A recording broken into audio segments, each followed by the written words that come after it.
My name is Chu Jing. I woke up 3 days ago in a new world, the Great Duan Dynasty. I'm 18, an orphan with nothing. No house, no land. Just a vagrant label. Before I could even figure things out, officials dragged me to the county office for a government-arranged marriage. See, after the wars, there are 3 women for every man, so the government forces everyone to marry. But it's not random. Strong, skilled men get the best wives. And me? I'm ranked dead last. I watched other guys walk away with decent wives while I waited at the end of the line. When they finally called my name, only 3 women were left, the ones nobody wanted. One girl had a bad leg and strange mismatched eyes. One blue, one amber. People looked at her like she was cursed. Another was skeleton thin with burned scars on her face, hiding behind a cloth, terrified. The third was lying unconscious on a broken door, covered in painful red rashes. The clerk told me to take all 3. I tried to argue. I can barely feed myself. But they sweetened the deal. 5 acres of land. Sounds nice, right? Except it's garbage land by the river that floods every year. And I owe half a tael of silver in taxes by autumn next year, on land that barely grows anything. They said I could reduce my taxes by having children. 1 kid means 10% off. 5 kids, no tax at all. I looked at my 3 sick, struggling wives and almost laughed from the misery of it. I had no choice. Refuse, and they'd throw me in jail or send me to the army, and the women would be sold as servants. So I said thank you with a smile that probably looked like a grimace. The village blacksmith congratulated me like it was a joke. The local scholar offered help in the most condescending way possible. Everyone laughed and pointed. That's what you get for being useless, they said. I stood there holding 3 marriage papers, staring at my new wives. 1 pale and weak, 1 scarred and hiding, 1 limping and feared, and thought, can this get any worse? Then a voice rang in my head. Love your wife to grow stronger, system successfully bound. Apparently, caring for my wives is now my path to power. And I had 10 seconds to do something kind to unlock my first reward. A system. Maybe this disaster just became my biggest opportunity. The moment that system voice chimed in my head, despair turned into hope. Maybe these, broken, wives were actually my ticket to getting stronger. The countdown was running out, so I moved fast. I walked over to Lin Juro, the girl with the mismatched eyes, and put my coat over her trembling shoulders. Don't be afraid, I told her. She looked at me like no one had ever been kind to her before. Her eyes went red, almost tearing up. The system rewarded me right away. 10 care points, some rice, and a beginner's gift pack with advanced medical knowledge. Both modern and traditional medicine just flooded into my brain. Plus a small storage space. Not bad for just giving someone a coat. But then came the real problem. Lin Jiro could limp along. Li Lingxue was weak, but could probably walk. But Guo Xiaolan was unconscious, burning with fever, covered in rashes. The system scanned her and told me she had a severe infection, 78% chance of dying without treatment. The medicine I needed cost 50 points. I only had 10, so I did the only thing I could. I crouched down, grabbed her, and hauled her onto my back. My skinny legs nearly buckled.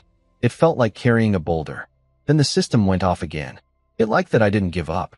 It gave me 20 more points, and this was the big one. A physical enhancement that made me as strong as 3 grown men. Just like that, Guo Xiaolan felt light as a feather on my back. I noticed the other 2 watching me. Their dead, hopeless eyes had changed. They looked surprised, maybe even a little hopeful. I guess they expected me to abandon the sickest one and save myself the trouble. That's probably what anyone else would have done here. Then I heard a tiny whisper from behind me. Taich. Thank you. Guo Xiaolan was awake. She'd been conscious the whole time, feeling everything, afraid I'd leave her behind. That weak little, thank you, hit me harder than anything. I shifted her on my back, turned to the other 2, and tried to smile. Can you walk? Stay close. Let's go home. We started walking toward Shaha village, but I quickly realized a problem. I was strong enough now, but my wives weren't. Lin Juro was sweating and limping like every step was agony. Li Lingxue collapsed into the dirt, coughing, dragging herself forward with bony fingers because she was terrified I'd leave her behind.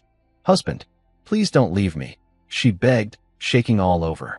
Lin Jiro tried to act tough too. I can still walk, she said, then nearly tripped over her own leg. My throat tightened.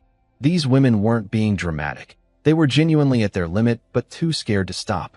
I told them to be quiet and started thinking fast. We needed a cart, but I had zero money. I couldn't sell the rice the system gave me. That was our food, and fine rice would look suspicious coming from a beggar like me. Then I heard drums and shouting. A fancy restaurant called Tianran Residence was reopening, and they had a challenge. Match their couplet, and you win a free meal plus 5 taels of silver. 5 taels. That was a fortune for me. Enough for a carriage, medicine, and food. I looked at the couplet on the red paper. A man passes the great Buddha temple. The temple's Buddha is greater than the man. A palindrome. Tricky stuff. The crowd of scholars and locals couldn't crack it. But I knew this one. Thank you. 9 years of school in my past life. Of course, my favorite people showed up. Li the blacksmith, Scholar Wang, and 3 village bullies, Zhang San, Li Si, and Wang Ermatzi. They started mocking me immediately, calling my wives ugly, saying I couldn't afford floor-washing water. So I raised the stakes. I bet all 5 of them. If I couldn't match the couplet, they'd split my 5 acres of land. If I could, they each owed me 1 tael of silver. They jumped at it. To them, it was free land. No way a starving nobody like me could solve what even scholars couldn't. Behind me, my wives went white. They thought I'd lost my mind, gambling away our only land, our last hope. Li Lingxue cried. Lin Zhiro bit her lip and stared at my back with trembling eyes. They thought they'd married a crazy gambler. I pressed my handprint on the bet, tucked the paper away, and walked up to the restaurant entrance. The shopkeeper looked at my patched clothes doubtfully. Scholars in silk mocked me from the crowd. Upstairs, some rich young lady watched from a window, expecting nothing. I looked up at the couplet one more time and smiled. I had the answer ready. Everyone was laughing at me. Li the blacksmith yelled at me to quit bragging. Scholar Wang shook his head. Even the maid upstairs was angry I'd used the tavern's name. I waited for the laughter to peak. Then I spoke. A guest visits natural residence. Naturally a guest from heaven. Dead silence. You could hear a pin drop. Everyone was replaying it in their heads. It was a palindrome, just like the first line, and it wove the tavern's name right into it. Read it forward, read it backward, it worked both ways. The shopkeeper nearly lost his mind with excitement. He jumped up, called me, young master, and ordered his people to bring out the 5 taels of silver and prepare a banquet in my honor. He said he'd frame my couplet and hang it in the main hall. The scholars who'd mocked me went red and quiet. Li the blacksmith's pipe fell out of his mouth. Scholar Wang forgot how to use his fan. The 3 village bullies just stood there with their jaws hanging open. By the wall, my wives were staring at me like they'd seen a ghost. Lin Jiro's dead eyes started coming back to life. Li Lingxue forgot to cough, and color rushed to her pale face. Even Guo Xiaolan's fingers twitched. The system went crazy. Affection points from all 3 wives, plus bonus points for earning money to support them. My total hit 60 points. That meant I could finally buy that 50-point anti-allergy medicine for Guo Xiaolan. But first, I had debts to collect. I walked over to my 5 friends with the contract. A bet's a bet. Li and Wang paid up with silver, faces dark as storm clouds. The other 3 had no money on them, so they wrote IOUs. 5 taels total. The manager led us to a private room upstairs. I called my wives to follow, but they froze at the entrance. Their ragged clothes against that fancy restaurant. They felt like they didn't belong. Lin Zhiro tried to hide her bad leg. Li Lingxue covered the patches on her sleeves. Don't be afraid, I said softly. Stay close to me. They followed, heads down, practically stepping on my shadow. But I caught them glancing at my back with something new in their eyes. Surprise, admiration, maybe even a tiny bit of hope. Inside the private room, a table full of fine food was already set. And sitting there was the young lady in the green dress who'd been watching from the window, along with her maid. She stood up with a graceful smile. My wives froze at the door again, feeling completely outclassed. Compared to this elegant woman, they wanted to disappear. The lady looked at me, then at my 3 ragged wives. Something flickered in her eyes, surprise and curiosity. I set Guo Xiaolan down on a chair and waved my wives inside. They shuffled in like scared mice, barely breathing, sitting on the stools closest to the door. Then I turned to the 2 ladies. I could tell right away the girl in the green dress was the real host here, so I said it directly. That surprised her. Most people would be too nervous around someone so obviously noble to think clearly. She introduced herself as Wang Qingyao of the Langya Wang family. My heart skipped. That was one of the most powerful families in the entire dynasty. All I wanted was some quick money, and now I'd stumbled into something way above my level. I kept my cool though. Didn't bow or grovel like she probably expected. I just said nice to meet you and changed the subject to food. My wives needed to eat. That mattered more than impressing some noble girl. I handed Li Lingxue warm water for her cough and started eating.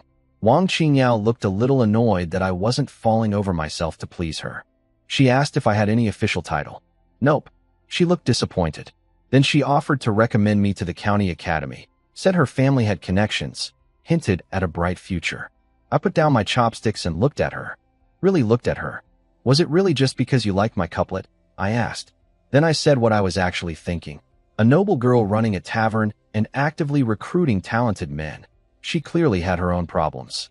Probably didn't want to be married off as part of some family alliance. She wanted people on her side. Her face went pale. I'd hit the mark. I softened my tone, but stayed firm. I told her I didn't want to get mixed up in noble family politics. I just wanted a quiet life. She went quiet. I could see her rethinking me. Not just some clever peasant, but someone who could read people. That seemed to both impress and frustrate her. While all this was happening, the system pinged me again. Apparently, I'd earned a reward just for taking care of my wives during the meal, serving them food and water. It gave me a basic brewing skill with 3 special recipes. That got me excited. Brewing could become real income. But then reality hit me. In a world like this, having skills without power was dangerous. Someone stronger could just take everything from you. I glanced at Wang Qingyao without meaning to. Wang Qingyao had money, connections, power, everything I didn't have. For a second I thought she could be useful. But no, not yet. I had nothing to bargain with, and showing too much too soon would make me a target. So I kept feeding my wives and acted casual. But Wang Qingyao wasn't done. She pretended to sigh and asked me for advice about her situation, testing whether I really understood her problems or was just bluffing. I decided to show just enough to impress her. I read her like a book. I told her she was over 16 and still unmarried, which was unusual. She ran this tavern because she was capable and had protection from some elder in her family. But that protection had a time limit, probably until she turned 20. After that, if she couldn't prove her worth, her family would marry her off to whoever they'd already picked. And she wasn't happy about that choice. The room went dead quiet. Wang Qingyao stared at me like I'd read her diary. Her maid almost gasped out loud. Even my wives looked at me with wide eyes, amazed. She asked me if I had a solution. I gave her the general idea. Make yourself so valuable your family can't ignore your wishes. She looked disappointed, said that was easier said than done.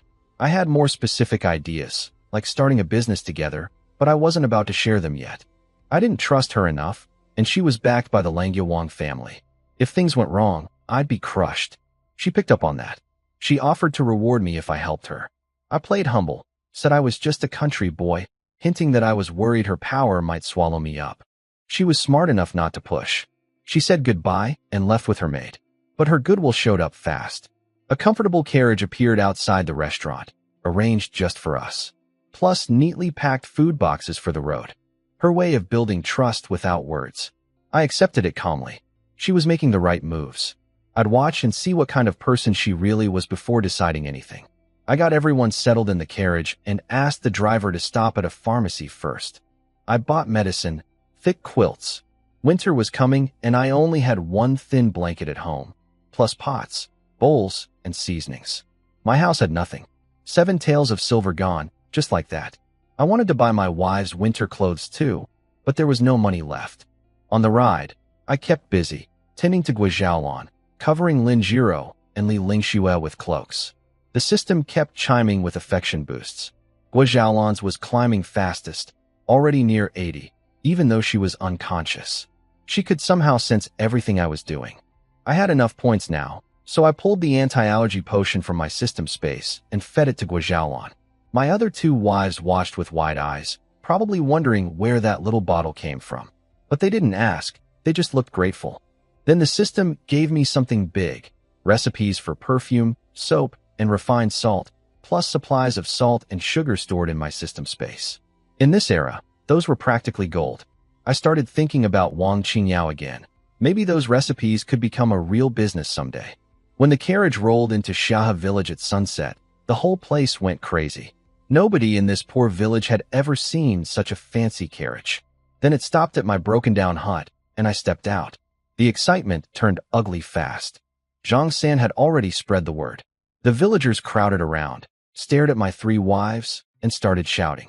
One's sickly, one's ugly, one's got demon eyes. Get them out of the village. He'll bring bad luck on all of us. Behind me, my wives fell apart. Lin Jiro's eyes went dead again.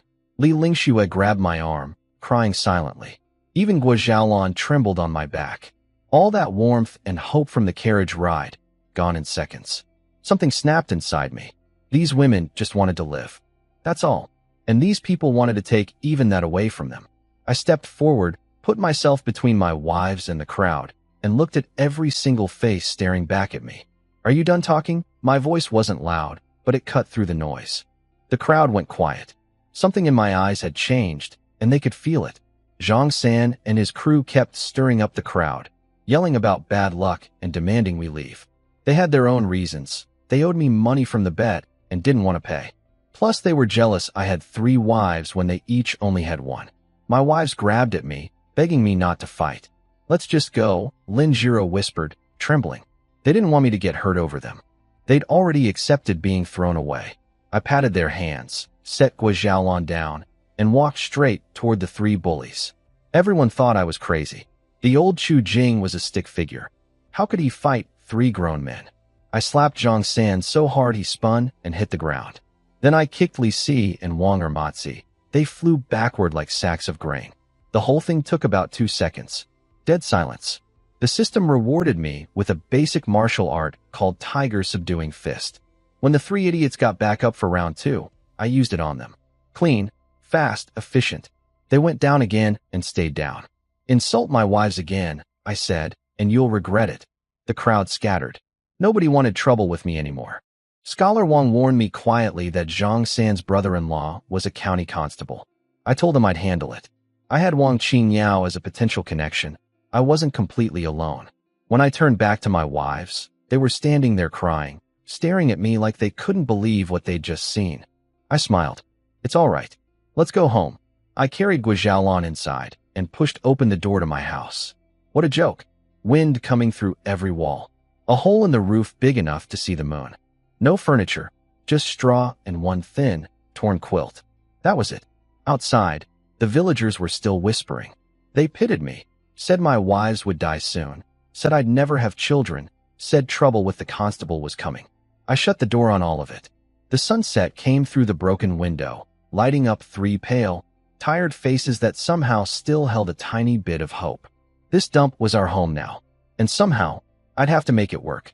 I set Guo Xiaolan down on the driest straw, and before I could even say anything, my other 2 wives started working. Lin Jiro dragged her bad leg around gathering straw. Li Lingxue, pale as paper, tried to move a heavy clay pot. They were shaking, not from the cold, but from fear. Fear that if they didn't look useful, I'd throw them away. I stopped them. Rest. I'll handle it. They stared at me like nobody had ever told them to rest before. The system rewarded me again. Flour, sweet potatoes, potatoes. Small kindnesses kept adding up. While I worked, I checked on everyone. Guo Xiaolan's rashes were fading. The system medicine was working. Lin Jiro's limp came from a badly healed dislocation. Fixable with proper surgery someday, but not now. Li Lingxue's burn scars weren't as bad as they looked. With good ointment and time, she could recover. Her cough was probably just a cold. I couldn't fix everything today, but at least I had a plan. I patched up the hut as best I could, wrapped everyone in the thick quilts I'd bought, and we huddled together on the hay. I made a mental list for tomorrow, gather medicinal herbs on the mountain, collect the silver those 3 idiots owed me, start rebuilding this wreck of a house. I built a little stove outside and reheated the restaurant food. Made porridge for Guo Xiaolan. My wives rushed over to help. I wanted to say no, but their eyes begged me not to call them useless. So I let them. The village chief, Uncle Chu Fu, stopped by with a small bag of rice. He took one look at my 3 wives and sighed like the world was ending. He told me to hang in there. He was a good man. The only reason the original Chu Jing hadn't died years ago. After he left, Lin Jiro and Li Lingxue got even more nervous. They barely touched their food. When I served them more, Lin Jiro whispered, "I eat little to stay healthy." Li Lingxue nodded along, eyes turning red. They weren't trying to diet. They were afraid that eating too much would make me think they were a burden. Something twisted painfully in my chest. What had the world done to these girls to make them afraid of eating? "Don't worry, eat. I won't abandon you," I said, putting meat in their bowls. They finally started eating, still nervous but a little less scared. The system kept rewarding me. My affection points hit 210, and I got 2 new skills. God's View, which let me sense everything within 10 meters, and basic archery. Perfect for tomorrow's herb gathering and hunting. Then Guajialan woke up. The rashes on her face had mostly faded, and I was stunned. She was beautiful, actually beautiful. I looked at all 3 of them and realized. Lin Jiro's face had just been dirty, Li Lingxue's scar was small and treatable, and Guajialan's rashes were already healing. These weren't ugly women. They were hidden gems. Guajialan looked up at me with soft, clear eyes. "Thank you, husband. I know you never abandoned me." She'd felt everything while unconscious. The bumpy road, the medicine, the warm blankets. The 3 of them started talking, and I realized they'd met each other before arriving at the county office. They'd supported each other through the journey, bonded by shared suffering. That was lucky. No jealousy or fighting to deal with. After they washed up, I was struck again. Lin Jiro was genuinely stunning once the dirt was gone. But she looked at her bad leg, and her whole face fell. Li Lingxue kept her burn covered, eyes full of shame. Guajialan touched her fading rash marks with guilt. I told them I'd find ways to help them heal. They looked grateful but didn't really believe me. Too much pain to trust promises. That night, I spread the thick quilts over the hay. The girls huddled together, and I wrapped myself in a blanket nearby. Our wedding night. 4 exhausted, broken people in a shack with holes in the roof. I was almost asleep when I felt the blanket lift. A cold, trembling body pressed against my back. Lin Jiro. "Husband." Her voice was barely a whisper, choked with tears. "Take me. I know my legs are bad and my eyes are strange. But I'll listen. I'll work hard. Please don't abandon me." She wasn't trying to be romantic. She was terrified. She was offering herself, the only thing she had, hoping it would keep me from throwing her away. My heart ached so badly I could barely breathe. I didn't turn around. I just found her cold, clenched hand in the dark and held it. "Sleep, Jiro. I won't abandon any of you." She stopped shaking. She pressed against my back quietly, like someone drowning who'd finally found something to hold on to. The wind howled outside our broken walls, but inside, there was a tiny bit of warmth. I woke up the next morning to a surprised cry. My wives were already up. Li Lingxue was cooking porridge over the little stove, muffling her coughs so she wouldn't wake me. The cry came from Guajialan. She was staring at her reflection in the water basin. Her rashes were almost completely gone. She looked like a different person, pale but genuinely pretty. She turned to me with tears streaming down her face. "Husband, you saved me." The system exploded with notifications. Guajialan's affection hit 100, maximum score. That unlocked the system shop. Plus my sensing range expanded to 50 meters, and my archery upgraded to advanced. I opened the shop immediately. Tons of items, all priced in points. I bought cold medicine for Li Lingxue's cough, burn ointment, and scar-reducing cream. Cost me 125 points out of my 320. The bottles just appeared among my stuff. My wives stared at the pretty porcelain bottles. They knew I hadn't bought those yesterday. But nobody asked. At breakfast, I found they'd made my porridge thick and theirs watery, barely any rice. Saving food for me, afraid I'd think they ate too much.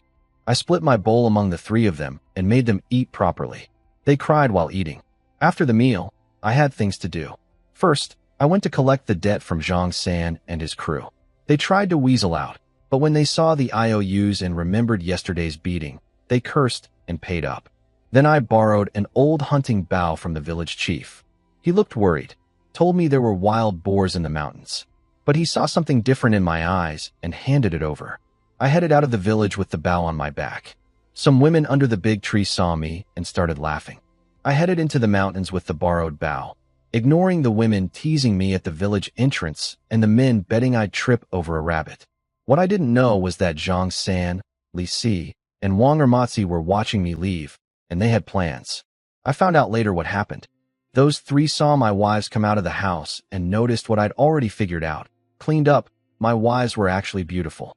That made the three idiots burn with jealousy and something much worse. When my wives headed toward the back mountain to gather firewood, the three followed them, thinking they'd found the perfect chance. They cornered my wives in the forest, made threats, told them to cooperate or die. Lin Jiro and Li Lingxue immediately tried to sacrifice themselves so Gua Xiaolan could run for help. But Xiaolan didn't run. She'd been watching the three follow them the whole time.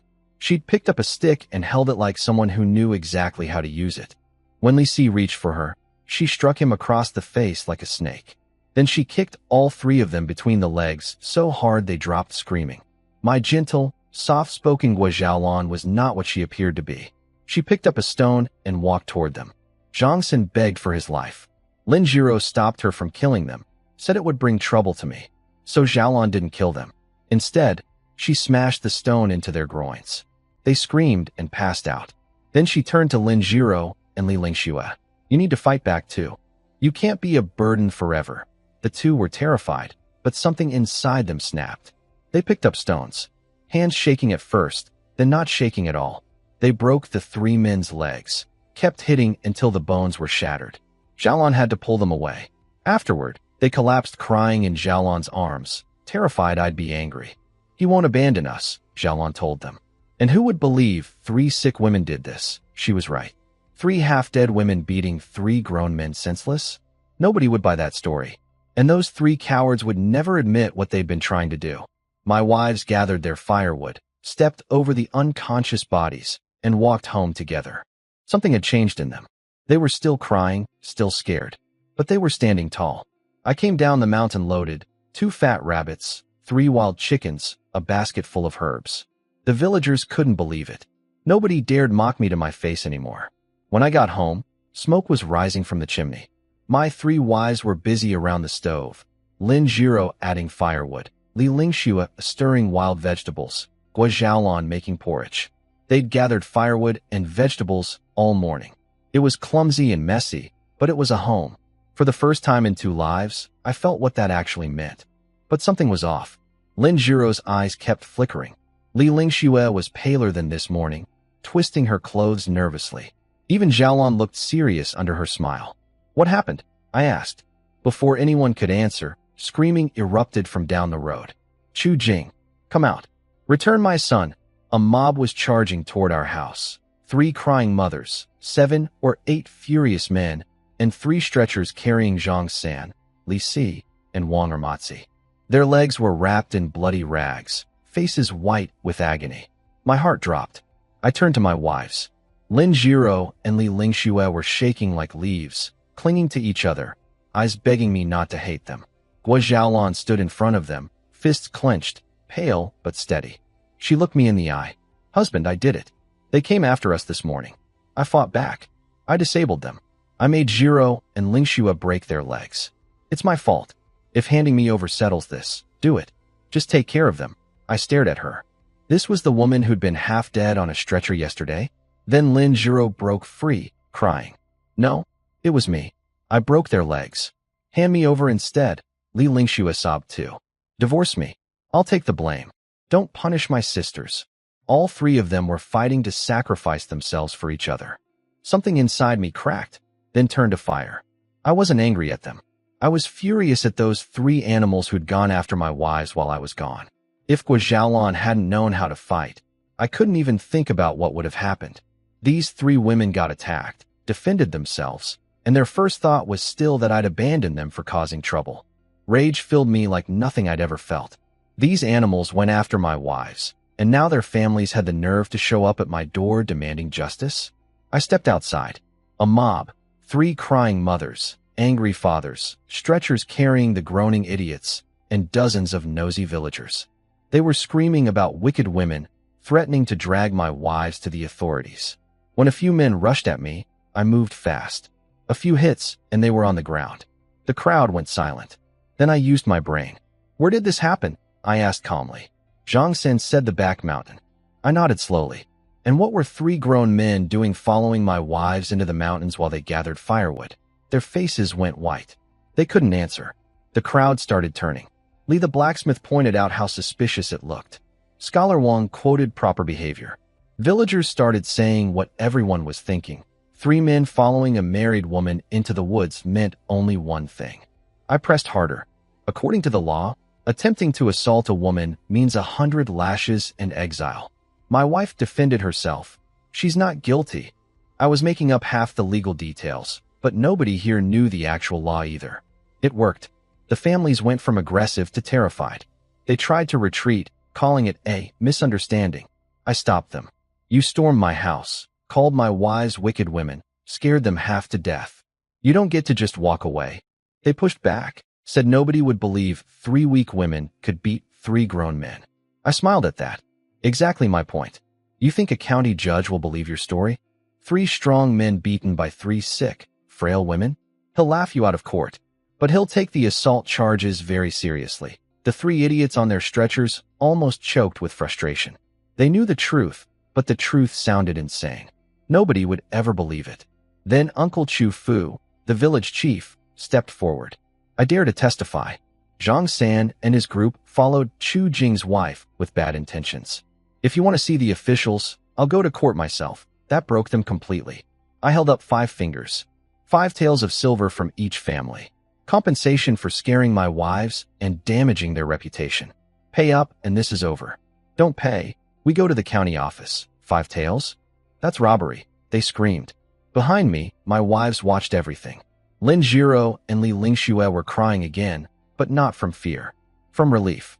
From realizing I wasn't going to abandon them for what they'd done. Guo Xiaolan stood quietly, watching my profile with eyes full of something I couldn't quite read. Confusion, relief, and something deeper. Too much? Then let's go see the officials, I said. That did it. The 3 families scraped together 15 taels of silver and handed it over, shaking with anger. I took the money calmly and told them to keep their sons in line. They grabbed their stretchers and fled. The village chief patted my shoulder with real respect this time. Live well, Jing. Come to me if you need anything. I returned his bow and arrows and thanked him. Then something funny happened. The villagers crowded closer and finally got a good look at my wives. Silence. Complete, stunned silence. Guo Xiaolan's rashes were nearly invisible now. Her face was smooth and beautiful, like a painting. Lin Jiro had washed away the dirt, and her skin was snow white, her features delicate. Even those mismatched eyes looked enchanting in the sunlight. Li Lingxue still covered part of her face, but what showed, her figure, her forehead, her eyes, left plenty to the imagination. Every single person had the same thought. Chu Jing didn't marry 3 ugly burdens. He married hidden treasures. Li the blacksmith stared at Guo Xiaolan, then looked at his own wife, and his face went red. Scholar Wang, who'd been so proud of his gentle wives yesterday, looked like he wanted to crawl into a hole.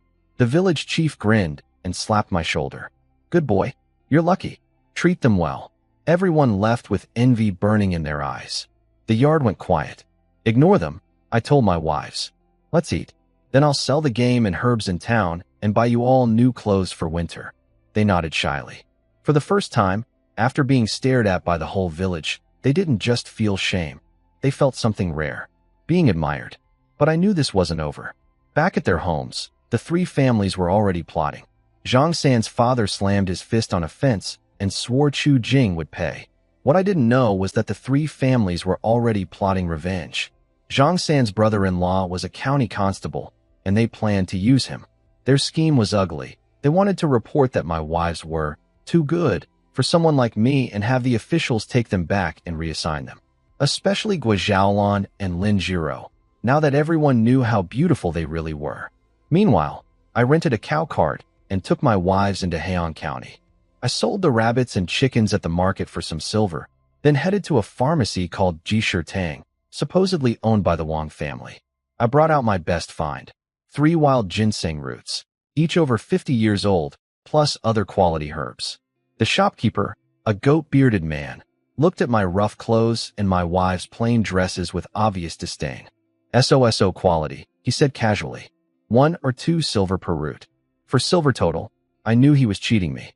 The system had already told me each ginseng was worth at least 5 or 6 silver. Before I could argue, Guo Xiaolan stepped forward. She described the ginseng like a professional: root density, skin color, stem flexibility, pearl spots, and told the shopkeeper 5 silver per root was the fair price. His jaw dropped. Then Li Lingxue spoke up, still hiding behind her cloth, voice small but razor sharp. She named every herb I'd brought, described their quality, and listed their real market prices without missing one. Even Lin Jiro chimed in about the sanchi, pointing out details only an expert would know. The shopkeeper's face turned red. He'd tried to cheat some ignorant villagers and ran straight into 3 women who knew more about medicine than he did. I stood there smiling, proud of them. They were finally speaking up, standing their ground for our family. But underneath the pride, my mind was racing. How did they know all this? Guo Xiaolan's knowledge could be explained by good education. But Li Lingxue identifying herbs and market prices with that kind of precision? Lin Jiro knowing exactly how to evaluate sanchi? These weren't ordinary village girls. Not even close. I pushed the shopkeeper until he gave us the fair price. 18 taels and 5 chien for everything. My wives had done the hard work of calling out his cheating, and he had no choice but to agree. I looked at my 3 wives as we left the counter. They were blushing a little from speaking up, but I could see pride in their eyes. I wanted to ask about their pasts. How did they know so much about herbs? But now wasn't the time. I'd find out eventually. Let's go buy you some clothes, I said. We never made it to the fabric shop. Qing'er burst through the pharmacy doors, crying hysterically. Behind her, 6 people carried a stretcher with Wang Qingyao on it. Soaked, pale as death, eyes closed, not breathing. She'd fallen into the water. The old house doctor checked her pulse, shook his head, and told Qing'er to accept the loss. Said she was already gone. My heart dropped. Not just because Wang Qingyao was my potential business partner, but because my medical knowledge was screaming at me. This looked like drowning suffocation, not true death. There could still be a heartbeat. I walked to the stretcher and felt her neck. There it was, the faintest pulse, barely there, but real. The old doctor went furious. Called me an ignorant boy disrespecting a dead woman's body.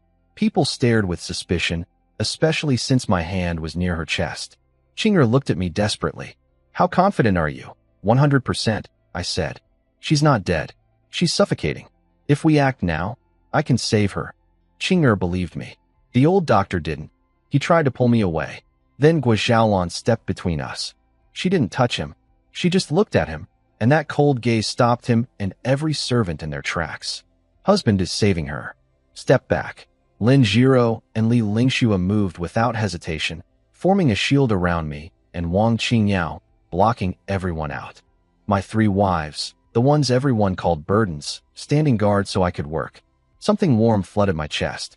I cleared her mouth, laid her flat, and started chest compressions. The crowd went insane. He's touching her chest. In broad daylight. Stop that beast. Old Dr. Chen screamed for people to grab me. Even Qing'er's trust cracked. She looked horrified. If you want her to live, trust me completely, I said without stopping. Then I leaned down and gave Wang Qingyao mouth to mouth.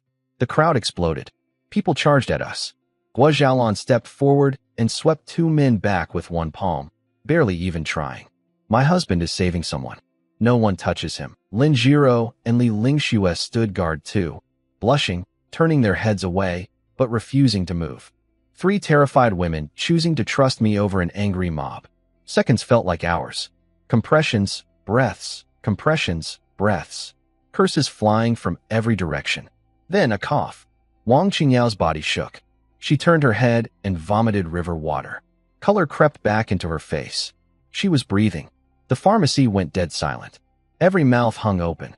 The old doctor who'd declared her dead went white as chalk. The moment I knew she was stable, I grabbed my wives and left. Fast. Why? Because in this world, what I just did, pressing a woman's chest, putting my mouth on hers, looked like assault, not medicine. If Wang Qingyao woke up and learned the details, she might feel grateful or she might feel humiliated.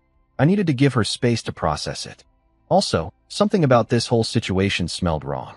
An experienced doctor who couldn't recognize a drowning victim still had a heartbeat, who was so eager to declare her dead and stop the rescue. This wasn't just an accident. The Wang family's internal politics were dangerous, and I wanted no part of it right now. We disappeared around a corner before anyone could stop us. What I didn't see was a young man in expensive robes staring after me with cold fury. Ruined my plans, he muttered. Chu Jing. I remember you. Back in the pharmacy, Wang Qingyao woke up confused. Qing'er told her everything, that I'd brought her back from the dead. Wang Qingyao's eyes went wide with wonder.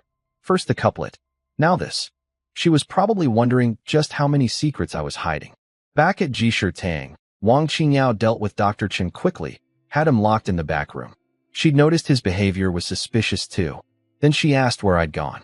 When Qing'er finally told her how I'd saved her, the chest compressions, the mouth-to-mouth, Wang Qingyao froze like she'd been struck by lightning. She touched her lips, then her chest, face burning red.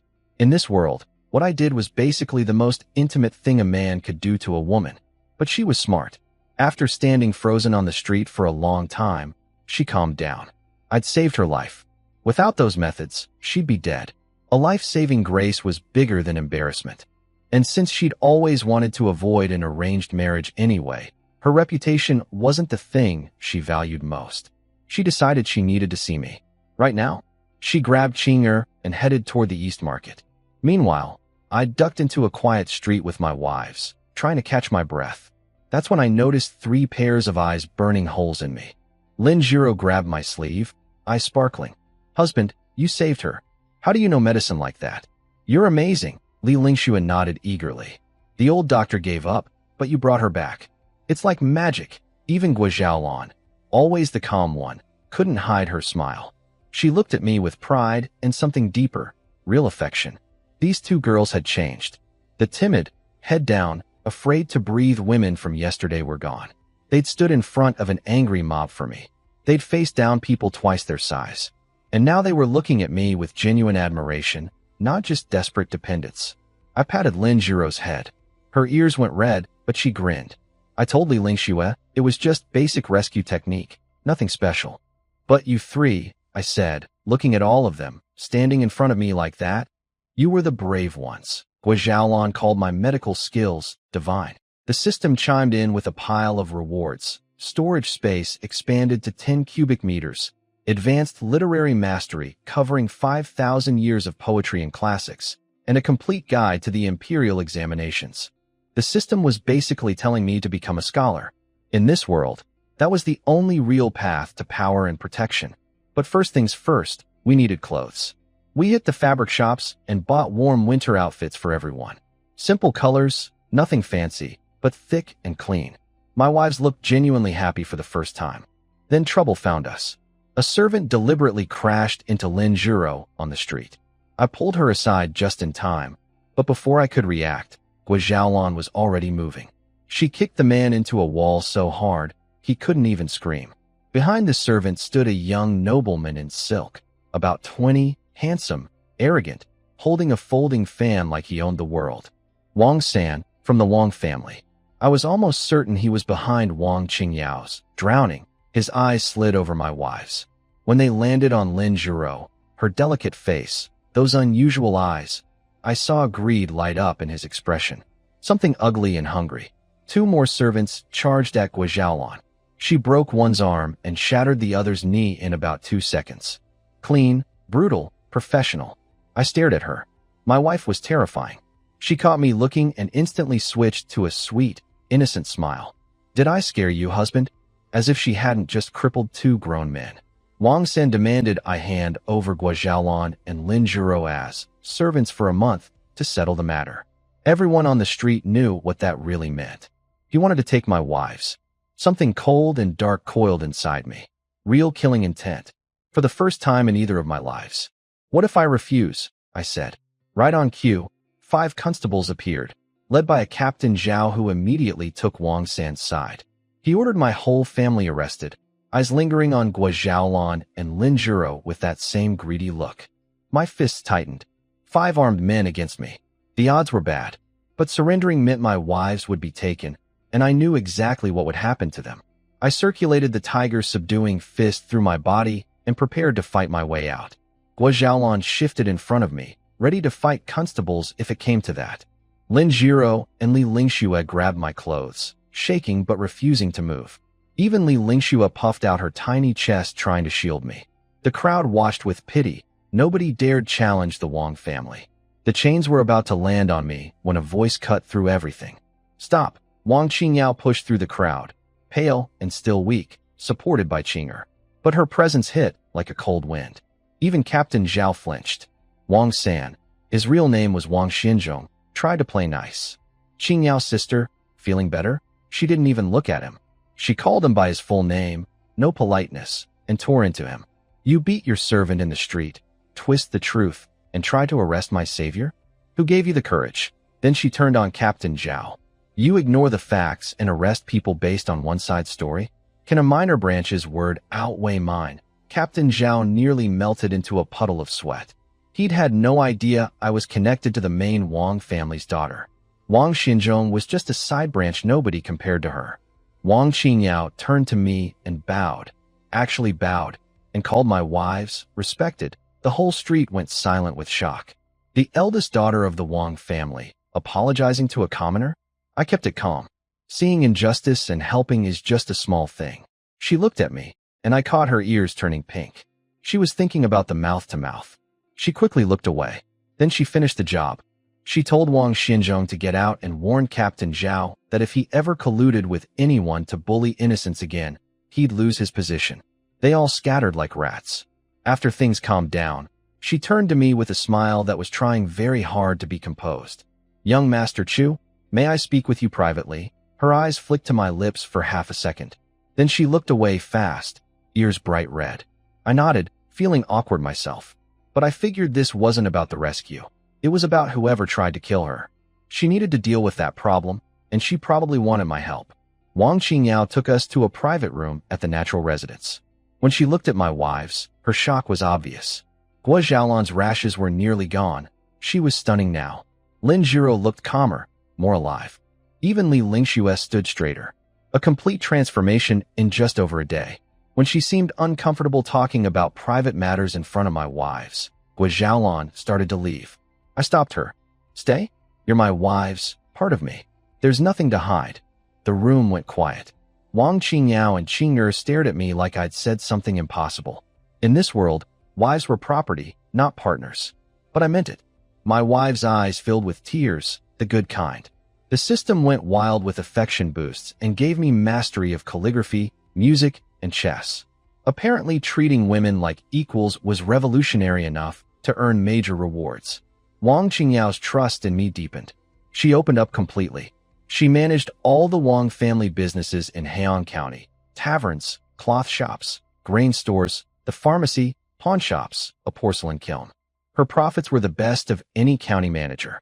She was about to be promoted to oversee 7 counties in Qingyuan Prefecture. That's why the third branch of the family wanted her dead. Wang Xinzhong was their man, sent to assist her, but really to sabotage and eliminate her. Dr. Chen's eagerness to declare her dead wasn't incompetence, it was planned. She couldn't report it to the family elders. Big family rules. Competition was expected. Without hard evidence, she'd look like she was framing a rival. As a woman, she was already at a disadvantage. She asked me directly, how do I break this deadlock? I thought about it, tapping the table. The third branch dares to move against you because they think replacing you won't hurt the family, I said. So make yourself irreplaceable. Don't just be a good manager. Become the person who brings entirely new income streams the family has never seen. Make it so that losing you means losing the future. Her eyes lit up. She leaned forward. Tell me how. I had perfume recipes, soap recipes, refined salt methods sitting in my system space. I had brewing skills.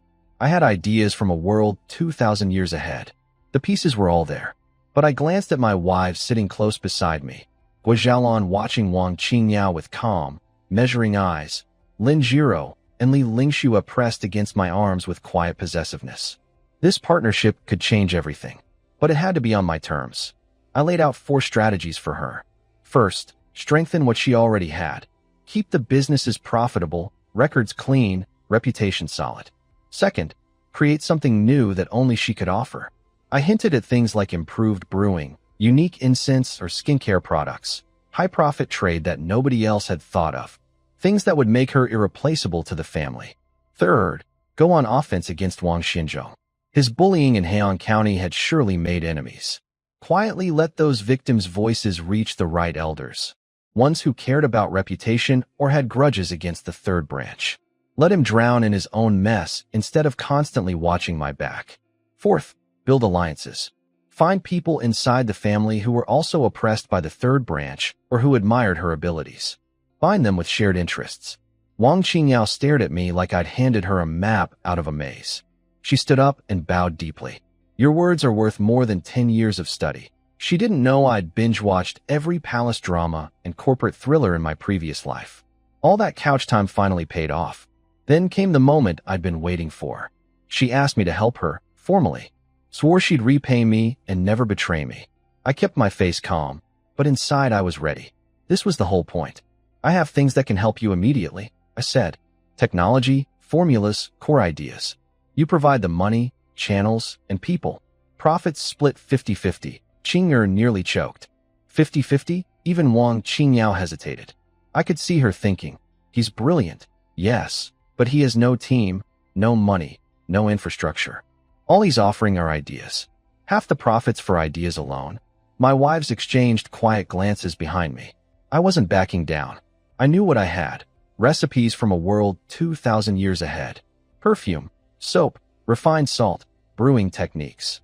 Things that didn't exist here. Things that would make fortunes. The question was whether Wang Qingyao could see that before I showed my cards. Lin Jiro and Li Lingxua think their husband's asking price is too high and feel a bit nervous. Guo Xiaolan's eyes flicker as she looks at Chu Jing, seeming to understand where his confidence comes from. Seeing Wang Qingyao look troubled, Chu Jing remains calm and even smiles. Miss Wang, do you think Chu is greedy? He leans forward slightly, lowers his voice, but with firm certainty. I can guarantee that what I offer is worth much more than you imagine. Even if I only take 50% profit, just managing Yaon County, the final net profit could match or even surpass your Wang family's total profits from Qingyuan Prefecture or some traditional businesses in Hedong. This statement shocks Wang Qingyao and Qing'er, making their hearts race. Profit from one county, comparable to a whole prefecture or even a larger region. Is that possible? Chu Jing looks at their surprised and doubtful expressions with a calm face. Of course, if Miss Wang doesn't believe me and thinks I'm just boasting, then this matter can be considered as if I never mentioned it. I will take my wives and find another way to live peacefully. He is not bluffing. The skills rewarded by the system, such as salt refining, high-quality brewing, or perfume soap, are all secret techniques that could cause a storm in this era. He chose to cooperate with Wang Qingyao because she is a good partner, ambitious, capable, and seemingly decent in character. He also hopes to use the Wang family's influence to quickly gather initial capital and avoid early risks. But if the other side doesn't have that courage, he's willing to wait, hide for now, and start slowly through other means. Wang Qingyao falls silent, unconsciously rubbing the edge of her teacup, struggling inside. Asking for half the profit is indeed a very high demand. But Chu Jing's calmness and confidence, along with his previous impressive displays, made her believe that this man might truly be capable of achieving the miracle he spoke of. Should she choose to play it safe and stick to the current situation, struggling to survive within the family conflicts? Or should she take a risk, trust this mysterious man, and fight for a possibly great future? Time seemed to freeze. After a moment, Wang Qingyao suddenly lifted her head. All her hesitation turned into firm resolve. She looked directly at Chu Jing and said decisively, "All right. As you said, we will split the profits 50-50. I trust you." Miss Qing'er couldn't help but speak out, but Wang Qingyao raised her hand to stop her. "Young Master Chu, how should I cooperate?" Wang Qingyao asked, already acting as a partner.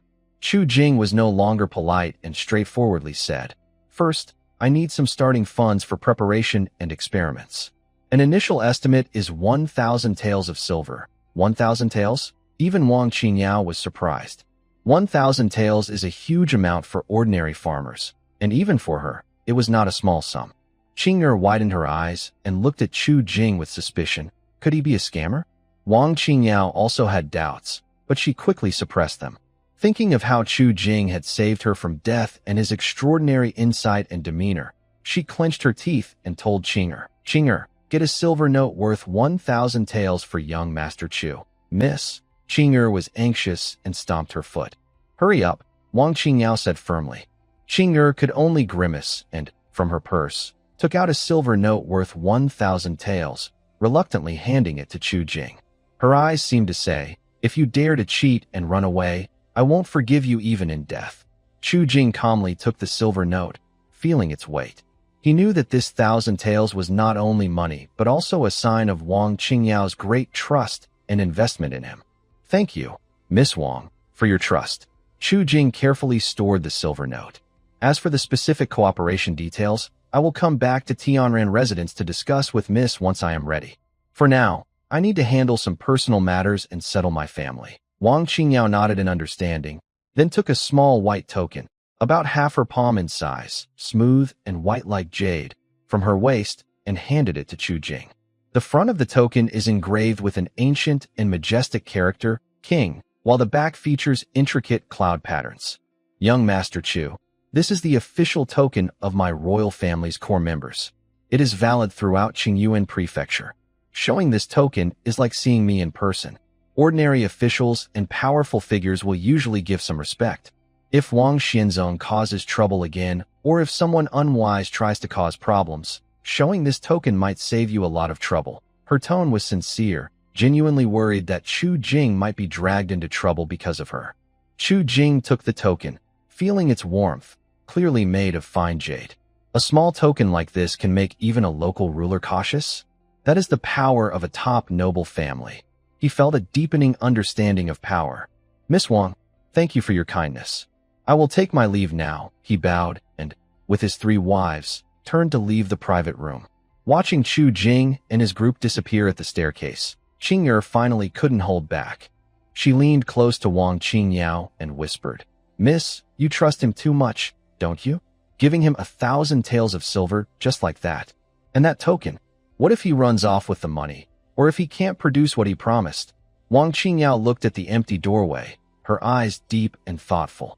She softly said, "Qing'er, do you think my life is worth 1,000 taels?" Qing'er hesitated. "Miss, your life is priceless." "But, no buts," Wang Qingyao interrupted her calmly, with a wise look that saw through the world. "Young Master Chu has done me a great favor, saving my life. That alone is worth more than 1,000 taels, even 10,000 gold. And besides," she turned around, her eyes shining with a strange light. "Do you think someone like Chu Jing, with his status, would be a petty man who would break promises over a mere 1,000 taels? His demand for a 50% interest rate shows that what he holds is worth far more than you, and I can imagine. His ambitions are not just for this 1,000 taels or this county and prefecture. Such a person wouldn't throw away his future for a small profit." Qing'er seemed to understand but was still worried. "But miss, he's so powerful and ambitious. What if, in the future, he turns the tables and becomes the master, swallowing us all?" She thought of Guo Xiaolan, who was formidable and extraordinary, and of Chu Jing himself, whose abilities seemed unfathomable. Wang Qingyao was momentarily stunned when she heard this. Then, it seemed she thought of something, and a faint, complex, almost secretive smile appeared on her face. She softly murmured, "If there really comes a day, if he truly has such incredible power, capable of taking away me, even my natural residence, and the Wang family's estate in Heian." She paused for a moment, her voice so soft that only she could hear. "Perhaps. That would actually be my good fortune." Qing'er. She was completely confused, staring wide-eyed at her young lady's strange expression, unable to understand it all. How could losing her property to someone else be a good thing? What exactly was her young lady thinking? After leaving the natural residence, they walked along a busy street under the bright sun. The 3 wives carried their new clothes, following Chu Jing, each lost in their own thoughts. Guo Xiaolan lagged slightly behind Chu Jing, watching his tall figure in the sunlight. Suddenly, she spoke softly, her voice clear but gentle. "Your husband just now responded to Miss Wang with such clarity and insight, pointing straight to the heart of the matter. His demeanor and understanding are truly extraordinary." She paused, a hint of curiosity and exploration flickering in her eyes, but her tone remained gentle. "With your ability, why? Were you previously stuck in a small village, just an ordinary villager?" Her words were clever, highlighting Chu Jing's talent without any doubt or suspicion. It was more like a compliment mixed with admiration. She had a special status and had seen real talented people. The way Chu Jing showed his broad vision and skills today was beyond what an ordinary farmer's son or a struggling scholar could have. Chu Jing kept walking, but inside, he was moved. She was subtly probing him, even, perhaps trying to win him over. He could almost imagine that if he responded with even greater ambition or dissatisfaction with his current situation, this mysterious wife might make some kind of invitation. But Chu Jing was very clear-headed. Guo Xiaolan's identity was a mystery. After seeing her methods, he had a feeling that one day, his wife might just leave. Even if she liked him a lot, it didn't mean she could be tied down by him. Perhaps one day, leaving with her might be a good backup plan. When facing Wang Xianzhong, Chu Jing had already made such a decision. However, at the moment, it wasn't yet necessary to take that step. He still hesitated, worried that behind Guo Xiaolan might be a bigger trouble. Working with Wang Qingyao, at least, he held most of the control, and it was a relatively equal, mutually beneficial partnership. If he followed Guo Xiaolan, the future could bring either good or bad surprises, and it was hard to predict. His main goal now was to stay steady and develop slowly, not to jump into unknown waters. He turned his head and smiled at Guo Xiaolan, his expression honest and peaceful. Whether I can or not, it's just because I've read a few books and had some wild thoughts. I didn't have the chance or the mind before. But now, he paused, turned around, and looked at Guo Xiaolan, Lin Zhuro, and Li Lingxue sincerely. With you all, I just want to live a good life, take care of you, and see you happy and safe. What's the use of grand ambitions or showing off talents? Isn't it better to stay with you and run our little family well? His words were simple but heartfelt, reflecting his true feelings at this moment. Stability, wealth, protecting those around him. That was his most basic wish after traveling through time. Guo Xiaolan listened quietly, watching his genuine tenderness and determination in his eyes. The curiosity in her gaze slowly softened, showing a gentle, complex wave. She softly responded with an without continuing the topic, just slightly curling her lips into a nice smile. Maybe the time isn't right, or perhaps, such a simple, steady life has a special charm for her too. She didn't say more, just took a step forward and naturally walked beside Chu Jing. Lin Zhuro and Li Lingxue, however, sensed the subtle tension in their conversation. Though they had suffered and become timid and insecure, their backgrounds and basic sensitivities remained. It seemed that Guo Xiaolan wanted to take her husband somewhere more powerful, but her husband refused, saying he just wanted to stay with them. The two girls felt both touched and strangely uneasy, worried about what was happening. They faintly sensed that, whether it was Sister Xiaolan or Miss Wang today, their husbands seemed to be involved in some matters they didn't fully understand but felt were very important. They instinctively moved closer to Chu Jing, gently leaning on him, as if this could give him some support or make them feel safer. Chu Jing felt the slight leaning and warmth from both sides. Feeling warm inside, he reached out and gently stroked Lin Zhuro's hair. This seemed to become his usual habit. Then he softly said to Li Lingxue, "Don't overthink. Come on, husband will take you to see the new house." He decisively ended the previous, somewhat meaningful conversation and brought his attention back to the present. Since there was a chance to move to the city, why suffer living in the village? Thinking of that broken thatched hut, Chu Jing felt a bit of a toothache. There are some things he doesn't dare to do. For the next half day, Chu Jing acted quickly. First, he found a reputable dental shop in the city. After looking at several properties, he quickly chose a small courtyard in the eastern part of the city, a quiet area. The yard wasn't big, but very neat. It was surrounded by a blue brick wall with a black wooden door. Inside was a square courtyard paved with blue stones, with an old well in the corner. Facing him were 3 blue-tiled houses. The middle was a spacious main hall and bedroom, with a smaller bedroom on each side. On both east and west sides, there were 2 small rooms that could be used as kitchens, storage, or servant rooms. There was also a small empty space in the backyard for planting flowers, vegetables, or herbs. Most importantly, the house was well maintained, with sturdy doors and windows, a good roof, and simple but complete furniture. The total price was 100 taels of silver, which was very fair for this time and place. Chu Jing paid immediately and received the house and land deeds. With the 1,000 taels from Wang Qingyao, spending 100 taels to get his own home felt worth it. Then he went to a carpenter and a blacksmith shop. Using vague memories of modern simple experimental devices and combining the craftsmanship of this era, he ordered some strange items. A few sealed jars with tubes, copper sieves of different sizes, a set of copper pots and condensers, some specially made wooden racks, and stirring sticks. The blacksmith took a long time to understand. He spent over 10 taels of silver on all these. He described his needs in detail, paid a deposit, and set a pickup time. By the time he finished all this, the sun was already leaning west. Zhuijing bought some hot steamed buns and cooked meat at the street stall. He also rented the same ox cart he came with, carrying his 3 wives and a bunch of new belongings, as they slowly headed towards Xia village. The ox cart creaked as it moved along the dirt road back to the village. The setting sun stretched their shadows long, and the air inside the cart was filled with the smell of food and fresh cloth. Lin Jiro and Li Lingxue leaned against each other, already feeling sleepy. Guo Xiaolon quietly looked out at the fields rushing past outside, lost in thought. Zhuijing looked at the darkening sky and then turned to glance toward the direction of Heian County. The small new house he bought in the city was about to become their real home in this world. Meanwhile, the leaky thatched cottage and the 5 acres of thin fields in the village. He gently sighed, feeling no attachment at all.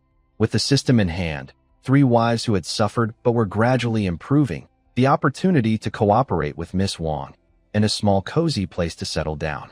This start of his journey through time was slowly turning right, revealing real hope. Next, it was time to show his strength. When they returned to the dilapidated thatched house in Xia village, it was already getting dark. Zhuijing quickly started a fire, cut the cooked meat bought in the county, worried that eating too much might upset his wives' stomachs, so he cooked some thick porridge with rice. Guo Xiaolon helped set the bowls and chopsticks silently. Lin Jiro hobbled to the back of the house to fetch water from the well, while Li Lingxue carefully wiped the low table with the new coarse cloth they bought. The small house was filled with the warm smell of food and the cozy atmosphere. The 4 of them sat around the broken table, quietly eating dinner by the dim light of an oil lamp. "Husband, eat some meat." Lin Jiro carefully picked up a large piece of meat and placed it in Zhuijing's bowl. Her bright eyes sparkled in the light. "Husband, drink some porridge." "Be careful, it's hot," Li Lingxue softly said, scooping a full spoonful of porridge, blowing on it, then placing it in front of Zhuijing. Guo Xiaolon didn't speak, just pushed a small dish of pickles toward Zhuijing with a gentle smile. Zhuijing looked at the piled-up food in his bowl, feeling warm inside. He also helped serve food to them one by one. "Eat more, you're growing stronger." He noticed that Lin Jiro and Li Lingxue, although still shy, had much livelier eyes and genuine smiles on their faces. Guo Xiaolon's cold and distant aura almost melted into spring water when facing him. A simple dinner felt especially warm and cozy. Zhuijing ate while instinctively paying attention to the system prompts in his mind. He found that the increase in his wife-loving points was almost constant. As long as he interacted with his wives, saying a word, passing something, or giving a gentle look, he would earn between 1 and several points. During the busy daytime, he didn't look closely, but now, sitting quietly, he saw that his wife-loving points had unknowingly reached 876. This slow accumulation was quite impressive.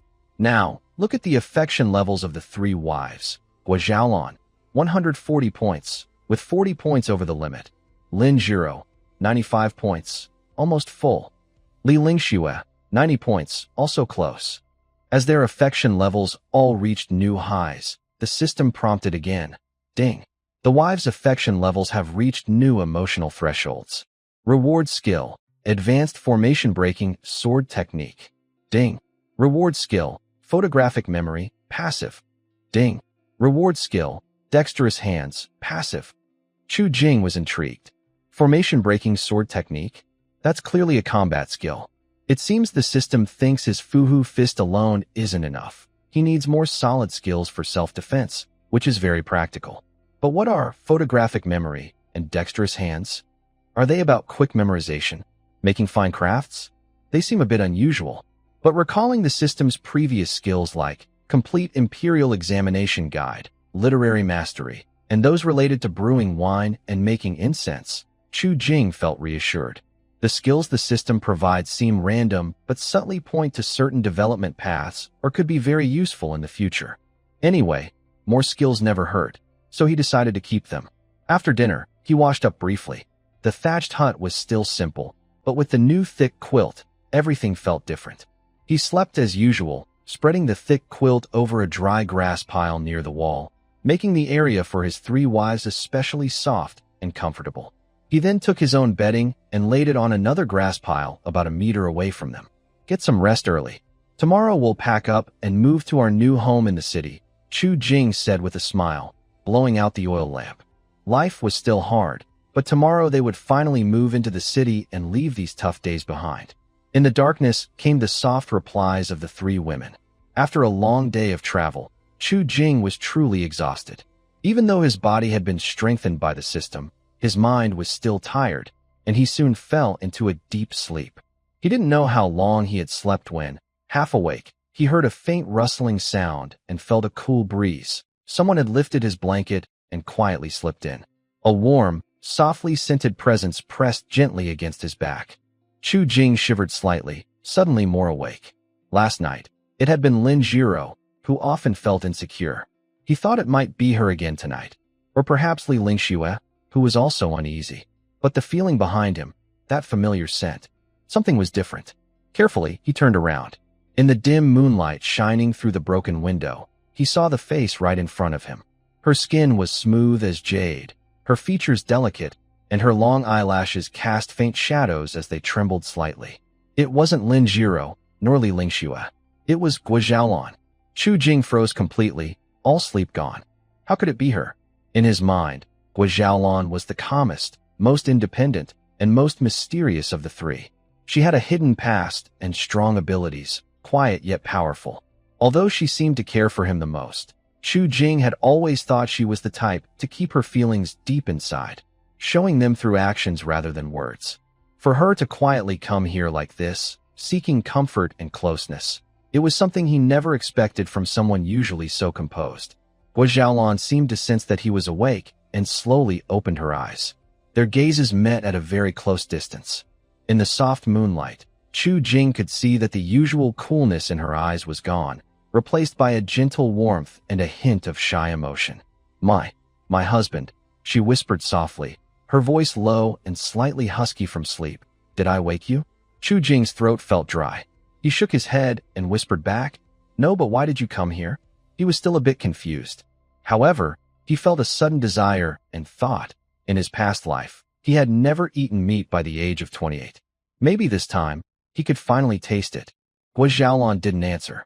Instead, she curled up closer to him, burying her face in his chest. Her muffled voice clearly reached his ears. "I just want to be closer to you." She paused, seeming to think her reason wasn't enough, then softly added, with a rare, almost teasing tone, "The ground is cold." Chu Jing. He looked at the thick bedding he had laid out and felt her warm, soft body in his arms, along with her body temperature, which was even higher than his. "Cold? That's a lie."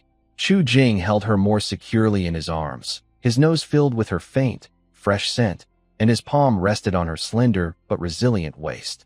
With her warm, soft body in his arms, and knowing she was his rightful, highly favored wife, it was impossible for Chu Jing not to have some romantic thoughts. At first, he just tightened his arm a little. Gradually, his hand on her waist seemed to gain its own awareness. Through her thin nightclothes, his fingertips moved very slightly, as if by accident, with a hint of exploration. Guo Xiaolan's breathing seemed to falter for a moment, but she didn't move or make a sound, as if silently agreeing. This silent consent was like a spark, instantly igniting a small flame in Chu Jing's heart. He became bolder. His hand traced along her waist curve, slowly moving upward, touching her delicate back, feeling her muscles tense slightly, then relax quietly. His breathing grew heavier. He lowered his head, almost touching her smooth forehead. Suddenly, snap! A very soft, crisp sound, especially clear in the quiet night. Guo Xiaolan raised her hand and lightly tapped the back of Chu Jing's hand, which was still trying to explore. Her action was firm but carried a hint of reluctance, as if inviting and rejecting at the same time.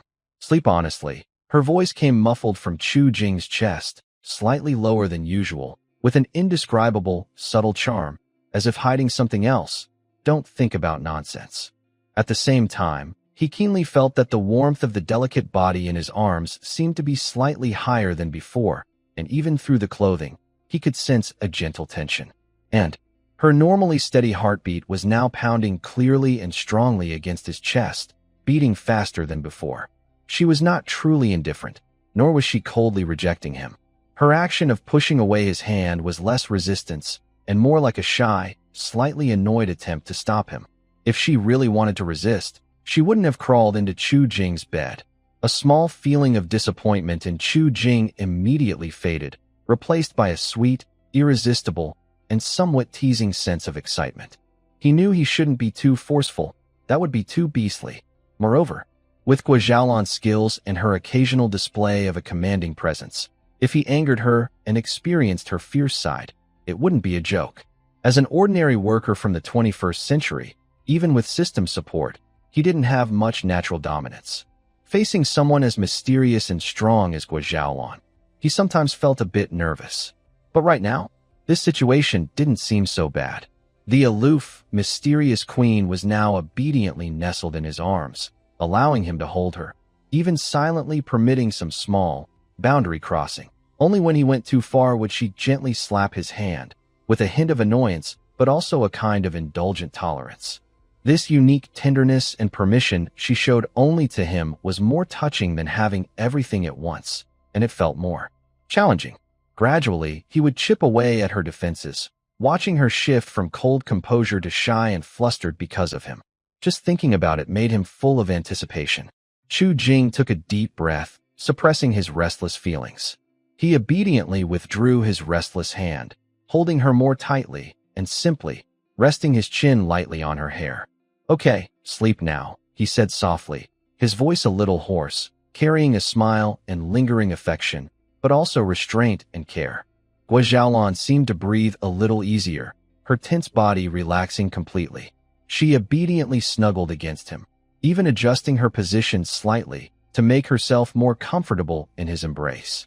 The moonlight was silent, and inside the broken house, only the two of them steady, intertwined breathing remained. Chu Jing held close the treasure that can be seen and eaten but must be savored slowly. His restless feelings from earlier had not faded, but strangely, a sense of calm and satisfaction settled in. The future is long. He closed his eyes, smelling her light fragrance in her hair.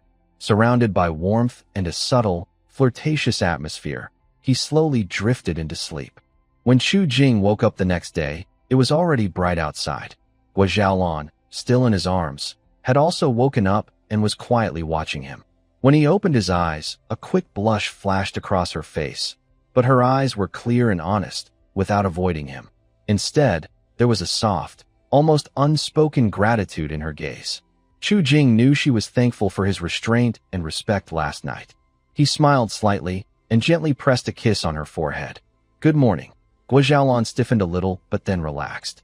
Her ears turned even redder, and she softly responded with When they got up, they saw Lin Jiro and Li Lingxue had already woken and were busy cooking porridge with the new stove. Seeing them come out, the two girls blushed and exchanged shy, slightly envious glances with each other, their eyes flickering between Chu Jing and Guo Xiaolan. "Husband, Xiaolan and I are having breakfast," Lin Jiro said softly, her voice cheerful. The simple breakfast was warm and delicate. After eating, Chu Jing announced, "Pack up. We're moving into the new house in town today." All three girls' eyes lit up with anticipation. They quickly began tidying up. They didn't have many belongings, mainly the clothes, bedding, pots, and bowls they bought yesterday, plus some rice, flour, and grains Chu Jing secretly transferred from the system space into their belongings. Just as they finished moving things outside, the rented ox cart arrived. While loading the items onto the cart, loud footsteps and shouts came from the village entrance. "That's him. Official. It's this kid." They saw Zhang San's father leading 5 constables dressed in dark clothes, carrying simple knives, walking aggressively toward them. Zhang San's father pointed at Chu Jing, wearing a smug, flattering smile. Chu Jing's expression turned cold. The three girls immediately stopped and looked alert. Guo Xiaolan's cool aura suddenly sharpened, like a sword unsheathed. Her eyes flashed with coldness, and a faint, fierce energy seemed to emanate from her.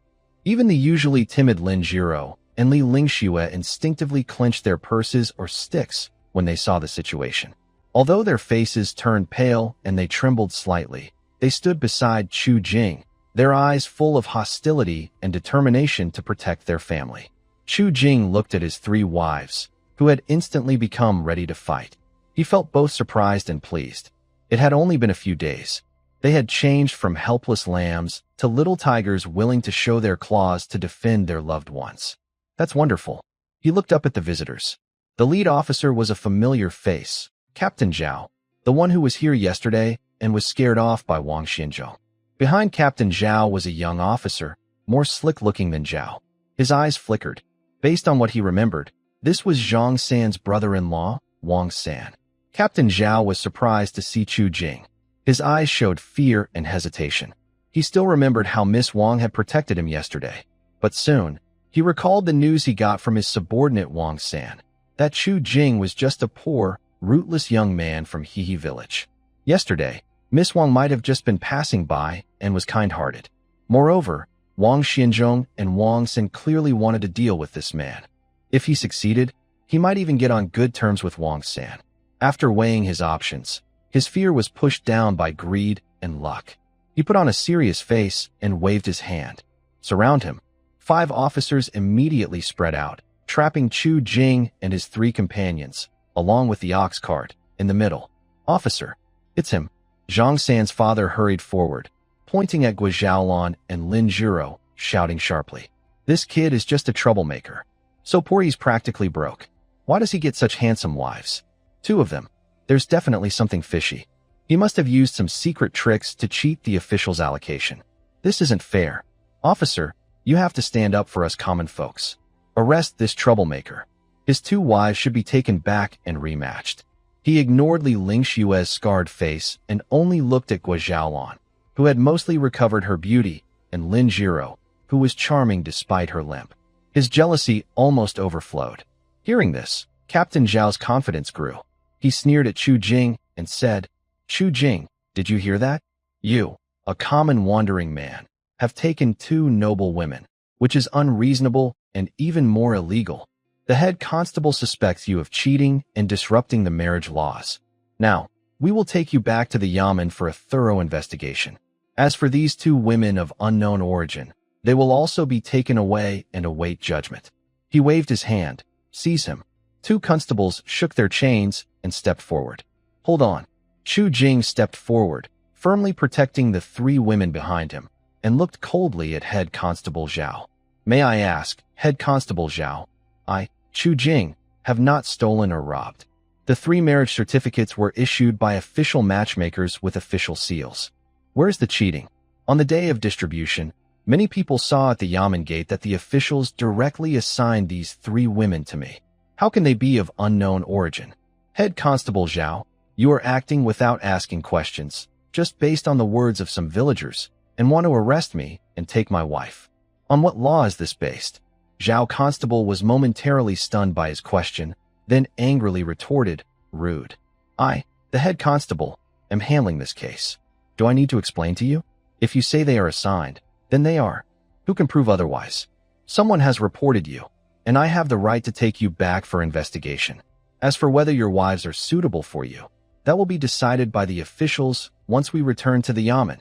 Seize him. His words were a blatant attempt to frame him. Take him back to the Yamen? In that place, who's in charge, black or white? If not them? Wang Xinzhong just needed to make a few arrangements, and Chu Jing probably wouldn't come out alive. The fate of the 3 women was even more predictable. A murderous rage boiled in Chu Jing's heart. He felt a strong desire to eliminate Wang Xinzhong, the Zhang family father and son, and even the cowardly Zhao Constable who was afraid of trouble.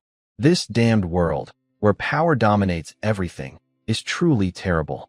More villagers gathered around, watching the scene unfold. They whispered in sympathy for Chu Jing, but dared not speak out. Only Wang Xiukai and Li Ironmonger squeezed forward. Wang Xiukai cupped his hands and said, Zhao Constable, I am Wang Jin, a student, and I can testify for Chu Jing. I was present when the women were assigned. The 3 women Chu Jing received were indeed distributed by official matchmakers. At that time, their condition was very different from now, and they were of the lowest status. His words were refined, but the meaning was clear. Li Ironmonger also said gruffly, "That's right. I saw it too." The official told Chu Jing he got a bargain that day. Upon hearing this, Chu Jing was somewhat surprised. The others dared not speak up, and he didn't expect that the 2 people who finally spoke for him would be these 2. Captain Zhao's face darkened, and his cold gaze swept over the 2. This officer handles cases according to his own principles. You 2 should not talk nonsense here or interfere with official business, or you'll be locked up together. This was a clear threat. The 2 constables moved closer again, chains clinking loudly. Lin Jiro and Li Lingxue clung tightly to Chu Jing's clothes in fear, while Guo Xiaolan's expression was even colder, and her fingers inside her sleeve had quietly clenched. At this critical moment, Chu Jing suddenly sighed, took out an object from his bosom, and held it up in front of him. It was a smooth white jade token, glowing softly in the morning light. On the front was a simple, strong character, King, clear and eye-catching. "Captain Zhao," Chu Jing's voice was calm and steady. "If you want to lock me up and take my wife away, have you asked the owner of this token if they agree or not?" Captain Zhao's eyes fixed on the token. It was as if he had been branded by a hot iron. His pupils shrank suddenly, and his fierce expression froze instantly, then turned into a look of shock and pale horror. The King family's token, Wang San, standing behind him, also exclaimed, his legs trembling. Yesterday, Miss Wang stood up for Chu Jing. They could still pretend it was just a coincidence. But this token, representing the core member of the Wang family, the one that must be treated with respect, was now in Chu Jing's hand. What did this mean? It meant that Chu Jing was not only protected by Miss Wang, but might also have a close relationship with her. Holding this token, not to mention him, a small officer, even the county magistrate would have to show some respect. This, Captain Zhao's lips trembled, and sweat instantly soaked his back. What had he just said? What had he just done? It's over. Everything is ruined. Chu Jing moved the token forward slightly, his tone still calm, but carrying an invisible pressure. "Captain Zhao, do you still want to lock someone up? Or perhaps you should personally take this token and ask Miss Wang Qingyao, Chu's wife, whether she should be taken back and remarried." Captain Zhao's legs went weak, almost falling to his knees. He kept waving his hands, his voice trembling with tears. "No, I dare not. It was a misunderstanding. All a misunderstanding. Young Master Chu, please calm down. It was the fool's mistake to offend you. I am to blame. I am to blame." He suddenly turned around and kicked Zhang San's father, who was still dazed, causing him to scream and fall to the ground. "You scoundrel! How dare you falsely accuse young Master Chu? Come here. Lock up this troublemaker and slanderer. Take him back to the Yamen and punish him severely." The situation quickly turned around. Zhang San's father was knocked down and restrained by his own rescue team. He was stunned and howled like a pig being slaughtered. Constable Wang San looked pale and dared not speak. Captain Zhao nodded and bowed to Chu Jing, smiling politely. He, along with his men and the still-crying Zhang San's father, hurriedly left like a stray dog, not daring to look back. The villagers watching nearby were shocked and looked at Chu Jing with awe and curiosity. Scholar Wang and blacksmith Li also relaxed and nodded to Chu Jing, their eyes complicated. Chu Jing put away his token, feeling even more grateful for Wang Qingyao's thoughtfulness. If she hadn't given him the token, today's matter might not have been resolved so easily. He turned around and looked at his 3 wives, who still looked surprised but had relaxed. He smiled and said, "It's okay now. Let's get in the carriage and go home." "Yes, go home," the 3 women replied in unison, their faces brightening with smiles, full of hope for their new life. The ox cart creaked as it started, carrying the family and their simple belongings away from the broken thatched house that held their first hardships and warmth, heading toward the county town, toward their real new home, steadily moving forward. Under the sunlight, Chu Jing touched the token in his pocket, his gaze fixed on the direction of the county town, a deep worry flashing in his eyes. Although he had used the token to scare away Captain Zhao and his men, the issue of dividing the 3 wives remained a hidden danger. According to the marriage token, as a rogue household, he could only have one wife. Now, not only had he divided into three, but Gua Xiaolan and Lin Juro, because of their outstanding looks, had already been classified as top tier. This was something no rogue household like his could normally have. If he didn't resolve this matter, Wang Xianzhong would definitely make trouble over it. Even Wang Qingyao might not be able to help much. If the other side refused to let this go, it could cause great trouble for Wang Qingyao. This matter must be dealt with somehow. Captain Zhao, with his men, was escorting the still-crying Zhang San's father. Not far from Shaha village, they reached a quiet dirt hill. He impatiently waved his hand. "All right, let him go." The officer dragging Zhang San's father paused for a moment, but then released the chains as instructed. Zhang San's father was also stunned. Holding his sore stomach, he looked at Captain Zhao with suspicion and confusion. Captain Zhao this. Captain Zhao ignored him, turning his face grim as he looked toward the direction of the thatched cottage where Chu Jing's family was, now out of sight. His eyes flickered with uncertainty, clearly calculating something quickly. Wang Er, being clever, immediately stepped forward, bowing politely and trying to sound out the situation. "Boss, that young man. He's too arrogant.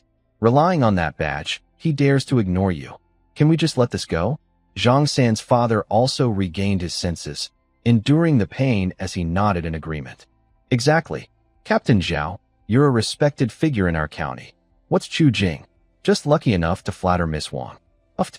I think that badge might be fake, or he stole it." The two of them kept talking, trying to stir trouble and hoping Captain Zhao would continue to confront Chu Jing. Captain Zhao finally turned slowly, giving the pair a cold glance filled with disdain and mockery. "Haha, enough of this nonsense.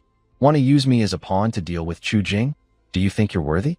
Zhang San's father and Wang Er's faces turned red and white with embarrassment and disappointment. "Let me be honest with you." Captain Zhao brushed non-existent dust off his plain clothes, speaking calmly. "I have no grudge against Chu Jing. Yesterday, I was following orders from Third Young Master Wang, and today, I was tricked by you. Now, he has Miss Wang's token. I don't need to risk offending her over your petty issues." His words were straightforward, and Zhang San's father and Wang Er felt their hopes fade.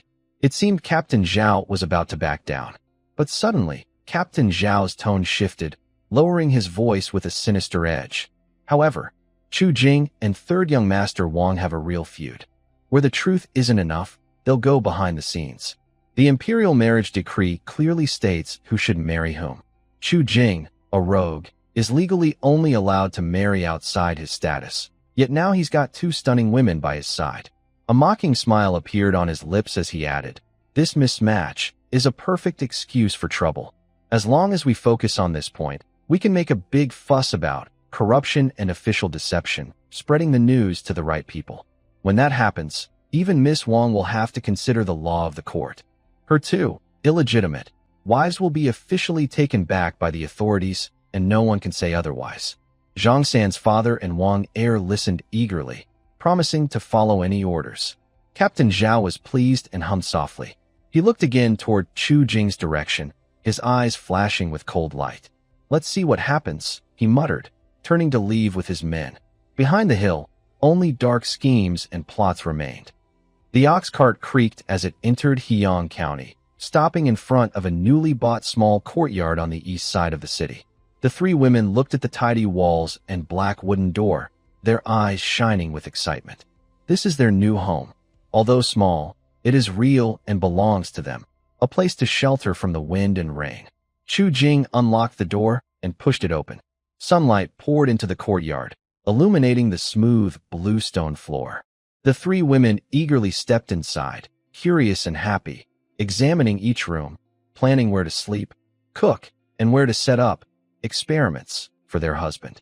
Lin Jiro was already looking at the empty space in the backyard, thinking about what to plant there. Chu Jing watched their busy, lively figures. The feeling of unrealness from leaving Shaha village gradually faded, replaced by a deep sense of stability and responsibility. He must make this home truly steady and safe.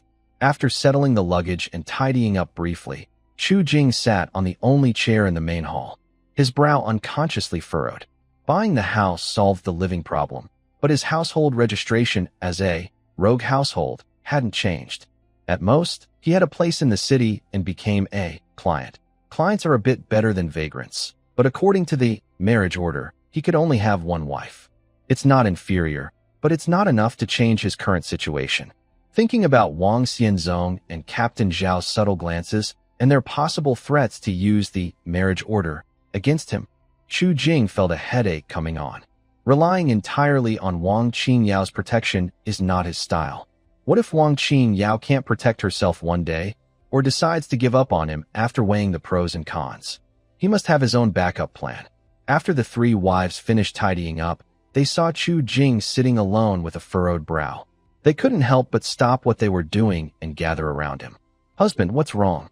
Is something bothering you?" Guo Xiaolan asked softly, being the most perceptive. Lin Jiro also moved closer, her eyes full of concern. "Husband, is it because you're not used to living in the city? Or is someone still trying to cause trouble for us?" Li Lingxue didn't speak.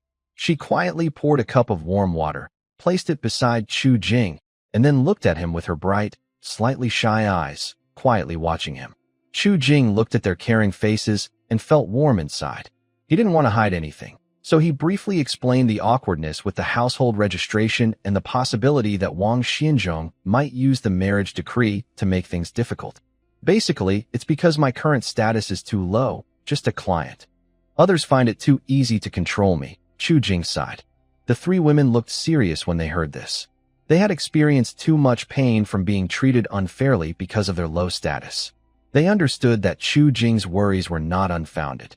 After a moment of silence, Li Lingxue, who had been quietly listening, suddenly looked up. Her voice was soft but clear. "Husband, you are so talented, so good at couplets, so knowledgeable. Why don't you take the imperial exam?" She seemed to gather her courage, her cheeks slightly red, and continued, "Now it's late October. I remember. In early November, there will be the county exam. Passing the county exam and the prefectural exam makes you a scholar. With the scholar title, your status will be different. Then, those people won't be able to easily use household registration to trouble us." She paused, her voice even softer. "I guess, perhaps you didn't take the exam earlier because the world was unstable or for other reasons. But now, since things are stable, why not give it a try?" Guo Xiaolan and Lin Jiro's eyes lit up when they heard this, and they nodded repeatedly. "Liang Xue is right," Lin Jiro said. "Husband, you're so clever, you can definitely pass." Guo Xiaolan also nodded. "With a good reputation, things will be much easier. Since you are talented, why not try? I also know some writing. Maybe I can help you study. We can do it too." Lin Jiro and Li Lingxue quickly agreed. Chu Jing looked at them with some surprise. Guo Xiaolan was familiar with some literary skills, which did not surprise him. However, he was amazed that these two young girls also knew how to read and write. But thinking about their previous knowledge at the pharmacy and his own guesses, he felt it made sense. Li Lingxue surprised him the most. Usually, she was timid and quiet, but at a critical moment, her mind was so sharp. She understood the schedule and importance of the imperial exams clearly. It seemed her background was more than just somewhat literate. However, her suggestion truly awakened Chu Jing. Yes, the imperial exams. Didn't the system just reward him with the advanced guide to imperial examinations? All the knowledge and test-taking skills from a student to a successful candidate were now in his mind. He had been wondering what this skill was for, but now he saw the purpose. Having a title would elevate him beyond the lowest social classes of scholar, farmer, merchant, craftsman, and make him a candidate for the scholar class. Even as a student, his social status and voice would be completely different. A student could be assigned 3 excellent wives. If Wang Xianzong tried to find trouble with the excuse of a rogue household pairing with a good wife, it would be much harder. Moreover, the imperial exams were the most legitimate way to rise in society, the real foundation for him to stand firm in this world. "Lingxue, you're right." Chu Jing's spirit lifted. He held Li Lingxue's hand. "I was too narrow-minded before. Success in the exams is essential, and I must do it quickly." The young girl's hand trembled slightly, but she did not pull away. Li Lingxue blushed from his grip, and hearing his praise, her face turned red, but her eyes shone with happiness. But after the joy, real problems arose. Chu Jing only had a rough understanding of the exam process in this era. To register, one needed qualifications. either being a recognized student in an official academy or having existing titles like a scholar or a recommended candidate. He was unfamiliar with the area around Heian County, and the only scholar he knew was Wang Xiaocai from Xia Village. But Wang Xiaocai was just a scholar himself, with little influence. Asking him for a guarantee could be risky and might even bring trouble to Wang Xiaocai. So, the most suitable candidate seemed to be only one. Chu Jing's eyes flickered as he said to the three girls, "You all rest well at home and tidy up the house. I need to go out and take care of something." "Where are you going, husband?" Guo Xiaolon asked. "Go find Miss Wang," Chu Jing said plainly. "Taking the imperial exams requires a recommendation and a guarantor. Miss Wang is from the Wang family of Langya. If she steps in, things will go much more smoothly." And he looked at his three wives seriously. "Since we've decided to pursue the imperial exams, we need to inform Miss Wang in advance. See if she can help us block any trouble, or if there's a better way." The three women understood Chu Jing's plan. Though a little worried, they knew this was the best option right now. "Husband, go early and return early," Guo Xiaolon said softly, handing him a coat. "It's getting cold, put on some clothes." Lin Jiro and Li Lingxue also looked at him eagerly. Chu Jing felt warm inside. He took the coat, put it on, and gently ruffled their hair one by one. Lin Jiro and Li Lingxue looked at him with gentle, happy expressions, seeming to enjoy his actions. Guo Xiaolon just slightly tilted her head, her ears turning red, but she didn't refuse. Chu Jing then turned around and strode out confidently, heading toward the natural residence. The sunlight shone on his tall figure, giving off a sharp, determined aura.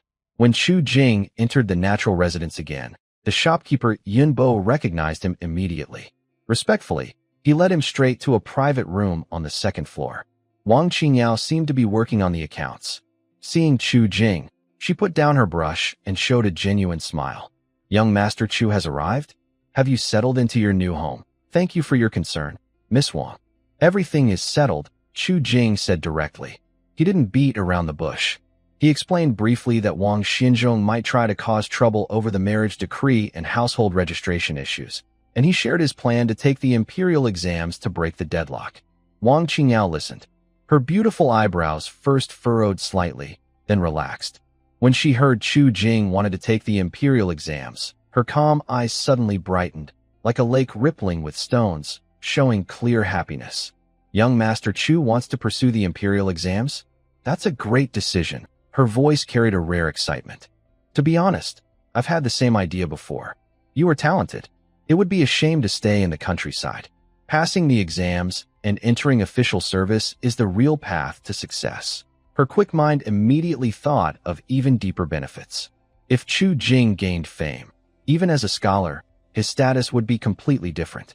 By relying on his talent and his own efforts, he might someday secure a government position. At that time, he would not only be her business partner, but also a potential supporter in the court or local government.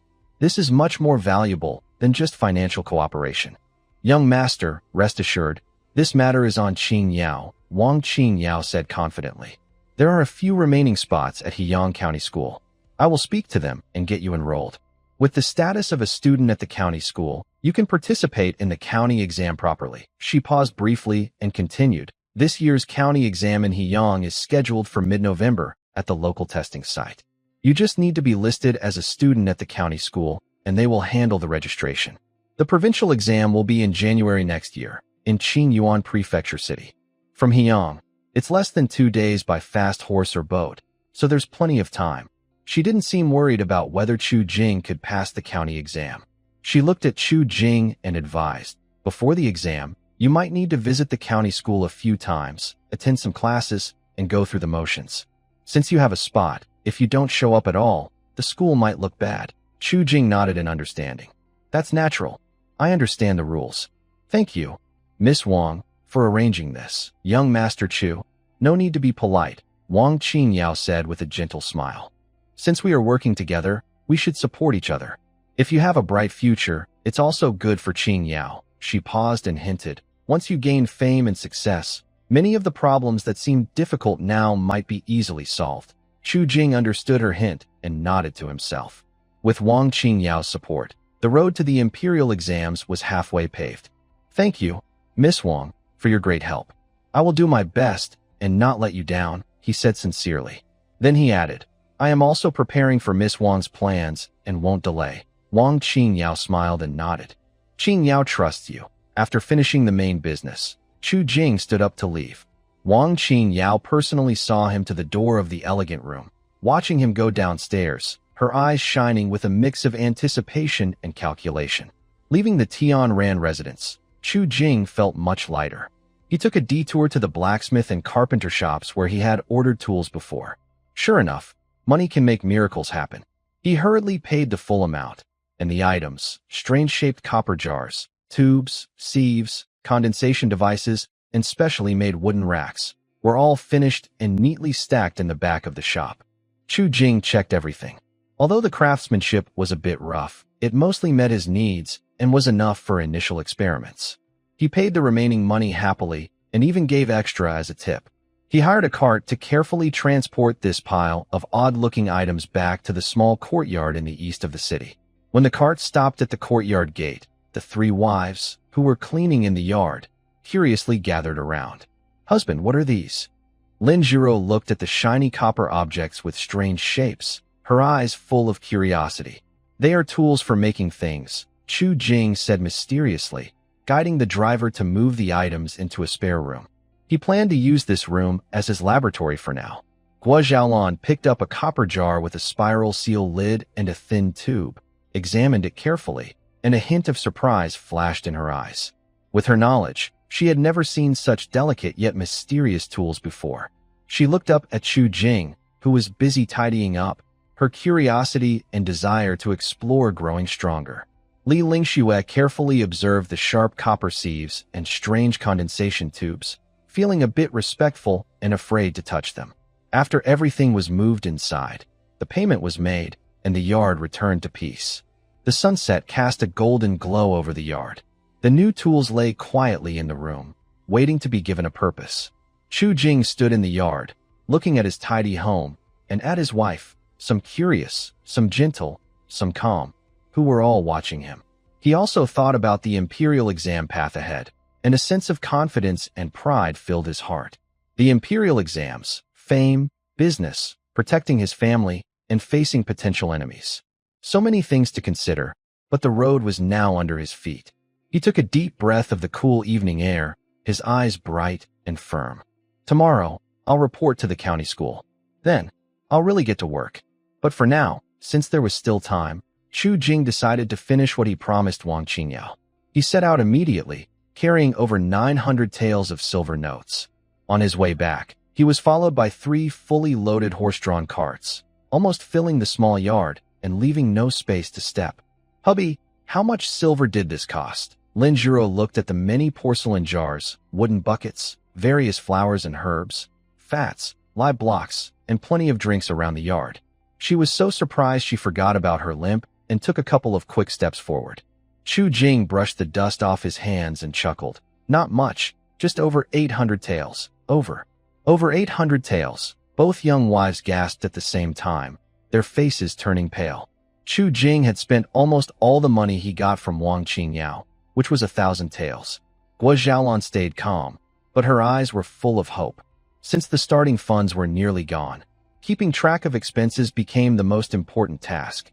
Chu Jing sorted the purchased materials into categories and asked Lin Jiro and Li Lingxue to count and record everything. At first, the two girls held brushes and recited what Chu Jing told them. 120 gene of pig fat, 8 ounces of dried jasmine flowers, 30 jars of strong liquor. They looked worried, their eyebrows knitted. Although their handwriting was neat, the units and quantities were easy to confuse. Seeing them biting their brushes, sweating nervously but afraid to speak, Chu Jing felt amused. Suddenly, he remembered some modern knowledge from the system. Wait, I'll teach you a simpler way. He took a piece of charred wood and drew on a flat stone table. Look, this is 1, this is 2, this is 10. Chu Jing wrote down the 10 Arabic numerals from 0 to 9. When counting, just use these. They're easy to write and much simpler than our usual characters. Lin Jiro and Li Lingxue stared wide-eyed at the strange symbols. What are these characters? They don't look like our script, Li Lingxue whispered. These are Arabic numerals, used specifically for counting. Come, I'll teach you to recognize them. Chu Jing patiently explained each one. Surprisingly, the two girls showed quick understanding of the numbers. In just 15 minutes, they learned to recognize all of them and could do simple addition and subtraction. Chu Jing took the opportunity to introduce the modern ledger format: date, item name, unit, stock in, stock out, and balance. Using Arabic numerals made everything clear and easy to understand. For example, today we received 120 gene of pig fat, so we write 120 here with the unit g0, Chu Jing explained while demonstrating. Lin Zhiro tried to imitate on another piece of paper with a charcoal pencil, writing dried jasmine flowers. 8, 2. Although her strokes were rough, the format was neat and the numbers clear. She looked at the line she had just written. Her once shy eyes gradually brightened, as if she had discovered a new world. Li Lingxue learned quickly. Soon, she could organize her messy notes into a clear, new ledger format. She looked up, her pale face flushing with excitement. Her eyes sparkled as she said to Chu Jing, "Husband, this way of recording is so clear.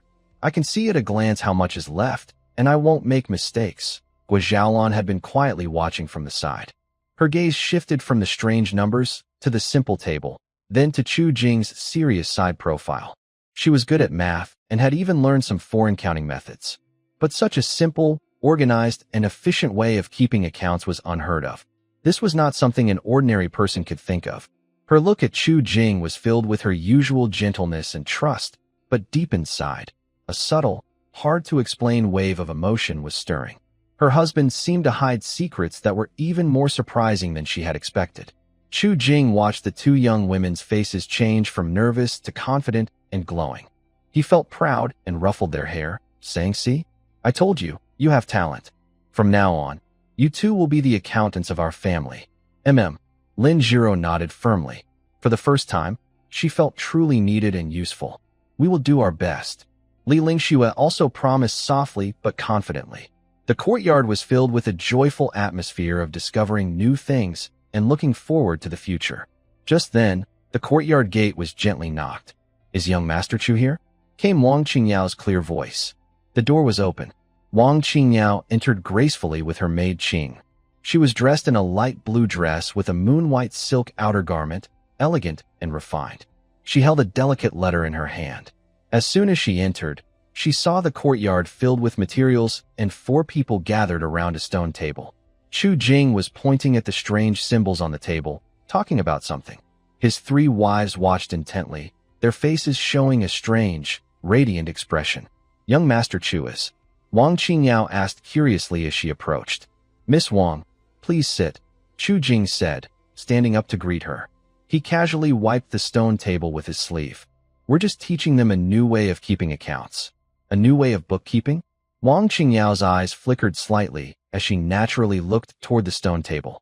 When she saw the so-called strange symbols and the clear charts, her pupils suddenly contracted. With her intelligence and experience, she quickly understood the powerful advantage of this counting and bookkeeping method. Simple, hard to confuse, easy to calculate, and greatly more efficient. "These symbols are," she pointed at the Arabic numerals, her voice tinged with a barely noticeable urgency. "Oh, these are called Arabic numerals. They come from overseas and are much faster to write than our characters, making calculations easier," Chu Jing casually explained, demonstrating addition and subtraction. Wang Qingyao watched intently. As Chu Jing demonstrated, her calm face melted away like spring ice, replaced by growing shock and disbelief.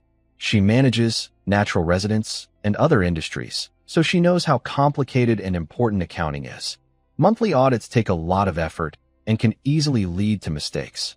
These seemingly simple symbols and charts are like magical tools designed for managing huge accounts. She raised her head, and her gaze at Chu Jing changed completely. Before, she admired his quick wit and brewing talent, happy to see potential in him. But now, her eyes were complex, like turbulent clouds, filled with shock, joy, and a nearly burning curiosity. Just casually discovering a down-and-out refugee who not only has literary talent and extraordinary bearing, but also holds such revolutionary knowledge. This isn't just talent. It's a walking treasure chest.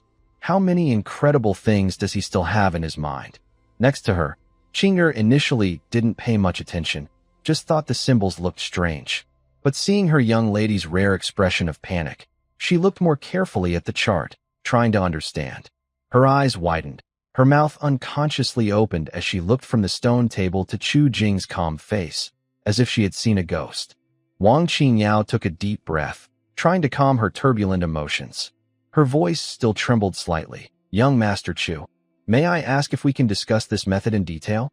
Qingyao is willing to pay a heavy price to learn this bookkeeping technique.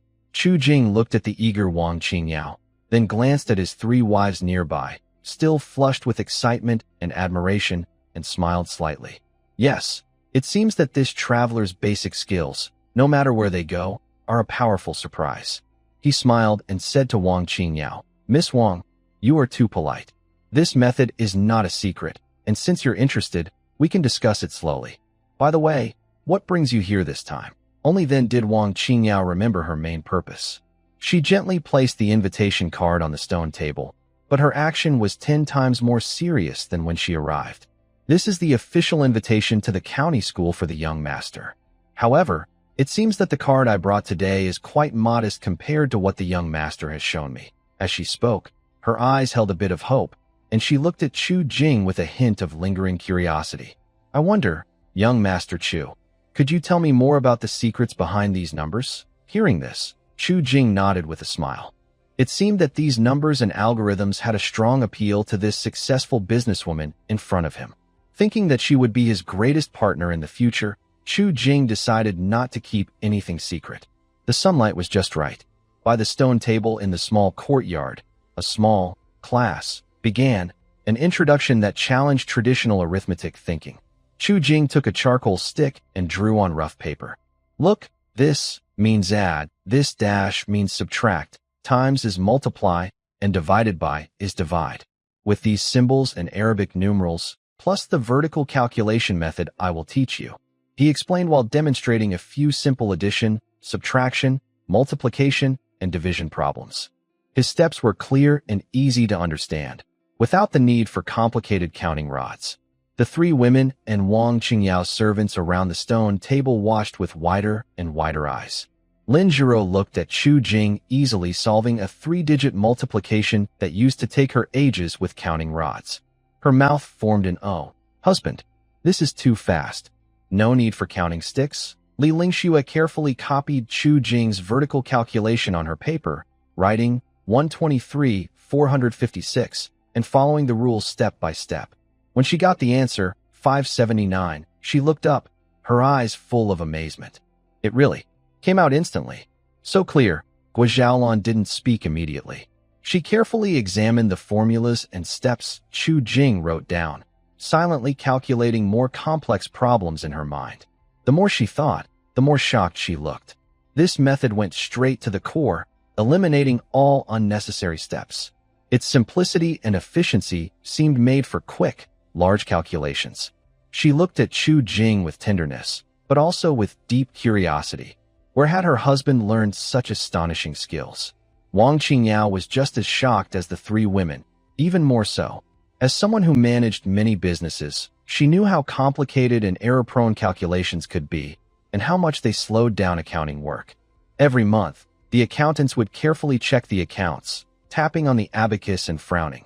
This was a scene she knew well. But the symbols and arrangements before her looked like a sharp sword, easily cutting through all the chaos. She couldn't help but pick up a charcoal stick and try solving a problem involving money flow herself. When she got the right answer quickly, she looked up at Chu Jing, her eyes filled with more than simple surprise, like she had discovered a rare treasure, glowing with excitement. Young Master Chu, this method is like magic. Wang Qingyao's voice trembled with excitement. If used in a shop's accounting, it would be 10 times faster, and the clarity, 100 times better.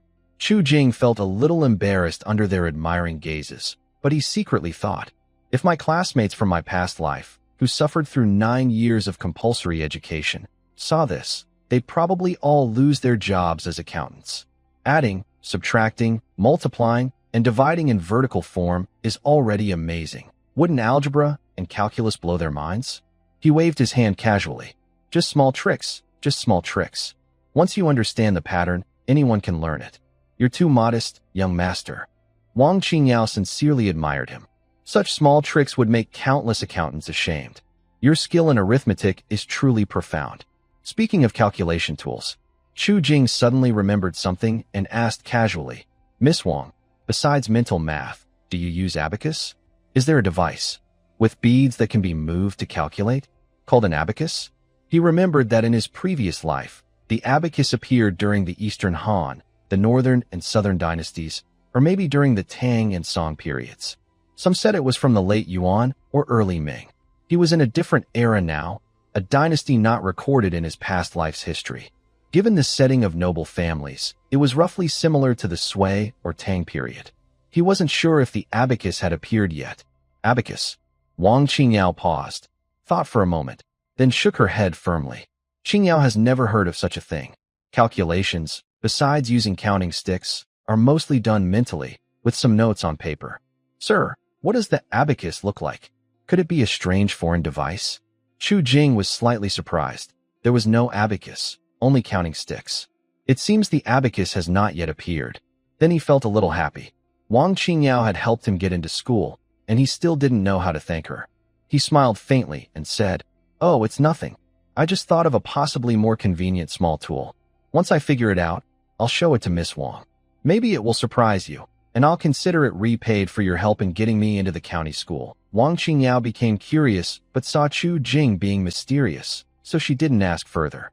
She just smiled and said, Then I'll wait and see. At this moment, her eyes were drawn to the yard, where some organized copper and wooden racks still looked quite large. She asked, Young Master Chu, are these the items you bought? What are they for? Chu Jing looked at her gaze and chuckled. These are to help Miss Wang open a new path, to lay the foundation for building a kingdom. As for the details, let me keep it a secret for now. You'll find out later. Seeing the strange, expensive-looking tools, Wang Qingyao guessed that Chu Jing had spent all his money, about 1,000 taels. She hesitated slightly and signaled to Qing'er beside her. Qing'er understood and took out a few silver notes, handing them over. Young Master Chu, Wang Qingyao said sincerely, with unquestioning trust. Buying these materials must have cost a lot. Take this 1,000 taels first. If it's not enough, you can come to me anytime. Since we've decided to work together, Qingyao trusts you. Just go ahead. Chu Jing looked at the 1,000 taels in front of him and was stunned. He knew Wang Qingyao believed in him, but he didn't expect her to trust him so much. This meant he had received 2,000 taels in startup funds without giving anything in return, and he would keep 50% of the profits later. This girl was really bold. Was she not afraid he would run off with the money? Or that he couldn't produce anything? Her full support warmed Chu Jing's heart, even making him a little touched. He was not a sentimental person, so after a brief pause, he took the silver notes and said seriously, Miss Wang's trust means a lot. I, Chu, will not let you down. He thought for a moment and then smiled mysteriously. All right, Miss Wang, if you're free tomorrow, why not come again? I might have a surprise for you. Hearing this, Wang Qingyao's bright eyes lit up with anticipation. Oh, what wonderful thing does young master have? I will definitely come on time tomorrow. Filled with curiosity and excitement, Wang Qingyao and her servant left the small courtyard. Chu Jing held a silver note with a faint ink smell, looking at the experimental equipment in the yard that seemed full of future potential. He thought about the simple abacus design in his mind and felt very hopeful about the future. After some thought, he left the courtyard and went to a nearby carpenter's shop. He drew the design for the abacus and explained how to make it. Once the carpenter understood, Chu Jing ordered 5 abacuses and asked them to be delivered to his home before evening. After paying, he returned to the small courtyard. Seeing the strange tools in the yard, he felt very motivated. Lanner, Jiro, Ling Shui, come help. Chu Jing rolled up his sleeves, full of energy. Our big plan to get rich is starting now. He officially named the side room the workshop. Although his 3 wives didn't understand what a workshop was, they were excited to see their husband's enthusiasm. Guo Xiaolan was the most efficient and took charge of cleaning the newly made copper parts. Husband, there are some burrs at the joints that need polishing to prevent leaks. She spoke while skillfully handling fine sand. her focused and professional look making Chu Jing secretly admire her again. Lin Jiro was assigned to organize the dried herbs, oils, and alkali blocks she had purchased. She carefully sorted jasmine, osmanthus, roses, and other dried flowers, her bright eyes shining. Husband, can these fragrant flowers really become perfume? Like the exotic scents in ancient books from the western regions? Even better than that, Chu Jing confidently moved a large copper distillation pot onto a makeshift stove and fixed it in place. What we're making will be pure and long-lasting in fragrance. Li Lingxue was a bit weaker, but very careful. Chu Jing asked her to handle weighing and recording. Shui, use the new numbers and ledger method I taught you to keep track of how much of each ingredient we use. Chu Jing handed her a small balance scale and a charcoal pencil. Okay. Li Lingxue nodded firmly, took the scale, and looked very serious, like a young accountant. She first wrote the date and project on Chu Jing's special experiment notebook, then carefully began weighing the ingredients. Her focused expression made Chu Jing smile and gently ruffle her hair. Once everything was ready, Chu Jing officially started the process. The first step was the most important, refining high-proof alcohol. Although there were good wines in this era, their alcohol content was generally low. Chu Jing poured the best bottles of strong liquor he bought into the distillation pot, then slowly heated it over a stove. Guo Xiaolan took on the task of watching the fire. She controlled the heat skillfully, keeping it steady and moderate. As the temperature rose, the alcohol vapor traveled through a tube into the condenser. Cold water circulated around it, causing the clear, water-like liquid, rich in strong aroma, to drip out into a prepared ceramic jar. Wow, it really changed. It's as clear as water. Lin Jiro leaned close to the condenser, watching intently. Her small nose sniffed eagerly. Such a strong smell of alcohol. Much more intense than before. Li Lingxue also looked curiously, then neatly recorded in her notebook. At the third watch of the night, about 3 gene of first distillation alcohol was obtained, clear in color and strong in flavor. The first step was successful, boosting Chu Jing's confidence. Next was the initial extraction of the fragrance. He chose the most fragrant dried jasmine flowers and placed them in a smaller distillation device. Using steam distillation, he collected the aromatic condensate. This process required patience and precise control of the heat. Guo Xiaolan stayed close to the stove, beads of sweat forming on her forehead, but she didn't bother to wipe them. Lin Jiro and Li Lingxue quietly assisted, passing tools and changing cold water. The 3 women worked together more smoothly. When the first small bottle of transparent liquid with a delicate jasmine scent was collected, the entire workshop was filled with a refreshing fragrance. Such a wonderful smell. Lin Jiro took a deep breath, closing her eyes in delight. This scent is pure and distant, like it's lingering, more precious than ordinary flower fragrances, Guo Xiaolan praised, looking at Chu Jing with admiration. She originally thought her husband's perfume was similar to ointments or sachets, but she never expected it to be such a clear, pure liquid.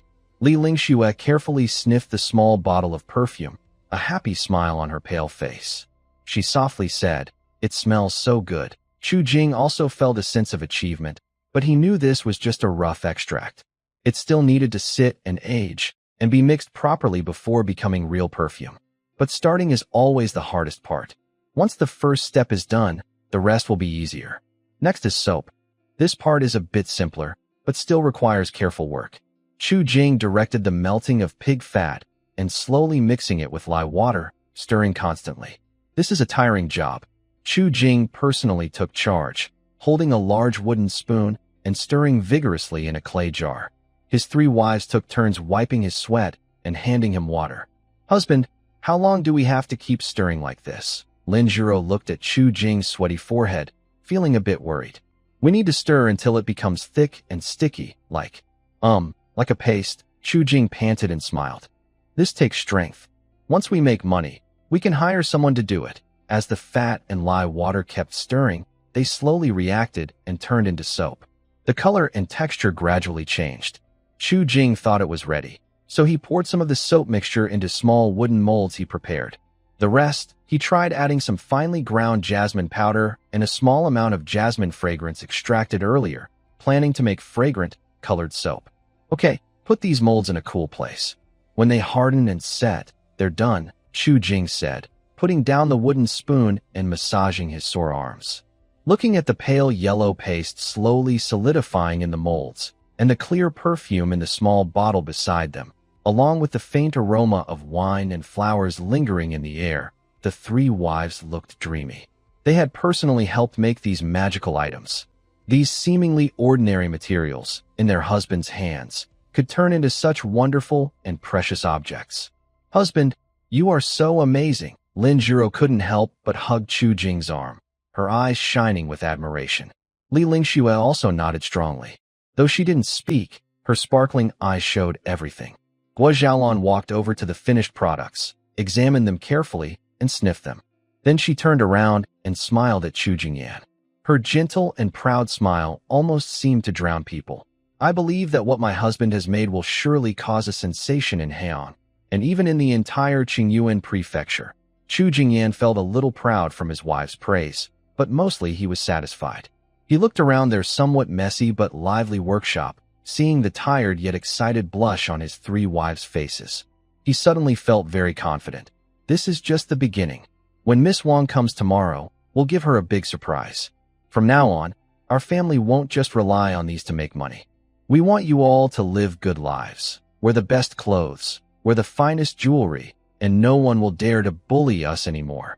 As night deepened, the small courtyard was warm and bright with light. The stove was out, tools put away, and the half-finished soaps and perfumes quietly waited to transform. Chu Jingyan and his three wives had a simple dinner.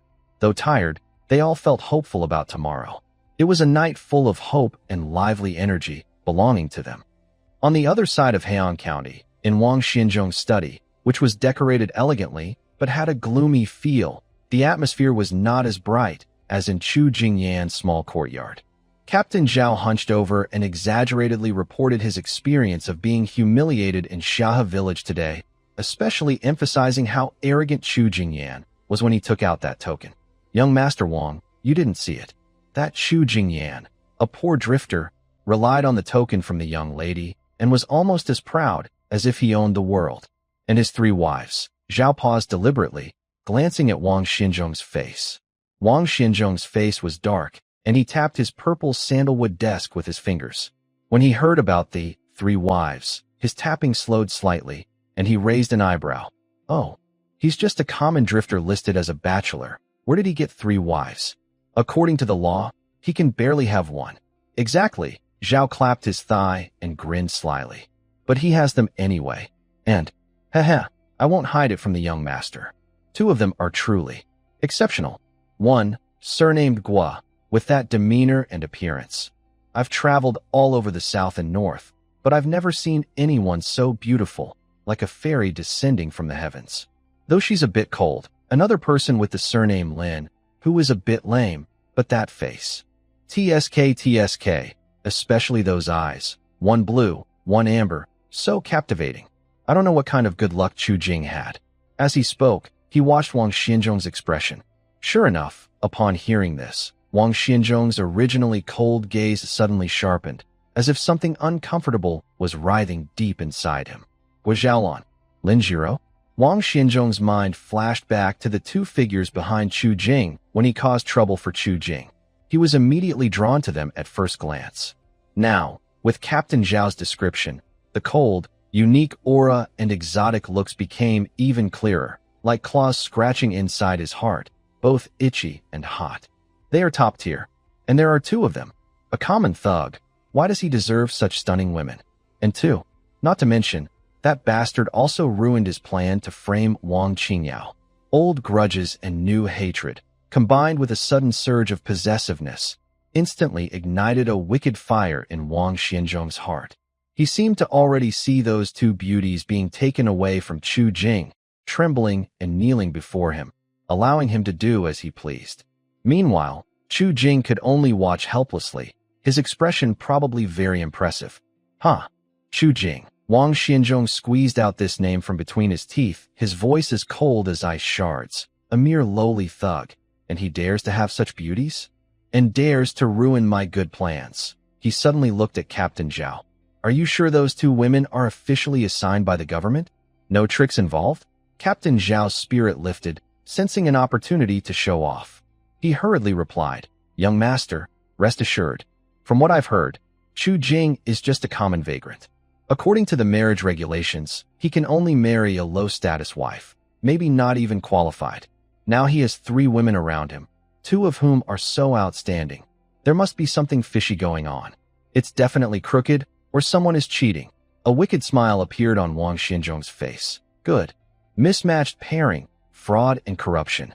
These are perfect tools. He stood up, paced a few steps in the study, his eyes flickering.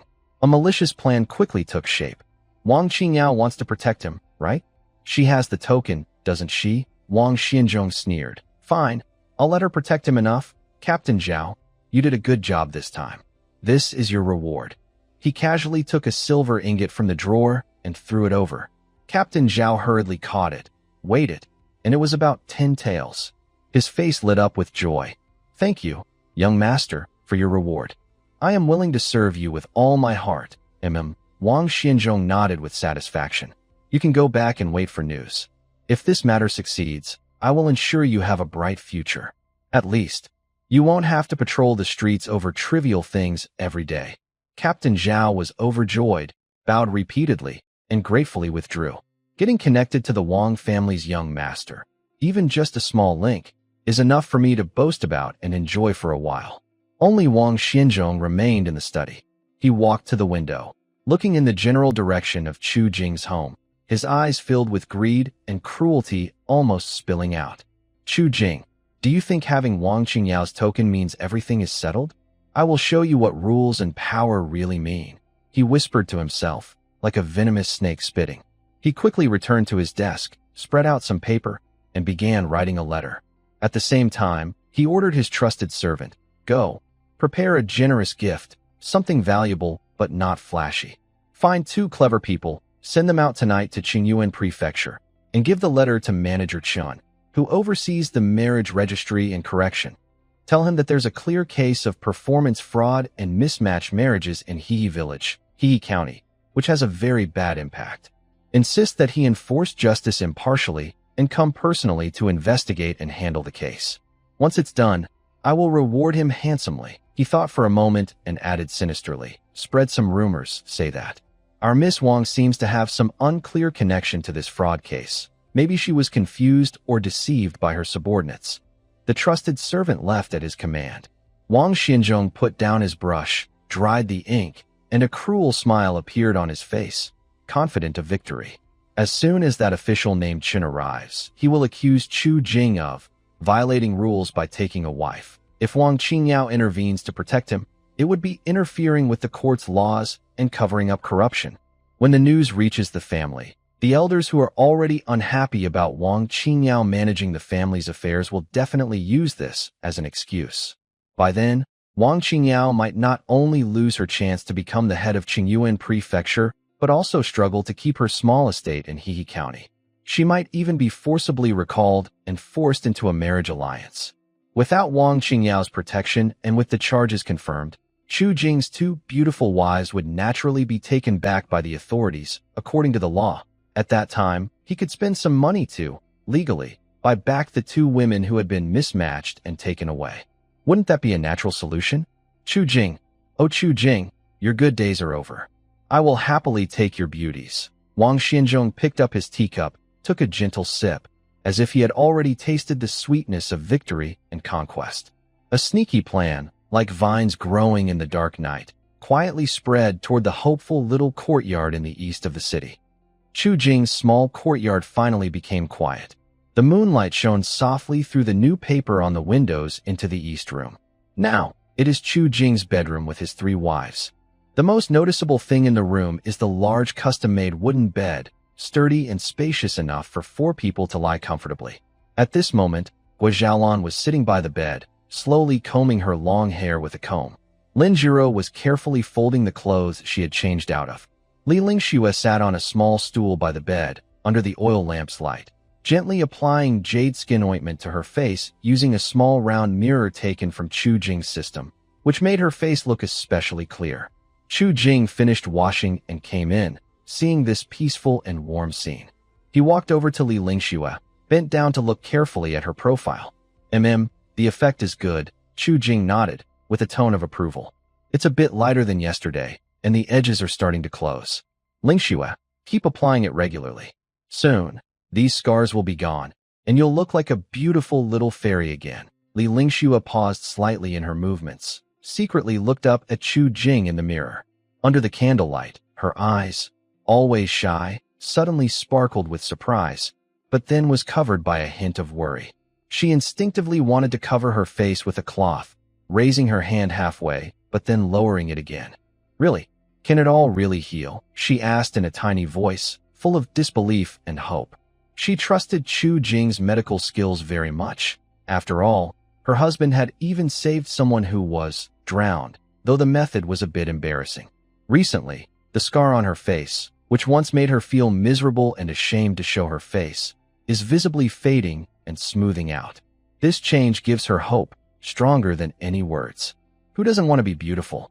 Li Lingxue used to cover her face with a cloth towel, not only because of her low self-esteem, but also because she didn't want her ugly appearance to shame her husband. Now, hope is right in front of her, and her heart is filled with a mix of sweet and sour feelings. Of course I can, Chu Jing said confidently, rubbing her head gently. Your face looks scary, but the injury isn't deep. With the right medicine, new skin will grow, and it will be fine. When that happens, who will still say my Lingxue isn't pretty? Guo Xiaolan put down her comb and came over, carefully examining Li Lingxue's cheek under the light. Her cold eyebrows softened. It's really much better. Sister Lingxue, don't worry. If your husband says you'll get better, then you definitely will. Lin Jiro also came closer, her unusual eyes shining like gemstones in the light. She genuinely cheered for Li Lingxue. That's great, Lingxue. Once you're better, we'll go shopping together for pretty blush and powder. She smiled happily, her eyes curved with joy. But as she kept smiling, her gaze unintentionally fell on her awkward left foot. The smile faded a little, and a quick flash of sadness and low self-esteem crossed her eyes. She quietly hid her left foot in the shadows. This tiny change in her mood didn't escape Chu Jing and Guo Xiaolan, who had been paying close attention. Li Lingxue sensed that Lin Jiro was feeling down. She put down her mirror and ointment, gently holding Lin Jiro's hand with concern in her eyes. Jiro, sister. Guo Xiaolan also silently sighed, looking at Lin Jiro's foot with pity. The atmosphere in the room suddenly shifted from happiness to a bit of sadness. Chu Jing's heart tightened, knowing that this girl was upset about her foot again. He sat down by the bed and gently pulled Lin Jiro to sit beside him. Why are you overthinking again? Chu Jing's voice was soft but firm, with a tone of unquestionable reassurance. Look at your husband. Lin Jiro raised her eyes. Her amber and gray-blue eyes were already misty, but she held back her tears and didn't let them fall. She just bit her lip and gently shook her head. It's nothing. Husband, I'm fine. Chu Jing gently pinched her cheek and asked, Are you worried about Ling Shui getting better and forgetting about your own foot? Hearing this, Lin Jiro's eyes turned redder. She lowered her head and her voice trembled a little. I am just a cripple, a monster with different eyes. I don't deserve my husband's kindness. That's nonsense. Chu Jing interrupted her seriously. What monster? Look at Zizhu's eyes, so special and beautiful. Others want them, but can't have them. As for your foot, he slowed his voice, took Lin Jiro's left hand, and gently pressed a spot on her ankle. Here, and here, sometimes it feels sore and swollen, especially after walking for a long time. Lin Jiro nodded in surprise. Yes, that's good, Chu Jing said casually. Your foot isn't naturally like this, and it can be fixed. It was just a dislocated bone that wasn't set properly at first, so it healed crooked. Judging by your condition, the injury probably happened about a year ago. Hearing this, Lin Jiro remembered some painful memories and shivered slightly, softly saying, It's not been long, so your tendons and muscles haven't fully set yet. Chu Jing continued, as if explaining something simple. It just needs a small operation to cut the crooked part and realign it so it can grow properly. The main issues now are, first, your body is still a bit weak, so you need to rest and build up your strength. Second, I don't have the right tools at hand. He leaned closer, looked into her eyes, and smiled like a clever fox making a promise. Don't worry, I have a way to get the tools. It just takes some time to prepare. You just need to eat well, sleep well, and take good care of yourself. When the time comes, I'll personally treat your foot. I promise you'll be able to run and jump. Just don't mind being lively. Running around the yard chasing butterflies might give me a headache." His words were both professional and funny, making the complicated surgery sound as simple as fixing a small wooden stool. Lin Jiro was so amused, she almost burst out laughing. But tears finally fell, not from sadness, but from great joy and relief. "Really? Really? Husband, my foot. Can it really get better? Can I walk normally? No more. No more limping." She clutched Chu Jing's sleeve tightly, as if holding onto a lifeline. More real than gold, Chu Jing gently wiped her tears. "When has your husband ever lied to you? Soon, Jiro, you will definitely be one of the most lively and beautiful girls in Heian County." No, in Xingyuan Prefecture, Guo Xiaolan and Li Lingxue listened nearby, their eyes moist, but their faces showed genuine smiles. Guo Xiaolan softly embraced Lin Jiro's trembling shoulders, while Li Lingxue held her hand tightly. The warm glow of the oil lamp cast their shadows on the wall, showing their closeness. For a moment, the room fell silent. Only faint sobs and gentle breathing could be heard. A mix of gratitude, happiness, dependence, and deep warmth flowed silently among the four of them. Lin Jiro leaned on Chu Jing's shoulder, slowly stopping her tears. She looked at the flickering lamp flame and softly whispered, "My husband, what would have happened to us if we hadn't met you?" This sentence deeply touched Guo Xiaolan and Li Lingxue, stirring their innermost feelings. Guo Xiaolan remembered her own despair when her body was covered in sores and she was waiting to die in a dirty grass pile. If it weren't for Chu Jing's miraculous medicine and careful care, she would have already turned to dust. Li Lingxue touched her increasingly smooth face and thought of the fierce cold that once made her cough so badly she thought she wouldn't survive, along with her burns. If not for her husband, she might have been assigned to someone else, or quietly disappeared in this cold winter. Lin Jiro was even more aware that her limp and strange eyes might still be sold as a rare item by human traffickers, but if she were truly given to some wicked person or left to wander the streets, her fate would be even worse than Guo Xiaolan and Li Lingxue. Three women who once faced despair now snuggled beside the same man, feeling this hard-won warmth and safety, their hearts full of complex feelings. Chu Jing heard the fear and relief in their words and felt his heart soften. He opened his arms and gently pulled all three wives close. Though a little awkward, his intentions were clear. "Let's forget about the past," he said calmly, with a reassuring strength. "Now we are a family. With me here, no one can bully you anymore. Our days will only get better. Now, go to sleep peacefully. Tomorrow, I have a surprise for Miss Wang. Rest well." Under his comfort, the three wives gradually calmed down. The oil lamp was blown out, and four people lay on a specially made big bed. Chu Jing slept on the outer side, with Guo Xiaolan, Lin Jiro, and Li Lingxue in order inside. At first, they felt shy and a little nervous, but soon the exhaustion from a day of travel and the peace after relaxing took over. Listening to each other's gentle breathing and feeling the close warmth of one another, they all fell into deep sleep. The moonlight was like water, quietly covering the small courtyard. It kept out the busy, scheming, and plotting of the day, leaving only a warm, peaceful dreamland inside.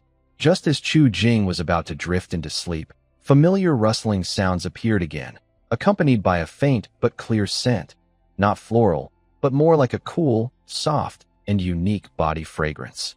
A soft body, with a slight dampness from a recent bath and warmth, naturally slipped into his bed. Compared to the last time in the thatched hut, there was less hesitation and more straightforwardness. Chu Jing instantly woke up, his heart beating faster. With a familiar feeling, he knew it was Guo Xiaolan. But unlike last time, when she was shy and curled up in his arms because of the cold on the ground, this time he clearly felt that her body was less reserved, more flexible and proactive. She didn't turn her back to him like before, but slightly turned to face him. Moonlight shone through the window, casting light and shadow on her beautiful face. Her eyes, usually calm like a deep pond, now shimmered with a faint, star-like sparkle in the darkness, something Chu Jing had never seen before. She looked at him quietly and honestly. "Hubby, are you still awake?" she asked, her voice softer than usual, with a slight lift at the end, carrying a subtle teasing tone. Chu Jing's throat moved, feeling a bit dry. I was about to sleep. Xiaolon you. He couldn't quite tell what Xiaolon was like tonight. Her aura felt a little different. Could it be because they moved from the rough hut to their proper new house? Did she think the environment and timing were just right? Or was her restraint last time just a form of modesty, thinking it wasn't the right moment? Before he could figure it out, Xiaolon made a move. Her slender arm gently wrapped around his waist. Her fingertips lightly brushed the fabric of his sleepwear, causing a subtle shiver. Her face moved a little closer, warm breath brushing his jaw. Her voice soft and almost like a whisper, yet carrying an irresistible charm. Husband. Cold. It was the same excuse, but her tone, expression, and the aura she emitted were completely different from last time. Last time, she was a bit clumsy and coquettish. This time, it felt more like a confident, queen-like invitation. Her eyes looked at him as if to say, I know you know what I'm thinking, and I know you know what you're thinking. Chu Jing's mind suddenly went blank, and the last bits of sleepiness and reason almost vanished under this direct, tempting gaze. He wasn't Lu Xiaohui, and what he held in his arms was his beautiful, well-loved wife, whose affection had long been obvious, and who was now acting unusually bold. If he still couldn't stay calm, he might as well go to a temple and become a statue. Whether she suddenly understood because of the change in environment or for some other reason, the tempting treat was right in front of him. Why not take it? If he kept resisting, he might start to doubt himself. Cold. Chu Jing's voice also became husky. He tightened his arms, pulling her fully into his embrace. Their bodies pressed close, almost feeling each other's rapid heartbeat and rising body temperature. Then, husband will keep you warm. This sentence was like a switch, or rather, a silent permission. Xiaolon's eyes flickered with a faint smile, mischievous and relaxed, as if she had achieved her goal. She didn't speak again, only slightly lifted her chin, closed her eyes, her long eyelashes fluttering like butterfly wings. The moonlight cast a soft silver glow on her face, blending her usual cool aura with complete submission, creating a breathtakingly beautiful scene. Chu Jing no longer hesitated and lowered his head. Xiaolon responded shyly, but perfectly in tune. As night deepened, the room was filled with a gentle, enchanting atmosphere. Across the not-too-far distance, on the other side of the big bed, Lin Zhiro and Li Lingxue, who should have been asleep and breathing evenly, moved almost imperceptibly at the same time. Chu Jing woke up to a soft rustling sound and the faint aroma of porridge drifting in the air. Sunlight filtered through the new paper on the window, making the room bright and cheerful. The bed was already empty, leaving only a faint, unique cool fragrance that belonged to Xiaolon. Outside, there were soft footsteps, gentle conversations, and the clattering of dishes, his three wives busy with their chores. Chu Jing stretched lazily, a slight smile appearing on his face. A deep sense of satisfaction and belonging filled his heart. Thinking back to last night's romantic moments, he felt a warm blush on his face, but inside he was happily bubbling.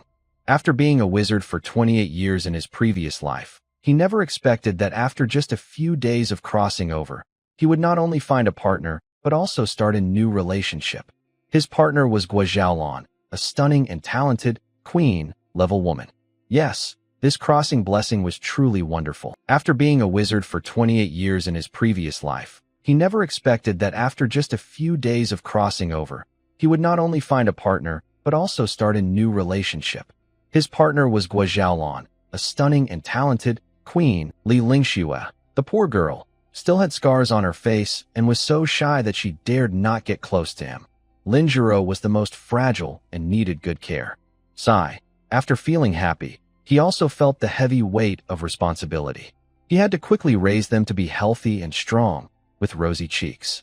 Just as he was thinking, a system notification suddenly sounded. Ding! Wife Xiaolon and the host have completed a major life event. The system has activated the new wife binding feature. After binding, the host has 1 year to turn her into a true wife, either in body and mind or in name only. If the goal isn't achieved, the system will punish the host by directly erasing him. Newly bound wife, Wang Qingyao. Favorability. Since she is not yet a wife, it is locked. Keep working hard, host. Complete the marriage task. Hearing this notification, Chu Jing froze in place. What the heck was this system doing? It even forced him to bind a new wife. If he doesn't complete the task, he'll be erased? This was too dangerous. And the system had assigned him Wang Qingyao as the new wife. What kind of joke was this? Although this woman was unbelievably beautiful and worthy of being his wife, Chu Jing was willing. But the problem was, what was Wang Qingyao's identity? A princess from the Langyao Wang family. With his current status, was it even possible to marry her? Regarding the idea of mind and body uniting, it is possible, but why would a good girl, with no fame or status, be willing to unite her mind and body with you? Is it force? Or trickery? What kind of thing is this? Chu Jing felt speechless and exhausted from complaining. However, thinking about how failing the task would lead to being erased, he felt anxious. It seemed he had to complete this task, no matter what. What annoyed him most was that he couldn't see Wang Qingyao's affection level, not even to try to use her affection to get system benefits. This new wife's connection, whether active or not, made no difference. The system was really a pain. Just as Chu Jing wanted to curse the system loudly, the door was gently pushed open a crack. Li Lingxue peeked in, saw he was awake, and quietly said, "Husband, you're awake? The washing water and towel are ready." Her voice was soft and gentle, with a hint of sleepiness, and her cough was almost gone. The modern cold medicine produced by the system was very effective against ancient cold and wind illnesses. Although she had only taken medicine for 4 days, her energy and spirit visibly improved. Her eyes still showed some hesitation, but they also sparkled with liveliness. I'm coming." Chu Jing suppressed his worries, responded, and quickly got up. He could only take one step at a time and see how things went. Seeing Li Lingxue quietly place the prepared warm water basin and towel, then lower her head and step back, her obedient and gentle look softened his heart again. After he finished washing up and went to the main hall, breakfast was already served. There was simple porridge, small dishes, and a freshly steamed bun, all steaming hot. Guo Xiaolan was arranging the last pair of chopsticks. When she looked up and saw him, a faint blush quickly flashed across her face.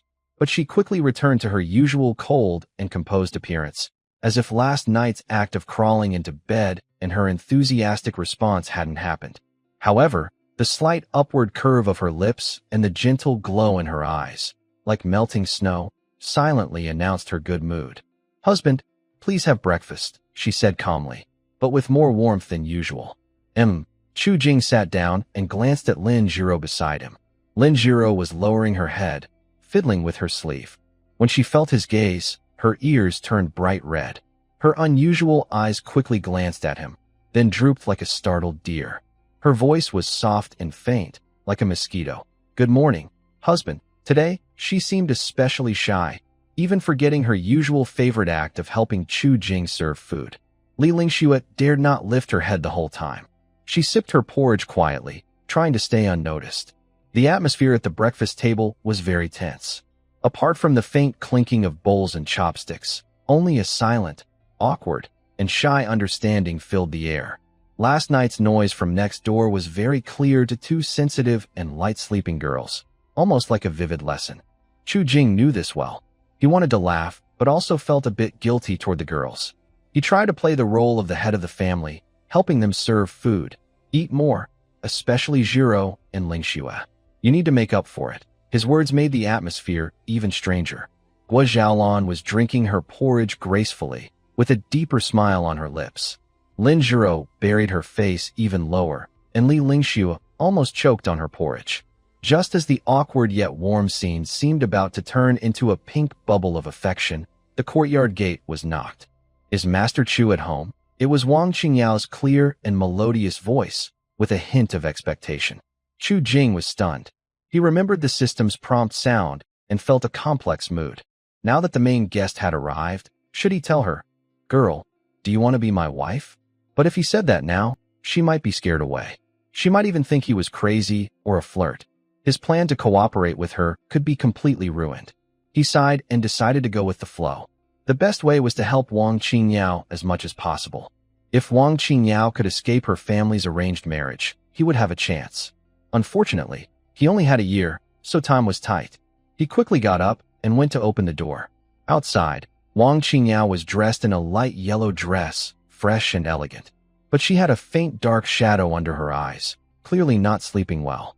Behind her was the sleepy-eyed, yawning young maid, Qing'er. Upon seeing Chu Jing, Qing'er couldn't help but whisper complaints. "Young Master Chu, you really caused trouble for our young lady. You said there would be a surprise today." She kept talking about it from last night until this morning, tossing and turning and unable to sleep well. Before dawn, she hurried the maid to get her ready. Wang Qingyao's face flashed with a hint of embarrassment and annoyance at being exposed. She lightly scolded, "Qing'er, stop talking so much." When she turned to Chu Jing, her smile was graceful and proper, but her eyes showed eager curiosity and anticipation that couldn't be hidden. "Young Master Chu, Qingyao dares to come early because she is too curious. She wants to know what exactly the surprise you mentioned yesterday is." Chu Jing looked at this close-knit master and servant pair and smiled as he welcomed them inside. "Miss Wang, you're just in time. I just finished preparing breakfast. If you don't mind, would you like to join us?" "No need. We've already eaten." Wang Qingyao politely declined, but her gaze was already drawn to the trays covered with cloth on the table in the main hall and a strange-shaped wooden frame nearby. "What are these?" Gua Xiaolan and the other two women had already stood up and nodded at Wang Qingyao. Seeing Wang Qingyao and her maid enter, especially noting Wang Qingyao's slightly tired but more charming face and her unhidden hopeful look at Chu Jing, the three women almost simultaneously sounded a warning bell in their hearts. Gua Xiaolan's gentle expression immediately cooled, returning to her usual distant and cold demeanor. She stepped forward, subtly positioning herself slightly ahead of Chu Jing on his side, and said lightly with a hint of a hostess's tone, "Miss Wang has arrived. Husband is having breakfast now. If you're not in a hurry, may I ask you to wait a moment?" Her tone was polite, but carried an air of authority.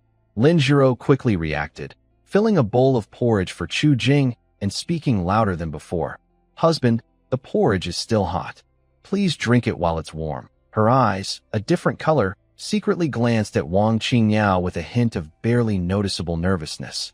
Li Lingshuik didn't speak, but quietly pushed the small dish of pickled vegetables that Chu Jing liked in front of him, then silently stood on his other side, lowering her gaze but listening carefully. Chu Jing was a bit amused by his three wives' sudden, coordinated, guard, stance, but also felt warm inside. Of course, there was also a strange sense of helplessness. The way his three wives were so cautious of Wang Qingyao made it difficult for him to complete his task. Now, in front of him, there is not only the task of finding a way to marry Wang Qingyao, but also the need to soothe three wives afterward. He cleared his throat and said, "It's okay. Miss Wang is not a stranger. Since you're here, let's first look at the items." He walked over to the wooden frame object, lifted the cloth covering it, revealing a somewhat rough but complete wooden abacus with smooth beads and a sturdy frame. "This is..." Wang Qingyao looked at the frame full of beads with curiosity. "It's called an abacus, Chu Jing said, picking up the abacus and moving the beads casually, making a clear clicking sound. "It's a tool used for calculations. Compared to counting rods, it's more convenient and faster. Once you get used to it, you can do addition, subtraction, multiplication, and division with large numbers instantly." He demonstrated a simple addition. At first, Wang Qingyao was a bit confused, but as she watched Chu Jing's fingers fly and the beads collide, a complex number appeared clearly. Her eyes widened more and more. As a business person, she understood the value of this device perfectly. This is practically a tailor-made tool for accountants. It greatly improves efficiency more than several times, and it seems that as long as you learn the formulas, it's not hard to master. "Young Master Chu, did you really make this?" Wang Qingyao's voice trembled with excitement. She took the abacus, loving it so much she couldn't put it down, gently touching the smooth beads, her eyes shining with admiration. "If this device is widely used, it will change the entire accounting world. You are truly talented, young master. I am deeply impressed."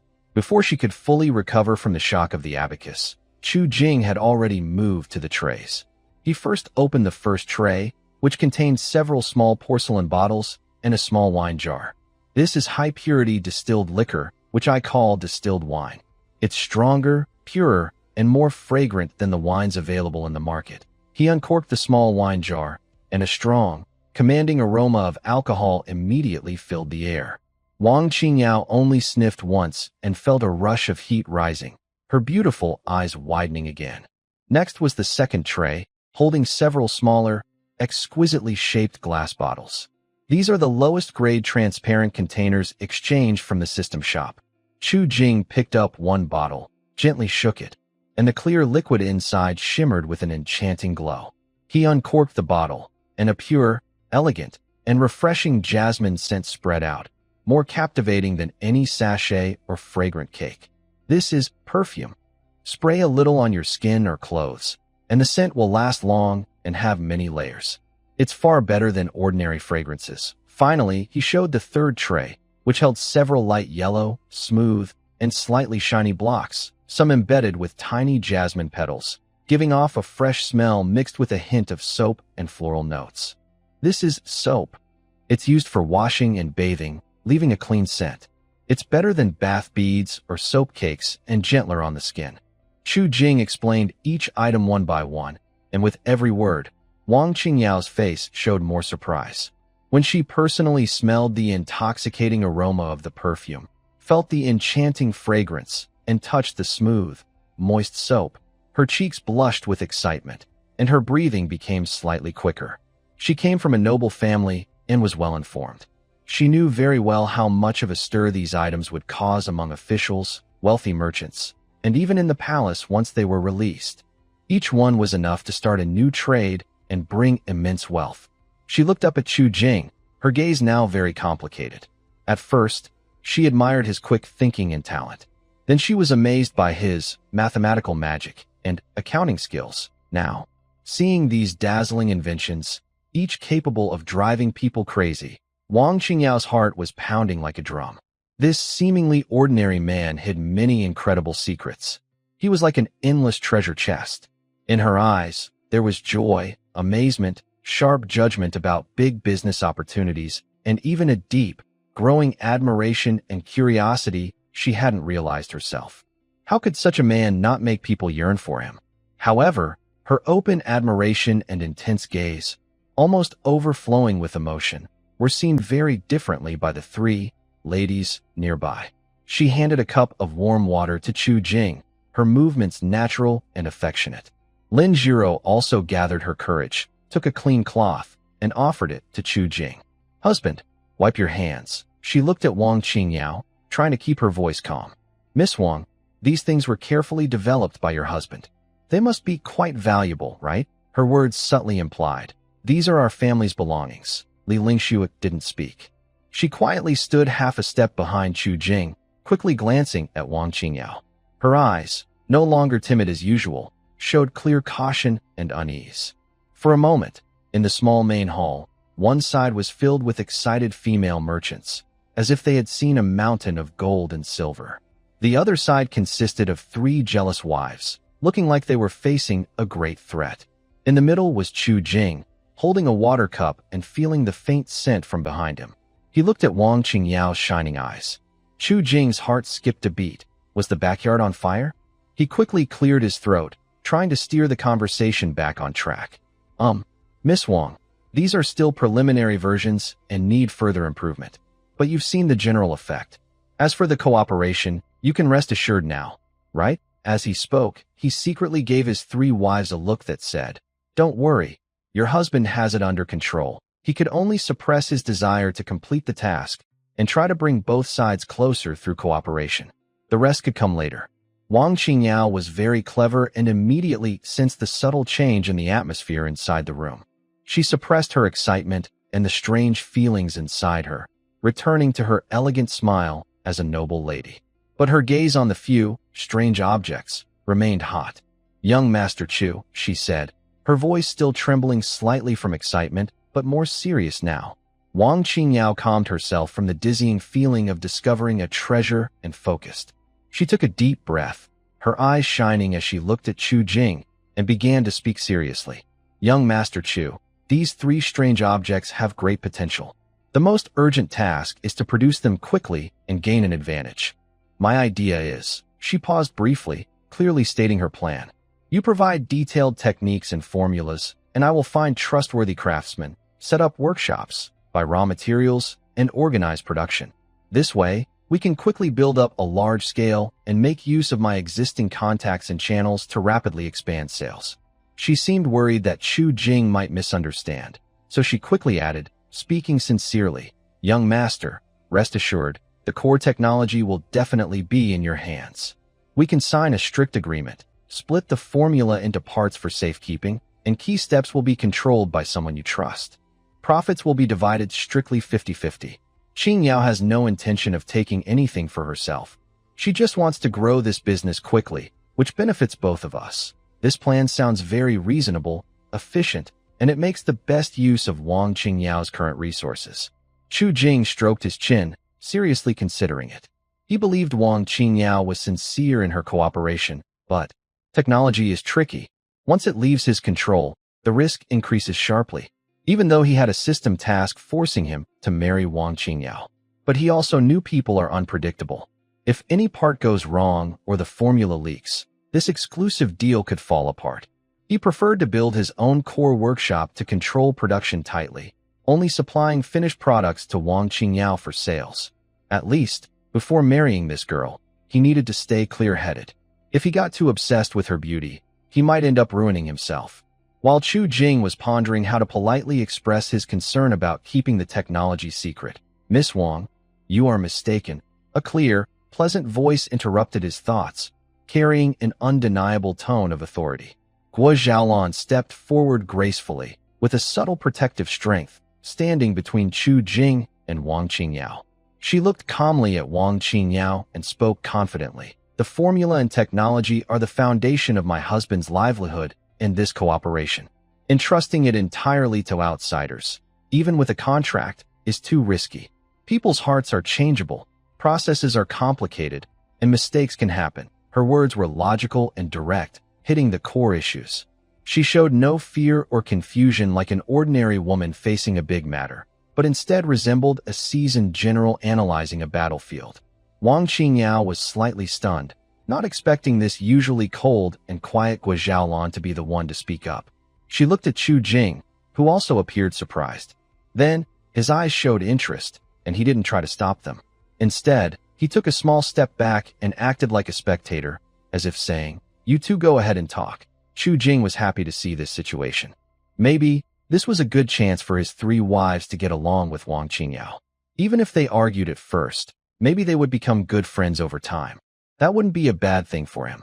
What surprised Wang Qingyao even more was what happened next. Lin Jiro also moved slightly, standing behind Guo Xiaolan a little further back. She looked a bit nervous, twisting her fingers around her clothes unconsciously. But when she looked at Wang Qingyao, her unusual colored eyes shone with a firm light. Her voice was soft but clear. "Miss Wang, Lan Jiejie is right. Husband skills are very special and precious. If anything goes wrong, we will regret it forever.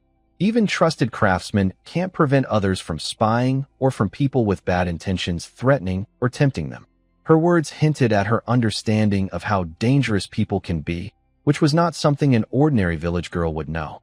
Li Lingxue didn't speak, but silently moved to the other side of Guo Xiaolan, showing her support without words. She slightly raised her chin, her gaze still a bit shy, but her quiet determination was clear. She softly repeated an important point: husband's things must be protected. The three women, united in purpose, quickly formed a strong wife-team alliance. Their clear goal was to protect their husband's core skills and also to guard against potential rivals. Chu Jing watched nearby, first surprised, then almost laughed out loud. Wow, he usually saw his three wives as either cold, timid, or quiet. But at this moment, they were so brave. And each one spoke with purpose, hitting the key points. They weren't just pretty faces, they were like hidden advisors and guardians. Especially Guo Xiaolan, with her calm analysis and commanding presence, was incredibly impressive. It seemed he could secretly relax more in the future. No, he should say, let his capable wives show their talents more. Wang Qingyao was even more shocked inside. She had only thought that Chu Jing's three wives looked beautiful and elegant, especially Guo Xiaolan, who was definitely not ordinary. But unexpectedly, They showed such clear understanding and decisive attitude on a major issue involving their own interests. Moreover, these three women clearly took Guo as the main backbone, working together smoothly and not giving an inch. She put away the last bit of contempt she felt because they were women, and her expression became more serious. She knew that today's negotiation partners might not be just Chu Jing. Lady Guo, Lady Lin, Lady Li, Wang Qingyao nodded slightly to the three women, showing equal respect. I understand your concerns. Technology is fundamental, and we must be careful. I wonder if the three of you have any good ideas? I am listening carefully. She turned the question back, both out of respect and as a test. Guo Xiaolan exchanged a glance with Lin Jiro and Li Lingxue. After receiving their slight nods of support, she spoke calmly, clearly having thought it through. I don't dare to claim to have great ideas. In my humble opinion, cooperation should be divided with clear responsibilities. First, the core technology workshop must be controlled directly by my husband. He will choose the location, oversee construction, and recruit staff. All formulas and key processes must be kept secret. Miss Wang can send people to supervise the accounts, ensuring the materials, output, and supplies are correct. Second, Miss Wang can be responsible for bulk raw material procurement, as well as sales, distribution, and maintaining good relationships with partners. This is where Miss Wang's strengths lie, and she can also leverage the advantages of the Wang family's channels. Third, profit sharing can still be split equally, but my husband will be responsible for all costs and wages of the workshop staff, while Miss Wang will handle the costs and channel expenses related to sales. The final net profit will be split 50-50. Her explanation was clear and organized, turning Chu Jing's vague ideas into concrete plans. And the phrase divide and conquer, clear responsibilities hit Chu Jing's heart perfectly. He manages production, Wang Qingyao handles sales, technology stays secret, channels are used well. This is perfect. Lin Jiro added at the right moment, her voice gentle but firm. This way, we protect the core and also use Miss Wang's strength to expand the market. Your husband can focus on improving the technology and making better products. She thought of Chu Jing's clever ideas and the new inventions he kept coming up with. Li Lingxue also softly but firmly added, using our own workshop, we can trust it. The focus was on emphasizing the words, our own. After hearing this, Wang Qingyao quickly began to think. This plan indeed best protected Chu Jing's technical safety, but it also raised her demands. She needed to invest more resources in building channels and sales, and her control over the production process was reduced. However, thinking from another angle, Chu Jing took on the workshop's costs and risks, which eased her financial pressure a bit. More importantly, this plan was based on stronger trust and clearer division of work, which might make it last longer. She looked at Chu Jing, who was smiling happily while watching his three talented wives, full of admiration and pride. It was clear he was very satisfied with this plan. Wang Qingyao sighed inwardly, knowing this was Chu Jing's bottom line. But she also gained something from it. All three ladies are thoughtful. I admire that, she said with a smile, returning to her sharp businesswoman attitude. This plan is workable, but we need to discuss the details. For example, can I purchase raw materials for young Master Chu at a better price to lower costs? Also, we should decide early on the pricing, target customers, and sales strategies for the first batch of products. The negotiation moved into more specific and professional topics. This time, Chu Jing was no longer alone facing Wang Qingyao. Instead, he watched and approved the decisions. The three wives, working together as a family business alliance, led the main negotiations with Wang Qingyao and the Wang family channels behind her. Guo Xiaolan continued to lead, speaking sharply and logically, not backing down on key points of interest. Lin Jiro carefully added some details that might be overlooked, like seasonal price changes for raw materials and transportation tips. Li Lingxue, though quiet, always pointed out important cost calculation issues when she spoke. Chu Jing sat comfortably nearby, drinking warm water that Li Lingxue poured for him, watching his wives work so hard and smartly for the family. He felt very happy. Was this what it meant to marry three wives? No. It was more like marrying three talented and beautiful, wise helpers, all at once. It seemed that on the road to wealth, as the technical director and final decision-maker, he could finally relax a little. Just a little. Although 4 women were arguing there, this was clearly a good start. She could see their mutual appreciation. He believed that with his careful planning, their relationship would only get better. In the future, he wouldn't have to worry about jealousy among his wives.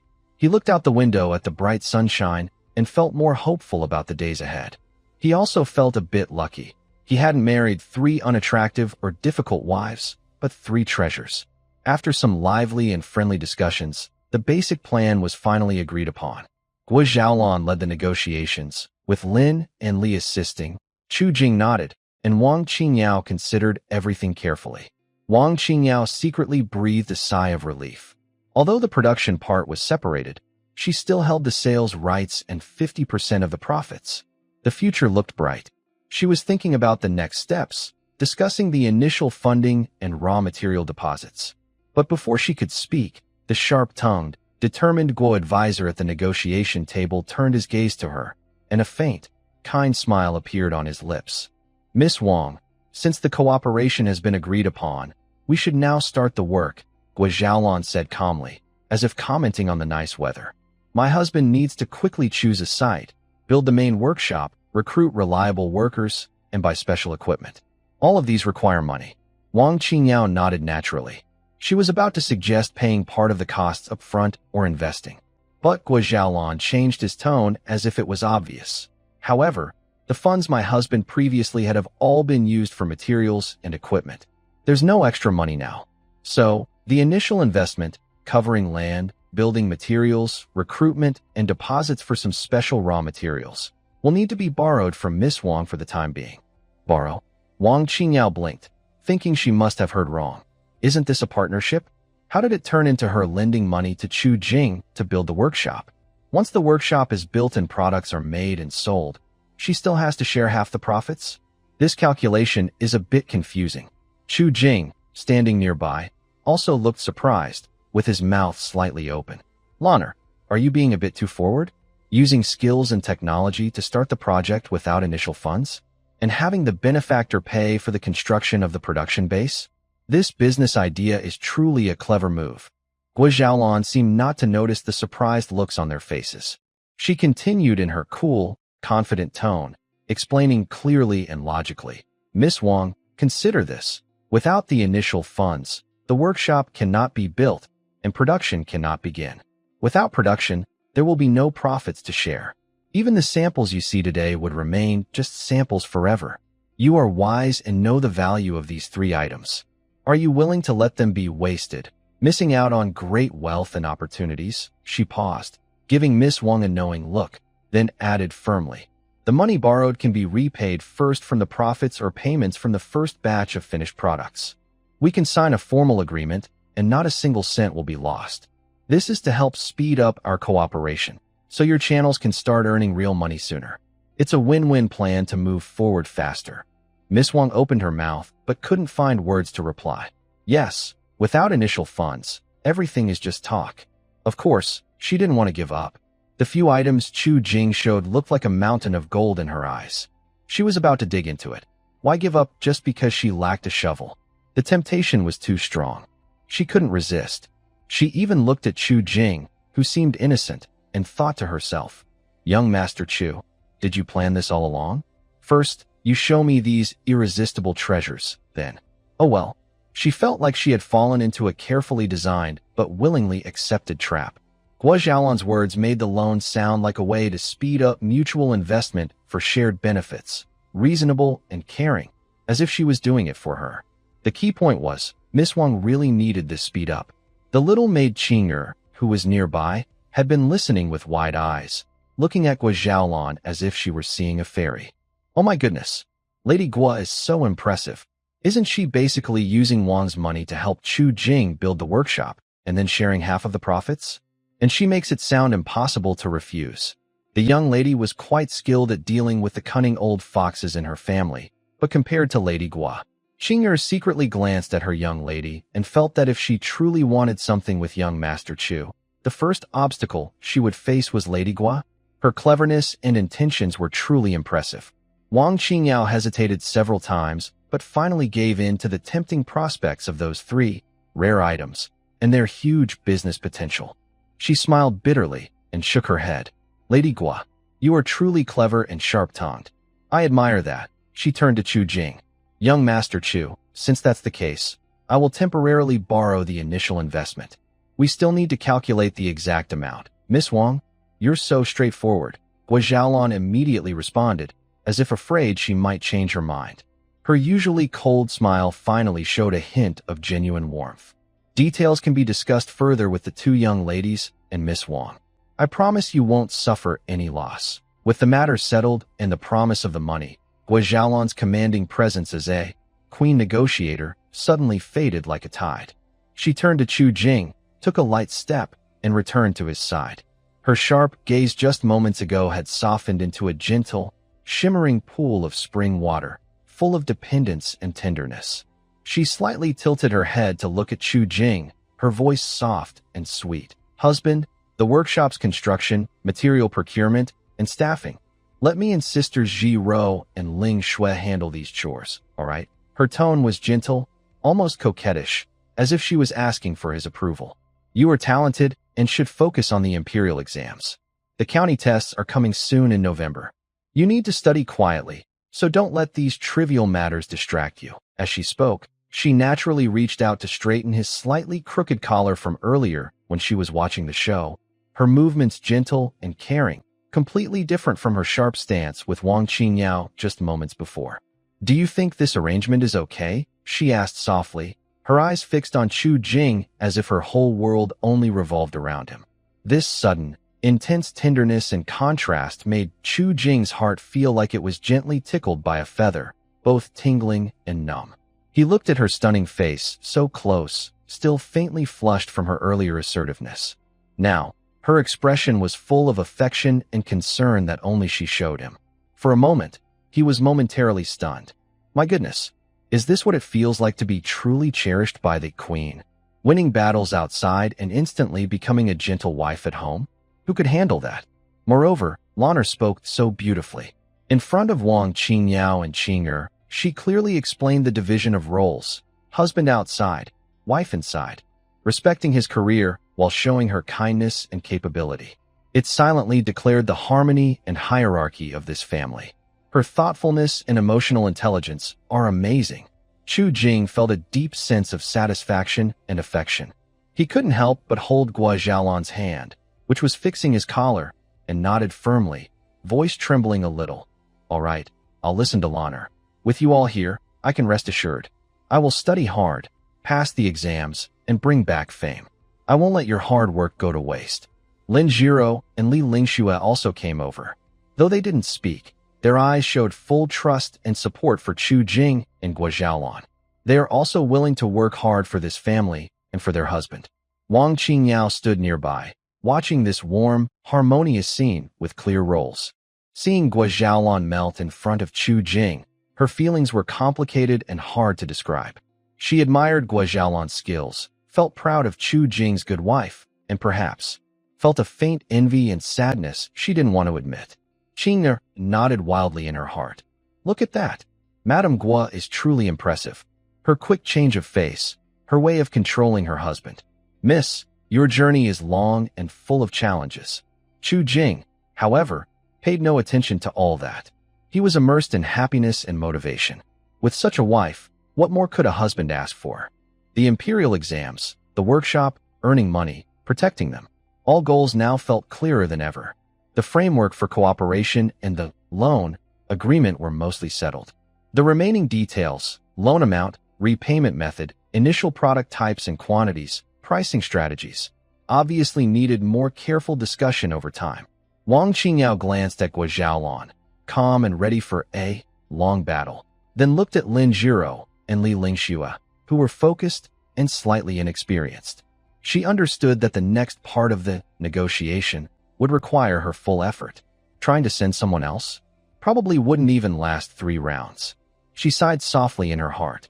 Originally, she planned to see the surprise and then personally take Chu Jing to register at the county school. They could chat more along the way and get closer.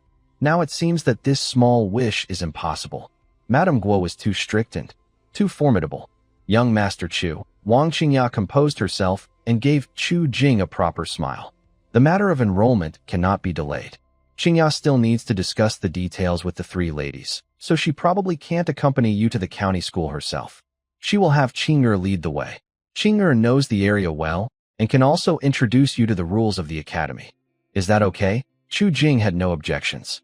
He also wanted to quickly register at the county school and focus on preparing for the exams. Moreover, the imperial examination was not just for his three wives anymore.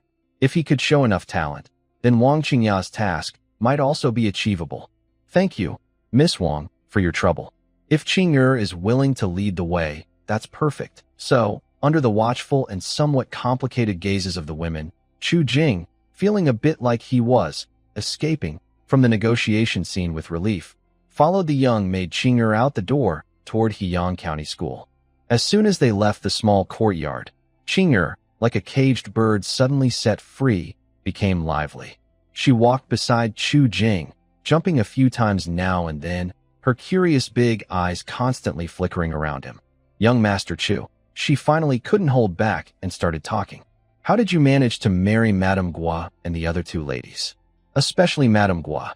My goodness, the way she spoke just now was more commanding than the most formidable old shopkeeper in our house. I feel she's much more impressive than our young lady. She stuck out her tongue and quickly added, of course, our young lady is also very impressive. It's just a different kind of feeling. Chu Jing was amused by her straightforward comparison. Before he could answer, Qing'er continued guessing on her own. Madame Gua is so formidable, and Lady Lin and Lady Li don't seem ordinary either. Although Lady Li looked sickly before, and Lady Lin had trouble walking, now their demeanor doesn't look like ordinary village girls. Young Master Chu, you just look like an ordinary villager. A common person. Why would they be willing to follow you? The young girl clearly did not know the details of the marriage order and had not heard the previous conversation between Chu Jing and Wang Qingyao about Wang Xianzong possibly causing trouble. She was only making guesses based on her own observations and imagination. I understand now. She suddenly clapped her hands, her eyes shining as if she had discovered a new world. Is it possible that young Master Chu accidentally saved those three women? Just like last time at the pharmacy, when you saved my young lady. The more she thought about it, the more she believed her idea made sense. I remember the first time I saw Madame Gua and the others. It was outside the natural residence. Madame Gua had a full-body rash and looked very frightening, almost out of breath. Lady Li was coughing so hard her face turned pale. Only Lady Lin looked a bit better, but she was still very thin and had trouble walking. Could it be that young Master Chu used his amazing medical skills back then, pulling them back from the brink of death? They must have been grateful and, in return, offered themselves to you. Qing'er spoke animatedly, so moved that she looked at Chu Jing with admiration. Young Master Chu, your medical skills are truly miraculous. You turned those three unfortunate sisters into the beautiful women they are now. Madame Gua is radiant, Lady Lin is charming and lively, and Lady Li looks better every day. And your way of saving my young lady, although a bit unusual, her face flushed and her voice lowered. But you really did save someone from drowning. That's incredible, she chattered happily, like a cheerful bird, her youthful feelings spilling out as she admired Chu Jing's bravery in saving people. Though her words were a little shy and fanciful, her eyes shone with a mix of bashfulness and admiration. At first, Chu Jing listened to her wild guesses with a smile, thinking this girl's imagination was very rich. But as she described the tragic scene when she first saw the three women, Gua Zhaolan and the others, his thoughts involuntarily drifted back to the beginning of his journey, to that rainy afternoon when he faced the dilapidated thatched hut. Then, he was taken away by the village chief to be assigned a wife, and later saw those three women abandoned by fate, barely alive. His smile gradually faded, replaced by a complex and deep emotion. Miss Qing'er, Chu Jing interrupted her endless chatter gently, but seriously. You guessed half right, but not entirely. Qing'er blinked in confusion, looking at him with curiosity. Chu Jing looked toward the distant eaves of the county school, his gaze distant. Rather than saying I saved them, I think they saved me. Huh? Qing'er was completely confused. She tilted her head, not understanding at all. Chu Jing smiled gently, with a hint of emotion and warmth in his expression, when I met them. Well, I was in a bad situation. I had nothing, my future was very dark, and I felt lost inside. Even a little hopeless. He concealed the truth about crossing over, only describing his feelings. At that time, I felt this world was cold and strange. I didn't know what I should do or could do. Right after crossing over, facing a terrible beginning, he truly felt despair. He even wanted to give up, and everything around him was gray. It was their appearance that made me feel I was no longer alone in this world. His voice was deep and clear. Seeing them struggle so hard but still trying to live, supporting each other, I thought I must stand up, do something. I needed to give them a place to shelter from the wind and rain, make sure they had enough to eat and wear warm clothes, and cure their illnesses. It was them that gave me a reason and goal to keep living and to live well in this world. He remembered Guajalan's calm but trusting look when she woke up, Lin Jiro's shy smile as she handed him water despite her foot pain, and Li Lingshue's quiet attitude of trying not to trouble others even when she was seriously ill. These small moments, little by little, drove away his feelings of collapse and alienation from when he first crossed over. Of course, without his 3 wives, there would be no system for pampering wives. Even with the system, without them, it would be pointless. He was right about that. And more than that, his 3 wives truly made him feel many emotions. They live hard, never complain even in suffering, just like grass. As long as there's a bit of sunlight, they can survive stubbornly. He learned a lot from them too. So, Chu Jing withdrew his gaze, looking at Qinger who was still digesting his words. His tone became relaxed but sincere. It's not that I saved them, giving them new life. It's that they, with their existence, saved me when I was about to drown in confusion and despair. They are the ones who made me feel hopeful and motivated about the world again. Qinger listened quietly. She was still young and might not fully understand all the seriousness and meaning behind Chu Jing's words, but she could feel the genuine emotion in his voice. His deep care, gratitude, and love for his 3 wives were clear and natural. Suddenly, she felt that the seemingly ordinary young man before her seemed to have something very special about him. No wonder Madame Gua, a formidable woman, was so devoted to him and showed such gentle kindness in front of him. No wonder her own young lady valued him so much. Perhaps she was already falling deeply for him. Maybe it was that very quality in him. The innocent admiration in the little girl's heart quietly turned into deeper respect and a faint, unexplainable feeling of being touched. Young Master Chuyu, you and the 3 ladies will always be happy, Qinger said sincerely, her face full of good wishes. Chu Jing smiled. This time, his smile was bright and warm. Thank you for your kind words, Qinger. Let's go quickly to the academy so we won't be late. Once I pass the exams and earn fame, I can make their lives even better. Qinger nodded eagerly, her steps lighter. She continued chattering happily, but the topic shifted from gossip and guesses to curiosity about the county school and encouragement for Chu Jing's exams. Sunlight shone on the cobblestone road, stretching the 2 figures into long shadows. The wave of memories in Chu Jing's heart gradually settled, replaced by a stronger, more determined feeling. To save the people who saved him, and for the new home and future they built together, he must succeed in the imperial exams. Led by the lively little bird Qinger, Chu Jing quickly arrived at Heyang County School. The county school was located in the quieter eastern part of the town, built with blue bricks and gray tiles, giving off a scholarly and solemn atmosphere. A plaque reading Ming Luan Hall hung at the entrance, looking quite proper. Qinger clearly wasn't there for the first time. She knew her way around and confidently found the steward on duty at the gate, showing him Wang Qingyao's token. The steward saw the token and immediately became respectful. Without hesitation, he led the 2 of them toward the side hall of the main office of Ming Luan Hall. He is a middle-aged scholar named Zhou Xuezhing, about 40 years old, with 3 strands of long beard and a thin face. He saw Qinger, especially the token from the Wang family in her hand, and his attitude was quite polite, even showing a hint of subtle attentiveness. Miss Qinger has come personally. May I ask what Miss Wang has instructed? Zhou Xuezhing stroked his beard gently, speaking in a gentle tone. Qinger smiled happily and bowed slightly, pushing Chu Jing forward. Zhou Xuezhing as well. Our young lady asked me to bring this young Master Chu Jing here to handle the enrollment procedures.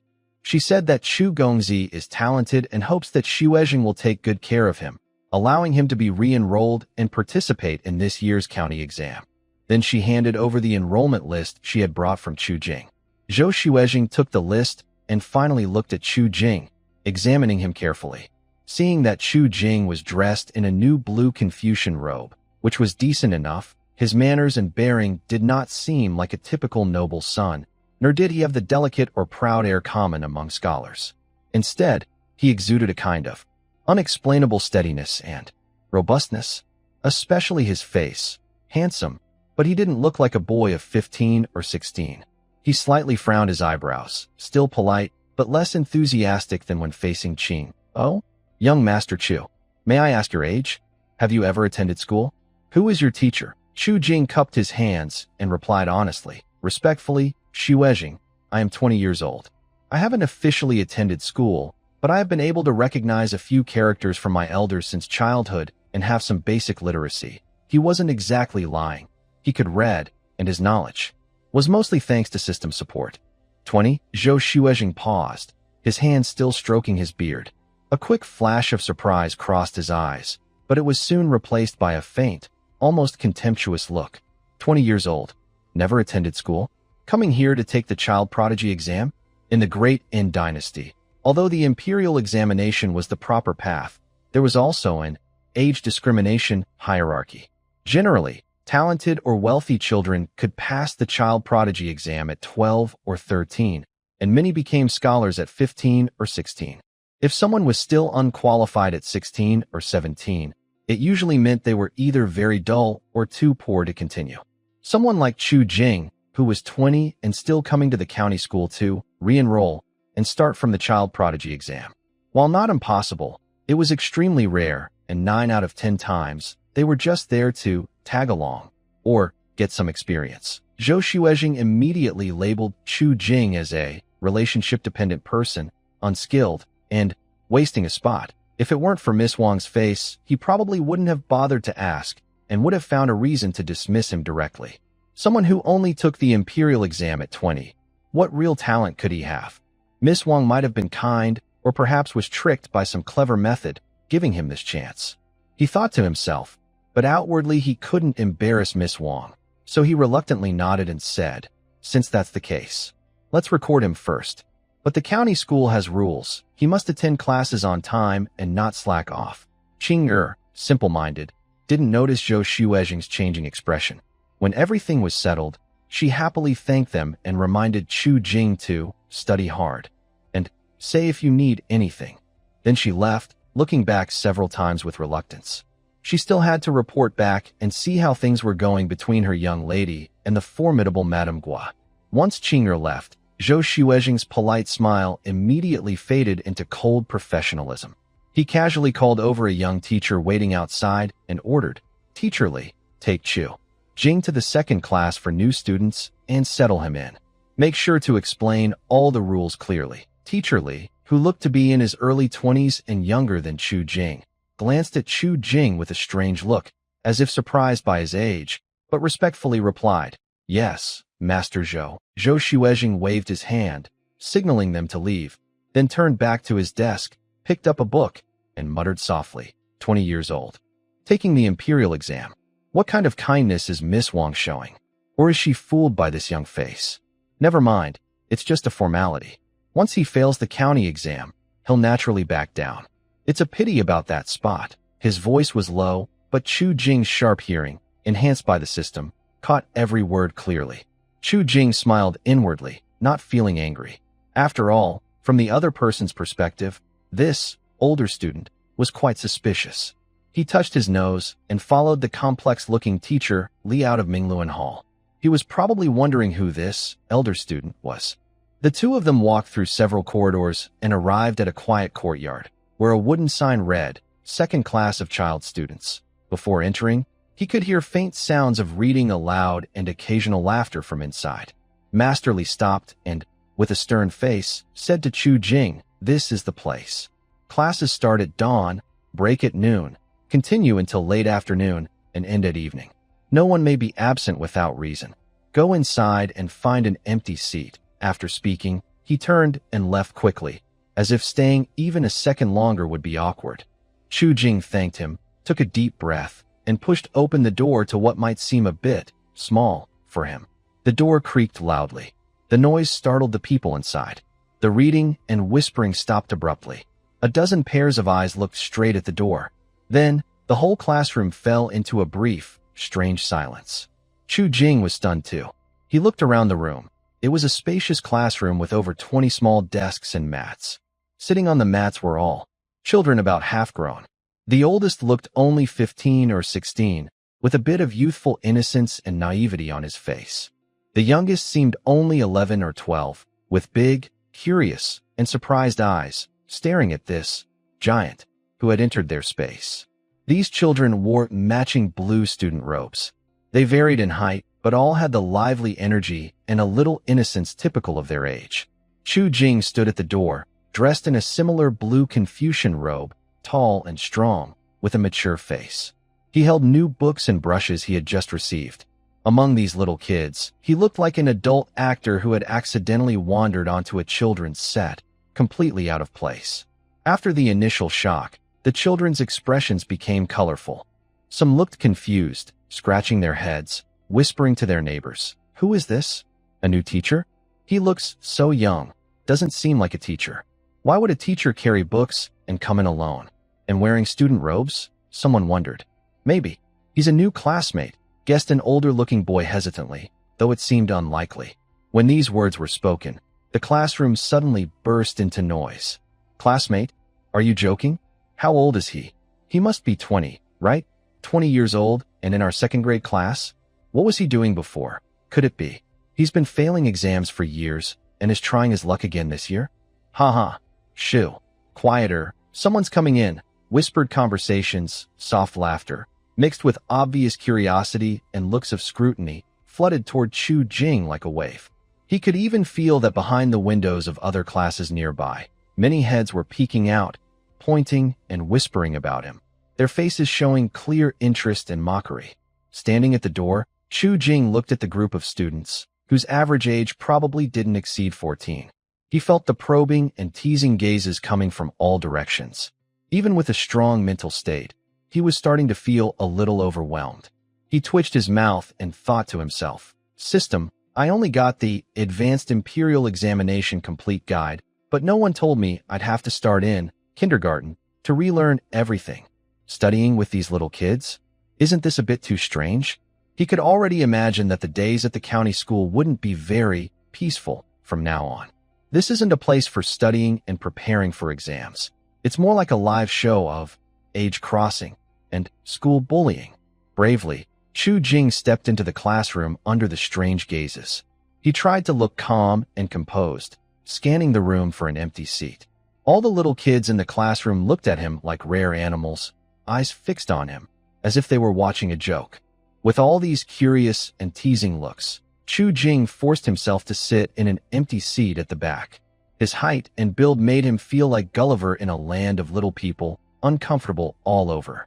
Just as he arranged his books and ink to blend into the childlike atmosphere, the classroom door was pushed open again. A young teacher, about 25 or 26, entered. He wore a blue Confucian robe, was slim, with a neat and handsome face. There was a persistent gloom lingering in his eyes and a habitual downward curl of his lips. When he looked at people, his gaze carried a hint of scrutiny and coldness. As soon as he entered, the boys in the classroom immediately stopped laughing, stood up neatly, and saluted politely. "Hello, Teacher Liu." Their voices were clear and lively, full of youthful energy, but also tinged with a respectful awe for this young teacher. This Teacher Liu, whose full name was Yen Liu. He nodded slightly, his gaze as cold as a brush of ice, sweeping slowly across the entire class. Finally, his eyes settled precisely on the last row, on the clearly older figure, Chu Jing. Chu Jing could clearly feel that the teacher's gaze lingered on his face for a very long time. But there was no curiosity about the new student, nor surprise at the older transfer student. Instead, it was filled with unhidden scrutiny and a strong sense of envy and dislike that almost seemed tangible. Chu Jing's heart skipped a beat, feeling puzzled. This was his first time meeting Teacher Lu today, right? He hadn't offended him before, had he? Why did it seem like the teacher was looking at him as if he were an enemy? And the teacher's reaction to his presence here was completely unshocked? The only explanation was that Teacher Lu had known about his arrival long before and knew who introduced him.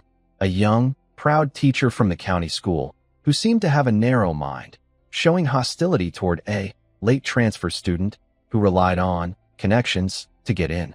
Chu Jing quickly guessed the reason. This guy was probably one of Wang Qingyao's admirers. He heard that he was recommended to enroll by Wang Qingyao herself. It looked like Teacher Lu was jealous and wanted to give him a warning. Sure enough, Lu Yan stepped onto the podium, put down his scroll, and his gaze turned cold again as he looked at Chu Jing. A very harsh smile appeared at the corner of his mouth, and his voice was neither loud nor soft, but loud enough for the whole class to hear. Today, in our Tongxing Class B, we welcome a new classmate. He emphasized the word classmate with a heavy tone, full of sarcasm. Chu Jing, Lord Chu, at only 20 years old, diligent in studying, admirable spirit. He paused, glanced at the boys below who were holding back their laughter, and continued sarcastically. I've heard that young Master Chu has gained the favor of a noble person, which gave him the chance to enter our county school and study alongside other students. I hope young Master Chu cherishes this rare opportunity and doesn't let down the noble's high hopes. After all, learning ultimately depends on oneself. Relying on connections won't get you far. As the old saying goes, if you don't work hard when you're young, you'll only regret it when you're old. This speech seemed encouraging, but was actually quite sharp. It pointed out that Chu Jing was a senior student who got in through connections, implying he lacked real talent, and used the phrase, regret when old, to suggest he's too old and still unsuccessful. Haha. A boy below couldn't help but laugh out loud, which soon triggered a low, amused chuckle from others. All the young boys turned to look at Chu Jing, watching to see how he would handle this awkward situation. Even more surprisingly, the commotion seemed to attract the attention of students from other classes nearby. Soon, the windows of Class A and Class C were crowded with curious onlookers, and a few young teachers, standing with their hands behind their backs on the corridor, looked on with interest, not trying to stop the scene, but rather seeming to encourage or even hope for it to escalate. Chu Jing understood that Lu Yan was not only trying to intimidate him, but also wanted to embarrass him in front of all the teachers and students of the county school. The goal was to make him lose face so badly that he would be forced to drop out, or make Wang Qingyao feel ashamed and distance herself from him. This plan was petty and cruel. Faced with the laughter and teasing looks, Chu Jing remained calm. He slowly stood up, bowed to Lu Yan on the podium, and wore a modest, respectful smile. Your teaching is appreciated, Teacher Lu. I admit I am dull and old, and I apologize for causing you to laugh. However, as the sage said, if I hear the way in the morning, I am willing to die in the evening. Though I am foolish, I will not forget my desire to learn. Being recommended by a noble and able to study here with talented young students is already a blessing. As for how deep my knowledge is or whether I can go far, Chu Jing raised his head, looking at Lu Yan with clear eyes, speaking calmly and slowly. I believe that success depends not on age or connections, but on whether one truly seeks to learn and persists.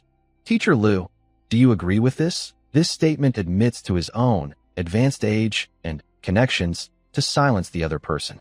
He also quotes a wise saying to support himself and subtly counters the idea that relying on connections won't get you far, shifting the focus back to the core issue of attitude toward learning. The final question gently pushes the problem back to the other person.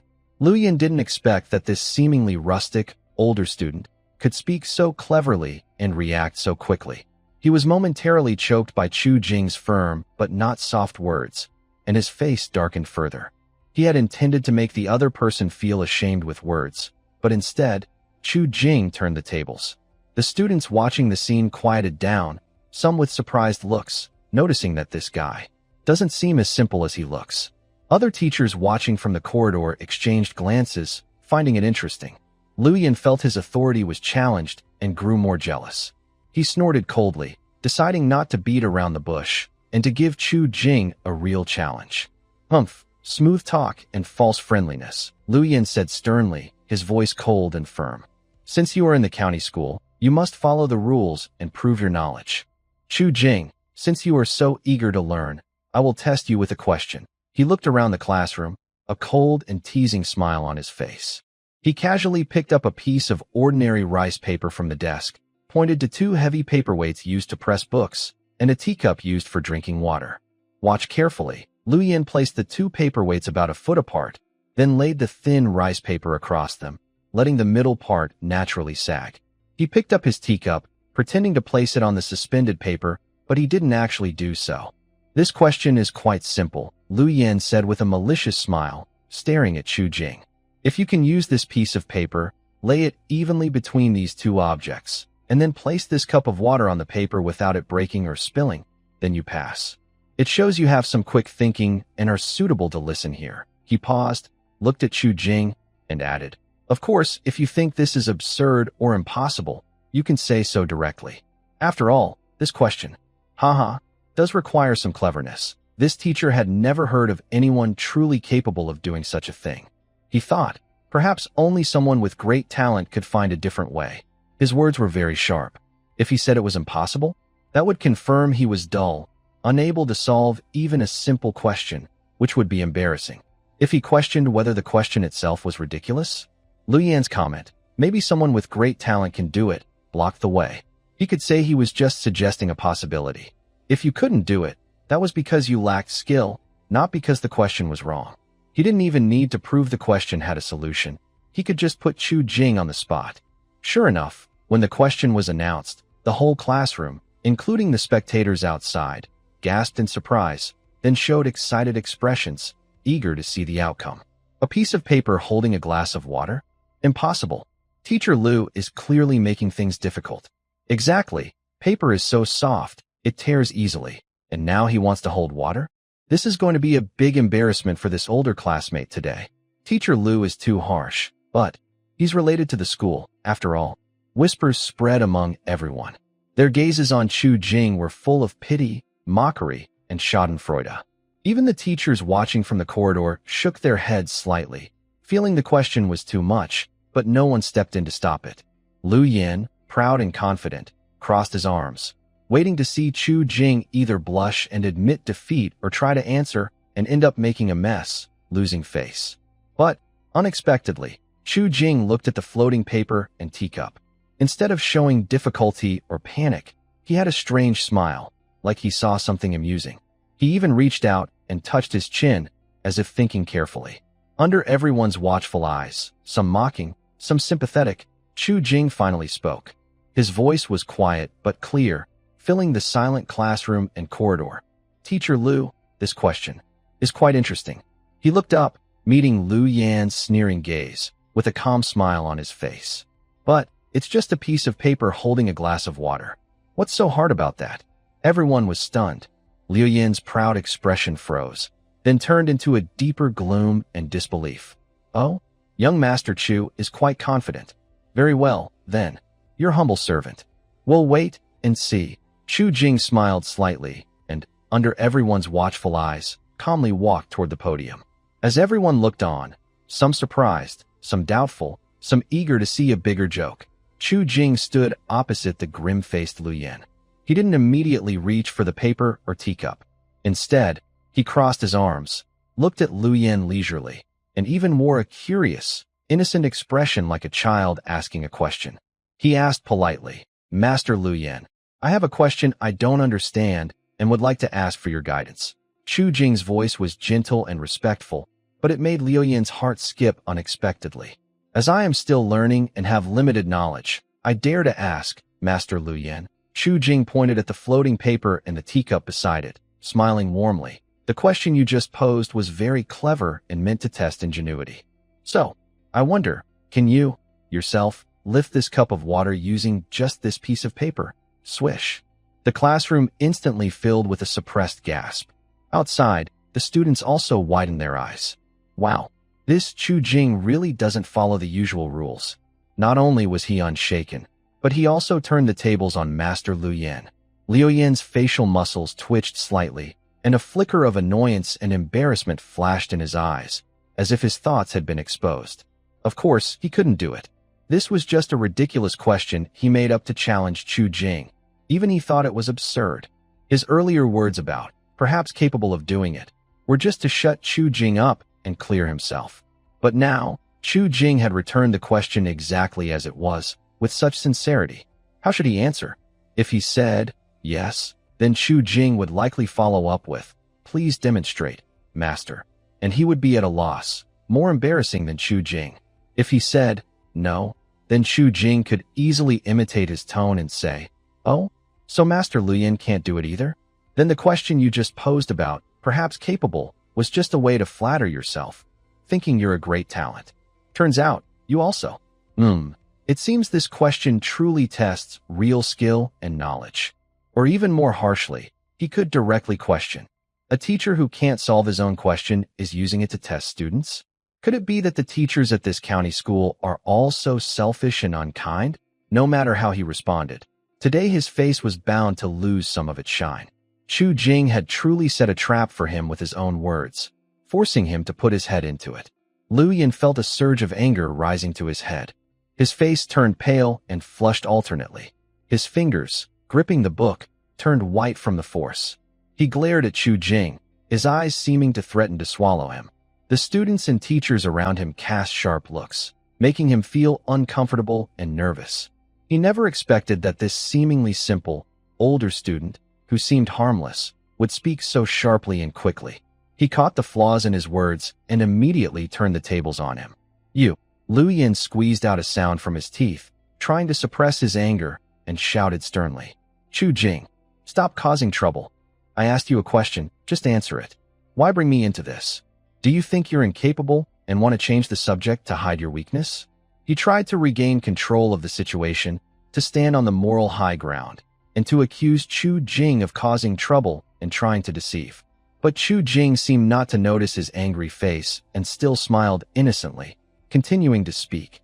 Teacher misunderstood. I am not causing trouble on purpose. I am just curious and want to see your clever ideas and great talent first, so I can learn from them. After all, you just said perhaps only someone with great talent can do it. I am simple-minded and thought you were hinting that you are that great talent. He paused, looking at Lu Yan's almost fiery eyes. Then his tone suddenly changed with a hint of regret. So, it turns out you can't do it either. Then it seems, teacher, that you also. Although he didn't finish his sentence, everyone understood that Chu Jing was implying Lu Yin lacked real skill. Everyone's expressions toward Lu Yin became strange and teasing. Lu Yan's face turned red as a monkey's, but trembling with anger. He opened his mouth to retort and scold Chu Jing, but at that moment, Chu Jing's tone changed again. This question is indeed very difficult. But Chu Jing elongated his voice. Everyone pricked up their ears, eager to see if Chu Jing could solve it. After all, if Chu Jing couldn't answer, his previous words would also be self-contradictory. Chu Jing smiled softly and said slowly, since the student just said, this is not difficult, it must be true. If the teacher cannot do it, it doesn't mean the student can't.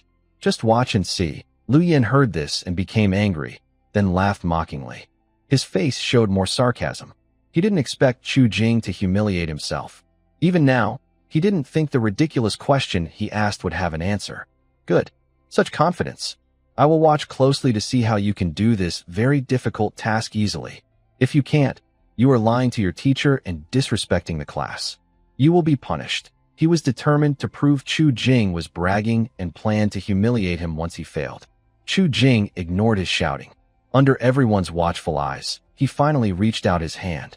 He didn't pick up the water cup, but instead took a plain, fragile-looking piece of rice paper. Then, in front of everyone's puzzled gazes, he began. Folding paper? Chu Jing's fingers moved quickly, folding the rectangular rice paper back and forth along the short edge, creating neat, wave-shaped creases about half a finger wide. He folded carefully, not fast, but with a strange rhythm. What is he doing? Folding paper?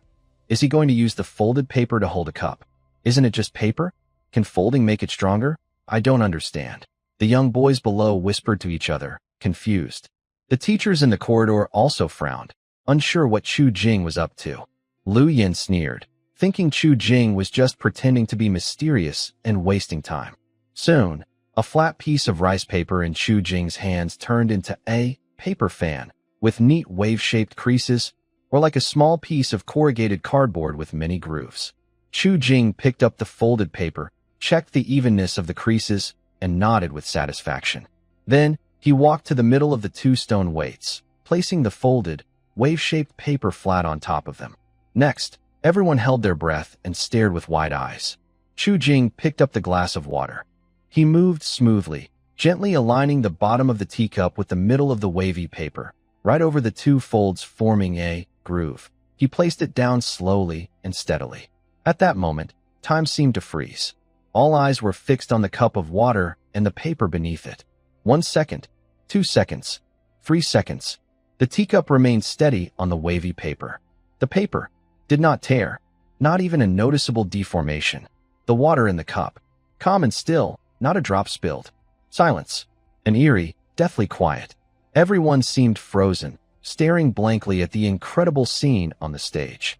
1 piece of paper, 1 cup of water, and 2 paperweights. This was a ridiculous problem, considered impossible to solve, designed purely to challenge people.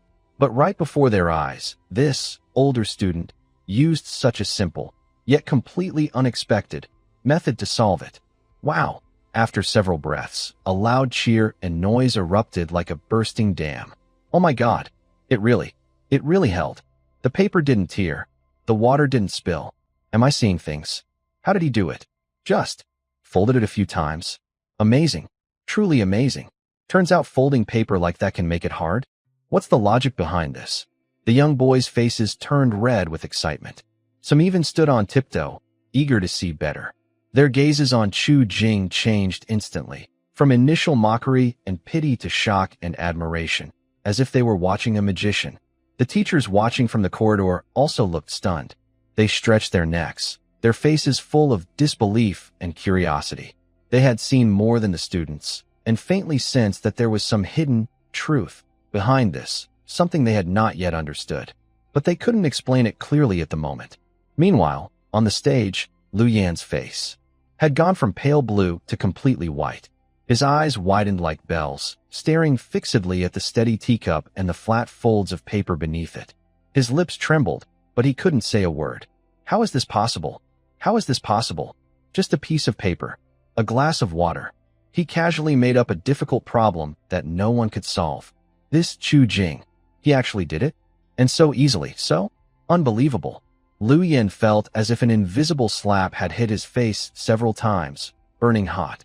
He seemed to hear everyone around him mocking him in their hearts. Look at that, Lu the scholar, who wanted to show off with tricky questions and embarrass others. But the problem was easily solved by someone else. How embarrassing. All his previous pride, schemes, contempt, and jealousy towards Chu Jing turned into sharp ridicule, bouncing back at him. Chu Jing looked at Lu Yan, who looked devastated and lost, and felt completely unmoved. He gently picked up the teacup, took a sip of the cold water inside, then calmly put the cup and paper aside, restoring everything to normal. Turning to the students still stunned below, he smiled slightly and spoke in a tone as casual as discussing the weather. A small trick. I hope you won't mind. The idea is simple. When paper is laid flat, it's easy to break under pressure. Folding it creates a support structure that distributes the weight of the cup, so it can hold it. Most things in the world follow certain rules. Knowing what they are is good, but understanding why they are that way is even better. Reading, understanding principles, exploring objects to gain knowledge, that's what it's all about. His words were not just an explanation, but also a subtle critique. They pointed out Lu Yan's shallow understanding of physics and elevated his own level of learning through exploration. Suddenly, the entire classroom, even the corridor, fell silent. Only Chu Jing's clear voice seemed to linger in the air. Everyone looking at Chu Jing changed completely. No more contempt or mockery, only admiration, curiosity, and a hint of awe for the unknown wisdom. This older student, it seemed, really had some talent. Lu Yan stood on the podium, facing the strange gazes and Chu Jing's calm, seemingly all-seeing eyes, feeling like a complete fool. He opened his mouth, wanting to say something to save face, but his throat was dry, and he couldn't speak a word. His face turned as white as freshly painted walls, and his eyes, filled with embarrassment and jealousy, looked a little fierce. He looked at the students below, who already showed admiration and surprise when they looked at Chu Jing. He felt like his chest was filled with wet cotton, making it hard to breathe. No, I absolutely cannot give up like this. Letting an older village man who got in through connections stand tall in front of all the teachers and students? What will happen to me, Lu Yan, in the county school after this? Wouldn't I become a joke in front of Miss Wang Qingyao? A strong feeling of shame and twisted jealousy made him lose his mind. He suddenly slammed the desk with a loud thud, startling the students who were whispering. "Be quiet." Lu Yan's voice was sharp and trembling with anger.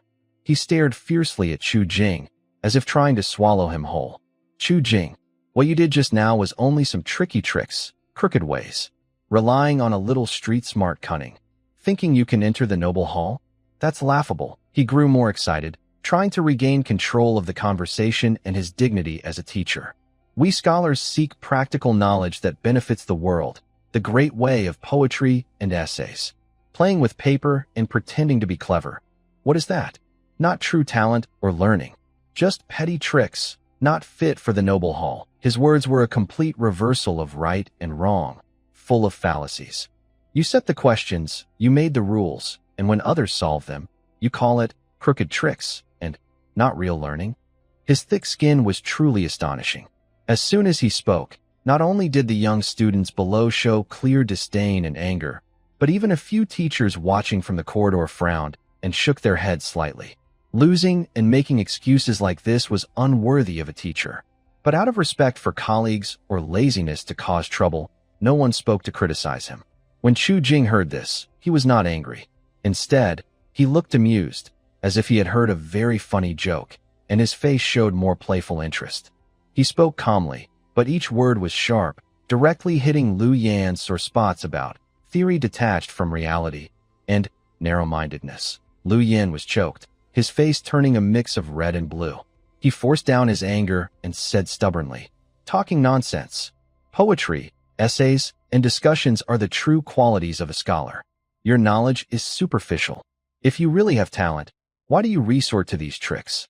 Be brave and compose a poem on the spot, using this paper, this cup, or any object in front of you as the topic. If you can create a decent poem right now, I will admit you have some talent. If you can't, or if your poem makes no sense." His eyes flashed with anger, and he raised his voice, almost shouting, "That just proves you're all show and trying to attract attention. You don't deserve to study in this class. Get out quickly and don't stain this sacred place of learning." As soon as he finished, the room was filled with murmurs. This was too shameless. Losing and refusing to admit it, insulting others' methods, and now demanding a poem on the spot. If you're going to test, do it properly. Set a topic and give a time limit for creation. This was clearly trying to make things difficult for others. Everyone knew that improvising a poem was very hard. Even talented scholars might not be able to produce good lines instantly. Even worse, if you can't, you get expelled. This wasn't a test. It was an open insult and a way to humiliate and drive someone out. Many students looked angry and disappointed, their eyes full of contempt for Lu Yan. But, afraid of the teacher's authority and worried about getting into trouble, no one dared to speak up for Chu Jing.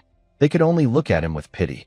The teachers in the corridor also looked at each other, thinking Lu Yan's behavior was too much and inappropriate. But it didn't concern them, and since Lu Yan seemed almost crazy, it was better not to provoke him. Everyone thought Chu Jing was probably going to fail this time. Even though he had shown quick wit earlier, quick thinking didn't mean he had poetic talent. Creating a poem on the spot with specific requirements was too difficult. However, faced with Lu Yan's aggressive and almost dishonest pressure, Chu Jing suddenly smiled. This is not a forced smile, nor a smile of anger, but a laugh that seems to come from seeing something extremely absurd and funny, feeling genuinely amused. He even gently shook his head, as if feeling regretful or sarcastic. "Master Lu, oh Master Lu," Chu Jing finally spoke, his voice quiet but clear enough for everyone to hear. "I thought you were just not very knowledgeable and narrow-minded. Now I see I overestimated you." He looked calmly at Lu Yan's twisted face from anger and said clearly, one word at a time. You are not only lacking in knowledge, but also have a bad character. You deny losing and even bite back. You cheat unfairly and deliberately make things difficult. Someone like you, with no virtue and talent, jealous of talented people, is not fit to be a teacher. And you have no right to criticize me or tell me who is suitable or not. Chu Jing's voice suddenly became sharp, full of authority. Today, it's not you who can send me away. It's me, Chu Jing, who is ashamed to associate with someone like you. I refuse to stay under your roof and be contaminated by your narrow-mindedness and sour attitude. Listening to your lectures, I fear I will not learn real skills, but instead become just as shallow and petty as you. That would be a real waste and a joke. You are too bold, arrogant. Lu Yin trembled with anger, pointing at Chu Jing, his finger trembling. Teacher, you're not even worthy. Chu Jing sneered, too lazy to argue further. He changed his tone, returning to a calm and even poetic style. But since Master Lu is so determined to pursue the poetry and prose path, and insists on hearing my wayward poems, then I, as a student, will respectfully comply and recite a few lines for you. He paused slightly, his gaze sweeping over Lu Yan's reddened face from anger, showing a teasing, mocking look. Then he loudly recited, "Twisted branches still not turning yellow, leaning on the east wind's might. Unaware that the world has clear frost, flying flowers hide the sun and moon." Chu Jing's clear voice echoed in the quiet classroom. The 4 lines, 28 words, felt like a cold wind in December, piercing everyone's hearts. Unlike his cleverness in solving problems earlier, this carried a sharp, icy sarcasm. The first 2 lines directly pointed at Lu Yan's chaotic branches, not yet turning tinder yellow, yet already relying on the spring wind's power to dance wildly and recklessly. Untidy branches and reckless arrogance. The words are blunt and vivid, instantly creating an image of a petty person who is proud and domineering. The last 2 lines are even more pointed. They mock the foolish attempt to hide the brightness of the sun and moon with frivolous floating flowers, unaware that harsh frost still exists in the world, which will eventually cause everything to wither and fall. Trying to cover the sun and moon with flying flowers. This suggests their mean tricks are foolish and overconfident. Not knowing that the world has cold frost is a cold warning and satire, predicting their inevitable failure and retribution. The whole poem is sharp in language, spicy in metaphor, using the praise of the willow to criticize those who become arrogant when successful, look down on others, and are doomed to face backlash. And the poem is actually praising the willow. At this moment, it is recited from Chu Jing, who was just humiliated and insulted by a man surnamed Lu. The implication is clear, like a torch in the dark night. It directly hits Lu Yan's core. Untidy branches still haven't turned yellow, meaning Lu Yan, young and inexperienced, is so arrogant, relying on the east wind to be reckless. What does the east wind refer to? His status as a county scholar? Or his overconfidence in his own talent? Using this as a shield to bully others? Trying to cover the sun and moon with flying flowers. Does flying flowers refer to his shallow knowledge and tricky tricks? Thinking to hide the truth and suppress others? Not knowing that the world has cold frost. A direct warning and curse. Don't be arrogant. Justice will settle accounts with you. Expect bad luck. This is no longer subtle insinuation. It's almost like pulling Lu Yan's ears and scolding him. You shallow, bullying, overestimating yourself, and doomed petty person. This poem is a lively, elegant insult, criticizing Lu Yan thoroughly, and sticking to the theme of praising the willow, making it impossible to find fault with its form. Are you saying it's just a poem to insult? He's clearly praising the willow, but every line perfectly fits Lu Yan's recent actions. This level of insult is no longer advanced, it's master level. A literary giant in the realm of sharp tongues. The entire classroom fell into complete silence for the 3rd time. But this silence was filled with almost boiling shock and a sense of extreme excitement, like witnessing a legendary face-slapping scene. All the students, including the teachers in the corridor, were stunned. They looked at the person on the stage, whose face suddenly turned pale as paper, with wide eyes, as if struck by an invisible heavy hammer. Then they looked at Chu Jing below, standing with his hands behind his back, calm, and even showing a hint of mockery. This guy is too fierce. Just now, he crushed with his wisdom in solving problems. Now, with his poetry, he is crushing with both talent and morality. And it's a poem so sharp, so satisfying, so subtly insulting. This isn't really poetry. It's like holding a graceful knife, peeling off Mr. Liu's face and stomping on it, even creating a rhythm as you do it. You said poetry and essays are the great way? Well, he's using your so-called great way to slap you hard. The most shocking and frightening part is, Chu Jing wrote this poem as if he didn't even pause to think, just opening his mouth and speaking. His talent is truly astonishing. Liu Yin felt a cold chill run from his feet straight to his head, followed by a volcanic eruption of shame and anger. The 4 lines of the poem were like 4 red-hot steel needles, stabbing fiercely into his ears and piercing his heart. Disorderly branches, unrestrained momentum, covering the sun and moon, with clear frost. Each word seemed like a public execution on him. It exposed all his dark thoughts, arrogant attitude, and vile tricks clearly. He wanted to roar and rebut. You're slandering. You're criticizing behind my back. But the poem's title was Ode to the Willow, and it was indeed describing the characteristics of willow trees. Branches in chaos, catkins flying. What could he say? Accuse him of taking it personally? Wouldn't that admit he's the kind of person being insulted in the poem? He wanted to belittle the poem as crude, but its metaphors were precise, its language concise, and its satire deep. It was even more powerful and artistic than many serious nature poems he had read. He was so angry he couldn't find a single point to attack. Being so thoroughly insulted, helpless to defend himself, even his attempts to argue seemed pale and weak. His whole body flooded with blood, his vision darkened, his ears buzzing. He pointed at Chu Jing with trembling lips, like a fallen leaf in the wind. You, Chu Jing, how dare you? How dare you? You are insulting your teacher. Treason. Extremely rebellious. His voice was hoarse and broken, filled with despairing roars, but more like the howling of a defeated dog. Good.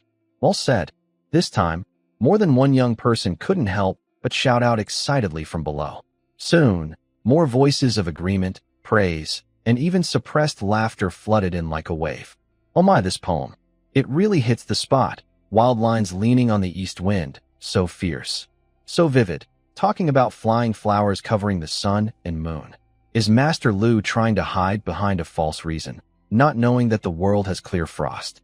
Brother Chu is warning him not to be too arrogant. Amazing, truly amazing. I will remember this poem for a lifetime. Master Liu's face. He might be finished. The students' faces turned red with excitement, and their eyes looked at Chu Jing with passionate admiration. This new, older classmate is almost like a divine being, skilled in both literature and martial arts, clever beyond measure, and capable of insulting someone with timeless words. The teachers under the corridor were also speechless at this moment, exchanging looks with shock and complex feelings in their eyes. This Chu Jing is extraordinary. His quick wit, literary talent, and the fierce determination to bring others down quietly. He's not just some family connection. He's clearly a fierce dragon crossing the river. Where did Miss Wang find such a treasure? This time, Liu Yin really stepped on a hot iron. No, he stepped onto a mountain of blades. Liu Yin stood on the podium, trembling. He could clearly feel that his last bit of dignity and authority as a teacher was completely shattered and crushed by Chu Jing's poem and the discussion filling the hall. He seemed to see himself becoming the biggest joke in Heian County's school and the entire circle of scholars for a long time to come. Chu Jing, he shouted with all his strength, a desperate, wild animal-like roar. I will oppose you. I will go to the school to report you, accusing you of slandering your teacher, misconduct, and expelling you from the county school, never to be employed again. Facing his hysterical threat, Chu Jing only raised an eyebrow slightly, showing a hint of pity and disdain on his face. Master Liu, please do as you wish, he said calmly, as if discussing what to have for dinner. But before you go to complain, I suggest you first reflect on yourself. Not knowing that the world has clear frost. Take care of yourself. After speaking, he no longer paid attention to Liu Yin, who was already half crazed. He calmly turned around, nodded slightly to the bright-eyed boys below, then picked up his brand-new book. Under everyone's watchful eyes, he walked steadily out of the classroom. The sunlight shone on his tall figure, as if shining a victorious glow on him. Behind him was the silence broken by a sudden burst of noise, and there was Lu Fuzi sitting slumped behind the podium, looking pale, with hollow eyes, as if drained of all energy. On the first day of Chu Jing's attendance at the county school, although brief, he caused a big stir with a poem called Ode to the Willow, which was considered a perfect example of a sharp rebuke. The poem made a deep impression on everyone, and the name, Chu Jing, was firmly remembered. Chu Jing didn't care much about whether he attended school or risked being expelled. He just wanted to go to school peacefully, but meeting the disgusting Lu Yin made him feel uncomfortable listening to lessons under such a petty person.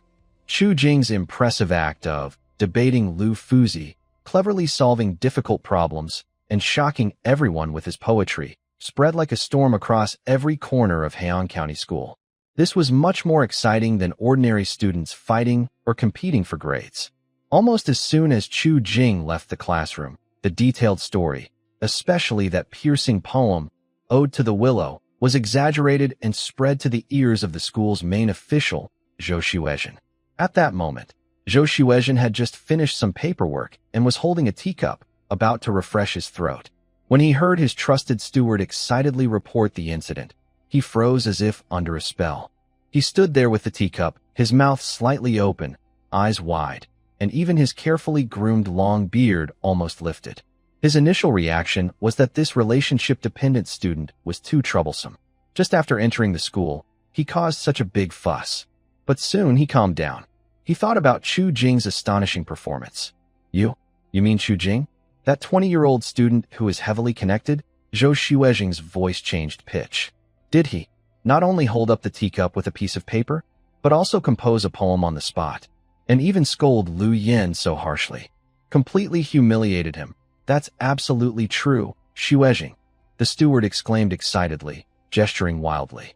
I went to check myself. The cup was still securely resting on the paper. Many scholars and students gathered around to watch. The poem was amazing.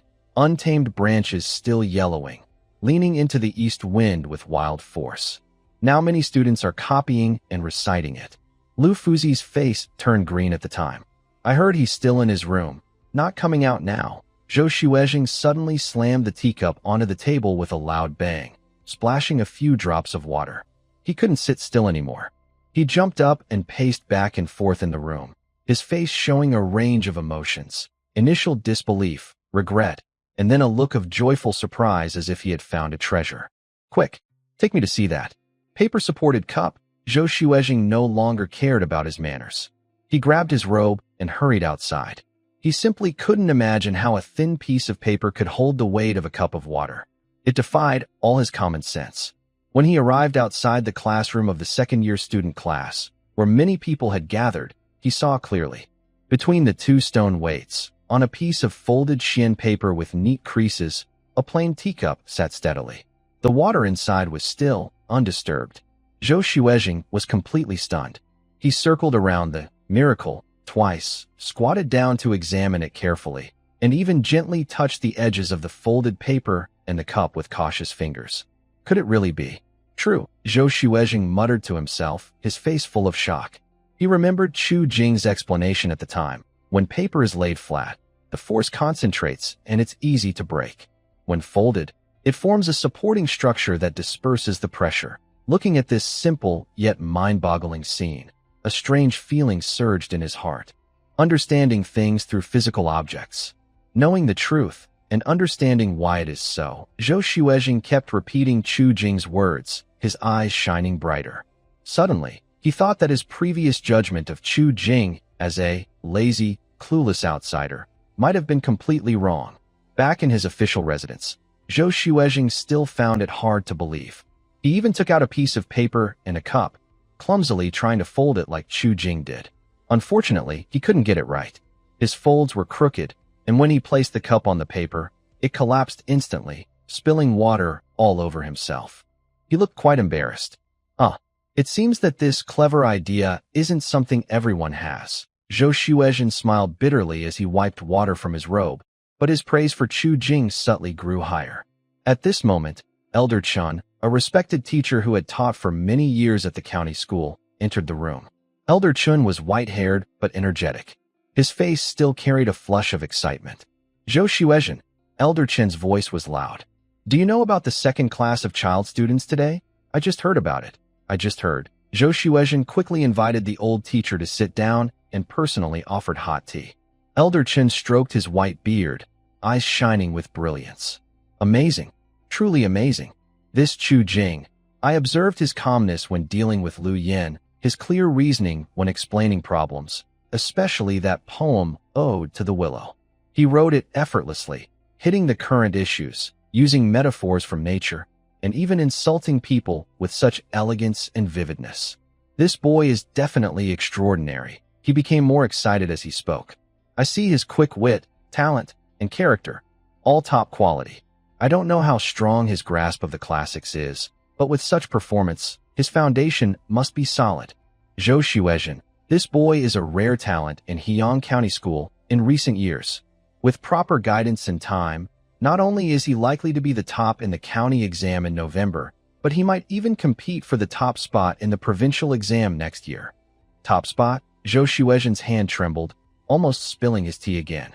The top scorer in the provincial exam was the highest honor for all the talented young men and scholars. If Heiyang County School could produce a top scorer, how proud would he be? How impressive would his achievements look? He had previously thought Chu Jing was just a little clever or lucky to catch the eye of the Wang family's daughter. But now, even Elder Chun, who was usually very discerning, gave such high praise. Zhou Xuezhen stroked his beard, his mind racing with plans.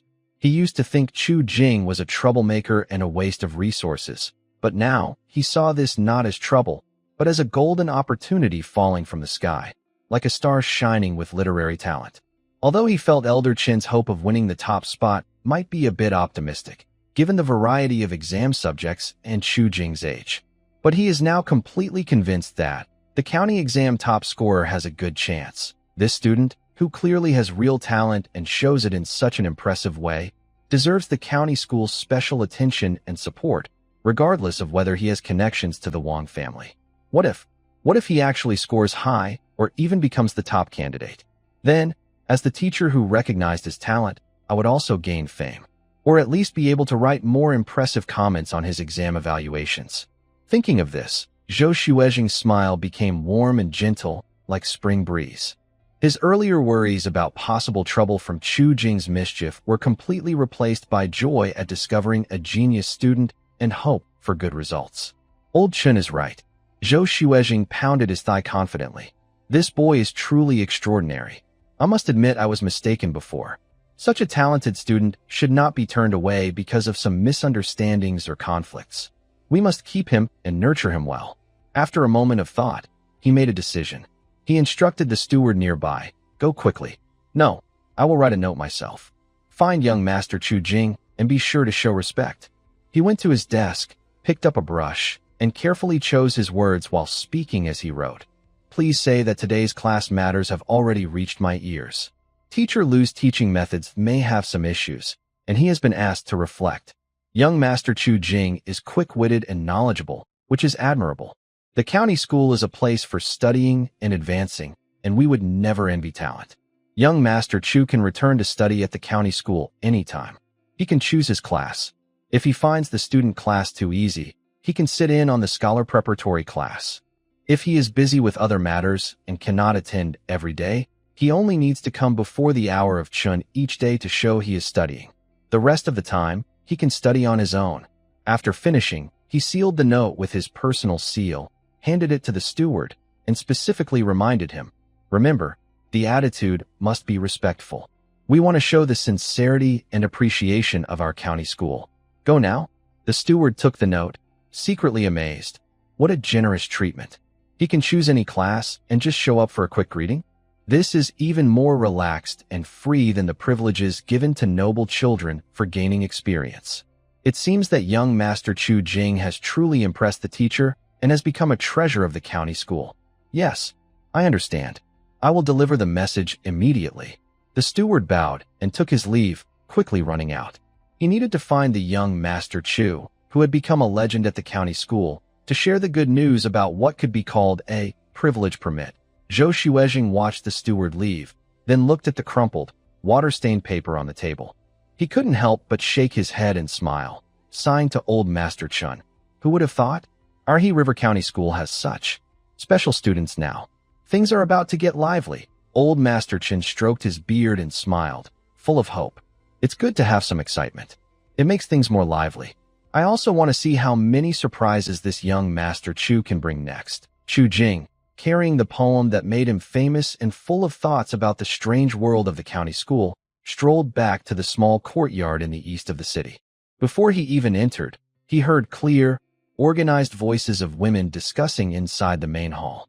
Occasionally, Wang Qingyao responded with surprise and admiration, while Lin Jiro and Li Lingxue added soft, quick comments.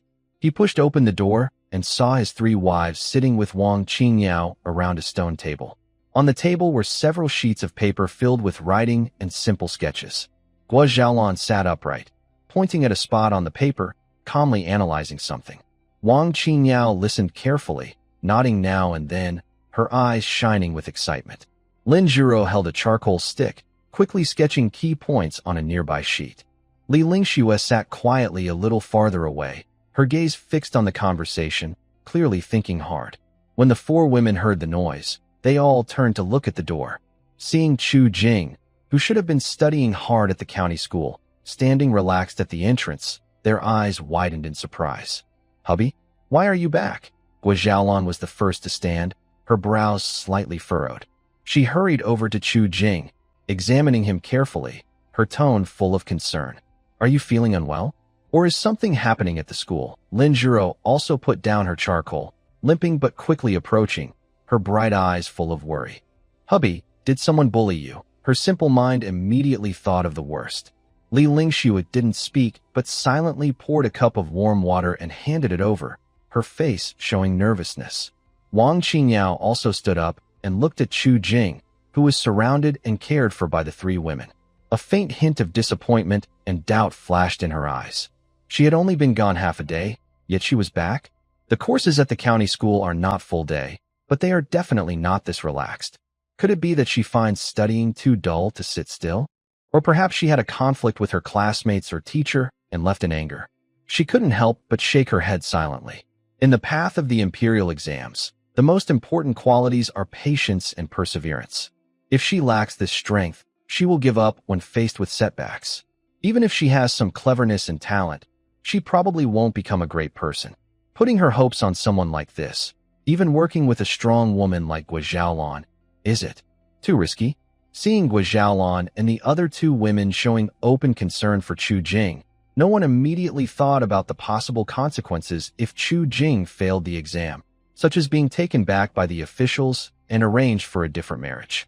Wang Qingyao's heart felt even more complicated. These three ladies are very smart, especially Guo Xiaolan, who is decisive at negotiations. Why are they so confused about such an important matter that concerns their own future? Or do they trust Chu Jing so blindly that it's almost reckless? She silently sighed, suppressing the turmoil in her heart. Well, since things have come to this, and the cooperation has begun, and the initial commitments are made, if Chu Jing really isn't cut out for studying and can't pass the exam to become a scholar, she'll think of other ways later. At worst, she can use some family connections or other methods to see if they can manage to hold on a little longer and protect their current situation.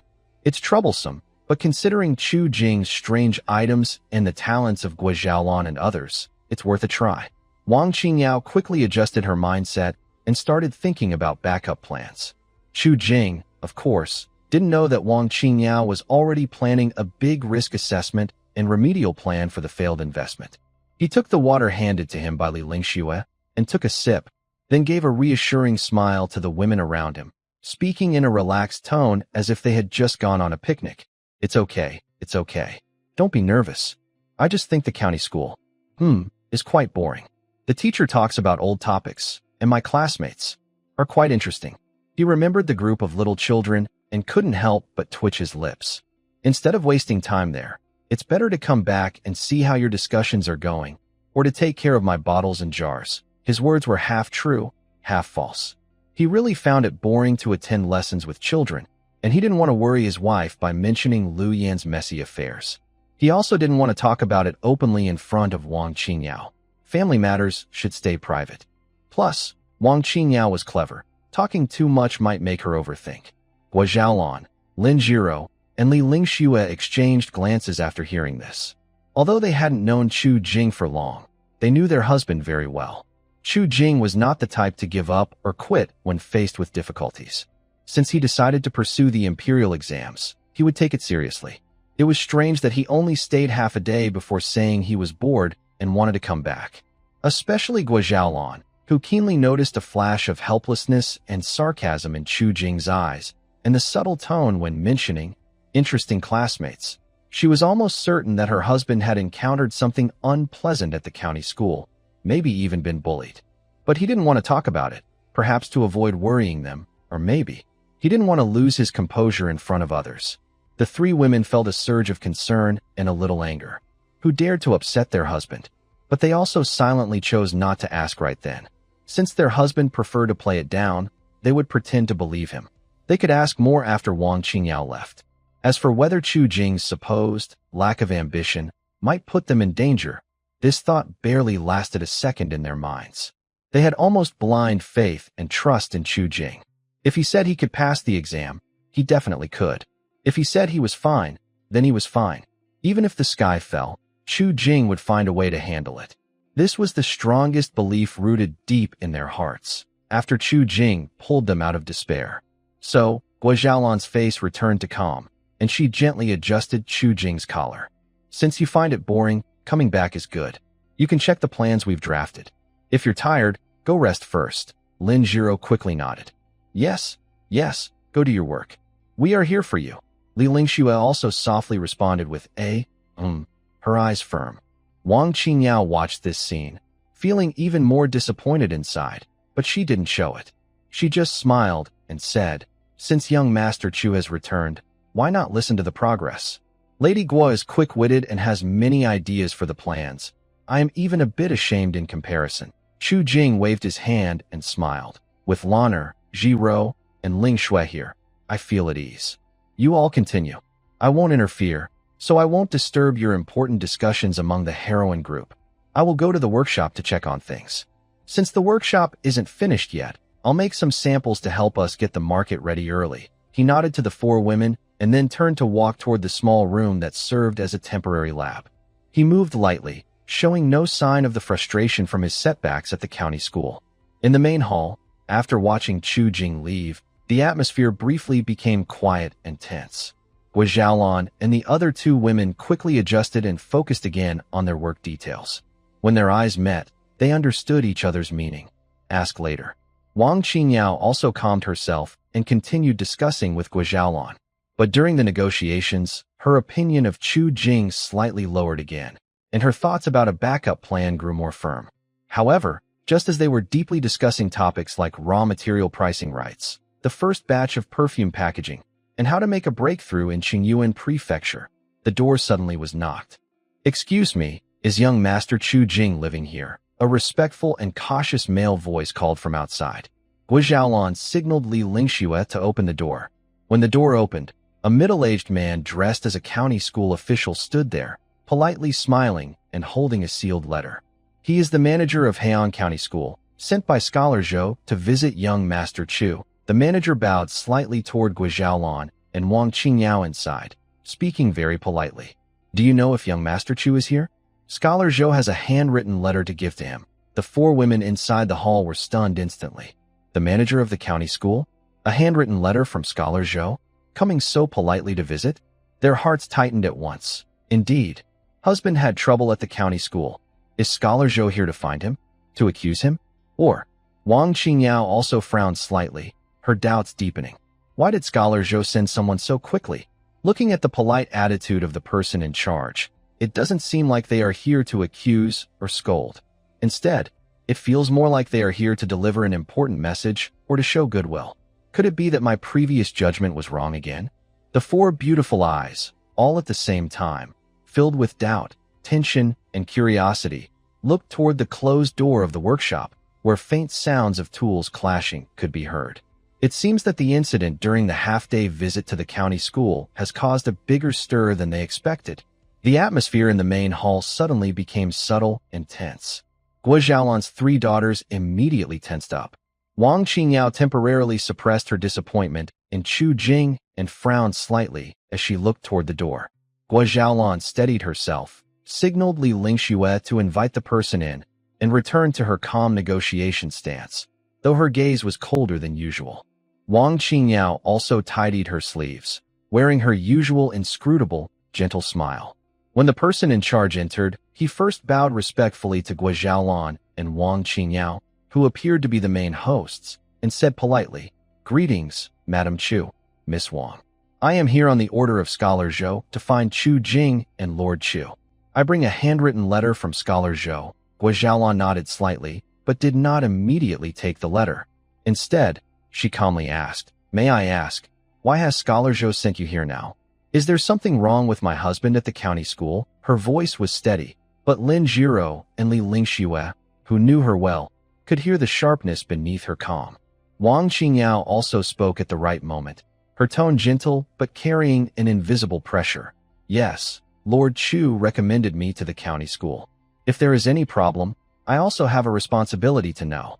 Please be frank. Has Lord Chu encountered any trouble at the school?" The person in charge looked at these 2 extraordinary young women, who, despite their youth, exuded a commanding presence. Especially after recognizing Wang Qingyao as the eldest daughter of the Wang family, he felt even more nervous. He hesitated for a moment, thinking that this matter couldn't be kept secret forever and would eventually come out. So he carefully and fully explained everything that happened earlier that morning in the 2nd class of the student group. He recounted how Lu Yin deliberately posed difficult questions to humiliate Chu Jing, how Chu Jing cleverly folded paper to solve the problems and spoke of learning to understand things, and how Lu Yin, embarrassed and angry, accused Chu Jing of trickery and forced him to compose a poem on the spot. Finally, how Chu Jing recited the sharp and powerful poem, Ode to the Willow, insulting Lu Yin so thoroughly that he was speechless and had to leave in embarrassment. As the steward told the story, the temperature in the main hall seemed to drop suddenly. When everyone heard how Lu Yin deliberately made things difficult for Chu Jing and insulted him with harsh words, Guo Xiaolan's face instantly darkened. Her usually calm eyes seemed to turn icy, radiating a cold aura that made the steward standing nearby shiver. Lin Jiro was even more angry, her face turning pale. Her eyes, full of fury and concern, showed her distress. She clenched her fists tightly, nails almost digging into her palms.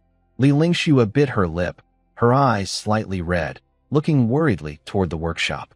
Wang Qingyao tried to stay calm on the surface, but her eyes suddenly grew colder.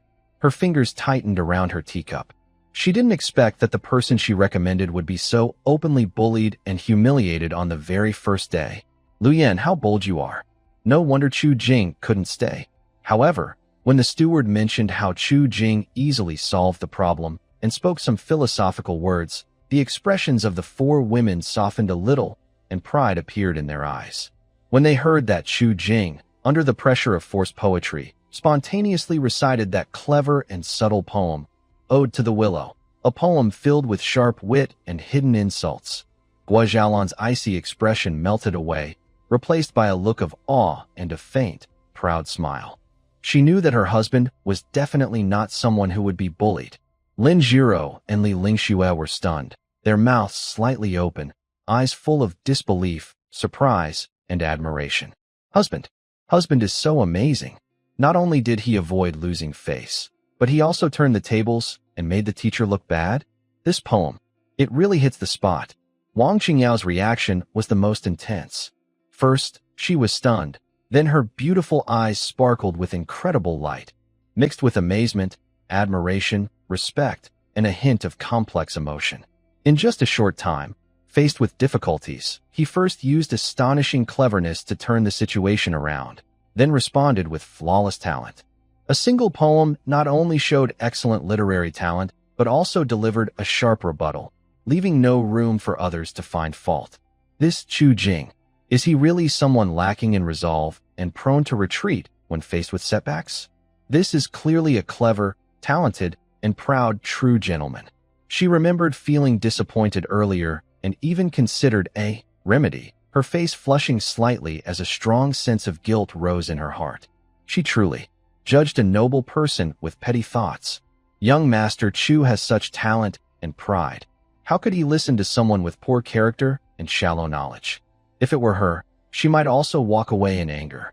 A scholar who lacks the pride not to be insulted is not worth reading the wise books.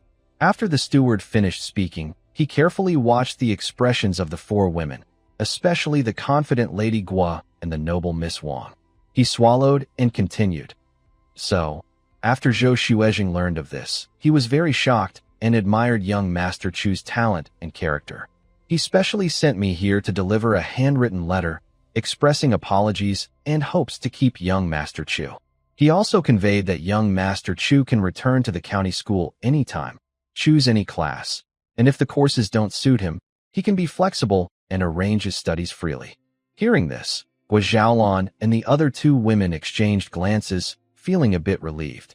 It seemed the head of the county school was not unreasonable and clearly was impressed by her husband's talent, which made him lower his stance to show goodwill and keep him. But Wang Qingyao's thoughts were different. After hearing the whole story and learning about the conditions, she was not satisfied. In fact, her anger from Chu Jing's insult and her dislike for Lu Yin grew even stronger. She gently put down her teacup, the porcelain clinking softly on the stone table. She looked up at the steward, her smile still gentle but her eyes sharp as a blade, her voice calm but with undeniable authority. So that's how it is.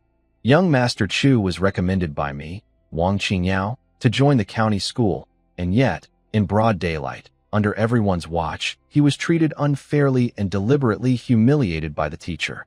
I have heard of the strict standards of this county school, but I never imagined there would be such a breach of teachers' integrity and jealousy among colleagues, openly making things difficult for a student. She paused, her tone turning colder. Zhou Xuezheng sent you here to apologize and keep him, and I appreciate the sincerity on behalf of young Master Chu. But this matter cannot be dismissed with just an apology and some favors. Liu Yin's behavior is no longer just a typical teaching dispute, but openly bullying and lacking moral integrity.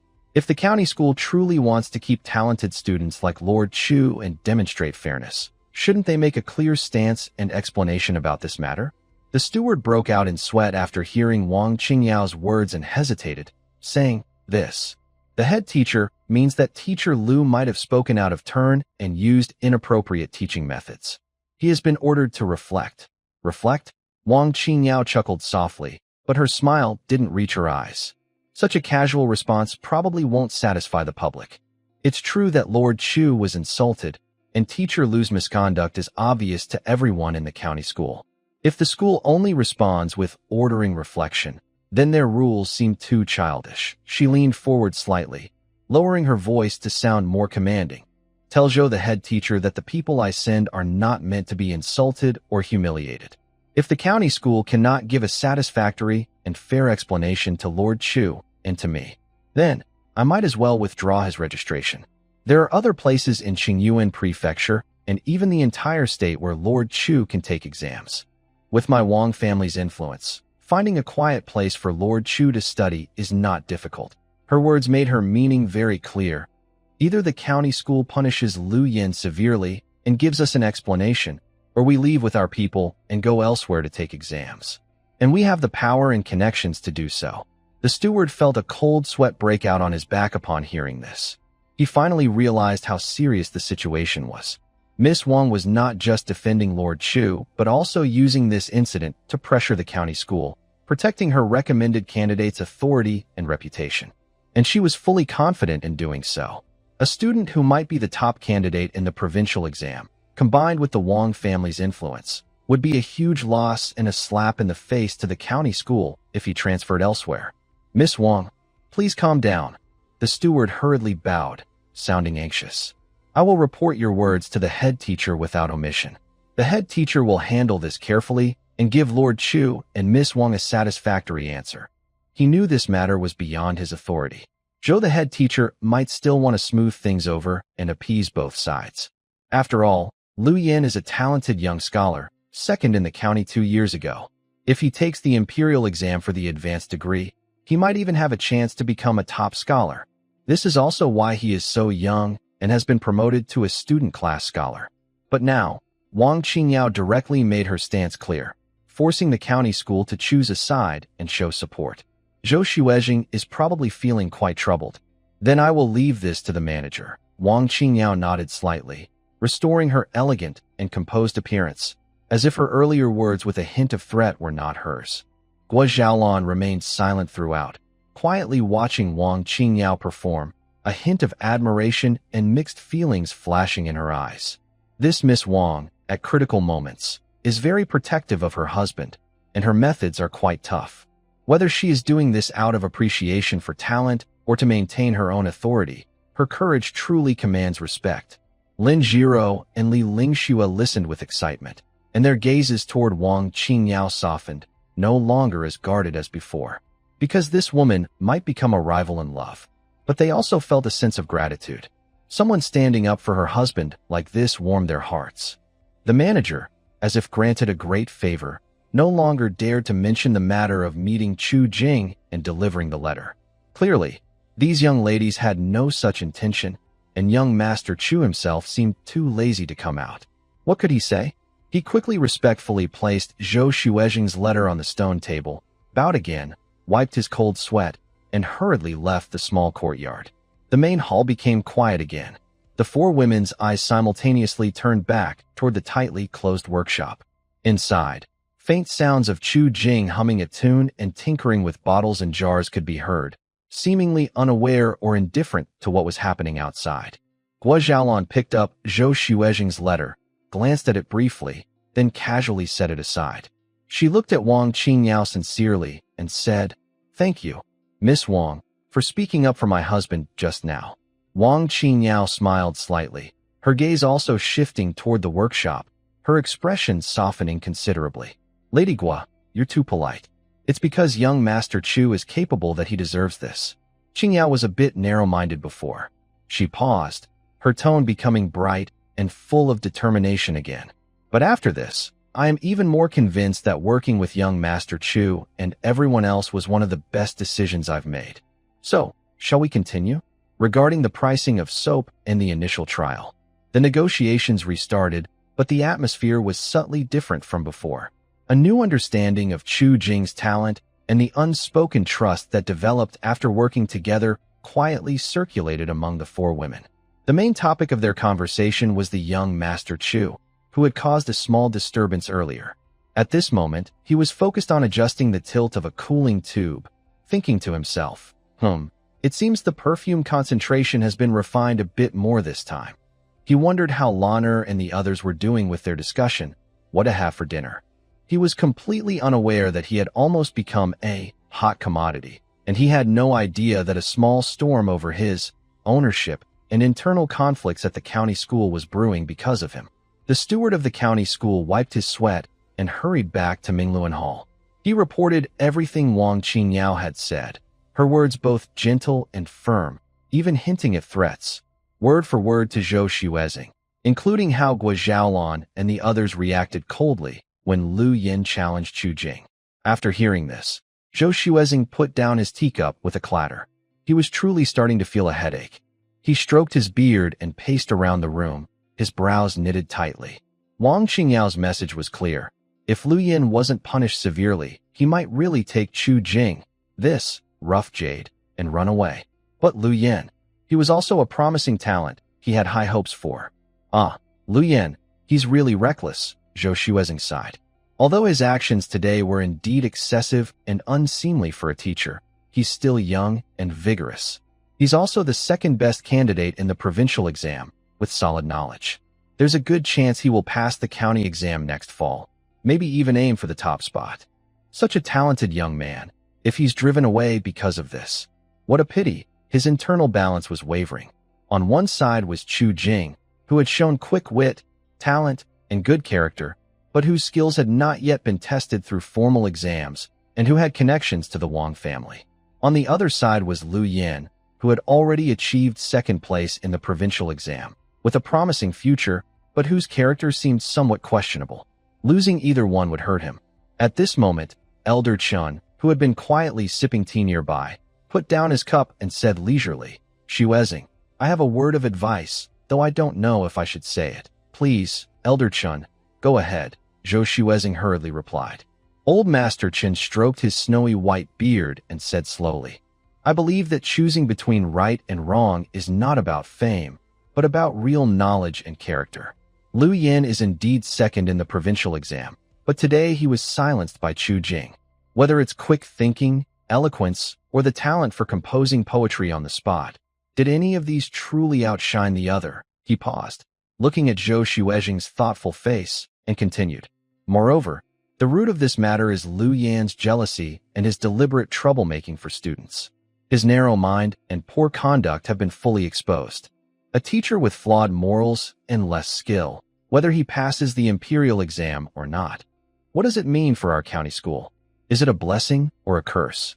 We cannot say for sure. Look at Chu Jing." Old Master Chen's eyes sparkled, facing injustice calmly, breaking through difficulties with talent, and walking away after finishing his work without clinging to things. Such qualities of mind, talent, and wisdom are rare, even after decades of teaching. More importantly, he has the support of the Wang family and Miss Wang's backing. "Xuezhing, tell me, should we bet on Lu Yan, who is both a questionable character and uncertain future, or keep Chu Jing, who has excellent morals and talent and is already favored by important people? Which is more beneficial? Which will better enhance our county school's reputation and future?" This speech was like a wake-up call, instantly enlightening Zhou Xuezhing. Yes, why was he only focusing on Lu Yan's second place in the provincial exam? Today, Lu Yan was completely overshadowed by Chu Jing in front of everyone. His intelligence, literary talent, and character all crushed him, and he was at fault first. Even if Lu Yan passes the exam in the future, his reputation will be damaged. How much gratitude or support can he give to us or the school? Maybe he's even a hidden danger. And Chu Jing? Although he currently has no official title, his qualities are astonishing.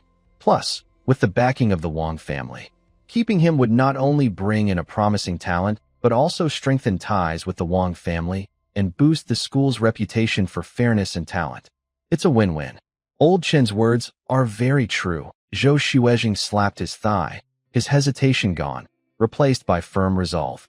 I was momentarily confused and almost lost sight of what's important. Lu Yan, with his narrow mind, is not suitable for great use. Chu Jing is the talented person our school should strive to keep. He quickly made a decision in his heart. He must give Wang Qingyao and Chu Jing a satisfactory answer. Lu Yan can only be abandoned. Just as Zhou Xuezhing was about to decide how to speak to Lu Yan, a voice full of urgency, anger, and a bit of panic came from outside. The door was suddenly pushed open with a loud bang, and Lu Yan stormed in with a pale face and red eyes. He had been in his room, angry and throwing things. The more he thought about it, the more frustrated he felt, and the more he hated Chu Jing. When he heard that Zhou Xuezhing had sent people to invite Chu Jing back with generous offers, he became even more jealous and restless. At first, he felt proud, thinking that even though he had lost face, Chu Jing was gone too, so they both lost. But Zhou Xuezhing's move to persuade Chu Jing made him look like a complete fool.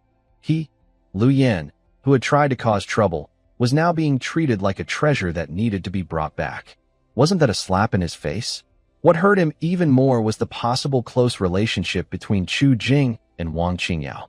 That was a jewel he had long coveted and believed he had a chance to win. He had interacted with Wang Qingyao several times, and she was very polite to him. He thought he had a real chance. How could he let a country bumpkin take her away? That was why, when he saw Chu Jing, he immediately tried to cause trouble. Now, his anger and jealousy clouded his judgment. He decided to confront Zhou Xuezhing and demand an explanation. With his reputation as the second best in the county exam and his hope of passing the imperial exam, he believed Zhou Xuezhing would weigh his options carefully. Without even noticing old Master Chen sitting nearby, he hurriedly said to Zhou Xuezhing, "Zhou Xuezhing, I've heard that you want to send someone to invite Chu Jing back. This person disrespects elders, is arrogant and rude, and publicly humiliates teachers. He is a troublemaker. If we let such a reckless person return to the county school, where is our dignity? Where is the respect for teachers? He spoke more and more passionately, as if he had been wronged greatly.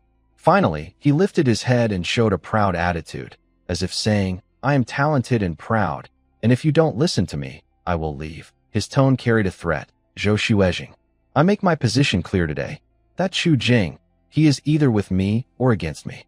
If you insist on keeping such an disrespectful troublemaker, then I will no longer be able to teach at the county school. After all, with his talent and reputation as a student, it's likely that other academies in the city or even in the prefecture would be willing to accept him. A top candidate in the county exam, with a chance to become a top scholar, would be respected wherever he went. He spoke confidently, as if he were a very important person, and seemed to think that without him, the county school would fall apart. He looked at Zhou Xuezheng with full confidence, waiting for him to panic and beg him to stay, then to strongly refuse Chu Jing. But the scene he imagined, Zhou Xuezheng panicking, hesitating, trying to comfort him, did not happen. Zhou Xuezheng just looked at him quietly, with a very complicated expression filled with disappointment and a hint of confusion, as if he thought he was a fool. Old Master Chen next to him frowned, and looked at Lu Yin with clear disdain and regret. This kid, has his brain been damaged by jealousy? Coming here to threaten Xuezheng at such a moment? Thinking he's so important? Zhou Xuezheng was silent for a few seconds, and this silence made Lu Yin feel uneasy. Then Zhou Xuezheng spoke slowly, his voice calm and steady, even sounding a bit relieved. Master Lu. Oh, Scholar Lu, since you've said so, Xuezheng will not force you to stay. Lu Yan's anger and confidence on his face froze instantly, turning into shock. Zhou Xuezheng continued, the matter of Chu Jing is clear for everyone in the county. Xuezheng has his own judgment. As for you, Scholar Lu, if you think the county school is too small to hold your ambitions of becoming a top scholar, then Xuezheng will not delay your future. He paused, looking at Lu Yan's face turning pale, and his tone remained calm. Today, you can go to the accounting office to settle this month's fees and handle your affairs. I wish you a bright future and success in becoming a top scholar soon. After saying this, Zhou Xuezheng even ignored him, picked up his teacup, and gently blew on the foam. Lu Yin stood there like he had been struck by lightning, frozen in place, his mind blank. Wasn't he here to pressure him? To show how important he was? Why? Why did it turn out like this? Xuezheng actually agreed and told him to settle his accounts and leave? No, it's not, Xuezheng. I didn't mean it that way. Lu Yin panicked, stumbling over his words as he tried to explain. The student just thought that Chu Jing, Scholar Lu. Old Master Chen finally couldn't hold back and interrupted him, his voice carrying the weariness and insight of an experienced elder. Things have come to this point. There's no use saying more. Xuezheng has already given you face. Don't lose your dignity now. Let's part on good terms. Face? Dignity? Part on good terms? Lu Yin felt a cold chill run from his feet to the top of his head, followed by a wave of regret and fear flooding his heart. He suddenly realized how foolish his words had been. He thought he was irreplaceable, but he forgot that the county school didn't lack talented scholars with fame. He also forgot that he had just lost face in front of the entire county school, and his reputation was now ruined. And the other academies he threatened to go to, who would easily accept a troublemaker who had just been difficult with students, got embarrassed by students, and was politely asked to leave by Xuezheng? More importantly, the position of county scholar was comfortable, respectable, well-paid, and a good way to build connections and reputation, something many scholars would envy. He had just personally destroyed his own chance. Xuezheng, Old Master Chen. Lu Yan's face turned pale as paper, his lips trembling. He wanted to save himself, but saw that Xuezheng had already lowered his head to read a document, and Old Master Chen had picked up his teacup again. Neither seemed willing to speak to him anymore. He knew it was all over. A mix of deep disappointment, regret, and burning hatred swirled inside him, making him almost unable to stand. He turned around in a daze, like a walking corpse, staggering out of Mingluan Hall.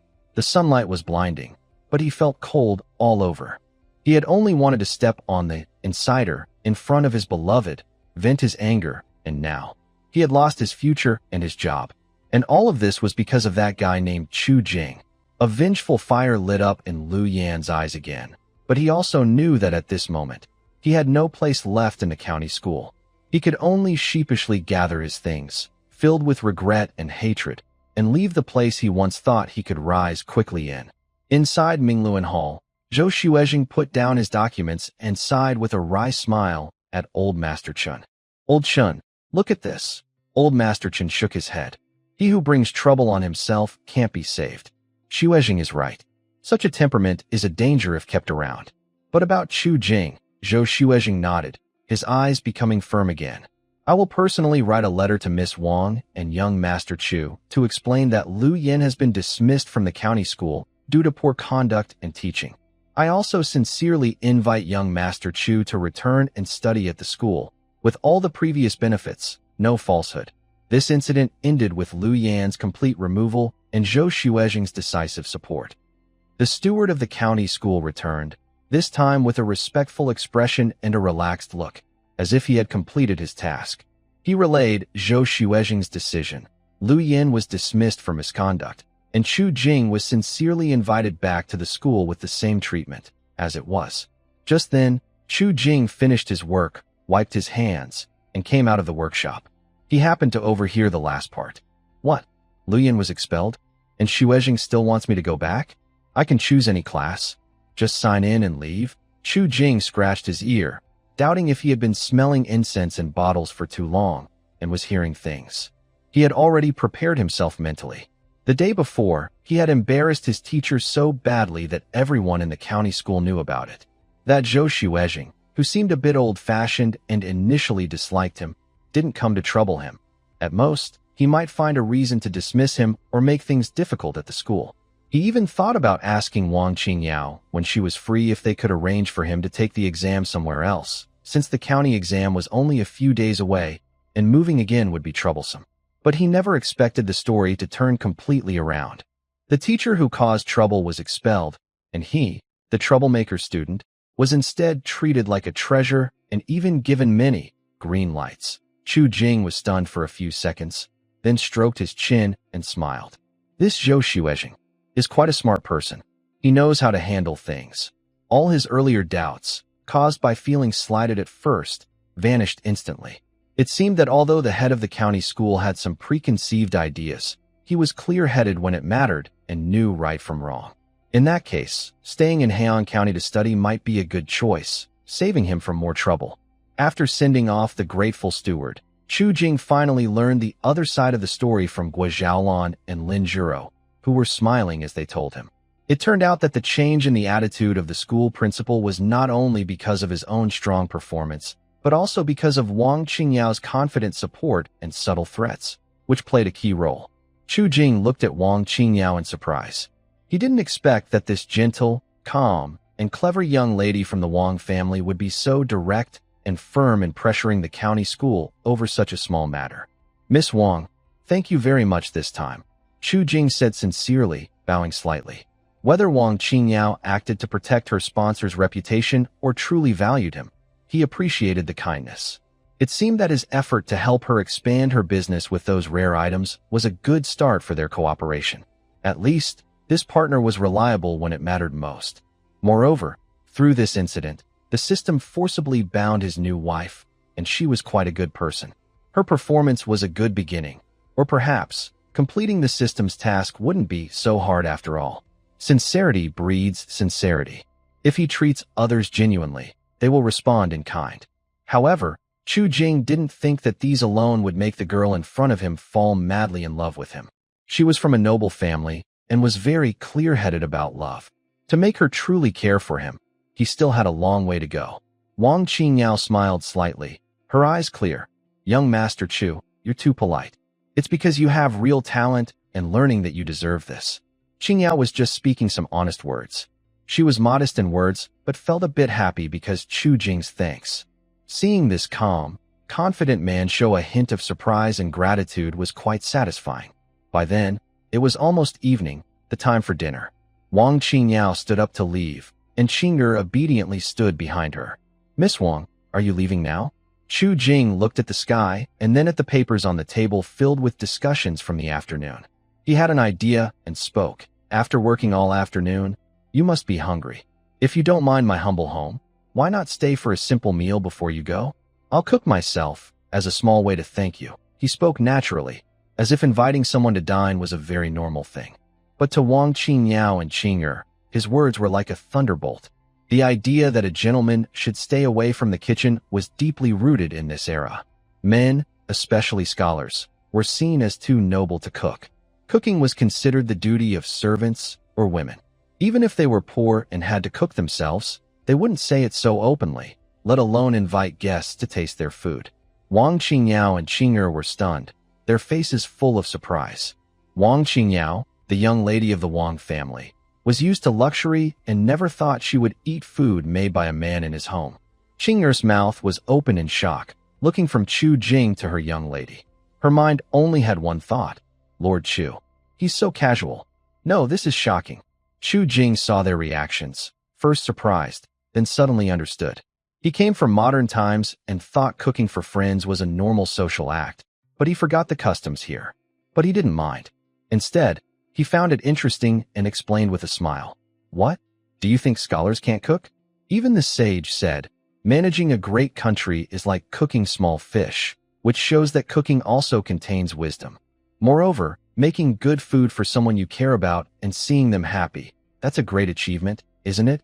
It's better than those who don't work hard but still act proud and aloof. His words were clever, quoting wise sayings, close to everyday life, and subtly criticizing some old-fashioned ideas. He spoke confidently, fresh and pure. Wang Qingyao was again shocked by Chu Jing's words. She realized that Chu Jing always seemed to think outside the box, saying things that sound rebellious at first, but are actually meaningful upon reflection. He cares about someone. She guessed he meant his 3 wives. To speak so openly and tenderly about that.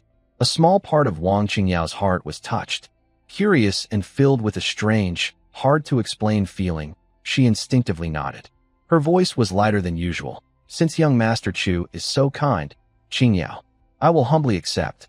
But I must trouble you, young master. No trouble at all, no trouble. Please sit down. It will be ready soon. Chu Jing chuckled happily, turned, and went straight into the kitchen, rolling up his sleeves with full energy. Guo Xiaolan and the 3 women exchanged smiles, already used to this. Their husbands, creative ideas, and unconventional ways were many, so cooking was nothing special. But the meals made by their husband were the best in the world, although it seemed like they had only tasted it once. All 3 women showed happy, expectant smiles, and went inside to help. Wang Qingyao and Qing'er sat in the main hall, listening to the crisp, skillful sounds from the kitchen, different from ordinary cooking, and smelling the increasingly tempting aroma. They felt a bit restless and mostly incredibly curious. Soon, a few simple but perfectly delicious dishes were served. A plate of fresh, crispy green vegetables, cooked just right. A bowl of fragrant mushroom soup, clear and bright. A dish of smooth steamed egg custard, sprinkled with chopped green onions, and noodles made from high-quality flour exchanged from the system, topped with rich, flavorful meat sauce. The dishes weren't luxurious, but each one showed care and a certain indescribable, professional touch. The aroma made their mouths water. Simple food, Miss Wang and Miss Qing don't dislike it. Eat while hot, Chu Jing said, sitting down himself. Wang Qingyao and Qing'er hesitated, then picked up their chopsticks and took a bite. Suddenly, their eyes widened at the same time. This was too delicious. The vegetables were crisp and tender, full of flavor while keeping their original taste. The mushroom soup was so tasty it made them want to swallow their tongues. The steamed egg was smooth and melt in your mouth. And the meat sauce with noodles was rich, flavorful, and so addictive they couldn't stop eating. And to think, Chu Jing used high-quality salt bought from the system store. It was far better than the salt available in this era. Naturally, the taste was different. This wasn't simple food at all. This level of cooking was even better than the chefs at the natural residence, and in some aspects of heat control and seasoning, it was even more exquisite. Younger sister ate without lifting her head, cheeks puffed out, and vaguely praised. So good. So very good. Young Master Chu, how are you so skilled at cooking? Wang Qingyao was much more reserved, but her pace of eating was noticeably faster than usual. As she tasted the unexpectedly delicious food, she looked at Chu Jing with more surprise and curiosity. He can brew wine, create unique fragrances, understand natural objects, write beautifully, think quickly, and now, even cook so well. How many talents does this man hide? He's like an endless treasure, each encounter bringing new surprises. Moreover, he's willing to put aside his so-called male pride to cook himself, perhaps to thank her or for his family, making a meal full of care and skill. Suddenly, Wang Qingyao felt a bit confused inside. A mix of admiration, respect, curiosity, and a faint fluttering feeling she didn't want to explore grew quietly. If only she had met a man like him earlier. But as soon as the thought appeared, she forced herself to push it away.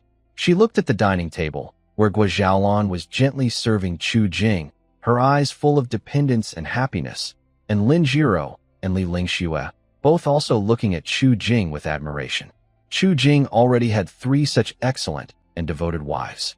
The natural closeness and understanding among them were impossible for others to interfere with. And what about her, Wang Qingyao? She was the daughter of the Wang family of Langya, carrying her family's expectations and potential marriage pressure. Her marriage was never just her own matter. Even if she admired Chu Jing, her family would never agree to her marrying a man of humble background who already had 3 wives.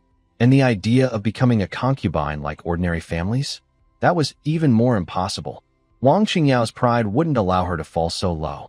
Even though she had only eaten a meal, Wang Qingyao felt her mood was more complicated than during the afternoon negotiations.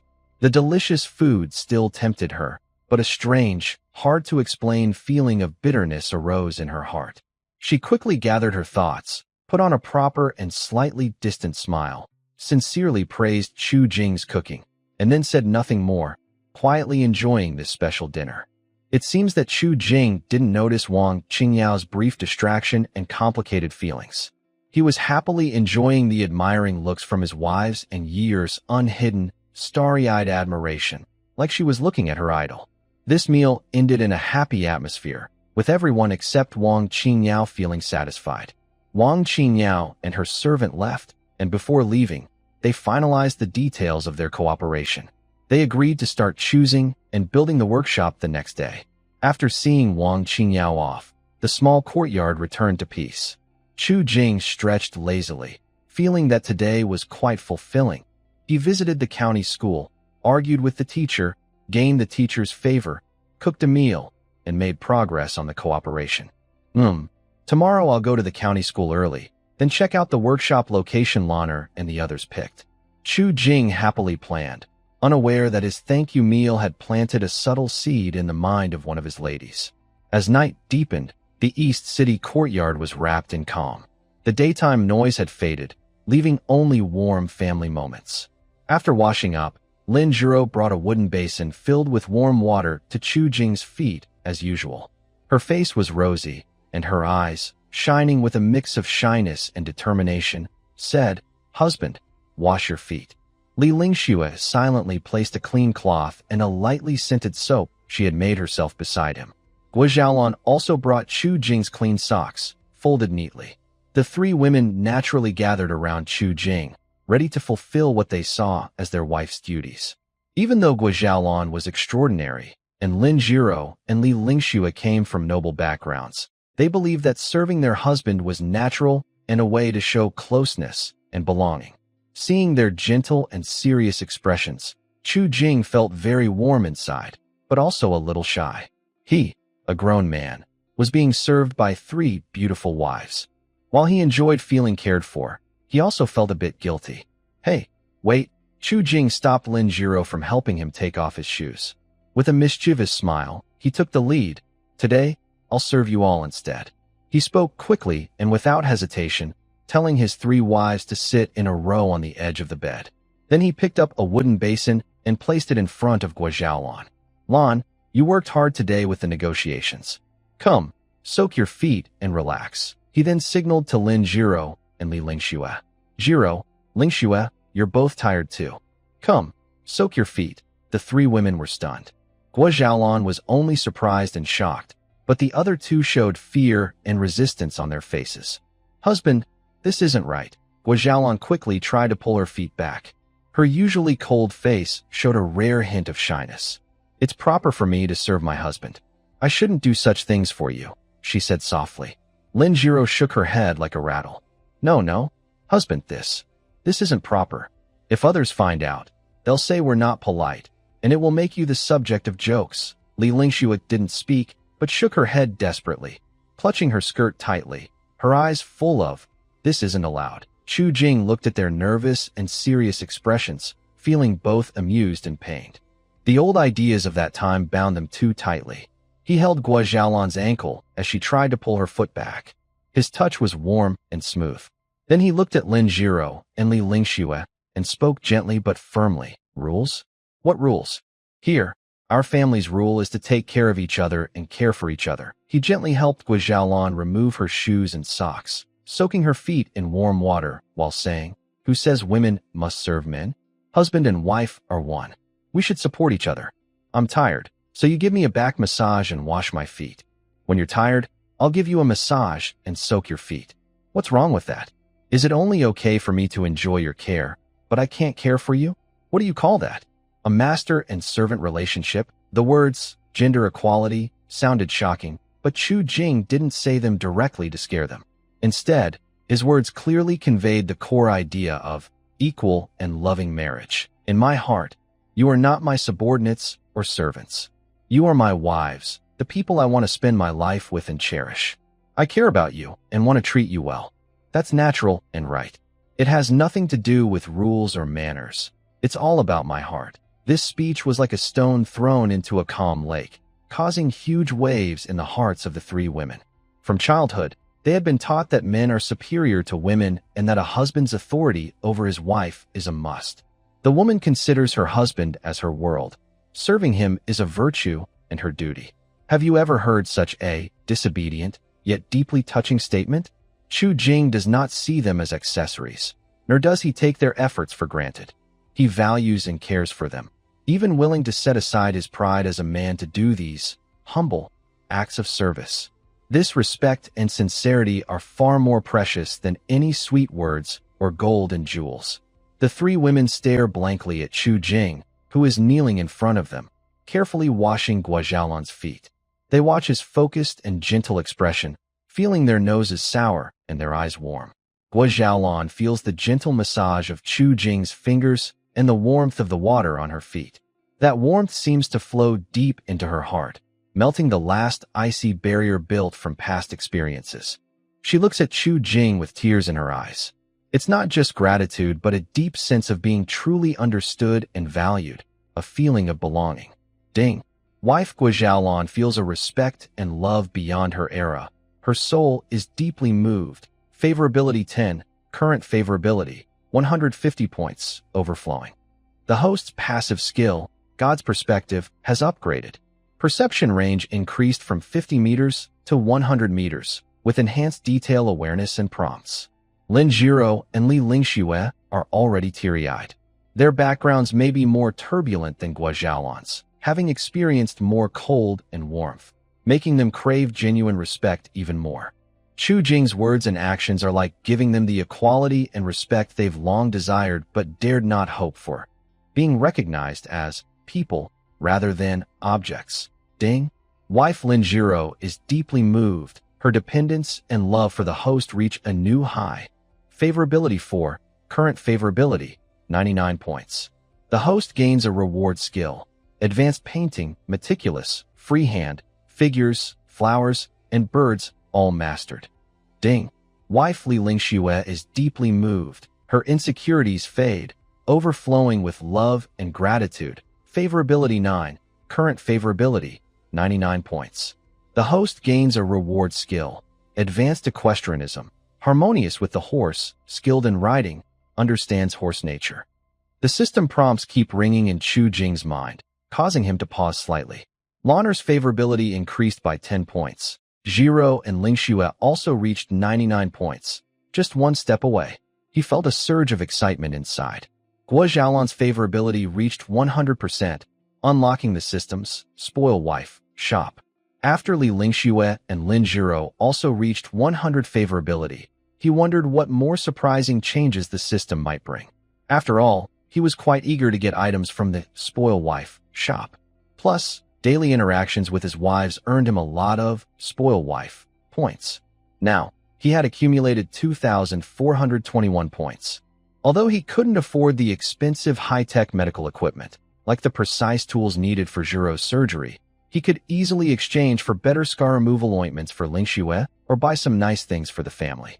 Right now, the most important thing was to comfort his 3 wives, who were almost moved to tears by his heartfelt words. All right, don't cry, Chu Jing said with a smile as he dried Guo Xiaolan's feet with a cloth, then gently washed Lin Jiro and Li Lingshue's feet, his movements careful and gentle. At first, the 3 women were a bit stiff and shy, but under Chu Jing's calm attitude, they gradually relaxed, filled with warmth and happiness. After finishing their washing, they lay on a special large bed. Chu Jing didn't go to sleep immediately. Instead, he helped Lin Jiro lie down, gently lifting her left foot and placing it on his lap. Xiaoru, don't move. Your husband will give you a massage, Chu Jing said softly. He used a bit of energy from the system enhancement and the tiger's subduing fist, a tiny amount of power. With this energy, combined with traditional Chinese medicine techniques, he could perform a rehabilitation massage on Lin Jiro's foot. He skillfully massaged her ankle and the nearby atrophied muscles. Your blood flow will improve, and recovery will be faster in the future. Don't worry, once I save up more. Prepare more. I will definitely help heal your foot so you can run and jump again. Feeling the tingling warmth from her foot and hearing Chu Jing's gentle promise, tears slipped down her face, and a happy smile appeared. She softly replied, Yes, I believe in you, husband. After finishing the foot massage for Xiaoru, Chu Jing took out a better quality jade muscle ointment from the system and said softly to Lingxue, Lingxue, it's time for your medicine. This new bottle should work even better. Li Lingxue obediently tilted her face up and closed her eyes. Chu Jing, under the light, carefully examined the scars on her face. The originally fierce red scars have become noticeably lighter and smaller after continuous medication over these days. The edges now have pink new skin, leaving only faint marks. At this rate, with more good medicine, they might completely heal, leaving no scars at all. Jing feels happy inside and carefully applies the ointment to her. Li Lingxue can feel Jing's gentle movements and notices the changes on her face from the occasional exclamations of Guo Xiaolan and Lin Jiro. She feels full of hope and gratitude, almost overflowing with dependence and love for Jing. Her good impression score is at 99 points, just one small step away from a breakthrough. Guo Xiaolan quietly watches from the side, seeing Jing patiently care for Lin Jiro and Li Lingxue. Seeing the brightening glow on their faces, she feels very peaceful and satisfied. Meeting such a husband is a blessing they have earned in 3 lifetimes. Jing finishes applying the medicine, puts away the supplies, and blows out the oil lamp. The night is peaceful.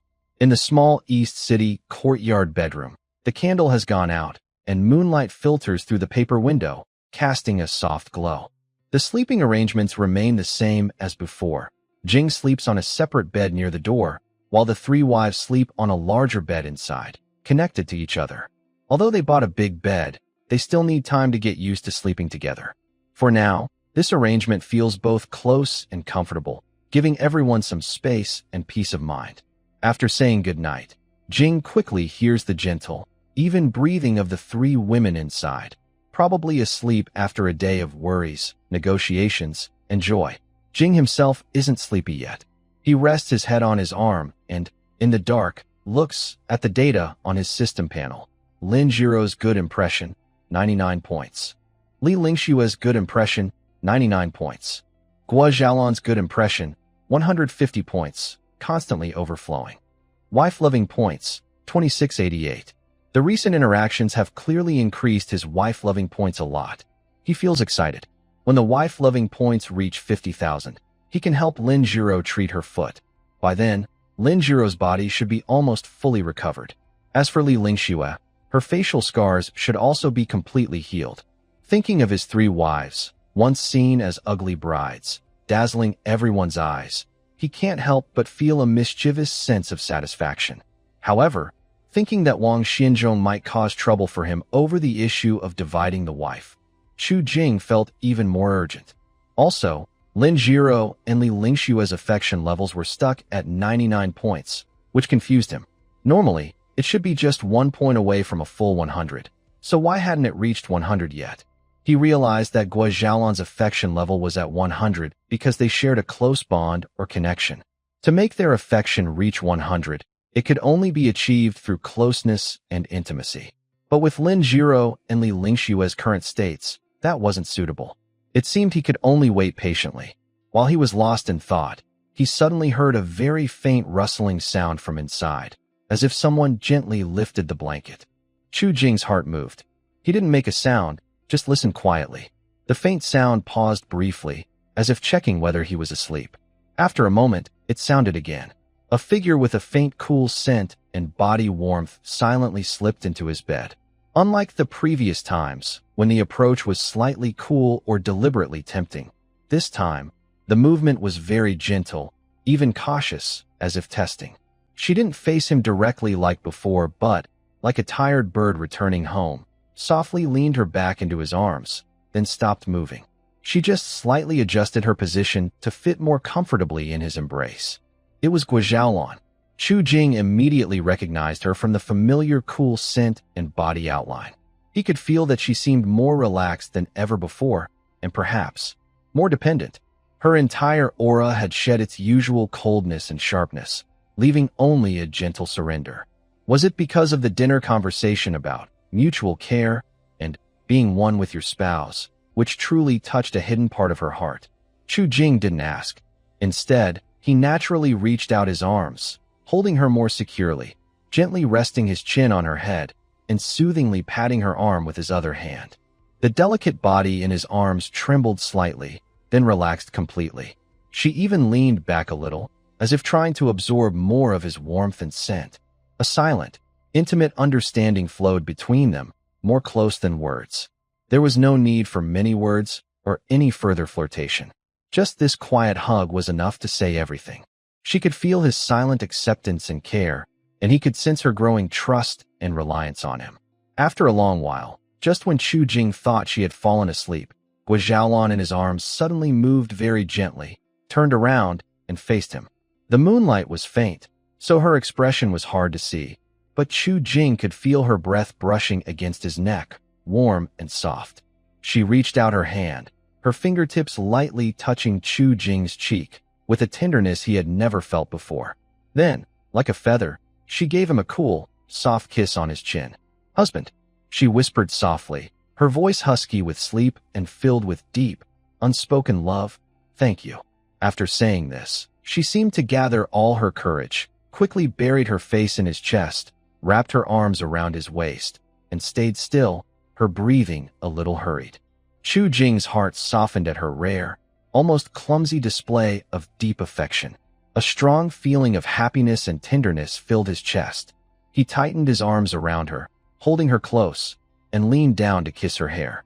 "Sleep well, Lanner." His voice was deep and gentle. "I am here."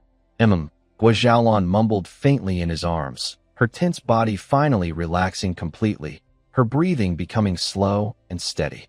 He held her, feeling the peaceful warmth, and his thoughts slowly settled. Thoughts of the system, affection points, wife-loving value, exams, and business. All the worries seemed clearer and stronger because of the real warmth in his arms. He closed his eyes softly, a smile on his lips. Tomorrow would be another day full of hope and challenges. But with her and them by his side, he was not afraid. Qingyuan Mansion, inside a relatively independent official office next to the governor's hall. This place is the marriage office, responsible for managing the implementation, verification, and correction of the marriage regulations in Qingyuan. The head official is surnamed Chun, named Yanian, holding the 6th rank position. Although the office was located in the prefect's territory, it reported directly to the Ministry of Rights in the capital, forming a relatively independent line. Its power was significant, especially in matters of compliance and correction, giving it considerable influence. At this moment, Chen Yanian was holding a letter from Heian County, written by Wang Xinzhong and attached with a list of gifts. His brow was furrowed tightly. The letter detailed a report about a vagrant named Chu Jing from Heian Village, accused of abusing relationships to illegally take 3 wives who did not meet the proper standards. 2 of these wives were stunningly beautiful. The case seemed linked to Wang Qingyao, the eldest daughter of the Wang family. Chu Jing, Wang Qingyao. Chen Yannian stroked his sparse beard as he paced in his study, muttering to himself. He was 45 years old, holding the 6th-rank official position for nearly 8 years. He dreamed of moving up further. The 3rd branch of the Wang family had helped him rise, making them one of his backers. Wang Qingyao was the legitimate daughter of the main branch of the Wang family. Though a woman, she was talented and rising quickly. Rumor had it that this year she might take over the Qingyuan prefecture and even some family businesses across Hedong province, becoming a powerful figure. On one side was his current backing and the clear report. On the other was a rising star in the family, likely to control significant resources in the future. This is complicated, Chen Yannian sighed. For ordinary, misplacement cases, he would send someone to investigate and handle it as usual. But involving Wang Qingyao made it sensitive. If the investigation confirmed her involvement, offending her could be dangerous. With her abilities and her growing influence, she might retaliate by making things difficult for him or sabotaging his promotion at a critical moment. That was not something to take lightly. If Wang Qingyao truly became the ruler of Hedong province, his prospects as a 6th-rank official in Qingyuan prefecture might become bleak. But if he ignored it, what would Wang Xinzhong say? Would the 3rd branch think he was not doing his job? Just then, the scholar official Qian Baiong, who had been standing quietly beside him with 2 small whiskers on his face, squinted and asked, "Is Lord Dong worried about this case in Heian County?" "Yes." Chen Yannian handed the letter to Qian. "Look at this. It's about Wang Daxiaji. If we handle it poorly, there could be endless trouble." Master Qian quickly glanced over the letter, a sharp glint in his eyes.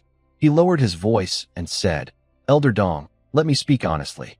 You're hesitating because you think Miss Wang Qingyao might become powerful in the future. You're worried about offending her and losing your prospects, right?" Chen Yannian nodded. Master Qian chuckled and leaned in closer. "Have you ever thought about who promoted you? It was the 3rd house of the Wang family. Your reputation is already tied to the 3rd house. Miss Wang Qingyao is the eldest daughter of the 1st house, and she is in competition with the 3rd house. Even if she rises to great heights and controls major business in Hedong or beyond, will she promote someone like you from the 3rd house? Probably not.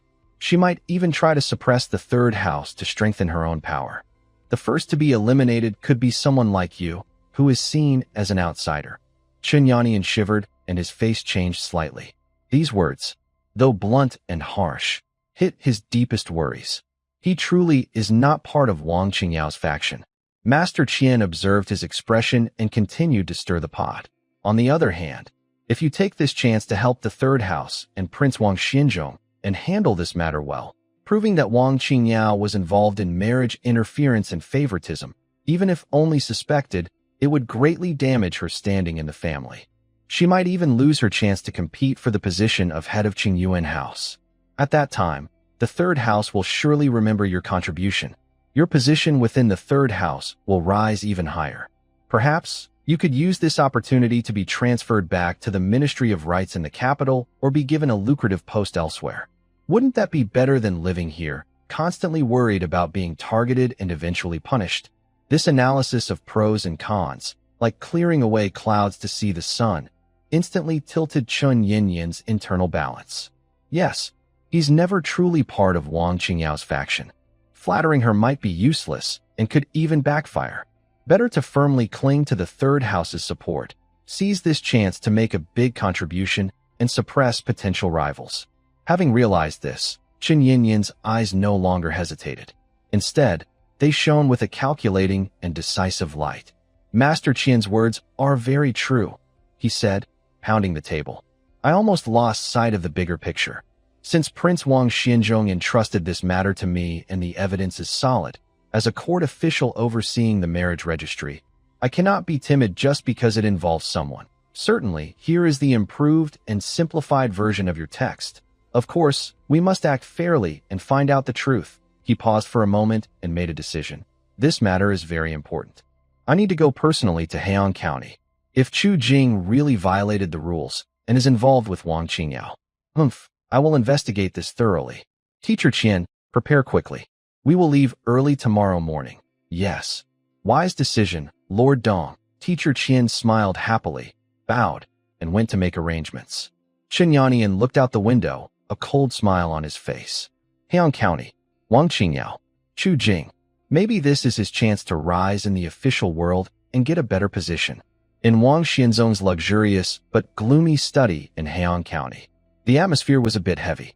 Wang Xianzong sat at the main desk, slowly drinking tea, and looked coldly at Lu Yin standing in front. Lu scholar, or should I say Lu, former teacher, Wang Xianzong said with a hint of mockery. I heard you were humiliated at the county school by a wandering man named Chu Jing and even lost your job. Lu Yan's face twitched with embarrassment. The shame almost made him lose control, but he forced himself to stay calm. He bowed to Wang Xianzong and spoke with hatred. Please forgive me, third young master. That Chu Jing is just clever with some quick tricks and crooked poetry, trying to cheat his way. His foundation is shallow. If it weren't for him, how could I? Enough, Wang Xianzong interrupted impatiently. I'm not interested in hearing about your lost face. I only ask you, if you had another chance to compete directly in your studies, do you think you could defeat Chu Jing? Hearing this, Lu Yin suddenly looked up, a fierce look in his eyes. Although his character was not good, he had scored second in the provincial exam, so his knowledge was solid. He carefully thought about Chu Jing's performance. Besides that embarrassing poem, Ode to the Willow, which showed some talent, he hadn't shown much else. As for classics, essays, and policy debates, those required long-term study and experience.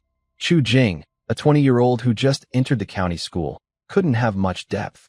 Report to third young master. Lu Yin straightened his chest, regaining some confidence. If it's about poetry and quick wit, I admit Chu Jing might have some talent. Perhaps we are evenly matched, but when it comes to serious knowledge, the essence of the 4 books and 5 classics, the way of writing essays and arguments, students spend over 10 years studying hard, and their second-place result in the provincial exam is clear proof. It's far beyond what someone like Chu Jing, who switched careers halfway and relied on tricks, could achieve. Beating him easily is no problem. Wang Xianzong nodded, a satisfied yet cruel smile on his face. He got the answer he wanted. Very good, Wang Xianzong said, setting down his teacup. He leaned slightly forward, his voice full of temptation and charm. Lu Yan's eyes instantly turned red, and his breathing grew heavy. Yes, I want to take revenge. I want Chu Jing to suffer 10 or even 100 times worse than today.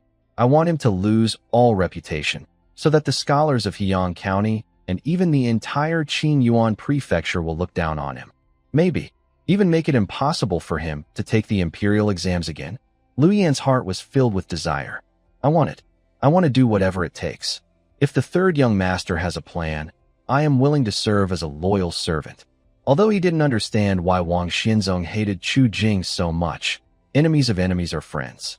As long as he can defeat Chu Jing, he doesn't care who's using him. It's simple. Wang Xianzong's smile grew colder. I will use the name of the nearby Shihe County School to recommend you as the representative of Shihe County students, and send a challenge letter to Heian County School for a questioning and debating contest.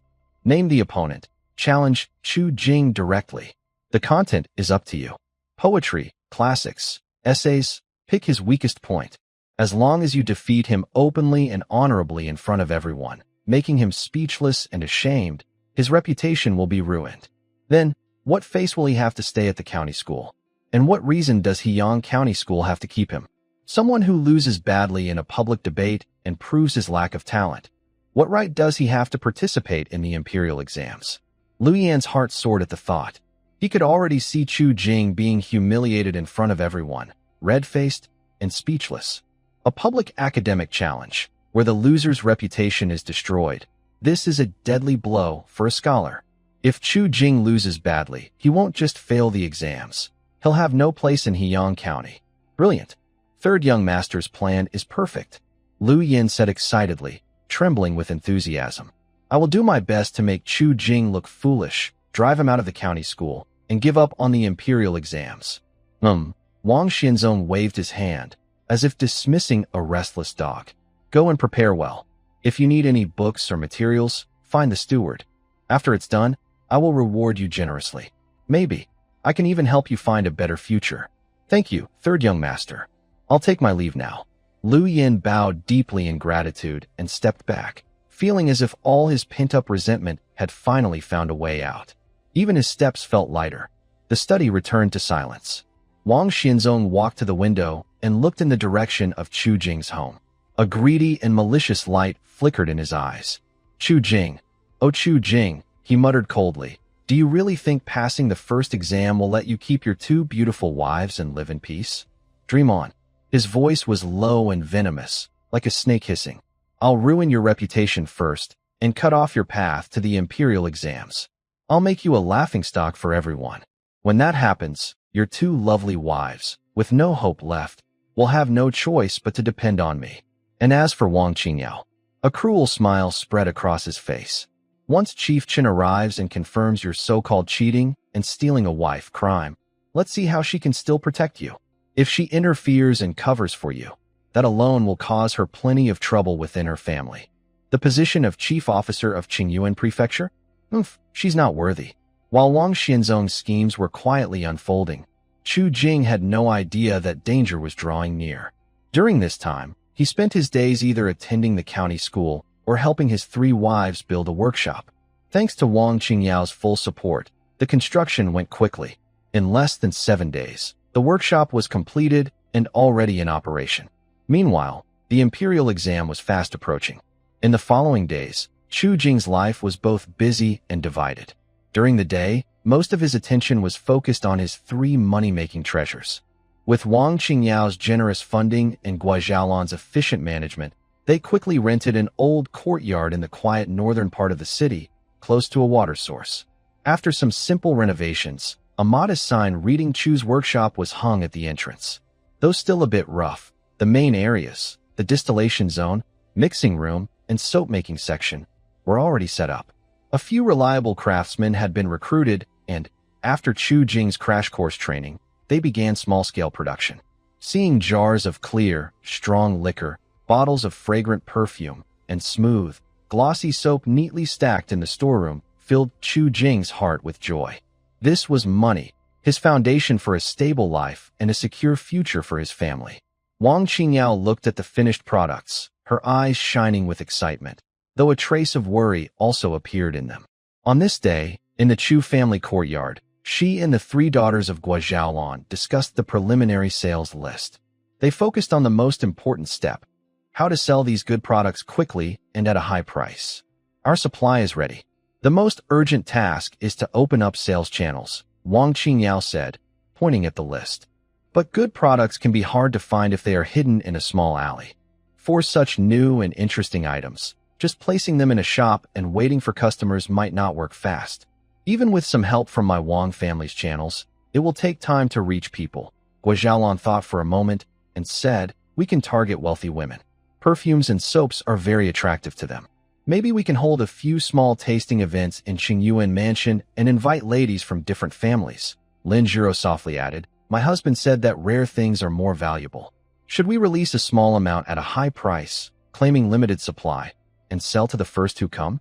This could make people curious and eager to compete. Li Lingxue also whispered, perhaps. We can work with famous shops that sell rouge and powder, and let them sell on our behalf. The three women shared ideas, each with clear thoughts. Even Wang Qingyao nodded repeatedly, thinking it was a good plan. Chu Jing listened nearby and gave his wife and her friends 100 thumbs up. Look at this business mind. If he were in modern times, he'd be an elite. But he thought they could be more bold and take bigger steps. He cleared his throat and said, everyone, Zhuge's ideas are all correct. But we can try something more fashionable. Fashionable? The four women looked at him with curiosity in their eyes. Chu Jing chuckled and began to explain. First, we shouldn't wait for customers to come to us. We should actively bring our products to them. Miss Wang, you know many influential ladies, young misses, and rich merchants in Qingyuan Mansion and even the city, right? Pick the most fashionable, competitive, and influential ones. Under the guise of new product tasting and sincere gifts, send each a small, beautifully packaged trial set. It's free, but the packaging must be exquisite and the description tempting.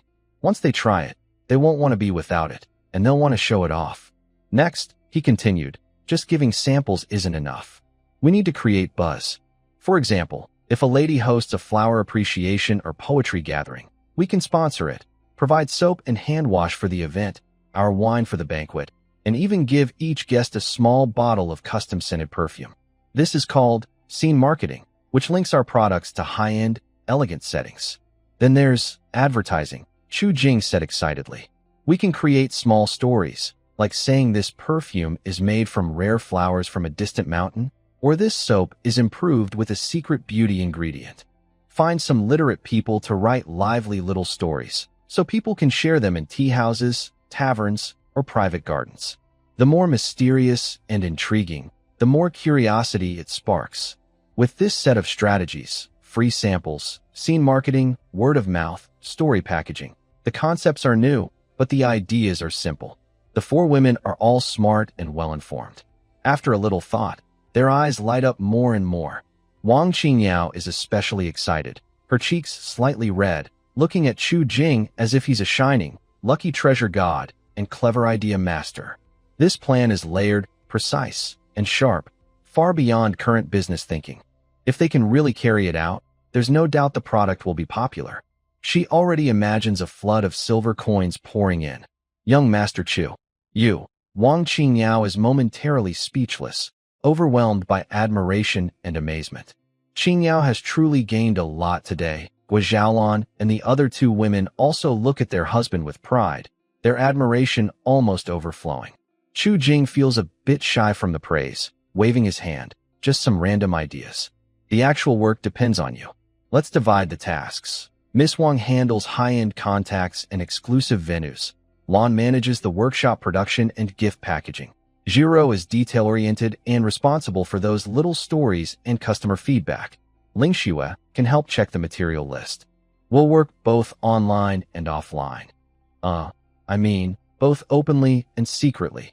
The four women understand his plan clearly and are full of energy, immediately gathering together to refine the plan and discuss enthusiastically. However, just as hope and plans are beginning to unfold, the door is suddenly knocked loudly. It's the steward from the county school again, but this time his face shows no respect or ease, only seriousness and urgency. Young Master Chu. Is young Master Chu here? The school master has an urgent matter. Please come quickly to the county school. His voice trembles. The lively discussion in the main hall suddenly stops. Chu Jing and the four women look at the steward with confusion. What is so urgent? Chu Jing asked. The steward looked at the four women inside the house, hesitant to speak, then lowered his voice and said, It's Wang Xianzong, young Master Wang, and the people from Shihe County School have arrived. They brought Lu Yan. Under the name of questioning learning and discussing the way, they issued a challenge to you, young master. The stakes are very high. The head of the school urges you to go and discuss. Wang Xianzong, Lu Yan? A challenge? Chu Jing frowned, quickly understanding. Wang Xianzong has made a move. And so quickly, so directly. He even found Lu Yan as a pawn. Let's go together. Gua Xiaolan immediately stood up, eyes sharp.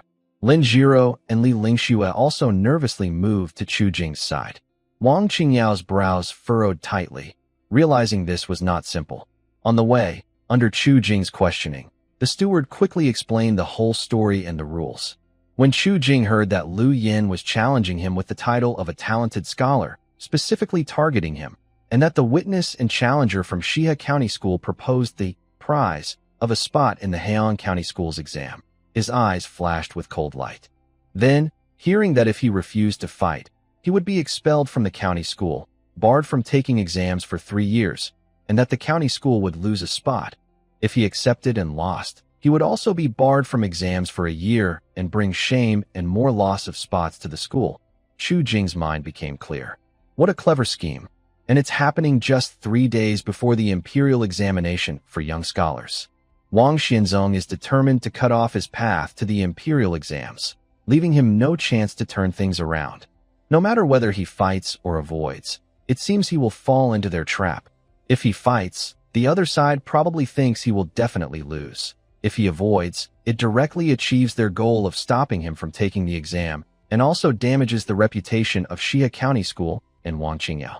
Most importantly, This challenge is almost impossible to solve, because the court has included such challenges in the law to encourage competition among county schools. The challenger can put up a bet, and the stakes are the spots in the county school's exams for the Imperial Scholar and the Shiotsai, Talented Scholar, levels. The Jiren, Recommended Scholar, exam is not under the county school's control. The challenger also needs to put up a stake. Although it doesn't benefit him much, it can still make him famous. Most bets are based on personal reputation. Liu Yin was fighting to avenge Chu Jing, risking his future. If he lost, his scholar title would be revoked, and he would become a common student. Moreover, he would not be allowed to take the exam again for 3 years. Wang Qingyao listened and turned pale with anger. She clenched her jade hand and said, "Shameless. Using such tricks. This is clearly aimed at young Master Chu and also at me." A strong feeling of anger and frustration filled her heart, as if she had been betrayed. This matter started because she recommended Chu Jing. Now that the other side was taking advantage of the situation, she felt helpless. The rules of this literary battle are approved by the court. Even with her Wang family background, she couldn't openly interfere or cancel it. Guo Xiaolan's eyes showed a coldness that almost seemed solid. The icy killing intent that appeared in that moment made the nearby steward shiver. Chu Jing quickly sensed this and gently held her hand, squeezing it firmly, giving her a reassuring look that said, "Don't worry, leave it to me." He was really afraid that his wife, the queen, would get angry and go physically confront Wang Xianzong tonight. Lin Jiro and Li Lingxua looked at Chu Jing with worry and anger. They didn't understand much about schemes and plots, but they understood that someone had set a trap to harm their husband and stop him from taking the exam. "It's okay, don't worry." Chu Jing comforted his wives, smiling with a hint of mischief. "It's just a literary battle. What is there to fear? Perfect. I also want to meet that Liu former teacher and see how solid his knowledge really is." He turned to the steward and said, "Let's go. Lead the way. Don't keep the scholar and the distinguished guests of Shihe County waiting." His tone was relaxed, as if they were going to a fun game rather than facing a crisis that threatened their future and dignity. Wang Qingyao watched Chu Jing's tall and calm figure walk away, and her anxiety surprisingly eased a little. This man always seemed to give her unexpected confidence. Guo Xiaolan and the 3 women exchanged glances, suppressing their worries, and followed closely. No matter what dangers lay ahead, they would face them together with their husband. Chu Jing and his group, with the steward looking serious, quickly arrived in front of the Mingluan Hall at Shihe County School. The place had been temporarily set up as the competition area. Around it, students and teachers from the county school crowded in 3 layers, eager to watch. Everyone stretched their necks, and the atmosphere was tense yet excited. In front of the hall, on the corridor, Zhou Xuezhing from Heian County School was pacing anxiously with 2 local teachers. The 3 looked like ants on a hot pan, restless and nervous. When Chu Jing appeared, Zhou Xuezhing's eyes brightened. He hurried over, but his gaze showed not only eagerness, but also some regret and faint blame. "Young Master Chu, you've arrived." Zhou Xuezhing grabbed Chu Jing's arm quickly, his voice trembling a little. "This matter. Sigh. It's all my fault. Never mind. It's useless to talk about it now. Young Master Chu, are you confident?" The opponent, Liu Yin, is the 2nd best scholar in the county exam, very knowledgeable. The other 2. Sigh. The 2 teachers beside him also looked worried. The old teacher Chun, who had once praised Chu Jing highly, now frowned deeply and hesitated to speak. After some greetings, Zhou Xuezhing lowered his voice, almost begging, "Young Master Chu, this is really difficult." Liu Yin clearly came prepared, and the county education officer is personally involved. "The stakes concern our county's reputation. I've thought about it a lot. If you're not completely sure, maybe it's better to avoid the fight." He paused, seeming reluctant to say this, but he pushed on.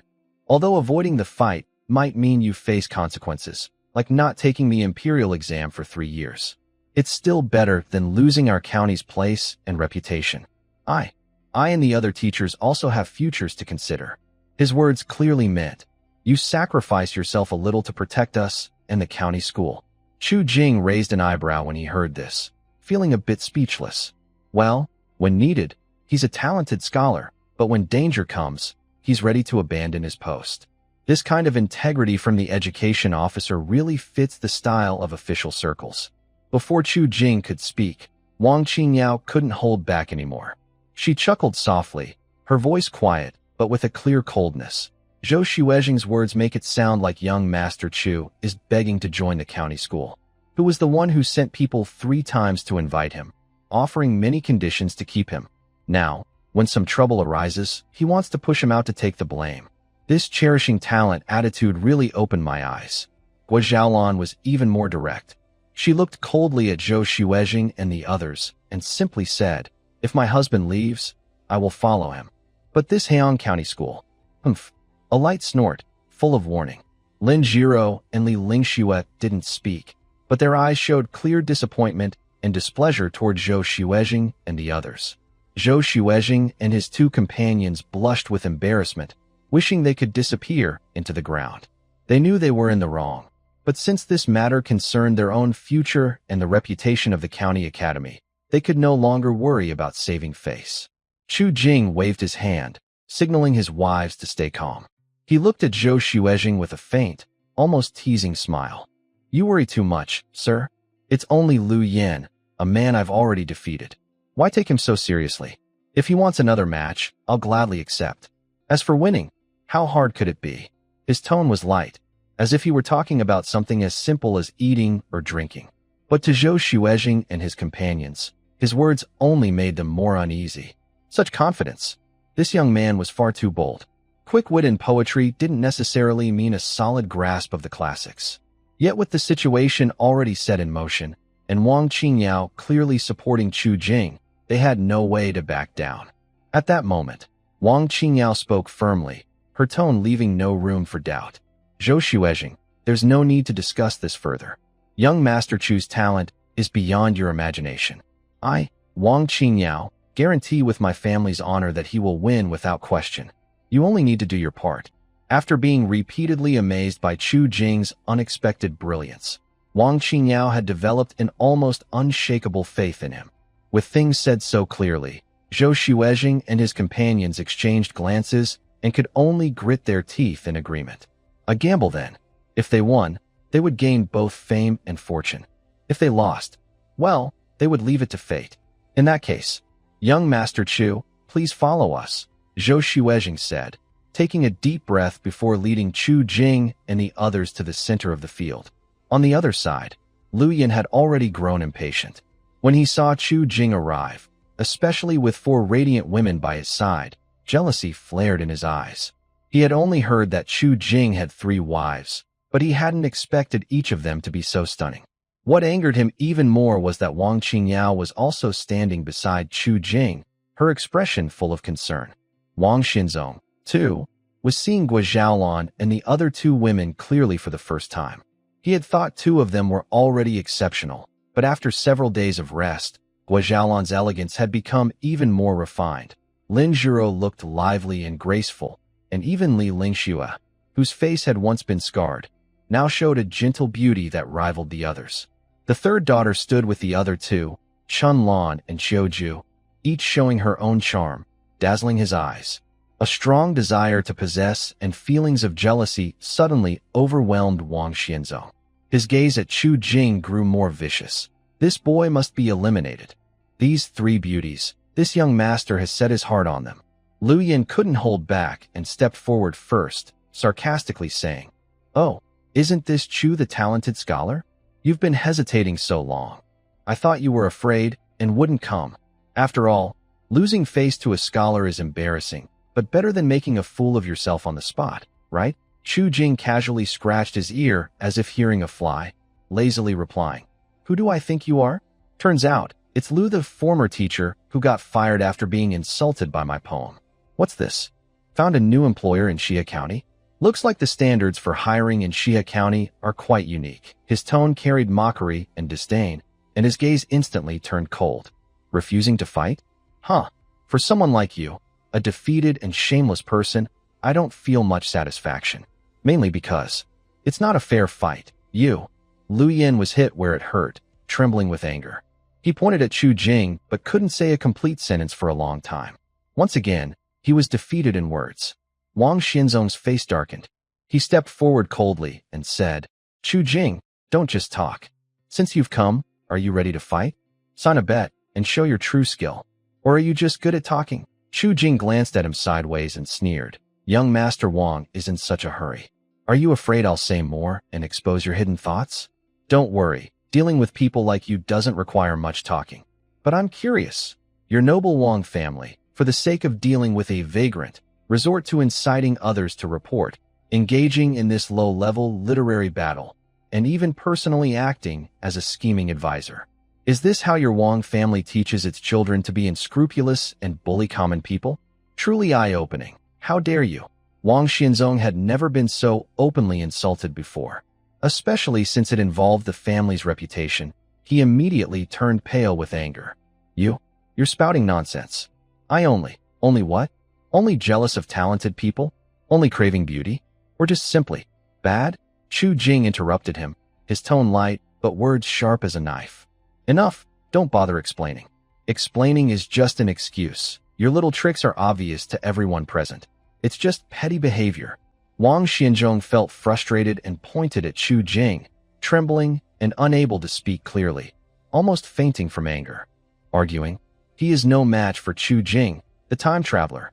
At this moment, Sun Xuejing from Xia County, with a goat beard and sharp eyes, couldn't stand it anymore. He cleared his throat and assumed an official tone. Enough? Chu Jing, this is a serious literary contest. How can you speak nonsense here and insult officials and scholars? If you are afraid to accept the challenge, just say so. Why act so childish? Chu Jing turned to look at him and grinned. Sun Xuejing, right? You traveled all the way from Xia County just to support a dismissed, dishonorable teacher and to challenge unfairly? Has your county run out of people? Or is it that you've taken some bribe or have some shady deal with this young Master Wang? You're showing off your authority, but it's wasted here. During the small talk earlier, Chu Jing learned about the other person's identity from Zhou Xuejing. Since this person came to trouble him, Chu Jing wouldn't hold back. Even if the other was an official, he would fight back. If he wanted to make him unhappy, Chu Jing would make sure this person felt worse first. You're talking nonsense. I am an honest official. Sun Xuejing also blushed from being challenged and struggled to speak properly. The students watching nearby chuckled softly, making Sun Xuejing even more embarrassed. Zhou Xuejing from Heian County watched Chu Jing single-handedly silence the three opponents, feeling secretly pleased but also nervous. My little ancestor, your words are sharp, but the real test is knowledge. If you offend everyone now and lose later, there will be no way out. He quickly stepped forward to smooth things over. All right, everyone, arguing won't help. Since both sides are here, why not sign a bet first and start the literary contest? How about that? The others on the opposite side were unhappy but knew they couldn't argue with Chu Jing, so they held back their anger. Wang Xianzong signaled Lu Yin to step forward. He signed his name and pressed his thumbprint on the prepared bet document. The bet clearly stated, Lu Yin, with the title of scholar, challenges Chu Jing, who holds no official rank. If Chu Jing loses, he cannot take the imperial exam for a year. If Lu Yin loses, he will lose his scholar title and be barred from taking the exam for 3 years. However, just after Lu Yin finished signing and stepped down, the two young men standing behind Wang Xianzong, who had not spoken before and looked to be in their early 20s with a charming and confident appearance, also stepped forward and signed their names on another betting document. This caused an uproar in the crowd. What's going on? Why are there 2 more signatures? Who are they? Are they also from Xia County? 3 against 1? That's so shameless. It's obvious they're bullying Chu Jing. Wang Qingyao and Guo Xiaolan's 4 girls immediately looked shocked, their eyes filled with anger. Zhou Xuejin and the 2 teachers were also surprised and angry. Chu Jing frowned and looked at Wang Xianzong with a cold gaze. Young Master Wang, what does this mean? You said Lu Yin would challenge me, so why are there 2 more? Is your Xia County school trying to play tricks? Or just want to bully with numbers? Wang Xianzong finally regained some composure and pretended to be calm. Chu Jing, you've misunderstood. These 2 are not students from Xia County School. They are my friends. I heard that a very talented person from Heian County School, who even the second-place candidate in the provincial exam, Lu Xiong, admires greatly, has come to learn from us. The rules of the literary contest don't specify a limit on challengers, right? Since you, Chu Gongzi, are so extraordinary, fighting 1 against 3 should be no problem, right? Otherwise, it would be a betrayal of Zhou Xuezhen's initial trust in you, who sacrificed Lu Xiong's reputation to see your talent. His words were very cunning, shifting the blame onto Chu Jing's supposed exceptional talent, while secretly criticizing Zhou Xuezhen for choosing Chu Jing in the first place, implying he was blind and now in a difficult position. Zhou Xuezhen was so angry his beard trembled. Nonsense. This is clearly trying to make things difficult. 3 against 1. How can there be fairness? Our Heian County School will not accept this. Sun Xuezhen also chimed in. Zhou Xuezhen, you're mistaken. The purpose of the literary contest is to exchange knowledge and inspire learning. If your school has such great talent, then having more peers to learn from and compare with would be wonderful, wouldn't it? Could it be that this so-called great talent from your school is just a boast, actually weak inside and afraid of being exposed? If that's the case, then this literary contest is pointless. Just admit defeat and give up the spot. His words were even more shameless, directly forcing Zhou Xuezhen into a difficult position. Didn't you previously praise Chu Jing as a genius? Didn't you say you expelled Lu Yin for him? Now that 2 more people come to learn from him, are you backing down? Weren't you just embarrassing yourself before? Zhou Xuezhen was left speechless and blushing with embarrassment. Wang Qiniao and the other 3 women were also very angry. It was clear the other side was being shameless. Chu Jing looked at their proud faces and suddenly smiled. He patted Lin Jiro's red face and hand, signaling her not to worry, then slowly said, "All right, you want a 3-on-1 challenge? Fine." His words surprised everyone, including Zhou Xuezhen and Wang Qiniao, who looked at him in shock. Is this guy crazy or just scared? He really dares to accept this challenge? But then, Chu Jing's tone changed. However, since it's a 3-on-1, the stakes need to change too. Otherwise, I'd suffer too much. He looked at Sun Xuezhen and Wang Xinzhou. You want a spot in Shihe County School, right? Fine, let's make it bigger. If I lose, I'll give you 10 spots in E-County School, split evenly between scholars and talented students, as usual. But if I win, he paused, glancing at Lu Yin and the 2 young men who just signed their names, finally fixing his gaze on Sun Xuezhen.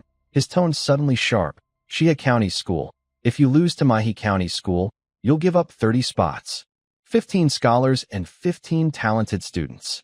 And these 3 challengers, if they lose, will not only lose their titles immediately, but also be banned from taking any exams for 9 years.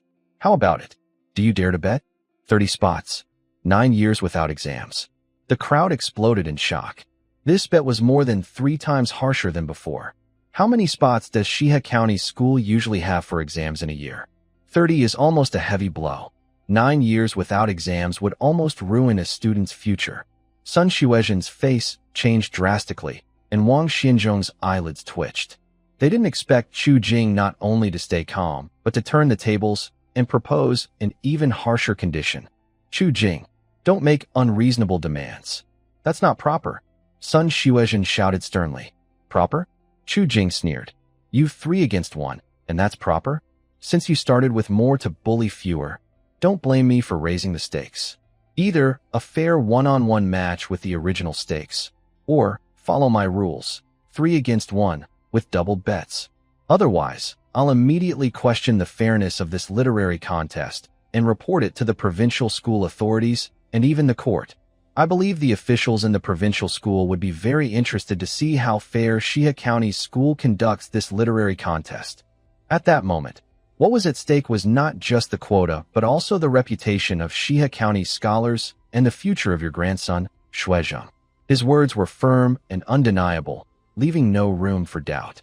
The students watching nearby also discussed among themselves, feeling that Shihe County's actions were too much. Although Chu Jing's conditions were harsh, they were understandable. If you refuse, they can simply reject the challenge. Wang Xinzong's face darkened as he quickly weighed the pros and cons. He was confident in the knowledge of the 2 scholars he brought, and with Lu Yin, it was a 3-on-1 fight. Chu Jing would definitely lose. Although losing 30 spots hurt, if it could completely defeat Chu Jing and hurt Wang Qiniao, it was worth it. As for the 3 who had been forbidden from taking exams for 9 years, that was none of his concern. They were just pawns. He exchanged a look with Sun Xuezhen. Although Sun Xuezheng felt bad about losing the spots, he thought about the Wang family's third branch behind Wang Xinzong and realized he was already involved. He could only grit his teeth and nod. Fine, I agree, Sun Xuezheng said solemnly. Let's change the bet as you said. Sign it. Quick. Chu Jing clapped his hands and smiled, but his eyes were cold as frost. Then, let's draw up the agreement. Under the watchful eyes of many, a new, high-stakes contract was drafted on the spot. Both sides' representatives, Chu Jing, Lu Yan, and others, along with the 2 county scholars, signed and stamped it. The unfair literary battle, which now carried even higher stakes, officially began. Chu Jing moved his wrist and looked at the 3 eager Lu Yan and others across from him, a dangerous smile curling on his lips. If they wanted to play dirty or cheat with numbers, let's see who would crush whom. He possessed a complete understanding of the imperial exams, and with the system's many high-level skills, they couldn't beat him no matter how they played. Once the bet was made, tension immediately filled the air. Everyone's eyes focused on the center of the field. Wang Xinzong's side discussed briefly and sent out not Lu Yin, but one of the 2 young scholars, a clever-looking man with a proud gaze. He straightened his clothes, stepped forward, and cupped his hands to the crowd, loudly saying, I am Zhao Mingxian, a scholar from Xia County. I have heard of Chu Jing's talent and came today to learn from him. For this first match, let's compare the calculation of classics. When these words were spoken, the crowd immediately fell into a buzz of whispers and surprise. What? Comparing calculation skills? I thought they were going to compare poetry and classics. This is clearly bullying. Chu Jing has shown talent in poetry and quick thinking, but no one has mentioned his calculation skills. Exactly. Look at Zhao Mingxian, so confident. He must be an expert in this area. He's deliberately targeting people's weaknesses. That's so sneaky. At Heyang County School, Zhou Xuezhen and the 2 teachers' faces suddenly turned pale, and their hearts sank. This was their biggest worry. Chu Jing's talent was mainly in poetry and quick wit. His calculation skills? Who knew how good he was? The other side was asking questions very specifically, clearly prepared, setting a trap for Chu Jing to fall into. Zhou Xuezhen felt deep regret. He wished he had asked Chu Jing more about his other skills before. Now, it looked like he might fail in the first round. Wang Qingyao and Gua Zhaolan exchanged very strange looks. Their 4 beautiful eyes looked at Zhao Mingxian, who was full of pride and seemed sure of victory, then at Chu Jing, who looked calm and even a bit bored. Their expressions showed sympathy for Zhao Mingxian and a little hope for some entertainment. Comparing calculation skills? These people probably don't realize that their husband, Lord Chu, has already overturned their understanding of calculation with simple methods like bookkeeping, Arabic numerals, and the amazing tool called the abacus. Comparing calculation skills with Chu Jing? That's like showing off a big sword in front of Guangong or wielding a giant axe in front of Lu Ban. Zhao Mingxian naturally didn't notice the subtle expressions of the 4 women. He only saw Zhou Xuezhen and the others panic and the students around them whispering, which made him even more proud. He loved calculation from a young age and was quite skilled at it. He believed he had few rivals among his peers. This time, Wang Xinzong had brought him here to deliver a deadly blow in Chu Jing's weakest area. He even secretly glanced toward the 4 daughters of Wang Qingyao, imagining that after he confidently outperformed Chu Jing, he would surely attract the ladies' attention. Maybe he could even take this chance. He cleared his throat and looked at Chu Jing with a clearly contemptuous tone. Brother Chu, I've heard you're good at poetry. I wonder if you're also skilled in this small subject. Would you dare to have a friendly competition with me? If you're afraid, just admit defeat early, so you won't be embarrassed later. Chu Jing scratched his ear as if he hadn't heard clearly. What? This? Arithmetic? That's it. He looked like he was joking, waving his hand dismissively. This small subject? You're serious about comparing skills? That's a waste of time. If we're going to compete, just give a question. Don't waste time chatting and distracting everyone from enjoying the show. Everyone was stunned by his attitude, staring at Chu Jing in shock. They really thought he had gone crazy. This was so arrogant. And calling it a small subject? Although arithmetic wasn't a major part of the imperial exams, it was definitely not a trivial subject. Many students had almost exhausted themselves studying this subject. Everyone thought Chu Jing was just pretending, but inside, he was actually quite nervous. You? are so arrogant. Zhao Mingxian was even more angry at Chu Jing's indifferent attitude, his face flushing red.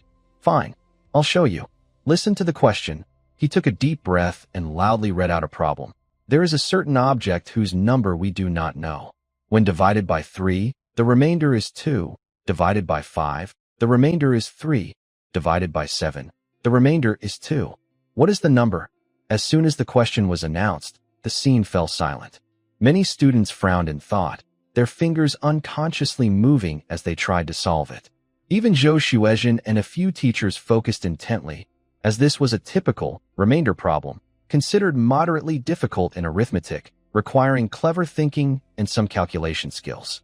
This isn't easy. Chu Jing might be in trouble. Zhao Mingxian really came prepared. Zhou Xuezhen's heart was pounding, while Wang Xianzhong, Lu Yan, and Sun Xuezhen showed smiles of strategic success. Wang Qingyao's 4 sisters also frowned slightly.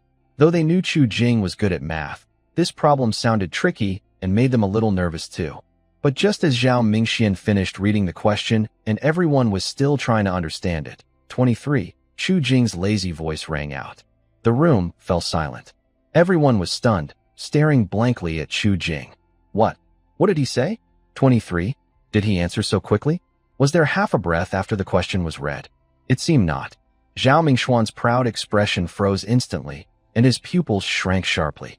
He instinctively retorted, "Nonsense. How could you be so fast? Or, you could also say 233, 543. There are many numbers that fit this pattern. The smallest is 23, Chu Jing yawned and added. This kind of problem is just kindergarten level. Very simple. Everyone gasped. Even Zhou Xuezhen and the others were shocked, their mouths wide open. They were still calculating in their minds, and Chu Jing not only gave the smallest solution instantly, but also pointed out the pattern. How is that possible? Wang Xianzong and the others' smiles froze on their faces as they looked at Chu Jing in disbelief. Was he just guessing? But he guessed so accurately, and even found the pattern? Zhao Mingxuan's face turned pale suddenly, and beads of sweat appeared on his forehead. He trembled and looked at Wang Xianzong, his voice trembling. He answered correctly. The smallest solution is indeed 23. He was overwhelmed with shock. This problem was carefully chosen by him. Even if he solved it himself, it would take some time to figure out. How could Chu Jing get the answer instantly? Could he really have guessed? No, impossible. He must be guessing, Lu Yan shouted sharply. Brother Zhao, give us a harder problem. Zhao Mingxian forced himself to calm down from the shock. Yes, it must be a coincidence. He clenched his teeth and spoke again, very quickly. Today, there is a wall 5 feet thick. 2 mice meet each other. The big mouse travels 1 foot per day, and the small mouse also 1 foot per day. The big mouse doubles its distance each day, and the small mouse halves its distance each day. Question: how many days until they meet? How far does each mouse travel? This problem involves geometric sequences and meeting points, making it even more difficult. 99% of the people present were confused, trying to understand the meaning of the question. Zhou Xuezhen and others felt tense. This problem was even harder. Chu Jing only raised an eyebrow. Almost as soon as Zhao Mingxian finished speaking, he said, "They will meet again in 8 2/3 days. The big mouse travels 3 feet 4 inches plus 1/3 of an inch, and the small mouse travels 1 foot 5 inches plus 1/3 of an inch.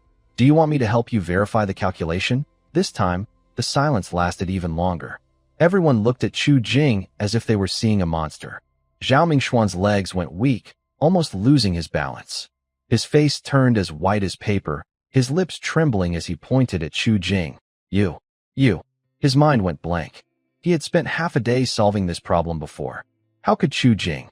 How could he answer instantly and give such a precise score? There's one more question, right? Hurry up, Chu Jing impatiently urged. Zhao Mingxian, already stunned and dazed, under the eager eyes of Wang Xianzhong and others, blindly recited a complex engineering problem. As expected, Chu Jing answered instantly again, with perfect accuracy. 3 questions, all answered instantly, all correct. Zhao Mingxian was completely stunned, standing there like a statue, as if his soul had left his body. His proud math skills looked laughable in front of Chu Jing, like a child's doodles. All his careful preparations, all his efforts to crush his opponent, even the admiration from beautiful people, all turned into jokes. He only felt his face burning hot, wishing the ground would crack open and swallow him. The whole room was silent. Everyone was so shocked by this overturning of their understanding that they couldn't speak. Wang Xinzhong, Lu Yin, Sun Xuejing, and others' pride had vanished. Instead, there was shock, confusion, and a faint hint of fear. What kind of monster is Chu Jing? Really? Huh? Is that all? Chu Jing looked at the dazed Zhao Mingxian and chuckled softly. You're done? Now it's my turn to ask questions. In return, I'll also give 3 questions. He cleared his throat and said slowly. First question. In a cage with chickens and rabbits, there are 35 heads on top and 94 legs at the bottom. How many chickens and rabbits are there? The question was simple and clear, but he spoke very quickly. Zhao Mingxian hadn't fully recovered from the blow. He instinctively started calculating, but the more he thought, the more confused he became, sweating coldly on his forehead. Some people around also began whispering calculations. Chu Jing didn't wait for him and continued. Second question. An ancient tower stands tall in the forest. No one knows how many lamps are inside. There are 361 bowls, and they are all used up. 3 people share 1 bowl of rice. 4 people share 1 bowl of soup. Can you figure out how many floors the lamps inside the tower have? This question was even more complicated, hiding a math problem within a poem. Zhao Mingxuan's face turned bright red, and he almost pinched his fingers to the point of bleeding, but he still couldn't figure out the answer. Finally, Chu Jing said, make the third question easier. There is a water tank with 3 inlet pipes, A, B, and C. If each pipe is used alone, pipe A fills the tank in 12 hours, pipe B in 15 hours, and pipe C in 20 hours. First, open pipes A and B for 4 hours, then close pipe A and open pipe C. How many more hours will it take to fill the tank? These 3 questions, from simple to complex, with basic, flexible, and comprehensive applications, completely confused Zhao Mingxian. He scratched his head, his face turning from red to white, then blue, unable to say a word for a long time. Some students around, trying to do mental calculations, also shook their heads, saying the problems were too hard. Wang Xinzhong and others were anxious and stomping their feet, but they had no solution. The best mathematicians here were Zhao Mingxian, but he couldn't answer, so others definitely couldn't. Feeling the increasingly obvious looks of mockery and pity around him, especially the 4 girls, including Wang Qingyao, who looked at him like he was a clown, Zhao Mingxian felt utterly humiliated and ashamed, almost wanting to die. I can't answer, Zhao Mingxian finally shouted, breaking down. But then, as if clutching at a last straw, he pointed with red eyes at Chu Jing, saying, these questions you gave, they must be made up. They have no solution. Unless you can solve them on the spot and explain the method, I won't accept defeat. This was starting to sound like making excuses, losing and refusing to admit it, and even questioning the questions themselves. The crowd immediately began to boo. Chu Jing, however, smiled brightly. Not convinced? Fine, then I'll make you convinced. He casually asked Li Lingxue to bring out his invention, a charcoal pencil, and borrowed some rough paper from other students. He found a table, and as he wrote, he explained loudly. First question, chickens and rabbits in a cage. Suppose all are chickens, then there are 70 legs, which is 24 legs fewer than the actual total. Each time you swap a chicken for a rabbit, you add 2 legs. So, you need 12 swaps, ending up with 12 rabbits and 23 chickens. Or, set x as chickens and y as rabbits. Then form the equations xy equals 35 and 2x4y equals 94. Solve these to find the answer. Second question, suppose the tower has x floors and there are y lamps? No, the number of lamps relates to the total number of bowls and people. Let y be the total number of people, then y/3y/4 equals 361. Solve for y. Then determine the number of floors. Third question, about work and effort. Assuming the total water in the pond is 1, then the efficiencies of A, B, and C are 1/12, 1/15, and 1/20 respectively. They finish the work in the first 4 hours, so 1/12, 1/15, for equals 3/5. The remaining work is February 5th. After that, B and C work together, with combined efficiency of 1/15, 1/20 equals 7/60. Therefore, the time needed is 2/5 / 7/60 equals 24/7 hours. He speaks slowly but clearly, not only giving the answer but also explaining the problem-solving process and even how to set up equations, step by step. Although he uses modern methods, he employs terminology understandable in this era, making it easier for people to follow. Especially impressive are the strange symbols and clear formulas he casually writes down, which leave everyone amazed. When Chu Jing finally writes out 3 neat answers and easily verifies them, the entire Mingluan Hall falls silent. Some quick-thinking students have already checked his method, and after a moment, they burst out in surprise. Yes, all correct. Brother Chu's method is so clever. Those symbols, and the way he set up the equations. It's truly amazing.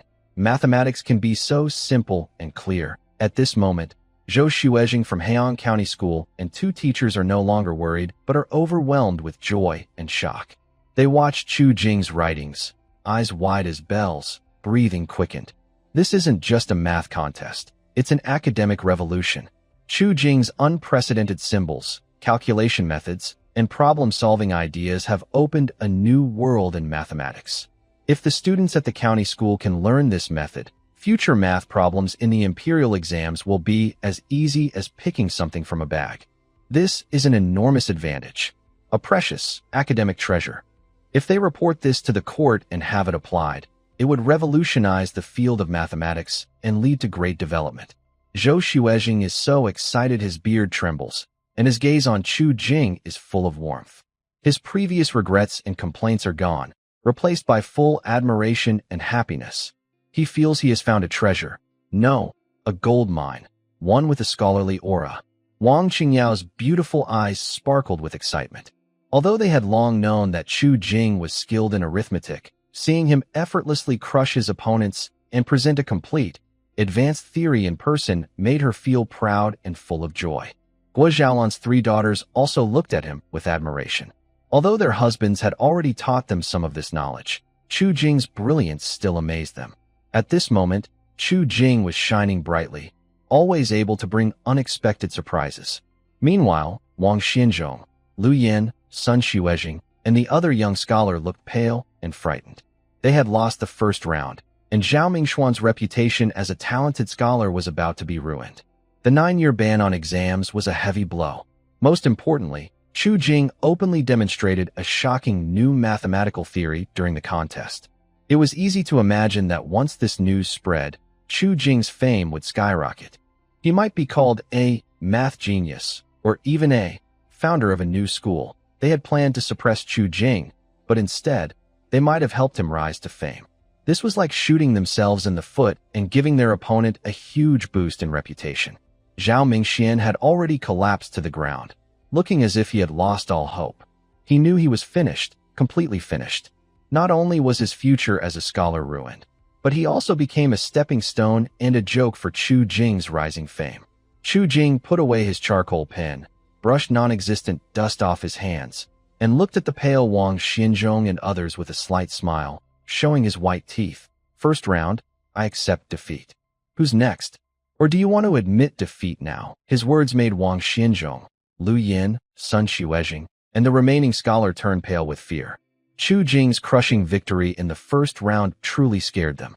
Creating a new style, this Chu Jing. Is he even a human? Just when everyone was stunned and no one dared to speak, the students from Heian County finally found a way to vent their anger. Hey, the talented students from Shi County, why are you all silent now? Wasn't he pretty good just now? 3 against 1. Still want to continue. Thought he was so impressive, but it turns out he's just like this? Brother Chu easily beat him in the first round. Haha. Claiming to be a master of small skills? Brother Chu's skills are much better than your big tricks. Come on. Who's up for the second round? Don't be afraid. The cheers and jeers flooded in like a wave, making Wang Xianzhong and the others look pale, as if they had been exposed and humiliated in front of everyone. They wished they could dig a hole and hide. They came here to pick a fight and mock others, but they failed to find trouble and instead became the biggest joke of the day. Wang Xianzhong, being more cunning, forced himself to suppress his shock and embarrassment. He glared at Chu Jing with a fierce look. He absolutely did not believe Chu Jing was a genius in all areas. It must be a coincidence. Just a coincidence that he's good at calculations. In the next 2 rounds, as long as he avoided poetry and focused on Chu Jing's weaker points, there might still be a chance. He clenched his teeth and signaled to another young scholar beside him who looked visibly nervous. That scholar's name was Li Wenba. Under Wang Xianzong's stern gaze, he had no choice but to steel himself, take a deep breath, and step into the center of the stage. I am Li Wenba from Shihe County, a scholar with some official titles. Li Wenba's voice was a little shaky, but he tried to stand tall. In the second round, I want to challenge Brother Chu in painting and poetry, and also include calligraphy and inscriptions. Painting? Poetry? Calligraphy. When he said this, the crowd was again surprised, but this time with more shock and anger. Zhou Xuejing and the other teachers were first stunned, then furious, their beards bristling. How shameless. Too shameless. Calculations are part of the imperial exams, but painting, poetry, and calligraphy are more about personal talent. While they are related to the 6 arts of a gentleman, they are no longer directly tested in the exams. This is clearly taking advantage. And doing 3 at once? It's obvious they targeted Chu Jing's background, assuming he had no chance to learn these refined arts, and deliberately hit his weak spot.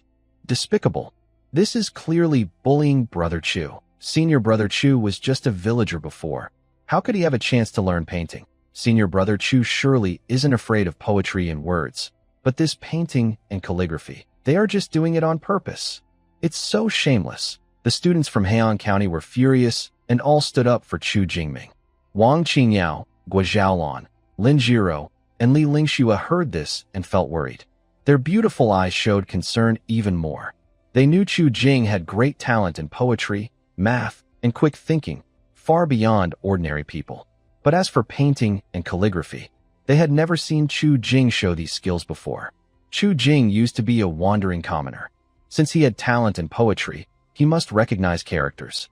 But painting, which needs long-term practice and training, could he really learn it? And his calligraphy might also reach a high level. After all, mastering calligraphy requires years of immersion to succeed. Wang Xianzong must have investigated Chu Jing's background before daring to make this bold move. Wang Qingyao was secretly annoyed. She had planned everything carefully but didn't expect the other side to be so shameless, using such a nearly dishonest method. Guo Xiaolon's eyes were cold, and her fingers clenched quietly. Lin Jiro and Li Lingxue were even more anxious, their eyes turning red as they stared tightly at Chu Jing. Wang Xianzong saw everyone's reactions and felt his confidence, which had been lost after the first failure, suddenly return. Sure enough, Chu Jing's weakness was here. He smiled with mockery and pride, as if victory was already certain. Li Wenba saw that Chu Jing's side reacted strongly, and he felt more confident. It seemed his question really hit the other's key point.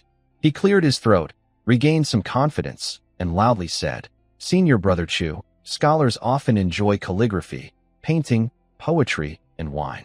Could it be that you are not very skilled in these arts? If you find it difficult, you might as well admit defeat now, so you won't be laughed at later." His tone was clearly provocative. Chu Jing looked at his smug face with a teasing smile. He scratched his head and pretended to be troubled. "Well, I haven't really practiced painting seriously. As for writing characters, I just write casually." He paused, and when Wang Xianzong and others showed their confident smiles, he changed his tone. "But for dealing with you, that should be enough. I just worry that if you lose later, like Brother Zhao earlier, you'll make excuses not to admit it. That would be so boring." "You." Li Wenba blushed with embarrassment, and Zhao Mingxian was eager to hide his face in the ground. "Stop talking nonsense. If you're willing to fight, then let's begin," Wang Xianzong urged impatiently. "The rules are simple. 1 instant sticks worth of time. Each person creates a painting and writes a poem on it. The overall score will be based on painting skill, poetic meaning, and calligraphy. Everyone present, teachers and students alike, can witness this. Soon, 2 painting tables were brought forward, fully equipped with brushes, ink, paper, and inkstones. Li Wenba took a deep breath, walked to the table, spread out high-quality rice paper, and began to focus on his idea. He had been practicing painting since childhood, especially skilled in detailed flower and bird paintings. He was confident that among the younger generation, few could match him.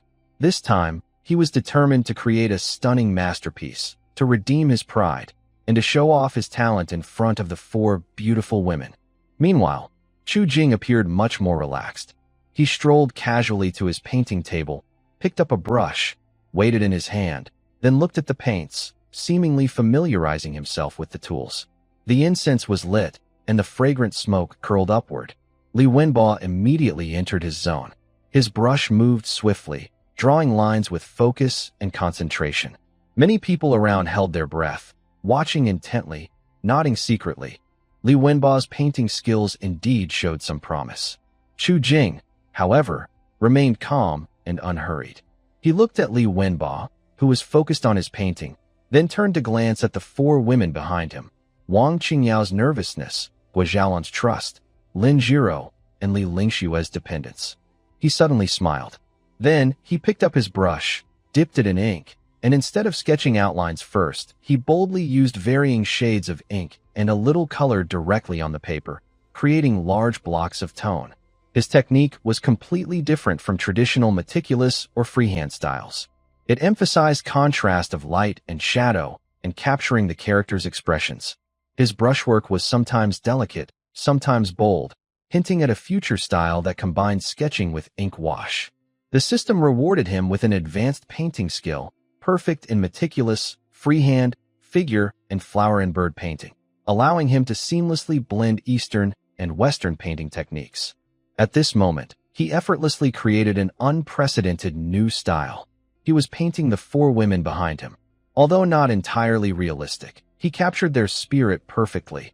Wang Qingyao's intelligence and grace, Guo Zhaolan's cold resilience, Lin Jiro's delicate shyness, and Li Lingshue's gentle serenity. For different personalities coexisted harmoniously in one painting, vivid and lifelike. The way he captured the character's eyes and subtle expressions was truly lifelike. Even more astonishing, he didn't just use black ink. He cleverly added a few touches of color from the limited pigments at hand, giving the clothes and ornaments just the right highlights. The result was a painting full of depth and vitality.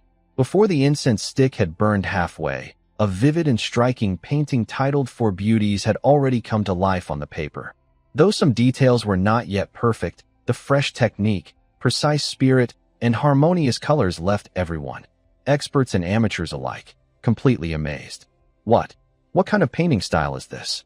I've never seen anything like it. It's not quite fine line, yet not entirely freehand either. Heavens, it looks so real. The 4 ladies seem alive. The use of color is brilliant. Exclamations filled the room. Master Zhou and several scholars stared wide-eyed.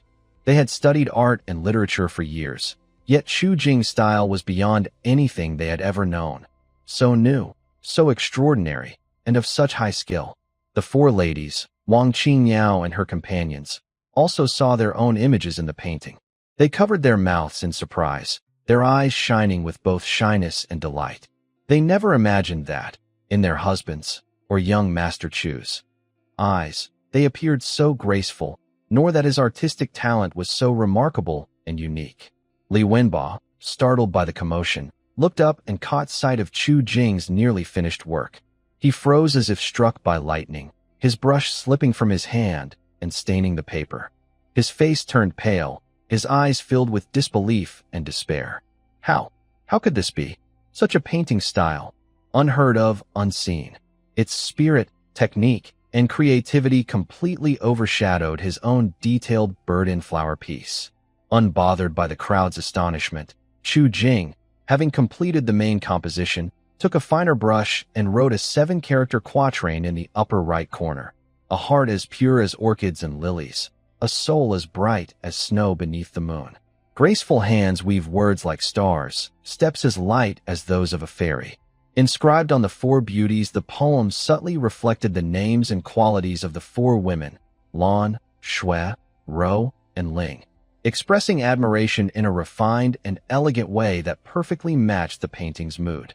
What is even more captivating is his handwriting. It is not a stiff, formal style nor wild cursive, but a blend of the best features of regular and running scripts. The structure is strict yet lively, with strong strokes that are controlled and elegant. It looks beautiful and very refined. Compared to Li Wenba's neat but somewhat plain style, his work is much more impressive. His painting, poetry, and calligraphy come together perfectly, each enhancing the other. When Chu Jing finished his last stroke and gently set down his brush, the incense stick had just burned out. The whole room fell into a deep, familiar silence. But this time, the silence was filled with more than just shock. It carried feelings of excitement, admiration, and a sense of witnessing something historic. New art style. This is definitely a groundbreaking new way of painting. His poetry is amazing. His calligraphy is top-notch. Senior Brother Chu. He's like a divine being. Is there anything he can't do? Oh my goodness. I've truly seen something incredible today. The students of Heian County School blushed with excitement and pride. Zhou Xuezhen and the teachers were so overwhelmed they couldn't speak, only pat their chests and whisper, a genius. No, a prodigy. A talent born from heaven. They seemed to already see that after today, Chu Jing's paintings, poetry, and calligraphy would make him famous in Qingyuan and beyond. Wang Qingyao's 4 daughters looked at the painting and poem with admiration, their hearts filled with happiness and pride. This was their husband, young Master Chu, always creating miracles, always making them proud. Meanwhile, Wang Xianzong, Lu Yin, Sun Xuezing, and Li Wenba, who looked as pale as death, were completely stunned. They had lost again, and this time, even more badly than before. Not only did they lose the contest, but they also watched Chu Jing use an unheard-of painting style, a brilliant poem, and beautiful calligraphy to deliver another stunning performance. This only boosted Chu Jing's reputation even more. It's easy to imagine that titles like founder of a new art style and master of poetry, calligraphy, and painting would soon be awarded to Chu Jing. They had planned to suppress Chu Jing, but instead, it seemed they had only helped him build a stage to gain fame. This feeling was even worse than eating a fly. Wang Xianzong looked at Chu Jing with a changed expression. No longer filled with jealousy or scheming, his eyes now showed deep fear. This Chu Jing is too terrifying. He seemed like a bottomless pit. You never knew what shocking skill he would reveal next. Is it really wise to make an enemy of someone like him? Lu Yin felt a cold chill run through his body. He had hoped to win the final contest with his essays and regain some pride. But now, seeing how mysterious Chu Jing was, his fragile confidence was starting to shake. Li Wenba stood there, lost and distracted. He looked at his own unfinished, ink-stained work, which was far from perfect, and compared it to Chu Jing's masterpiece, the Four Beauties painting. The shame and frustration almost overwhelmed him. Chu Jing clapped his hands, wiping away imaginary ink stains, and looked at the people on the other side with a slight smile. His tone was relaxed. Looks like I won again in the second round?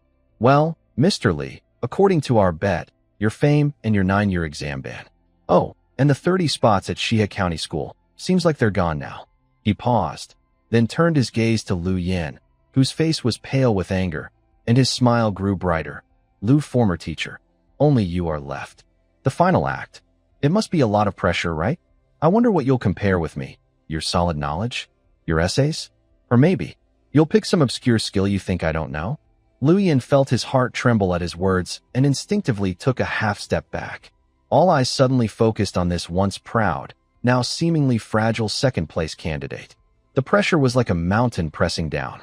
Chu Jing won 2 rounds in a row, crushing in math, and amazed everyone with his calligraphy, poetry, and painting skills. According to the best-of-3 rule, Heian County School and Chu Jing had already secured victory. Zhou Xuezhen felt proud and relieved, smiling like a blooming chrysanthemum. He stroked his beard, stepped forward, and confidently bowed to Wang Xianzong and Sun Xuezhen, speaking loudly. Third young Master Wang, Mr. Sun, everyone, as agreed. 3 rounds, 2 wins. This contest is decided. I accept defeat. It seems that Chu Jing from our county school truly has exceptional talent and has lived up to expectations. Regarding the final debate on the classics, he glanced at Lu Yin, whose face was pale and eyes evasive, and waved generously. It's fine if we don't compare. Even if Lu Xiu manages to win 1 round by luck, it won't change the overall situation. I think we should just stop here. Wait a moment.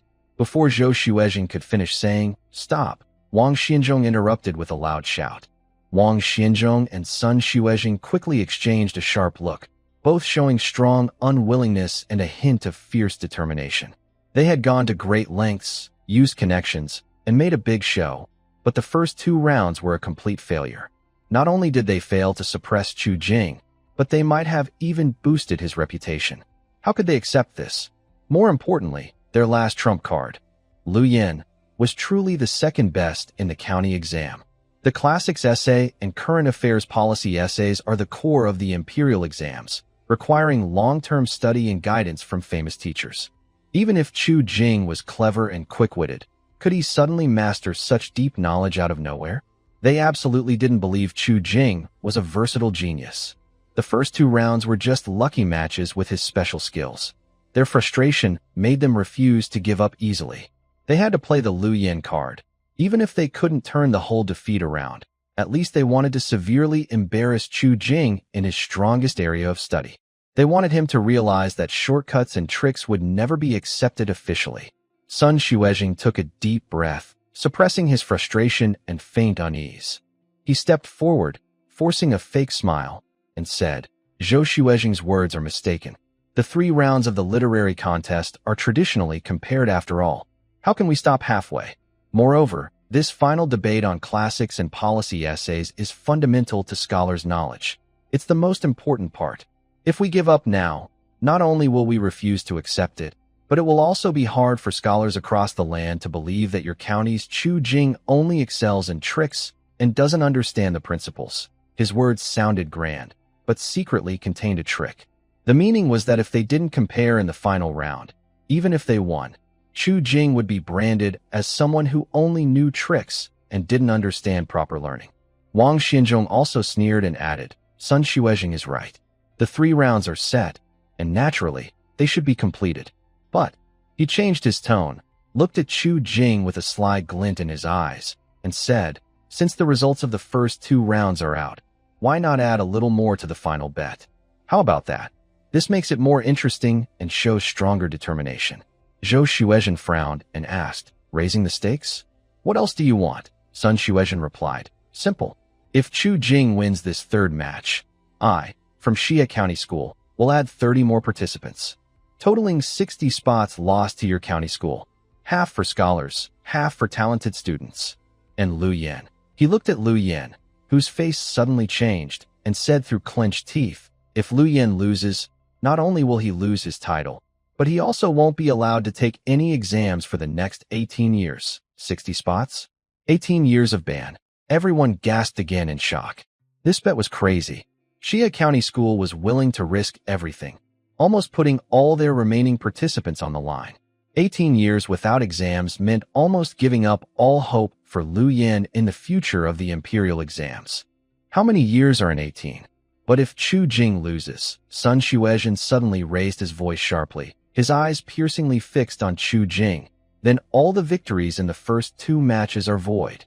This literary contest will be considered a win for Xia County School. The He County School must follow the original bet and give up 10 spots. Chu Jing, you are not allowed to take exams for a year. Shameless, refusing to admit defeat and still trying to turn the tables. How can there be such rules in the world? The students of He County School immediately erupted in anger, their voices full of outrage. Zhou Xuezhen and several teachers were also trembling with anger, pointing at Sun Xuezhen. You are just being unreasonable. Losing is losing. How can you overturn previous decisions and rewrite the outcome? That's not what a gentleman would do." Wang Xianzhong sneered and said, "Zhou Xuezhen, why get so angry? It's just adding some stakes to make the contest more exciting. Whether to bet or not, the choice is Chu Jing's, isn't it? Could it be you don't trust Chu Jing's genuine knowledge?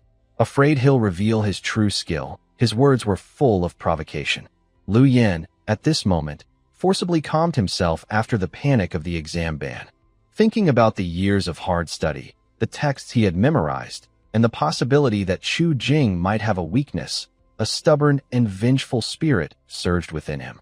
He stepped forward, his voice trembling with emotion. "Chu Jing, do you dare to compete with me in the study of classics? Are you only good at tricks, And when it comes to real skills, you're afraid?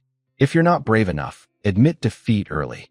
The first 2 matches were just luck on your part, faced with the other's blatant stubbornness and provocation.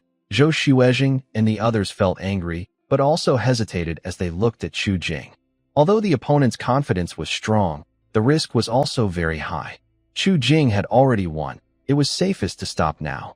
But if they refused, they risked being criticized for not daring to compete fairly. They were conflicted inside and finally handed the decision to Chu Jing. Young Master Chu, Zhou Xuejing whispered, "This matter is up to you. Whatever you decide, I and the county school support you." He spoke sincerely this time. Chu Jing's performance in the first 2 rounds had completely convinced him, making him willing to place his trust in Chu Jing. Wang Qingyao and the 4 daughters of Guozhaolan also watched Chu Jing nervously. Wang Qingyao opened her mouth, wanting to advise Chu Jing to stop while he was ahead, since the opponent was clearly desperate and reckless. Guozhaolan clenched Chu Jing's hand tightly, her eyes firm, silently conveying, "Whatever decision you make, we support you." Lin Jiro and Li Lingxua looked worried. They didn't understand all the details, but felt the opponent was too mean and didn't want their husband to take more risks. Chu Jing felt everyone's gaze. He looked at Wang Xinzong, Sun Xuezhen, who looked unwilling but hopeful, and Lu Yin, who tried to appear calm but was actually nervous inside. Suddenly, he smiled. He gently patted Guozhaolan's hand, and then gave a reassuring look to Zhou Xuejing and Wang Qingyao. Reputation. Chu Jing muttered softly, then raised his head, his eyes clear and sharp as he looked at Wang Xinzong and the others. His voice was quiet but clear enough to be heard throughout the room. "I thought winning 2 rounds was already boring enough. After all, adults beating children and winning too much isn't very satisfying." This made Wang Xinzong and the others' faces turn pale with anger. "But I didn't expect you to be so eager to send yourself into trouble, even asking for more." Jing Chu waved his hand and smiled, saying, "Don't worry. Some flies, if you don't swat them hard the first time, will keep buzzing around you and be very annoying. Since they think their serious knowledge can crush me, I'll give them a chance to give up completely." He turned to Lu Yin and spoke casually, like taking a walk after a meal. "Lu, former scholar. Oh, very soon you'll be Lu, former talented scholar. For the final round, how do you want to compete? Classics? Policy essays? Or whatever you think you're best at?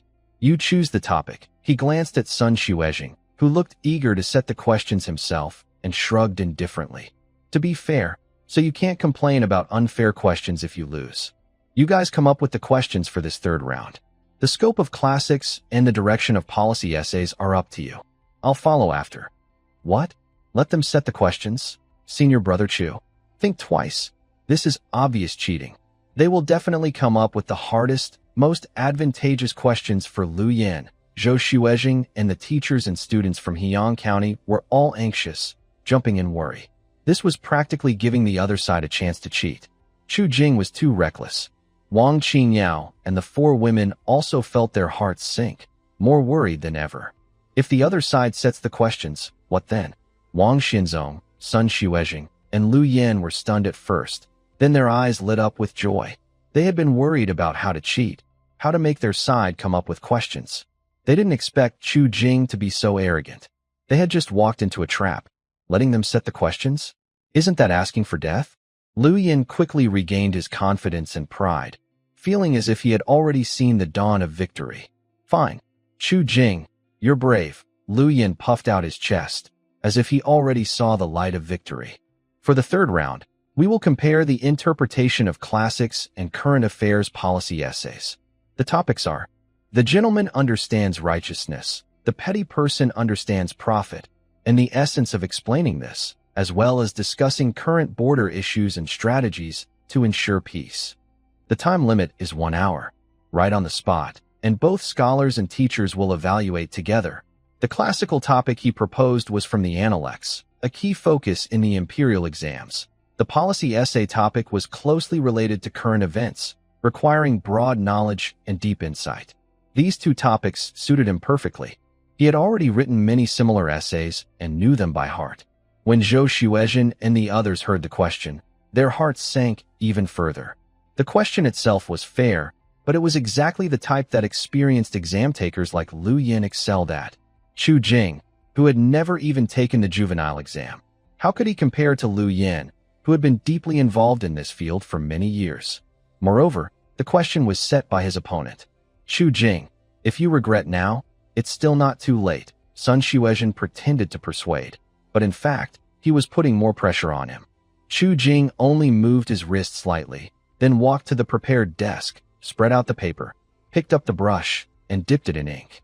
He looked up, smiled at Zhou Xuezhen and the other worried but trying to stay calm four women, and his smile was full of absolute confidence and composure. Regret?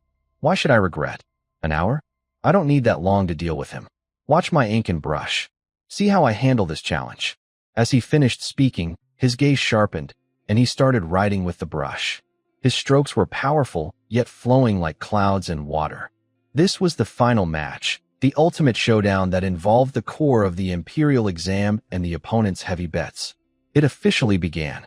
Chu Jing's relaxed and confident appearance, as if victory was already in his grasp, made everyone who cared about him hold their breath.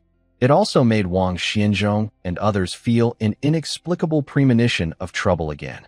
At the desk, Chu Jing and Lu Yin faced each other. The incense was lit, and the timer started. Lu Yin took a deep breath, as if gathering all his knowledge into the tip of his brush. He glanced at Chu Jing, who was furiously writing on the opposite side, and sneered inwardly, pretending. A country farmer probably hasn't even read the Analects thoroughly. What kind of decent classics could he write? As for the policy essay, it requires insight and broad vision, something someone like him couldn't possibly grasp. He steadied himself, focused entirely on planning and writing. His strokes flowed smoothly, and his face gradually regained the confidence and pride of a second-place candidate in the provincial exam. Everyone watching around held their breath. Seeing Lu Yin so focused and confident, as if victory was assured, and then looking at Chu Jing. Chu Jing was also writing, and his speed seemed not slow, but no one dared to hope too much. After all, the question set by the opponent was the most orthodox and core type of exam question, and it was their strongest area. Chu Jing's performance in the first two rounds was impressive, but that was unconventional. This policy essay was a real test of solid skill. Brother Chu's situation this time is really dangerous. Lu Yin is still the second in the imperial exam, so his reputation is quite strong. The question was still his, which is so shameless. Look, Brother Chu. Why did he stop writing? Just as everyone whispered anxiously and worried, a surprising scene happened. The incense had burned for less than half, and Chu Jing suddenly put down his brush. He gently blew on the ink on the paper that wasn't dry yet, then leisurely crossed his arms and stood there, seeming to admire his work or perhaps waiting. What's going on? Has he finished? No way. How long has it been? Could it be he couldn't write anymore and gave up? It looks like Brother Chu was truly stumped. Is he giving up? For a moment, sighs and expressions of regret filled the air. Zhou Xuezhen and a few teachers felt their hearts sink and their faces turned grim. The four women, including Wang Qingyao, were so nervous their palms sweat. They stared intently at Chu Jing, trying to read something from his calm face, but only saw serenity. Wang Xianzhong, Sun Xuezhen, and others were first stunned by Chu Jing's sudden stop, then exchanged glances, their faces showing realization and mockery. I knew it. Sun Xuezhen stroked his goat beard and whispered, he can't go on. In such a short time, what could he have written? Probably just scribbled a few lines and realized he couldn't compete, so he gave up. Wang Xianzhong sneered softly, his voice quiet, but loud enough for nearby people to hear. A tiny ant trying to shake a tree, overestimating oneself. Thinking that some clever tricks can make him stand out in the writings of sages? How laughable. Lu Yin also noticed Chu Jing's movements. His brush kept going, but he was very confident inside. He even looked up briefly, giving Chu Jing a look full of mockery and victory. Time passed amid everyone's complicated feelings. Finally, the incense burned out, and Lu Yin just finished his last stroke. He took a deep breath, happily set down his brush, and looked confident and satisfied, proud of his work. He looked at Chu Jing, who had been waiting for a long time, and couldn't hold back any longer. He spoke loudly, full of pride. Chu Jing, what do you think? Do you realize you're too shallow, unable to continue, and have given up early? If you admit defeat now, You might still save some face. Chu Jing scratched his ear, as if he had just shooed away a fly, and lazily replied, "Giving up? Do you think writing a question like yours takes that much effort? I was waiting for you so long I almost fell asleep. But you, with such a small amount of work, want to fill an hour? It seems your second place in the provincial exam is more fake than I thought. You. Arrogant. Dying and still talking back." Lu Yin was so angry he almost spat blood. "You'll see what happens soon. Let's see if you can still be so proud later. All right, I'll wait and see." Chu Jing shrugged, looking indifferent. Next was the important review part. Zhou Xuezhing and Sun Xuezhing each brought a few respected teachers from their counties to the desks of Chu Jing and Lu Yan. Sun Xuezhing and his group eagerly gathered around Lu Yan's paper. The writing was neat, the arguments clear, with references to classics.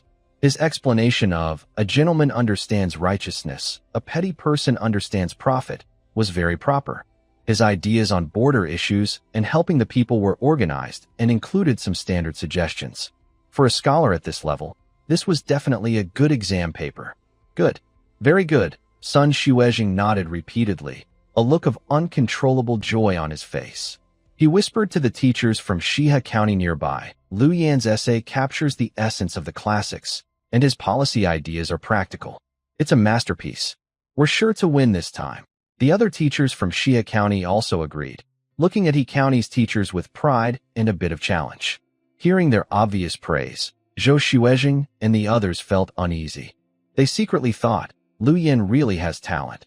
With heavy hearts, they moved toward Chu Jing's desk. Seeing how Sun Xuezhing and the others reacted, they almost lost hope for Chu Jing's paper.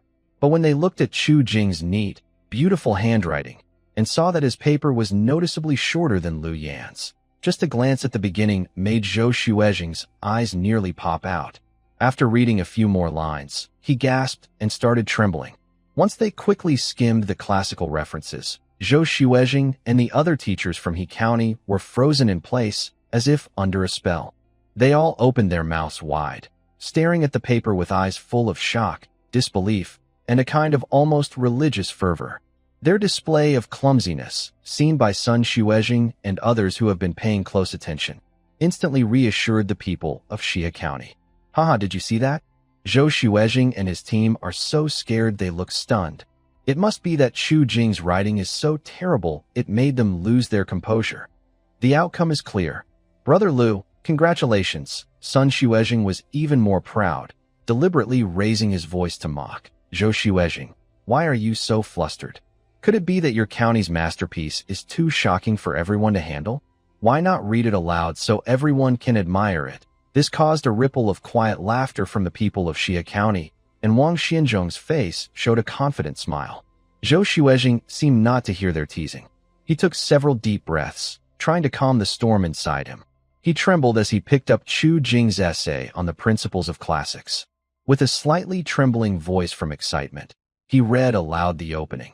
"The distinction between righteousness and profit is not merely the judgment of gentlemen and villains, but a reflection of the true nature of the heart and mind, the key to the rise and fall of families and nations.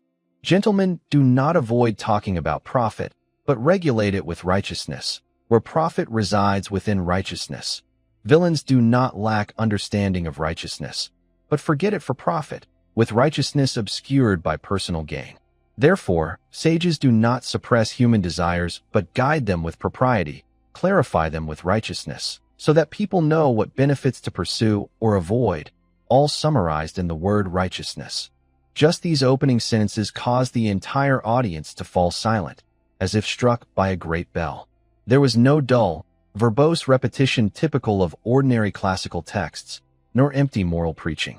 Instead, it went straight to the core, elevating the relationship between righteousness and profit to the level of human nature and the rise and fall of the nation, proposing insightful ideas like regulating profit with righteousness and profit within righteousness.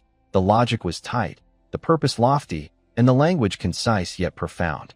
This went beyond simple classical interpretation, reaching a level of original insight and unique style. Sun Xuezhing's smile instantly froze, and his pupils shrank. The scholars of Shihe County looked as if their throats were being squeezed, Their laughter stopped abruptly, and they stared with wide eyes in disbelief at the essay in Zhou Xuezhing's hands. Lu Yan's originally proud face suddenly turned pale as paper. He had studied classical texts diligently since childhood, so his appreciation skills were naturally high. Chu Jing's opening, in terms of depth of thought, logical rigor, and mastery of language, far surpassed his own straightforward explanation. It was like a university student reading a primary school student's essay. A sudden wave of cold despair shot from my feet to my head. Zhou Xuezhing did not stop.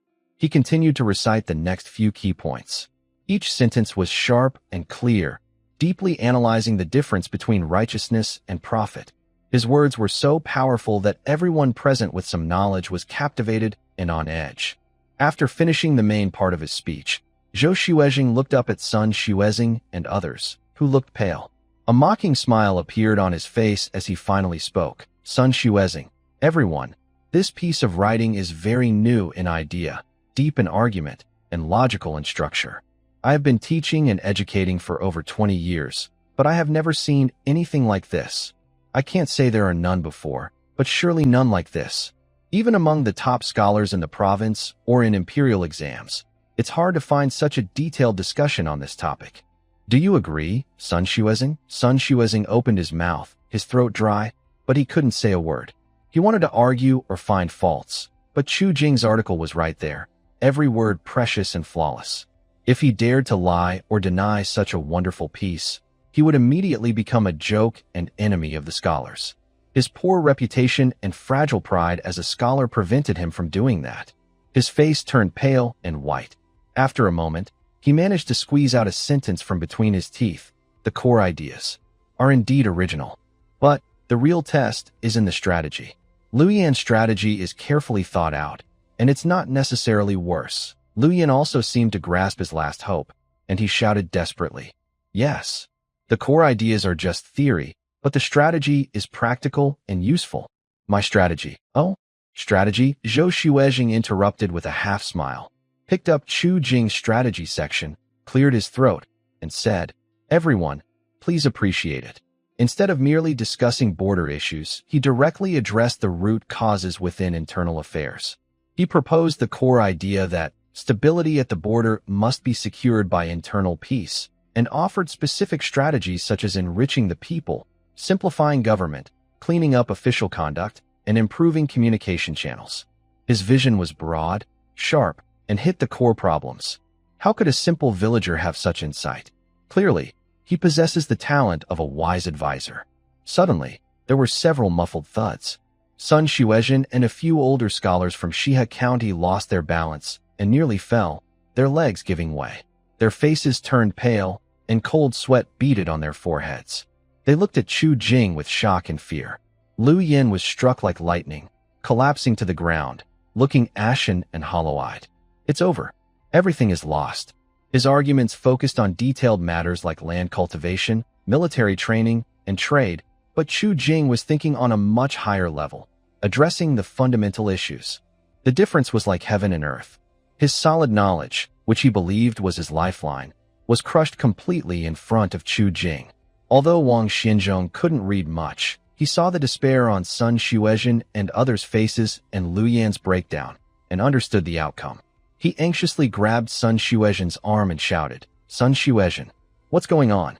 Are we going to lose?" Sun Xuezhing, lost in shock, turned to Wang Xianzhong, a bitter smile on his face that was worse than crying. His voice was hoarse and dry. "Wang, third young master Wang, we have lost, completely defeated. Lu Yan's essays are not even fit to carry Chu Jing's shoes." Suddenly, this statement hit like a heavy hammer, shattering the last hope in Wang Xianzhong and others' hearts. Wang Xianzhong stood there in a daze, staring at Chu Jing, who stood with his hands behind his back, as if he had only done something insignificant. An unprecedented coldness and fear spread through him. What kind of monster is Chu Jing? Is he even human? Meanwhile, Wang Qingyao, Gua Zhaolan, Lin Jiro, and Li Lingxue, after their initial tension, worry, and confusion, were now overwhelmed with great surprise and pride. Although they weren't experts in classics or strategies, they could still tell good from bad. The shocked reactions of the scholars and students around, the collapsing expressions of Sun Xuezhing and others, and Lu Yan's helpless collapse all clearly show one thing. Her husband, young Master Chu, has won again. And he did so in the opponent's most confident and core area, in a crushing, hopeless way, winning completely. Guo Xiaolan's eyes sparkled with pride, showing her happiness. Wang Qingyao took a long, deep breath, then felt a surge of excitement and relief. She was right to trust her judgment. Lin Jiro and Li Lingxue were so happy they almost jumped, holding each other tightly, looking at Chu Jing with eyes shining like the brightest stars. Chu Jing felt the countless shocked, admiring, and passionate gazes around him. He looked at the defeated, hopeless losers across from him, then gently brushed non-existent dust off his sleeve. He walked up to Lu Yan, who was sitting on the ground, squatted down, and in a quiet voice only they could hear, said slowly, "Lu, former scholar, do you admit defeat now? I told you, beating you is easy. 18 years, reflect well. Of course, if you still have the courage." After speaking, he stood up, no longer looking at the pale Lu Yan, but turning his gaze to the frightened, pale-faced Wang Xianzhong and Sun Xuezhing. He loudly declared, "The 3 matches are over. The winner is clear, and the stakes should be paid now, right? 60 spots, and the titles of former scholar for 3 of you, along with the oath not to take exams. Wang Xianzhong, Sun Xuezhing, witnesses all around, please, fulfill your promises." His voice was clear and strong, echoing in front of the quiet Mingluan Hall, like a victory horn or the final strike tolling the bell of defeat. Wang Xianzhong's face was as black as a pot lid, standing out even more among the defeated, dejected crowd. He glared fiercely at Chu Jing, his hatred almost turning into substance, but his mouth still pulled into a fake smile. He stepped forward half a step, lowered his voice, and ominously whispered in Chu Jing's ear, "Chu Jing, today's your lucky day. But don't get too cocky. I want to crush you, that's easy. We'll see." After saying that, he snorted heavily, swung his sleeve, and turned away, his back full of murderous intent to settle the score. Lu Yan, this unlucky fellow, eagerly wanted to show loyalty by following along, but Wang Xianzhong didn't even look at him. He simply turned around and kicked him hard in the stomach. "Get lost. Useless thing." Lu Yan let out a loud cry, like a torn sack, and rolled far away, looking dirty and beaten. He stayed on the ground for a long time without getting up. People nearby pointed and whispered, struggling to hold back their laughter. Zhuo Jing crossed his arms and watched Liu Yan's embarrassing fall with a relaxed attitude. He felt no sympathy at all, only 2 words, "Serves you right. You wanted to be a loyal dog, and now your master has kicked you aside like trash." Meanwhile, Sun Xuezhen's face was a picture of misery. His face kept changing from red to white, finally settling into a look of utter defeat, as if he had lost his own father. He followed Zhou Xuezhen closely, going through the process of transferring the 60 county school spots, each step feeling like walking on a knife's edge. He secretly glanced at Zhuo Jing several times, his eyes full of complicated feelings, envy, regret, fear, and deep bitterness. He was full of regret. If he had known Zhuo Jing was so talented, why did he get involved in this mess? Now, he had lost the 60 spots, and his future probably looked as bleak as autumn leaves falling. After finishing the paperwork, Sun Xuezhen walked out dejectedly. As he passed by Zhuo Jing, he paused for a moment, seeming to make a big decision. He leaned in close and whispered quickly, so only the 2 of them could hear, "Young Master Zhuo, be careful. The official in charge of verifying the marriage order, Master Chun, has already arrived in Heian County. He might come looking for you at any time." Zhuo Jing was surprised and looked at Sun Xuezhen in confusion. Isn't this guy supposed to be his enemy? Why is he warning him? Has the sun risen in the west? After saying this, Sun Xuezhen didn't explain further. He just sighed heavily and hurried away. Though his voice was soft, Zhou Xuezhen and Wang Qingyao standing nearby heard every word. Zhou Xuezhen's face changed slightly. He stroked his beard and said seriously, "Zhuo Jing, I've heard some things about this. That Master Chun, though not high-ranking, is directly under the Ministry of Rights and is in charge of marriage inspections. He has quite a bit of authority. Wang Xianzong's move is probably aimed at your 3 ladies at home. Today, Wang Xinzhong's gaze was full of resentment as he seemed eager to stick to Gui Zhaolan and Lin Zhiro. He also deliberately delayed Chu Jing's exam due to the bet and Sun Xuezing's warning before leaving. It was clear he planned to use the marriage contract as an excuse to first confirm Chu Jing's reputation for illegally favoring his wife, and then have the authorities take him away. If Chu Jing had no official title to protect him, his 3 wives would become public property for sale. At that time, Wang Xinzhong could step in with the Wang family's influence to buy him back, making his plan seem proper and justified. Young Master Chu, don't be in a hurry, Zhou Xuezing said after a moment of thought. Although I am an 8th-rank scholar, I am still a colleague of Master Chen.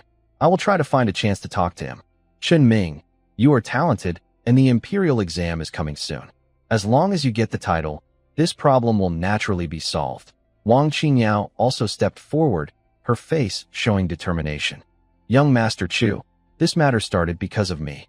If Master Chen really wants to make things difficult, I will go see him myself. With the reputation of the Wang family in Langya, I believe he wouldn't dare refuse. She knew that if Chu Jing hadn't saved her and caused Wang Xinzhong's grudge, the other party wouldn't have targeted Chu Jing's wife. Both of them had good intentions and wanted to resolve the crisis quickly. However, Chu Jing shook his head.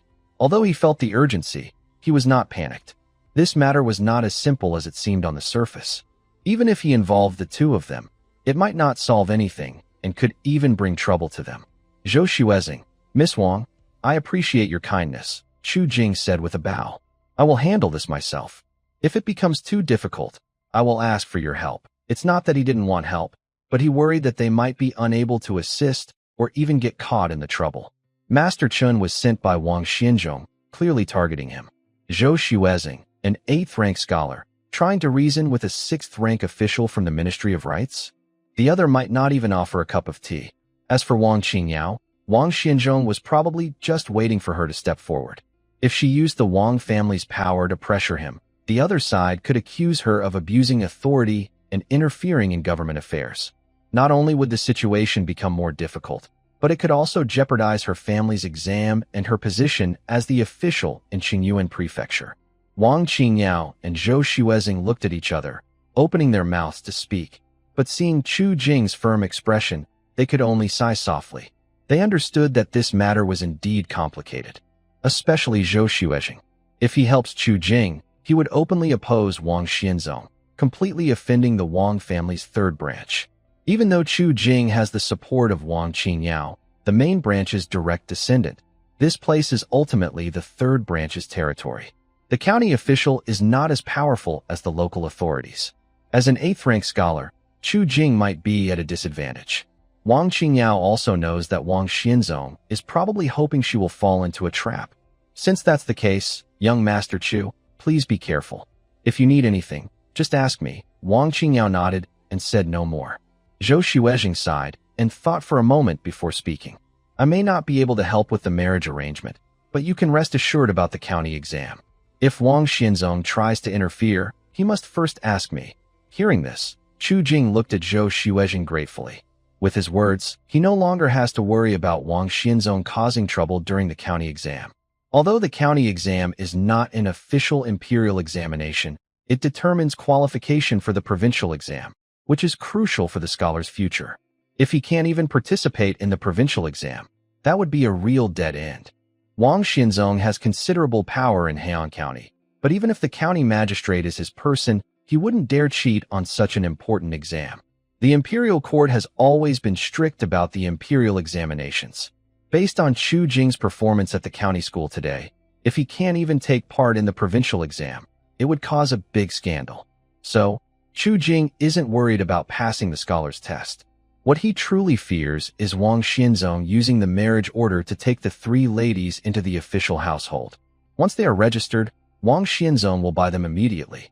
At that point, rescuing them would be as difficult as climbing a mountain. Chu Jing bid farewell to Zhou Xuezing and headed home with the 3 ladies. Wang Qingyao did not come along, leaving first with her maid Qing'er. On the way home, the 3 women understood how serious the situation was.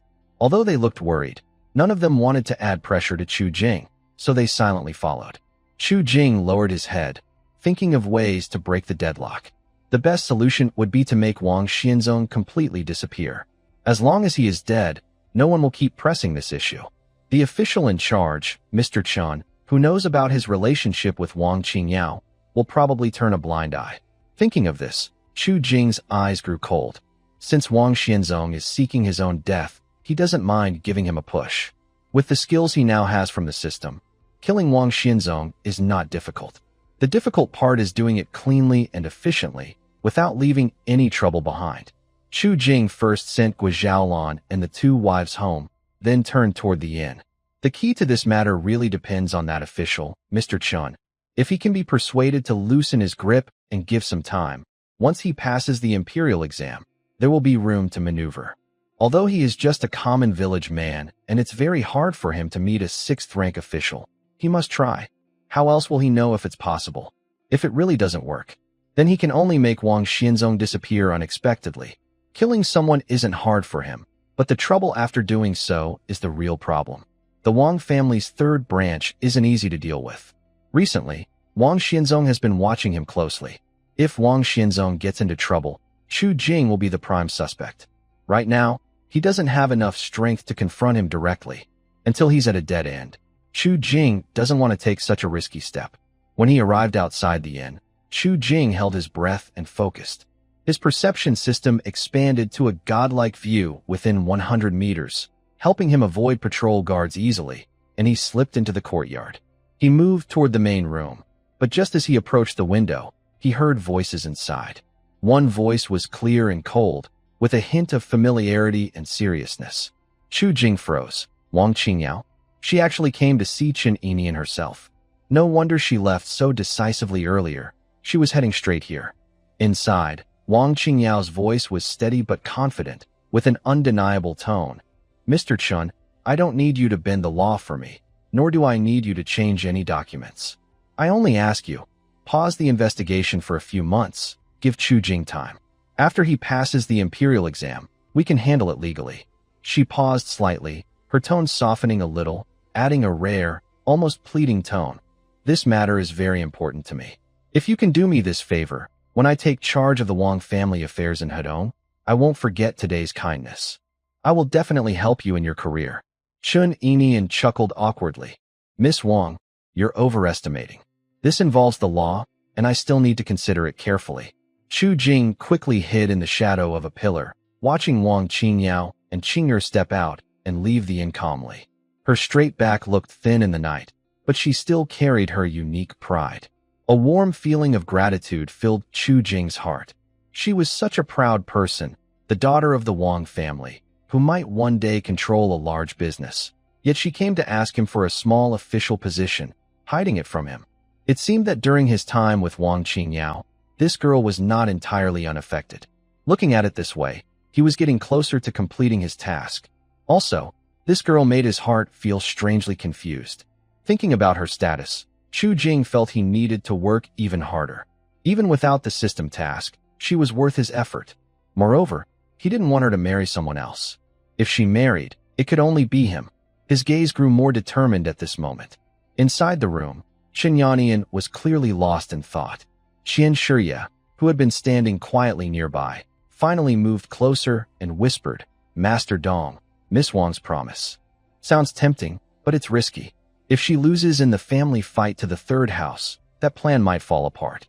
Then we defend the 3rd house and might not gain favor from either side. But if we refuse, Chen Yanian, annoyed, stroked his beard. If she gains power and remembers today, she might give me trouble. Qian Shiya also worried. This is a tricky situation. But Miss Wang is clever. She's just asking us to buy time, not breaking the law. Delaying is common in investigations. A few months' delay is understandable. The key is, which side should we bet on? Chen Yanian sighed deeply, pacing inside the room, clearly uncertain. Chu Jing listened outside the window, hearing everything clearly. It turned out that Chen Yanian wasn't fully committed to helping Wang Xianzong, but was caught between two fires, afraid of both sides. Since he lacked the courage to bet decisively, Chu Jing smiled slightly, tidied his clothes, raised his hand, and knocked gently on the door. Who is it? Came Chen Yinyan's cautious voice from inside. Chu Jing pushed the door open, wearing a calm smile, and bowed to the stunned Chen Yannian and Qian Shiya. Chu Jing from Hehe Village, Heian County. Sorry for the intrusion. Please don't mind. Chen Yannian's pupil shrank. Chu Jing? How? How did you get in? Although the station wasn't heavily guarded, it wasn't easy for just anyone to enter. Chu Jing's sudden appearance surprised him greatly. I walked in, Chu Jing said with a harmless smile, and sat down casually. I overheard a few words earlier and learned that Master Chun is having some trouble. I am not talented, but I am willing to help solve this problem. Why not put your trust in me? Chen Yannian exchanged a glance with Master Qian, both seeing the shock on each other's faces. This young man in plain clothes. Such boldness. Especially seeing Chu Jing, dressed simply, boldly sit down and say, "Put your bets on me." Chen Yannian couldn't help but laugh mockingly. He said with sarcasm, "Chu Jing? Did I hear correctly? You, a village man, can't even take care of yourself, and you dare to tell me where to bet?" Such arrogance. His face was full of disdain. Master Qian beside him also sneered, looking down on him. Although they feared Wang Qingyao, they didn't care much about Chu Jing, the person involved. Instead, they even looked at him with contempt and disdain. Chu Jing heard this and smiled calmly, saying, "Does Magistrate Chen know? Today, at the Mingluan Hall in the county school, someone has created 2 new schools of thought, and in 3 literary competitions, has crushed the entire Xia County School." This matter had already spread throughout the literary circles of Heian. When Chu Jing slipped in, he overheard guards and others in the station talking about it. He didn't believe that the person in front of him didn't know about this. Chen Yinyan's expression froze, and a look of surprise and suspicion flashed in his eyes. "Are you saying the person who created 2 schools and is now the talk of the town is you?" He had indeed heard rumors about this. He even admired the person who had founded 2 different schools. But he never connected the down-and-out villager Chu Jing with the talented founder of schools. After all, the news was still spreading and hadn't fully taken hold. He never expected that this plain-clothed young man was the main figure behind it. "Exactly, it's me," Chu Jing said calmly, seeing his reaction. "Since Magistrate Chen knows about this, you should understand, my goal for officialdom is only a matter of time. Moreover, I have Miss Wang supporting me behind the scenes. If today you insist on making things difficult for me, I truly have no way to fight back. I accept this loss. To make the other person fear him, he must show enough strength. It's not about showing off. Sometimes he cannot be modest." He then shifted his tone, still calm but with a clear coldness. "But I, Chu, have a good memory. I repay kindness and also revenge grudges.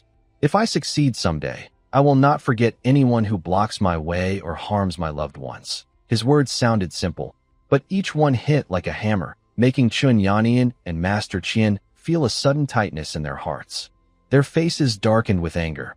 How dare a commoner threaten a court official face to face? But looking into Chu's calm, deep eyes, and sensing his natural confidence and commanding presence, they felt a strange chill down their spines. If he truly is the Chu who once created 2 factions and made a name at the county school, his future achievements could be limitless. Though mathematics and painting are not official paths for the imperial exams, being recognized and admired by scholars like Zhou Xuezhing shows his talent and potential. This will help him stand firm in the scholarly world. Offending someone destined to rise is not wise. Chen Yannian forced down his nervousness, his face cold as he said, "Aren't you afraid I'll arrest you now for trespassing and attempting to attack? No matter how talented you are, if you don't live to see your talents bloom, you'll just be dust."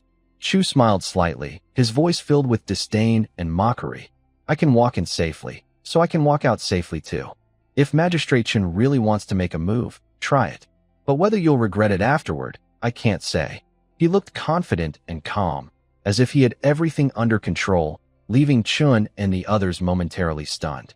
A 6th-rank court official and his master were actually overwhelmed by Chu's presence. Seeing the moment was right, Chu added, "Moreover, with my help, Miss Wang will soon take the position of the head of Hedong. If Magistrate Chen doesn't believe me, why not send someone to check how her recent business ventures are doing? If you still insist on being the sword for Wang Xianzhou." He stood up, brushed his sleeve, and spoke lightly but clearly, "Then I'll say no more. Good words are hard to persuade a stubborn person. Mercy without understanding leads to self-destruction. Goodbye." After saying this, he turned and pushed the door open, disappearing into the night outside the corridor, coming mysteriously, leaving decisively. Chun Yannian and Qian Shiya were stunned for a moment before they regained their senses. They hurried outside but only saw the cold moonlight and dancing shadows of trees. There was no sign of Chu Jing anywhere. They looked at each other, both seeing suspicion and fear in each other's faces. How did he get out? Where are the guards? Qian Shiya's voice was hoarse. Chun Yannian didn't answer. He stood with his hands behind his back in front of the door, feeling shaken inside. He had been in official circles for many years and had seen many talented people, but he had never seen someone with such commanding presence and confident, almost proud, demeanor dressed in plain clothes. That calm confidence, that aura of control and conversation, few could match it. This was no ordinary villager. He was a hidden dragon, a crouching tiger. When the time was right, he would soar to the sky and roar through the mountains and forests. This person is definitely not someone ordinary, Chun Yannian muttered, his earlier disdain now replaced by deep caution. Qian Shiya also lowered his voice. Dongwang, better to offend a gentleman than to provoke a fierce person. Chu Jing seems gentle, but deep down he's fierce and vengeful. If we make enemies with him, we might not be able to afford it. Chun Yannian was silent for a long time, then finally sighed deeply. Send someone to investigate carefully. Find out about today's county school competition and Miss Wang's recent business activities. Do it as soon as possible. He didn't say explicitly what he chose, but his tense tone and flickering eyes revealed his inner hesitation. In the shadows, Chu Jing, who hadn't truly left, listened quietly with a slight smile. He knew that as long as Chun Yannian wasn't foolish, he would understand what to choose. Chun Yannian's team worked quickly. In less than half a day, they brought back clear information.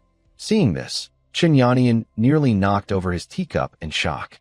Chu Jing, the drifter from Shiha village, was not only the creator of 2 new schools of thought in the recent county school competition, but his writings and strategies were praised by Zhou Xuejing and others as timeless brilliance and talented enough to be a prime minister. Such talent made passing the exam seem easy, and his future prospects looked limitless. Meanwhile, Wang Qingyao's recent preparations for several new products, though not yet officially launched, were already causing a buzz in certain circles. People said each was innovative and practical, with a pre-release hype building. Based on this momentum, she is almost certain to take over Qingyuan Prefecture and parts of Hedong Circuit. Chun Yannian held a few thin pages, his back breaking out in cold sweat. Creating 2 factions in one day, shocking everyone. And there's strong support from the Wang family's legitimate daughter. If I offend someone just to please Wang Xianzong temporarily, wouldn't I be digging my own grave? He muttered to himself, and his wavering heart finally settled. Even if he strictly follows the marriage decree, at most he would bring Chu Jing's 3 wives into the official records and impose a fine. This small loss is nothing to Chu Jing, who is about to rise. But what about himself? He would risk offending a talented person who might soon hold a high position and clearly bears a grudge, plus a future powerful daughter of the Wang family. This deal is too costly. Old Master Dong, what should we do? Qian Shiji asked cautiously from the side. Chun Yannian clenched his teeth and decided, support Miss Wang and Chu Jing. Wang Xianzong, he's just a spoiled playboy relying on family protection, with limited prospects. Offending him might only cause the 3rd branch to hold a grudge, but offending Chu Jing and Wang Qingyao, we might not even know how we die. As soon as he finished speaking, a report came from outside. The people sent by Wang Xianzong were here to ask. It was Wang Xianzong's usual scheming assistant. As he entered, he held his head high and spoke arrogantly. Master Chun, my 3rd young master asked me to inquire. When do you plan to act on Chu Jing's matter? Since they're already in Heian County, bring them back sooner so the 3rd young master can rest easy. Chun Yannian felt a bit annoyed but kept his composure. He picked up his teacup and took a slow sip, then said indifferently, tell the 3rd young master that there's an urgent marriage mistake case in the city. It's serious, and I must return immediately to handle it. The case in Heian County is very complicated, with many doubts. It needs careful investigation, so we'll discuss it later. The assistant was stunned and anxious. Master Chun, isn't Chu Jing's case obvious? What doubts could there be? You might as well handle that first, then go to the city later. Humph. I have my own judgment on the severity of the case. The city case concerns public stability and cannot be delayed. Qinyanian was too lazy to argue further. He stood up, flicked his sleeve, and said, I'm leaving now. No need for me to see you off. After saying that, he directly took Master Qian and his followers, packed their things, and left the inn without looking back, heading straight for the city. He left Wang Xianzhong's henchmen standing there, staring in shock. When the news reached Wang Xianzhong, he was dreaming happily in his room, dreaming that he was holding 3 beautiful women in his arms, especially the cold and elegant Gua Zhaolan and the captivating, heterochromatic-eyed Lin Zhuro, who were gently pleasing him. Young master, something's wrong. Steward Chun, he's gone. He said to put the case aside and rush back to the city to handle an urgent matter. His subordinate hurriedly reported. Wang Xianzhong suddenly woke up from his daydream, standing there in shock, his face twitching with anger. Gone. How dare he? How dare he ignore me? He trembled with rage, a wicked fire burning in his head. It must be Wang Qingyao. That shameless woman is secretly scheming. What tricks did she use to make Qinyanian offend even me? His beautiful dream shattered instantly, replaced by furious frustration and deep resentment. Thinking of Gua Zhaolan's cold, proud figure, Lin Zhuro's mesmerizing, strange-colored eyes, and Li Lingshua's gentle and lovely appearance. These 3 stunning women who should have belonged to him, now spent every night in Chu Jing's humble village man's arms. The more he thought about it, the more jealous and hateful he became, his eyes turning red. Chu Jing, Wang Qingyao, you two are so good. So good. Wang Xianzhong gritted his teeth, his eyes icy and piercing. His last shred of reason was burned away by jealousy. Since the official channels don't work, don't blame me for using other methods. He suddenly turned sharply, shouting sternly at his trusted subordinate. Go. Find some clean-handed, ruthless professionals. While Chu Jing is still unaccomplished and unprotected, directly, he made a gesture across his throat, a fierce and desperate smile on his face. Once he's dead, those 3 beauties will be free. I will personally go claim them. His subordinate was trembling with fear and quickly advised, Young master, think carefully. Our main goal in Heyang County is to sabotage Wang Qingyao and prevent her from taking over as the head of Qingyuan Prefecture. The new products she's pushing are already popular before they even hit the market, and their momentum is strong. We need to find a way to ruin her plans quickly. The year-end exams are only a month and a half away. If we get distracted by women again, it might be. Shut up. Wang Xianzhong interrupted harshly, his face full of impatience and disdain. A month and a half? Time still remains. But those 3 women. I can't wait even a moment longer. My mind is filled with their faces, especially Gua Zhaolan. So cold and noble in her aura. How could a rough guy like Chu Jing possibly match her? Maybe she hasn't even let Chu Jing get close. If I can take her first, this perfect beauty will still be mine. If I wait too long, then this thought makes me restless and anxious, and I can't think about anything else. Hurry and make arrangements. I want to hear within 3 days that Chu Jing has died. As for Wang Qingyao's business, once she becomes a widow without a man, let's see how arrogant she is. Wang Xianzhong waved his hand, his eyes wild and wicked, clearly completely consumed by desire. His followers saw his obsession and knew arguing was useless. They sighed quietly and left to carry out his orders. Wang Xianzhong stayed alone in the room, panting heavily, his eyes shining with determination and impatience. A beautiful woman can only belong to him. Anyone who blocks his way will be eliminated. Just after Qinyanian left Heyang County, Wang Qingyao received the news. In the evening, she brought Qing'er back to Chu Jing's house. Her expression relaxed but with a hint of curiosity. Qinyanian has left Heyang County, she said straightforwardly after sitting down. She paused, her tone slightly probing. Young Master Chu, do you know why? She remembered that after she went to see Qinyanian, his attitude was clearly dismissive. She had even prepared to try other methods. But unexpectedly, after he sent people to investigate the county school and her business, he simply left so decisively. She felt that this matter might be related to Chu Jing. Chu Jing was pouring tea for her. Without stopping, he looked up and smiled. Chen Zhu is thoughtful. How would I know? Perhaps there was an urgent matter in the city. Some things he couldn't let Wang Qingyao know, so he made a light joke. His words sounded casual, but his calm and confident expression made Wang Qingyao certain this matter definitely involved him. She couldn't help but marvel inwardly. She personally pleaded for him, yet he hesitated and avoided it. Chu Jing must have used some method to make Chen Yannian leave quickly and decisively. His skills are truly impressive. I admire you in my heart, but I do not show it on my face. She then changed the subject to another matter.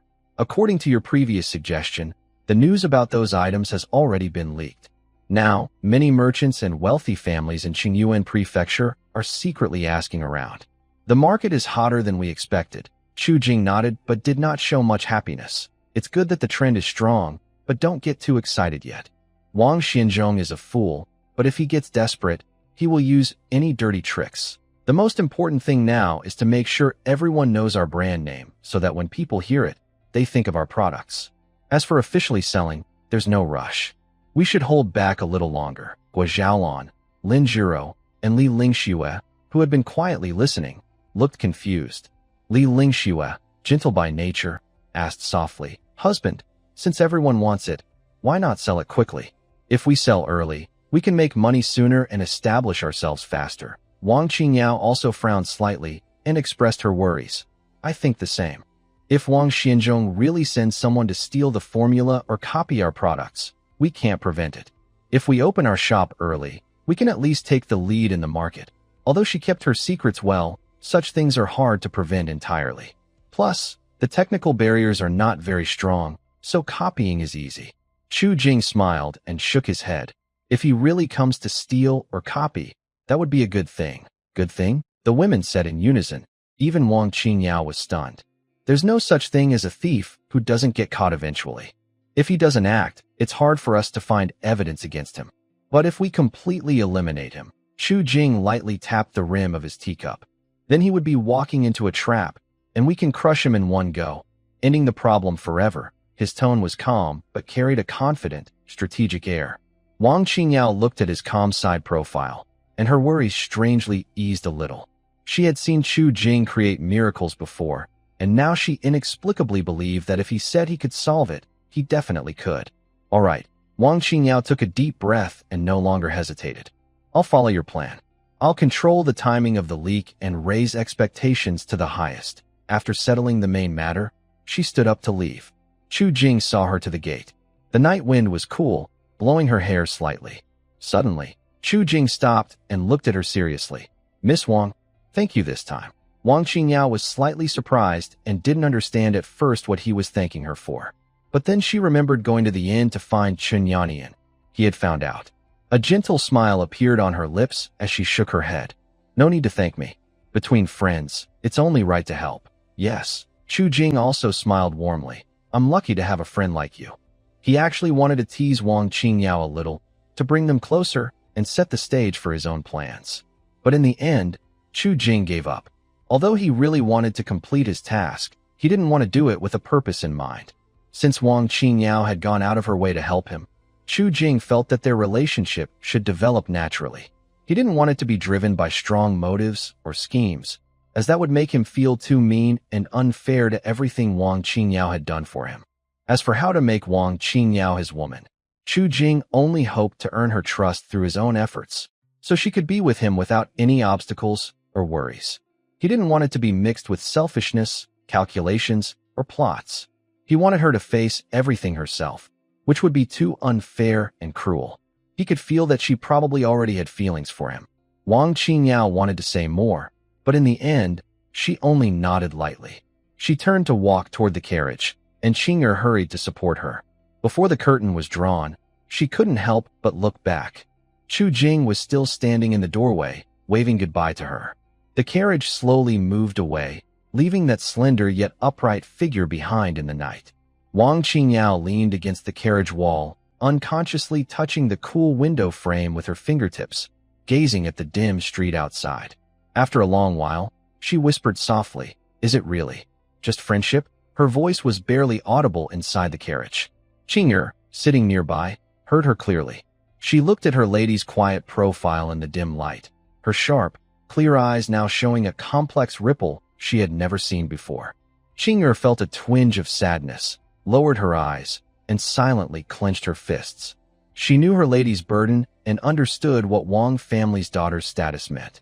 Some thoughts, perhaps from the very beginning, were destined to stay hidden in the wind, unspoken and unreachable. Zhuo Jing watched Wang Qingyao walk away. He sighed and decided to take things slowly. Just as he was about to turn back, he suddenly felt a faint, sharp sense of danger. A chill ran down his spine. He paused quietly, activating his heightened awareness, sensing everything around him like a tide. In an instant, every movement within 100 meters appeared in his mind.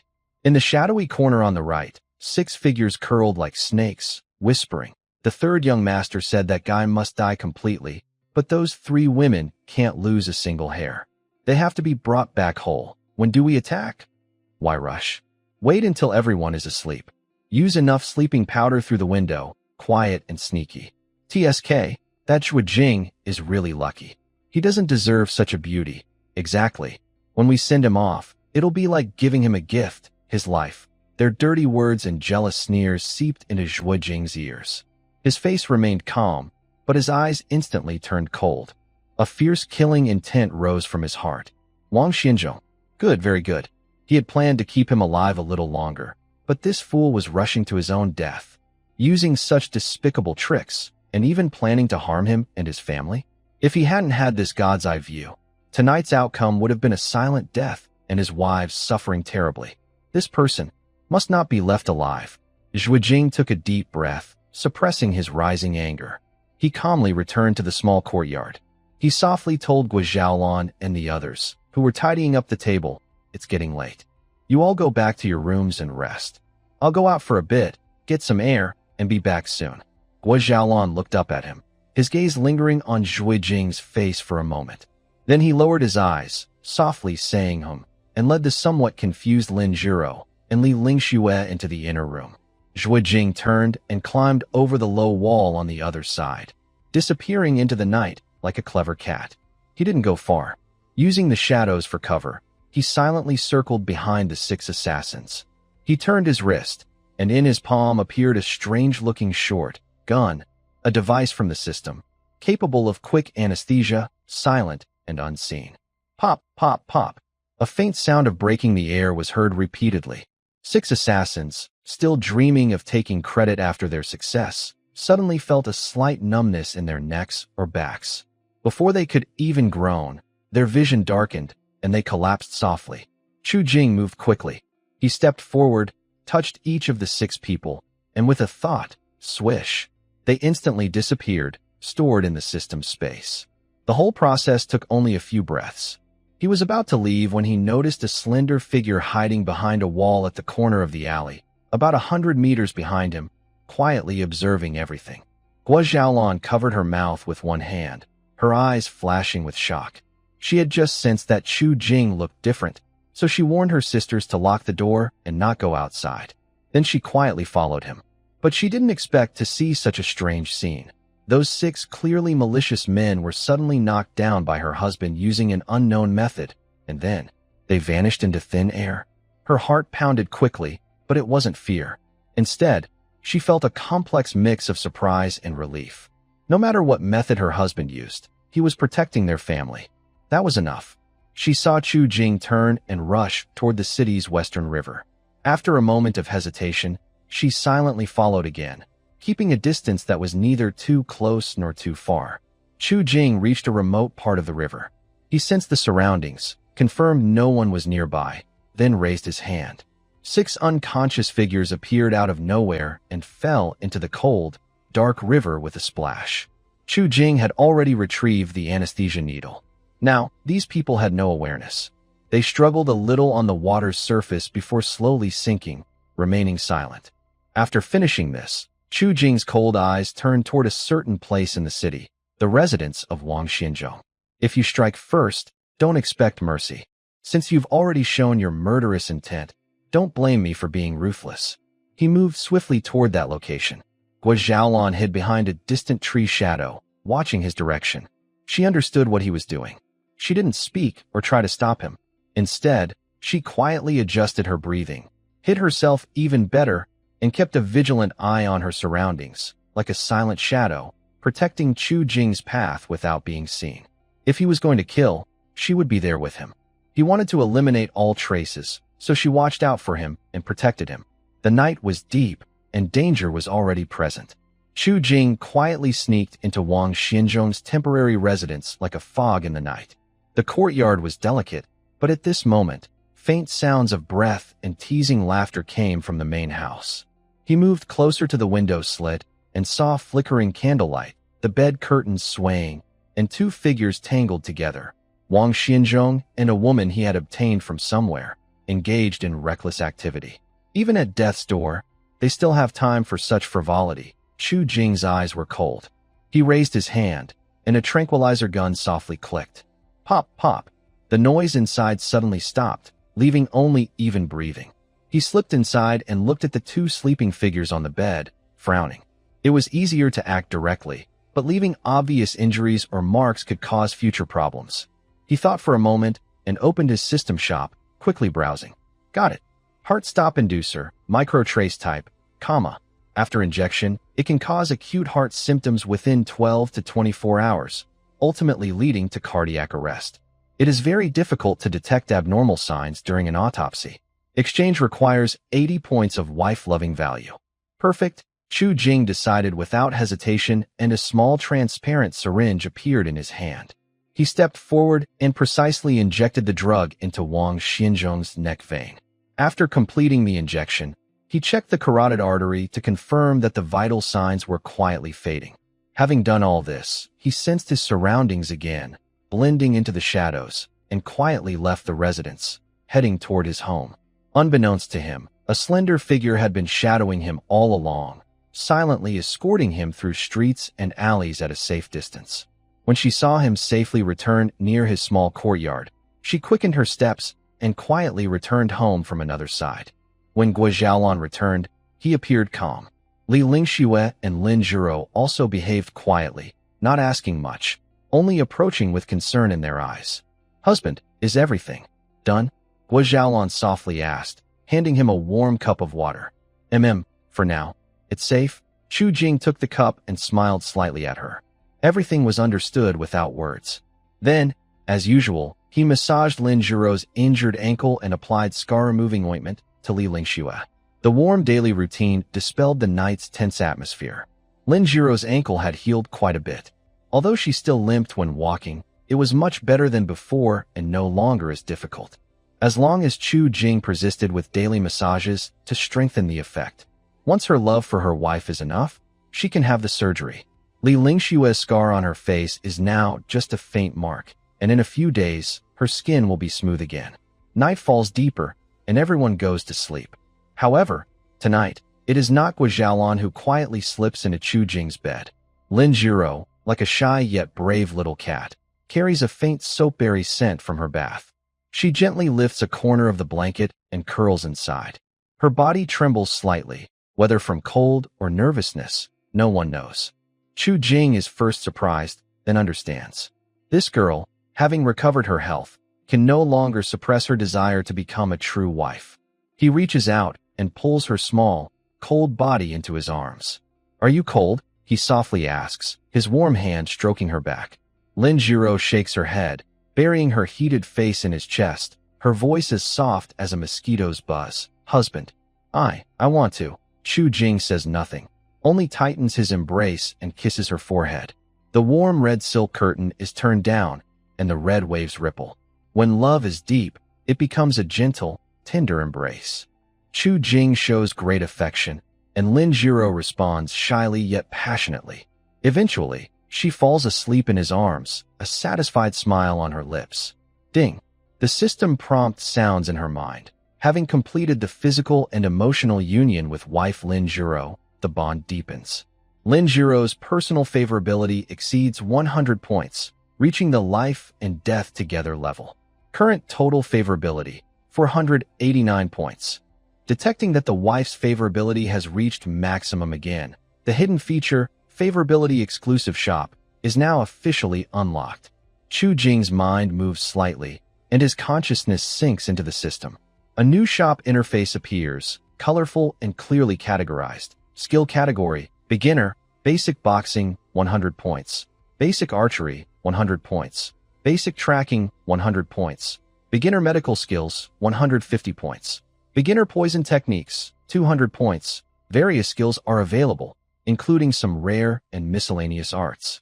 Tool enhancement category, skill upgrade card, basic to intermediate 100 points each, skill upgrade card, intermediate to advanced 1000 points each, skill upgrade card, advanced to divine 10,000 points each. Note: some special or high-level skills require meeting certain conditions or completing specific tasks before they can be exchanged or upgraded. Zhu Jing looked at his current 489 points of favorability and thought to himself, indeed, only when the marriage is truly consummated and body and mind are united can his wife's favorability score break through the 100-point limit. Guo Xiaolan's 290 points and Li Lingshue's 99 points both show this clearly. It seems I need to find a good time soon to make Lingxue also. I wonder what surprises will come when Lingshue's favorability reaches 100, he pondered quietly. Favorability isn't just a sign of feelings anymore. It has become a real resource to face future challenges, whether protecting family or personal growth. These skills are very important. He held the sleeping Lin Jiro in his arms and looked at the glowing martial arts skill icons in the shop, a sharp light flashing in his eyes. Defeating Wang Xianzhong is just the beginning. In this world, only being strong enough can protect everything he cares about. Meanwhile, outside the residence where Wang Xianzhong was staying, a group of people arrived.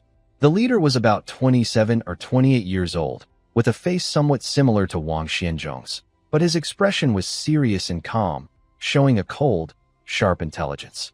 He was Wang Xianzhong's full brother, Wang Xianzhu, the most capable among the younger generation of the Wang family's third branch.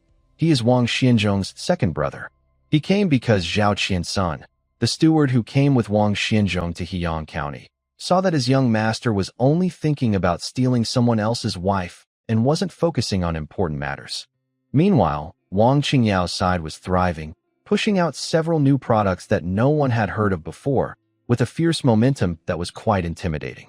Zhao Qiansun was so anxious he was sweating and wrote a secret letter overnight asking for help from the third branch. The third branch quickly decided and sent a more reliable Wang Xianzhu to take over. As soon as Wang Xianzhu got off the carriage, Zhao Qiansun hurried over, sweating profusely.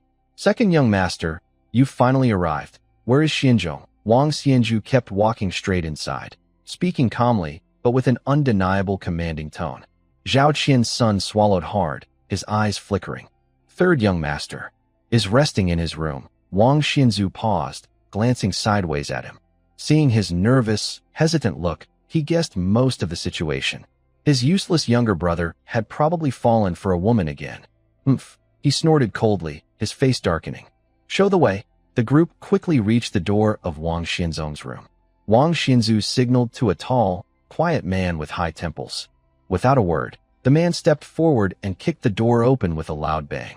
Wang Xianzhu strode inside angrily, ready to scold his brother for still being drunk and distracted at such a critical moment. But when he looked at the bed, he froze suddenly. The curtains weren't closed. Two naked bodies lay intertwined, unmoving, and a strange, sweet smell filled the air. No, this isn't just sleep. Wang Xianzhu's pupils shrank. He wasn't inexperienced. This was definitely not just sleeping. Go check, he ordered sharply to the guard. The guard stepped forward, checked Wang Xianzhong's breath and pulse, then looked at the woman. His face turned very grim. He cupped his fists and said in a low voice, Second young master. Third young master has no breath. The woman is just unconscious. Wang Xianzhu's heart sank. He stepped closer to examine himself. Wang Xianzhong's face was pale, but his body was still warm.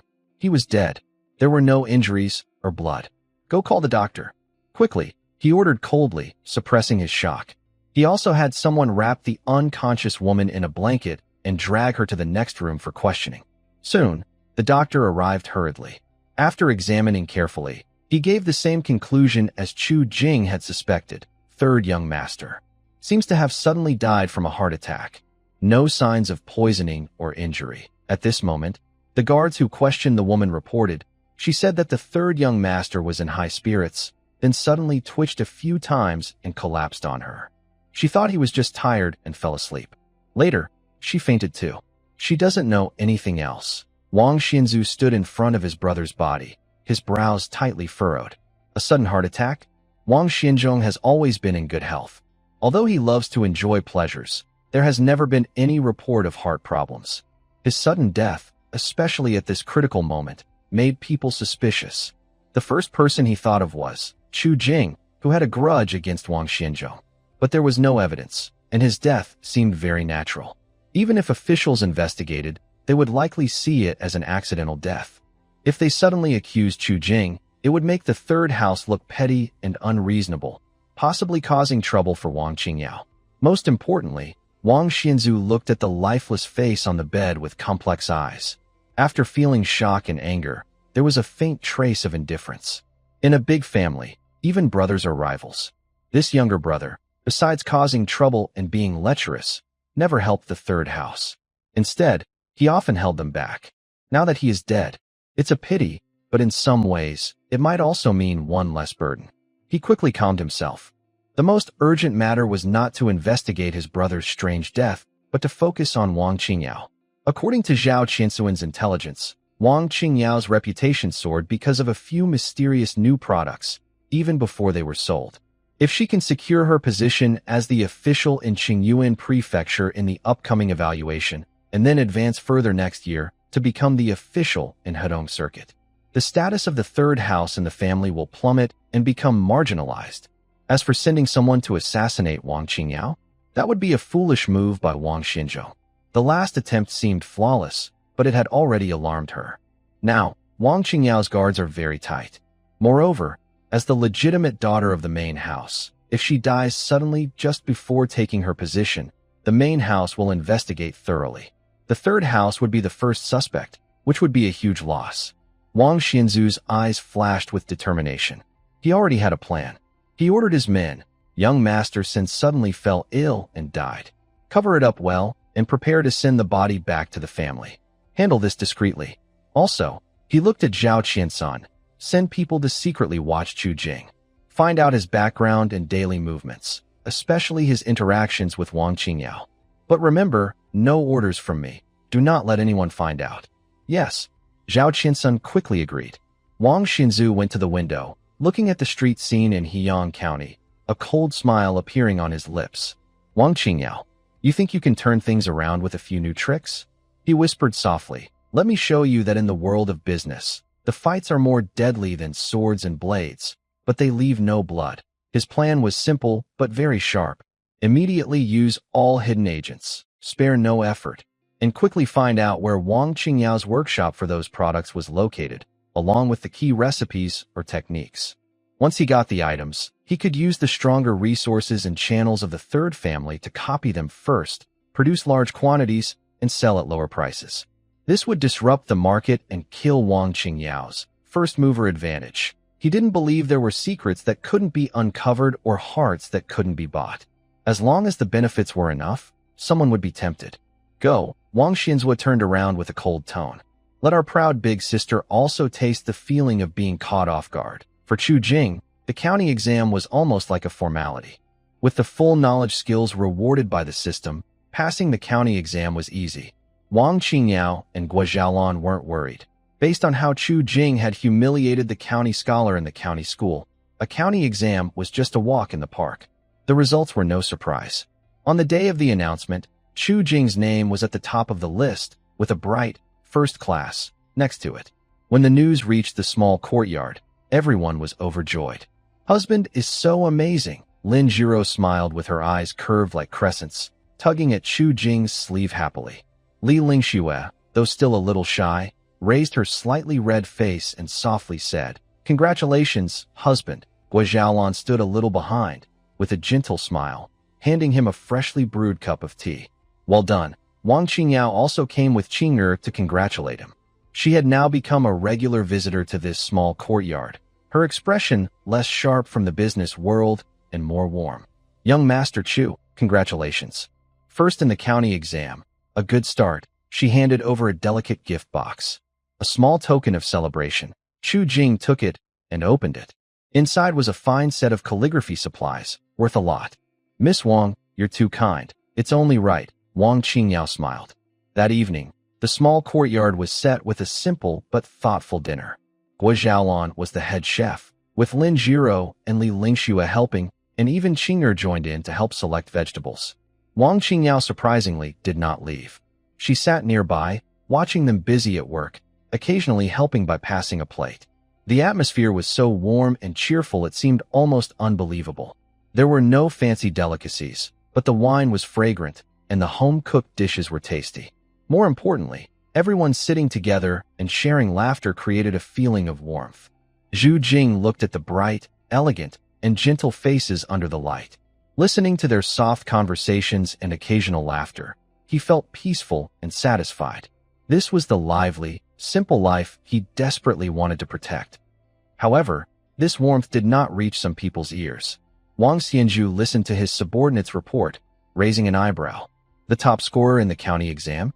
Zhu Jing? He had previously thought Zhu Jing was just a lucky guy from the countryside, casually helped by Wang Qingyao, probably because Zhu Jing had saved her life. He had been focused on Wang Qingyao's mysterious items and didn't pay much attention to Zhu Jing himself. He didn't even investigate the conflicts his brother had with Zhu Jing. As for Zhu Jing going to the county school to study, he just thought it was a gold-plating opportunity arranged by Wang Qingyao. He never expected his subordinate to bring such surprising news. Yes, second young master. And I heard that in the recent big competition at the county school, the two factions of mathematics and painting both won 3 times, beating the entire Xia County school. It was Zhu Jing, and it was because of the third young master, who wanted to stop Zhu Jing from taking the exam, which caused all this. His subordinate spoke carefully. Wang Xianzhu was genuinely surprised now. His foolish brother had accidentally provoked such a person, but the surprise was fleeting. He had never been close to Wang Xianzhu. When his brother died, he was suspicious at first, but later he found it more relieving than sad, so he pushed it aside. Zhao Qian son didn't mention the details of the county school contest, and he didn't bother to ask. I underestimated him, Wang Xianzhu said, tapping the table. So, Wang Qingyao is close to him, not just because he saved her, but also because she values his talent? She wants to support him, to help him? He paused for a moment, a cold smile appearing on his face. My foolish brother, when he was alive, he kept looking for Master Chun and stirring trouble at Xia County School. Wasn't it just to stop this kid from becoming a scholar and to steal his wife? Wang Xianzhu gave a mocking laugh. It may be a foolish plan from a foolish man, but if it can trouble Wang Qingyao a little and make that so-called talented scholar stumble, it could be quite entertaining. He was not like Wang Xianzong. He had no improper thoughts about other men's wives. But if he could make someone Wang Qingyao valued suffer, weaken her potential allies, and help his own useless younger brother vent some frustration, why not? The provincial exam is coming soon, isn't it? Wang Xianzhu asked. Yes, second young master. It will be held in mid-February next year. Good. A calculating look flashed in Wang Xianzhu's eyes. Go and find a way to give this top county scholar a little surprise during the exam. Don't harm him, but make sure he fails to earn his scholar's title no matter what. He wanted to see how Chu Jing would protect his 3 graceful wives without that title to shield him. And what kind of expression would Wang Qingyao have then? It was simply a way to add some amusement to an otherwise dull plan. Thinking of this, Wang Xianzhu could almost see Chu Jing's disappointment when he failed the exam, and Wang Qingyao's frustration when her plans fell apart. The thought made him oddly pleased. After arranging this little trouble for Chu Jing, Wang Xianzhu turned to more serious matters and asked his trusted aide, "How are those things coming along?" The aide quickly bowed, his face showing pride. "Second young master, we've secured both the techniques and the formulas. We've made a batch of samples, and their quality and effect are exactly as rumored. The workshop is ready in secret and can start mass production at any time, just waiting for your order." A satisfied smile curved Wang Xianzhu's lips as he tapped his fingers lightly on the table. "Excellent. In that case, prepare for our trip to the prefectural city. In the name of the 3rd branch of the Wang family, send out invitations to all the major merchants and buyers. Tell them that our branch has developed several remarkable new products and will host a new product showcase and partnership meeting." At this, the advisor Zhao Qiansun frowned slightly and spoke carefully. "Second young master, isn't this a bit too public? If Miss Wang Qingyao becomes angry and reports us to the family elders, accusing us of unfair competition, it might damage the reputation of our branch. In my opinion, it might be better to secretly support an unrelated business to promote these products. This way, we can suppress Miss Wang Qingyao's business without directly confronting her, which might be safer. However, Wang Xianzu shook his head sharply, with a sharp look in his eyes, doing that would only cause her business to suffer temporarily and take some market share away. But have you thought about this? Even if she faces setbacks, as long as the products still belong to her, Wang Qingyao still has a chance to recover. With the potential of these few items, even holding just 30% of the market would be enough to earn extra points during evaluations. She would definitely become the main person in charge of Qingyuan House. He leaned slightly forward, lowering his voice, but with a cold, calculating tone. What I want is not just to weaken her, but to cut off her support completely. I want to openly declare in the name of the third house that these groundbreaking products are my hard work.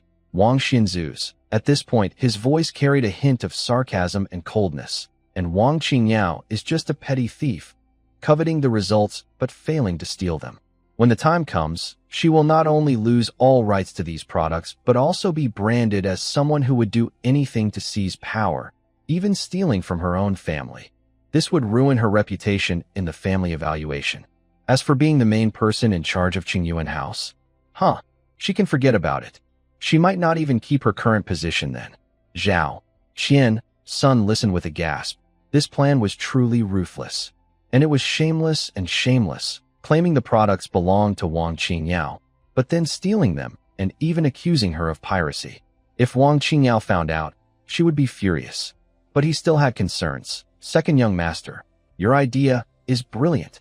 But the initial buzz and expectations for these products were all created by Miss Wang Qingyao herself, and everyone knows that.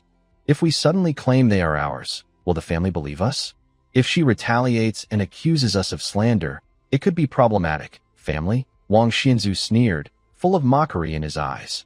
The family only cares about profit. They never truly care about right or wrong.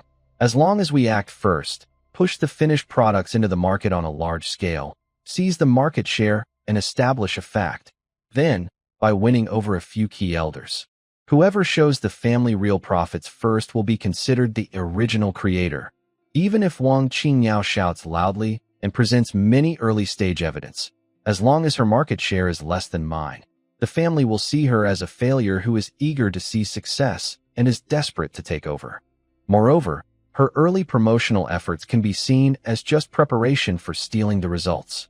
Zhao Qiansun suddenly realized this and praised enthusiastically. Brilliant. Truly brilliant. Young Master Second's plan is a perfect way to kill two birds with one stone. No, multiple benefits. It not only takes the advantage, but also ruins her reputation, leaving Wang Qingyao no chance to recover. I admire this, but then he thought for a moment and became suspicious. However, I don't understand one thing. Wang Qingyao is smart and capable, so why hasn't she officially launched her product yet? She keeps building hype and teasing people.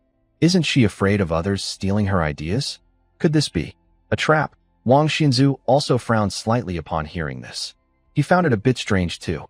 Normally, once the hype is built up, the product should be launched quickly to make money and strengthen the market. Even if Wang Qingyao believes she has kept her secrets well and her product won't be exposed, who can be sure? Haven't some of her products already been stolen without her noticing? Besides promoting and doing some trial sales, she hasn't negotiated with any merchants for cooperation. This inaction is indeed unusual.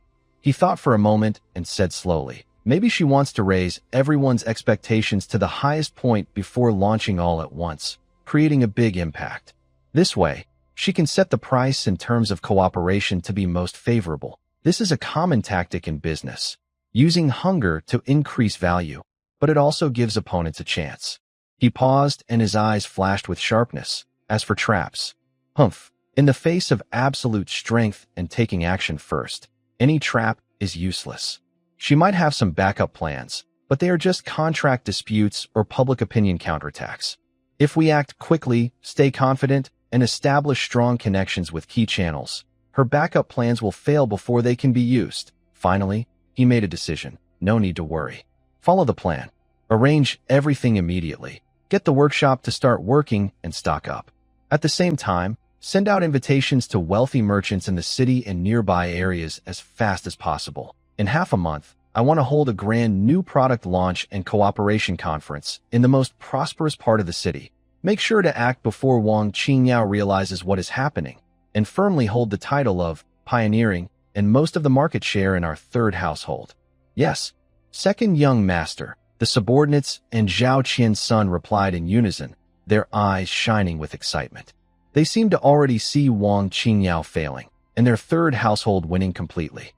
Meanwhile, Wang Qingyao hurried to Chu Jing's small courtyard, her brow filled with rare worry. As soon as she saw Chu Jing, she couldn't help but speak. Young Master Chu, you deliberately leaked the production details of those products to Wang Xianzhua. Isn't that too risky? He might have already gotten hold of them. If he launches first, all our early preparations will be for someone else. She felt quite frustrated inside. Whenever Wang Xianzhua made a move, her secret agents sensed it immediately and told Chu Jing right away. But Chu Jing was not anxious. Instead, he played along, as if he didn't notice anything, even secretly helping him steal the core formulas and techniques. She really couldn't understand this move. The sand and the dark coal you wanted have been brought in quite a bit. There's also a dedicated fine box workshop, and the craftsmen have all been assembled. But she couldn't help but be curious. What exactly are you planning to do with these?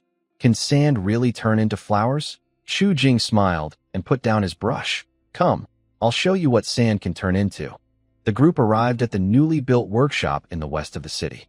Inside, there were several large piles of sifted fine sand and many black pieces of coal. Wang Qingyao and the other women looked at these ordinary raw materials, exchanging glances. Chu Jing checked them briefly and nodded. Wang Qingyao was quite capable. She managed to get both the sand and coal. He didn't explain much and simply ordered the craftsmen to start the fire. He threw the coal into a special kiln, and the high temperature quickly rose. Then, amid everyone's surprised looks, he began demonstrating how to pour sand into the furnace to melt it, using simple tools to blow, shape, and mold.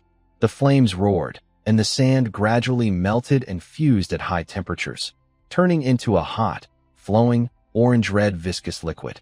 Chu Jing moved skillfully.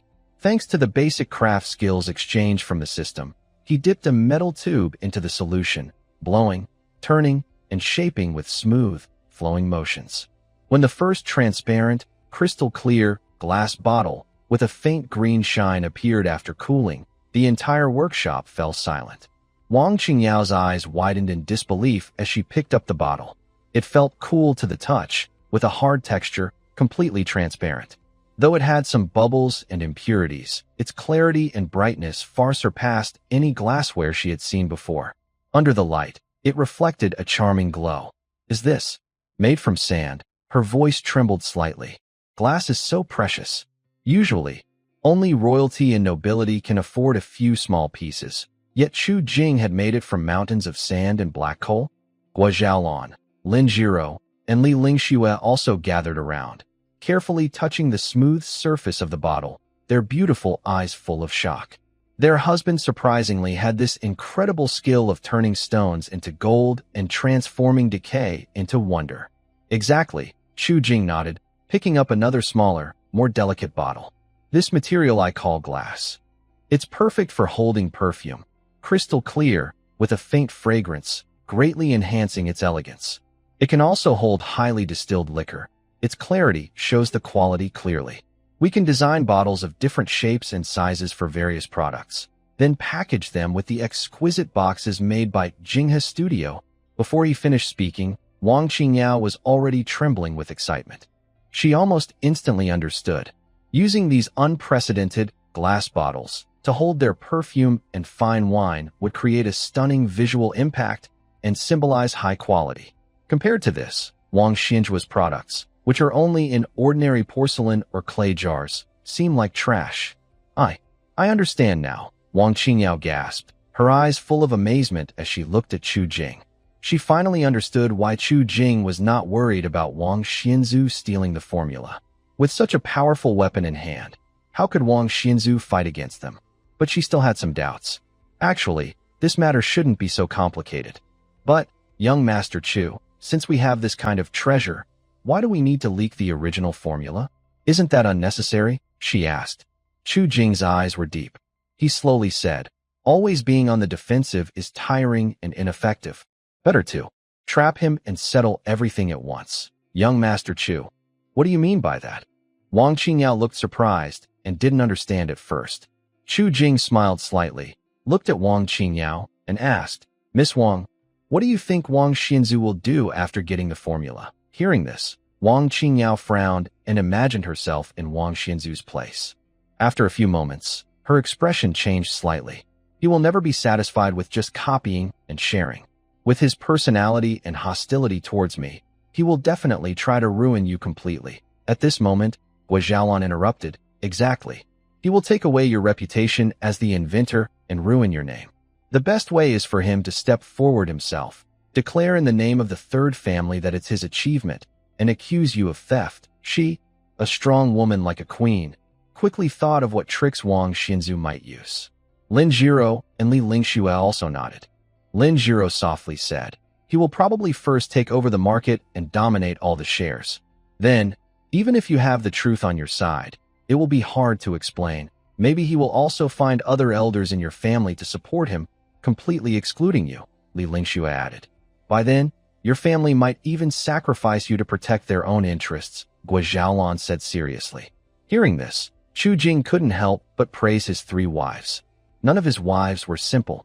He just mentioned a little, and they already analyzed the truth of the situation. As expected, their backgrounds are definitely not ordinary. Otherwise, they wouldn't have such insight. In front of others, they might seem weak or pretend to be, but in front of Chu Jing, they are true to themselves. Their confidence and radiant strength are exactly how they should be. Wang Qingyao listened to the words of the 3 women and Chu Jing, and her heart sank, a wave of sadness rising on her face. She was very clear about the cruelty of the big family. Family love, that doesn't really exist. Only eternal interests. Wang Xianzhu really stole her business, and the family would never allow her to compete again. After all, internal competition only harms the family's interests.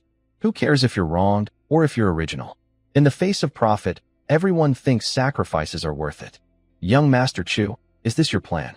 To cut off the third family's path in one move. Wang Qingyao looked at Chu Jing, already guessing what he wanted to do. Chu Jing nodded and said coldly, since we are life and death rivals, if you show mercy, you'll only bring disaster upon yourself. Hearing this, Wang Qingyao's eyes instantly turned cold, and she nodded deeply. Indeed, I want to become the leader of Hedong Dao. The third family is unavoidable. Better to cut off their hands and feet so they can never threaten me again. At this moment, she had a hint of a fierce female hero. No wonder she could stand alone. She looked at Chu Jing and slightly bowed. Really, it's all thanks to young Master Chu this time. The rest of the matter depends on you. After speaking, her eyes showed a bit of admiration and a touch of complexity. Chu Jing was momentarily stunned by her shining gaze.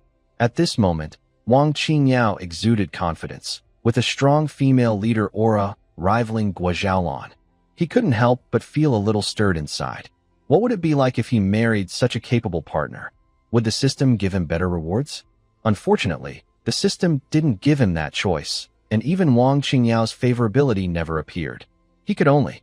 Just as he was lost in thought, he suddenly felt a chill nearby, as if 3 small cold arrows shot past him with a whoosh. Chu Jing stiffened, slowly turned his head, and sure enough, his 3 wives were all looking at him in unison, their eyes filled with sour jealousy.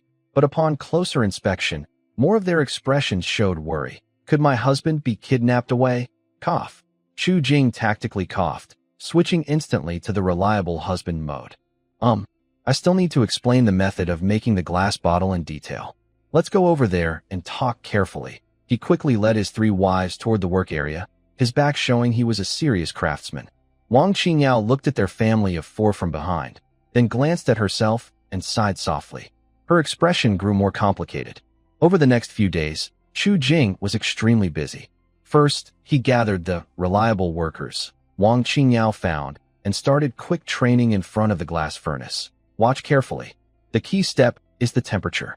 Don't shake your hands. Then he rushed to the box-making workshop to give instructions. This box is the face of our product. It must be delicate. Let me show you a new trick. Use a hot iron to burn a poem on it. Doesn't that make it look more cultured? He also secretly added some inspiration from the beautiful packaging he had seen in modern times. When he was almost done with his busy work, Qing'er brought the latest news. Wang Xinzu had indeed gone to the capital city and contacted many merchants. He announced that in half a month, there would be a big trade fair there. Hearing this, Wang Qingyao's face turned cold. He really wants to weaken us from the inside. Chu Jing was not surprised. Perfect. Then we'll go to the capital too. The provincial exams are coming soon. We can settle there, do business, and prepare for the test at the same time. Chu Jing, along with his 3 wives, Wang Qingyao, her maid Qing'er, and 6 others, took a carriage with more than 10 guards and headed toward Qingyuan Prefecture. It usually takes about 2 days to travel from Heian County to the capital. But not long after leaving the county, Chu Jing sensed something was wrong. On the official road, groups of people with families and belongings were increasing. They looked anxious, carrying simple bags, moving toward the city. Why are there so many refugees? Chu Jing looked out the window with a puzzled expression, feeling uneasy. Heian County had been quite peaceful recently. At this moment, Wang Qingyao moved closer and lowered her voice. Young Master Chu, you may not know, but on the western road, the Chu King's army has fought with the imperial soldiers. The latest news is that the Chu King's army has started attacking Nanjing Prefecture. Chu Jing's mind raced quickly. Yes, although the Great En dynasty had been established for 10 years, the world was still not completely peaceful. At the end of the En dynasty, chaos reigned, and rebellion was everywhere. The Chu King's army was one of the fierce groups involved. Today, the Yang family of the Dajuan royal family. Although they took the lead and seized the throne, 10 years have passed, and there are still troublemakers like King Chu's army who haven't been completely dealt with. Nanming Prefecture. Chu Jing calculated in his mind, frowning. It's only about 400 or 500 miles from our Qingyuan Prefecture. Exactly, Wang Qingyao nodded, her expression becoming more serious. If Nanming Prefecture falls, the next target for King Chu's army could very well be Qingyuan Prefecture. Most of these villagers are probably refugees fleeing from Nanming. Chu Jing looked at the thin, pale villagers with blank eyes, some elderly leaning on sticks, women holding confused children, and his heart felt heavy, like a stone was pressing down on it. His 3 wives nearby also silently moved closer, their faces no longer relaxed like when they first set out, and their expressions were clearly complicated. Chu Jing couldn't help but sigh and muttered. In a feudal society, when the world is prosperous, the common people suffer. When it falls apart, they still suffer. In times of chaos, the first to suffer and the most miserable are always ordinary people just seeking peace. The group continued their journey. After walking for a while, suddenly a large group of masked men rushed out from the woods ahead. At a glance, there were about 50 or 60 people, all holding sticks, knives, or guns, blocking their way with unfriendly looks. Chu Jing and the others initially thought they were bandits robbing them. But the masked bandit leader, without saying a word, waved his hand. Attack! The crowd surged forward. Seeing this, Chu Jing and Wang Qingyao's expressions turned cold. They immediately understood that these people were probably coming for them. Wang Qingyao's dozen or so guards reacted quickly, drawing their swords to meet the attack. But with so many opponents, after a single clash, the guards were pushed back step by step, danger looming. Wang Qingyao, Qing'er, and Chu Jing's 2 delicate wives, Lin Jiro and Li Lingxue, had never seen such a fierce fight with real swords and weapons. Their faces turned pale, and their eyes were filled with fear. Seeing this, Chu Jing dismounted from the carriage, let out a light shout, and quickly grabbed the steel sword from a retreating guard. He raised his sword and charged forward. Hua Xiaolan, who came out with them, was even more decisive. She had already drawn her sword, her usually cold and proud face now covered with a layer of frost. Her eyes were sharp like an eagle, and she radiated a fierce aura of, "Anyone who blocks me will die," like a battlefield demoness. Her queen-like presence instantly reached its peak. She followed Chu Jing into the bandit group. What happened next almost made Wang Qingyao and the others gasp in surprise. Chu Jing, holding a steel sword, charged into the bandits. His movements were as agile as a fish swimming, and wherever his sword flashed, bandits cried out in pain and fell to the ground. His moves weren't very fancy, but they were fast, accurate, and fierce. Ordinary bandits couldn't get close to him, and almost none could land a hit on him. Chu. Young Master Chu. Qing'er's mouth opened slightly, her eyes wide. Wang Qingyao was also stunned. She knew Chu Jing was clever and quick-witted, but she never expected that this seemingly gentle young master could fight so well. He was truly a treasure of both talent and strength. But their shock was not over. On the other side, Guo Xiaolan's performance was even more impressive. She was dressed in armor, holding a long sword, her figure graceful like a startled swan, but her sword moves were sharp as lightning. She didn't fight as simply as Chu Jing, but with her long sword, she cut through the bandits like slicing vegetables. Her movements were smooth and flowing, with a cruel beauty. Where she passed, bandits fell faster than on Chu Jing's side. Her heroic stance and overwhelming strength perfectly embodied the word, Queen. A dozen guards looked on in shock, feeling like they were just there to watch the show. The fight started suddenly and ended even faster. Out of about 50 or 60 bandits, nearly a third were taken down by Chu Jing. Most of the rest lay under Guo Xiaolan's sword. Only 3 small leaders remained standing, but they were so scared they looked like they'd lost their souls and collapsed on the ground. Chu Jing picked up the 3 like chicks and brought them in front of Wang Qingyao. He leaned his sword on the ground, smiling faintly, and asked, "Tell me, who sent you?" The 3 bandits looked at this fierce figure and then at the even more terrifying demoness beside him. They were so scared their pants were almost wet and dared not hide anything. They spilled everything like beans. "Please spare us. Lady, please spare us. It's because someone paid a high price to hire us to ambush the Wang family convoy passing through this road from Heian County. We only care about the money. We really don't know who the employer is." Although the bandits did not know the employer's name, Chu Jing and Wang Qingyao exchanged a quick glance and understood each other immediately. Besides that desperate Wang Xianzu, who else would go to such lengths to harm Wang Qingyao? Moreover, the timing and location were so precise, and the attacker specifically targeted the Wang family.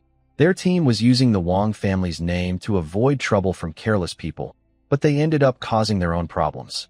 After hearing this, Wang Qingyao's eyes turned icy cold. Her sharp businesswoman aura reappeared, even stronger than usual, filled with cold menace. She pressed her lips tightly and took a moment before saying, "Good. Very good." Chu Jing didn't ask further. He signaled to the guard captain beside him, nodded toward the 3 bandits on the ground, and made a gesture with his hand as if slicing through the air. The guard captain understood immediately, nodded firmly, and said, "Rest assured, young master. I understand." Then he ordered someone to drag the pale, lifeless bandits away. The team reorganized and set off again. Inside the carriage, Wang Qingyao remained silent for a long time, her mind restless. Despite her fear, she felt a deep sense of relief. Fortunately, she was traveling with Chu Jing this time. If she had gone alone with her few remaining guards, she might have already become a ghost in this wild mountain. Chu Jing's hidden strength and Guo Xiaolan's terrifying combat skills far exceeded her expectations. She looked at Chu Jing riding outside the window, and then at Guo Xiaolan calmly wiping his sword beside her, a faint smile appearing on her lips. The group arrived at the capital city, which was much more prosperous than the county town. Chu Jing's family settled down with Wang Qingyao in a quiet, private residence. The estate had several courtyards, with lush flowers and trees. Chu Jing and his wife stayed in a small eastern courtyard, while Wang Qingyao lived in the neighboring western courtyard. The doors opened directly between the two, making visits very convenient. After tidying up, Chu Jing took his 3 wives out to familiarize themselves with the surroundings. Guo Xiaolan remained cold and elegant, but walking beside Chu Jing, her intimidating aura always softened a little without her realizing. Lin Jiro's leg was mostly healed, though she still limped slightly. Despite that, her excitement was hard to hide. Her unique, colorful eyes looked around curiously, shining with a special light under the sunlight. Li Lingshue's scar on her face has faded almost completely, and she looks bright and beautiful. She is still a little shy, but holding Chu Jing's hand, she gradually relaxes. Occasionally, She points at a strange little toy on the street and softly asks Chu Jing what it is. Chu Jing looks at them with a gentle heart. Recently, with his care and the system's help, Lin Jiro and Li Lingxue have slowly lost their initial fear and low self-esteem. They have become lively and full of energy for their age. Guo Xiaolan still looks cold, but sometimes when he looks at Chu Jing and the two sisters, his eyes are full of dependence and deep affection. Husband, that sugar sculpture looks just like a real person. Lin Jiro pulls on Chu Jing's sleeve and points to a stall. If you like it, buy it. Chu Jing smiles and nods, then looks at Li Lingxue. Lingxue, pick one too. Li Lingxue smiles softly and gently responds with, Guo Xiaolan watches from the side, a slight smile on his face. He doesn't join in the childish choosing, but keeps his gaze tenderly on Chu Jing and the two sisters. Happy times are always fragile. As they stop in front of a silk shop, they suddenly hear flirtatious whistles and gossip nearby. Wow, look at this. When did the city get such charming young ladies? 2 of them. Wow, look at that one, with different eye colors. So rare. The other one looks delicate too. Young master, look. Chu Jing frowns and looks over. He sees a group of servants surrounding a young man in fine clothes. The young man is about 20, with a pale face and unfocused eyes. He is staring at Lin Jiro and Li Lingxue without shame, his gaze roaming over their faces and bodies with lewd intent. Lin Jiro shrinks back in fear, instinctively grabbing Chu Jing's arm. Li Lingxue's face turns pale, and she hides behind Guo Xiaolan. Guo Xiaolan steps forward, shielding the two sisters behind him. His expression instantly turns cold and icy. Seeing their fear, the young man in fine clothes becomes more excited. He waves a folding fan and walks forward confidently, saying arrogantly, Don't be afraid, young ladies. I am Wang Qian from the 3rd branch of the Langyue Wang family. Meeting you is fate. Why not come to a tea house with me and listen to some songs? He introduces himself proudly, his tone full of arrogance, as if the name, Langyue Wang family, is a golden ticket that opens all doors. Some villagers nearby, upon hearing this, showed fear and quietly stepped back a little. The Wang family? A cold flash appeared in Chu Jing's eyes. They really are relentless. First Wang Xianzong, now Wang Qian. They are all the same kind of people, relying on their family background to do as they please. Wang Qian saw that Chu Jing was just a young man dressed plainly, but he was accompanied by 3 stunning women. His jealousy grew, and he reached out to try to touch Lin Jiro's face. Little beauty, don't hide. Follow me, and I'll make sure you eat well and live happily. Before he finished speaking or touched her, a loud command cut through the air. Get lost! A cold shout like thunder exploded. Everyone saw a flash before their eyes. The young man in a blue robe, standing silently in front of the woman, moved. Quick, precise, ruthless.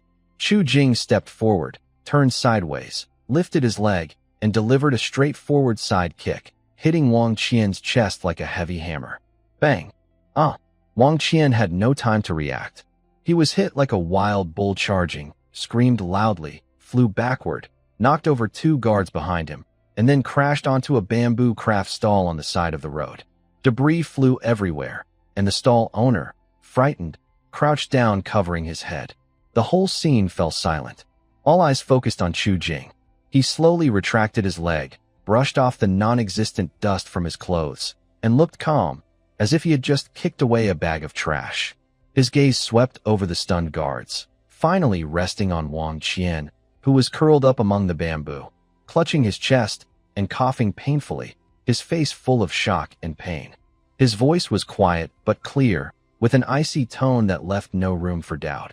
Is my wife someone you can touch?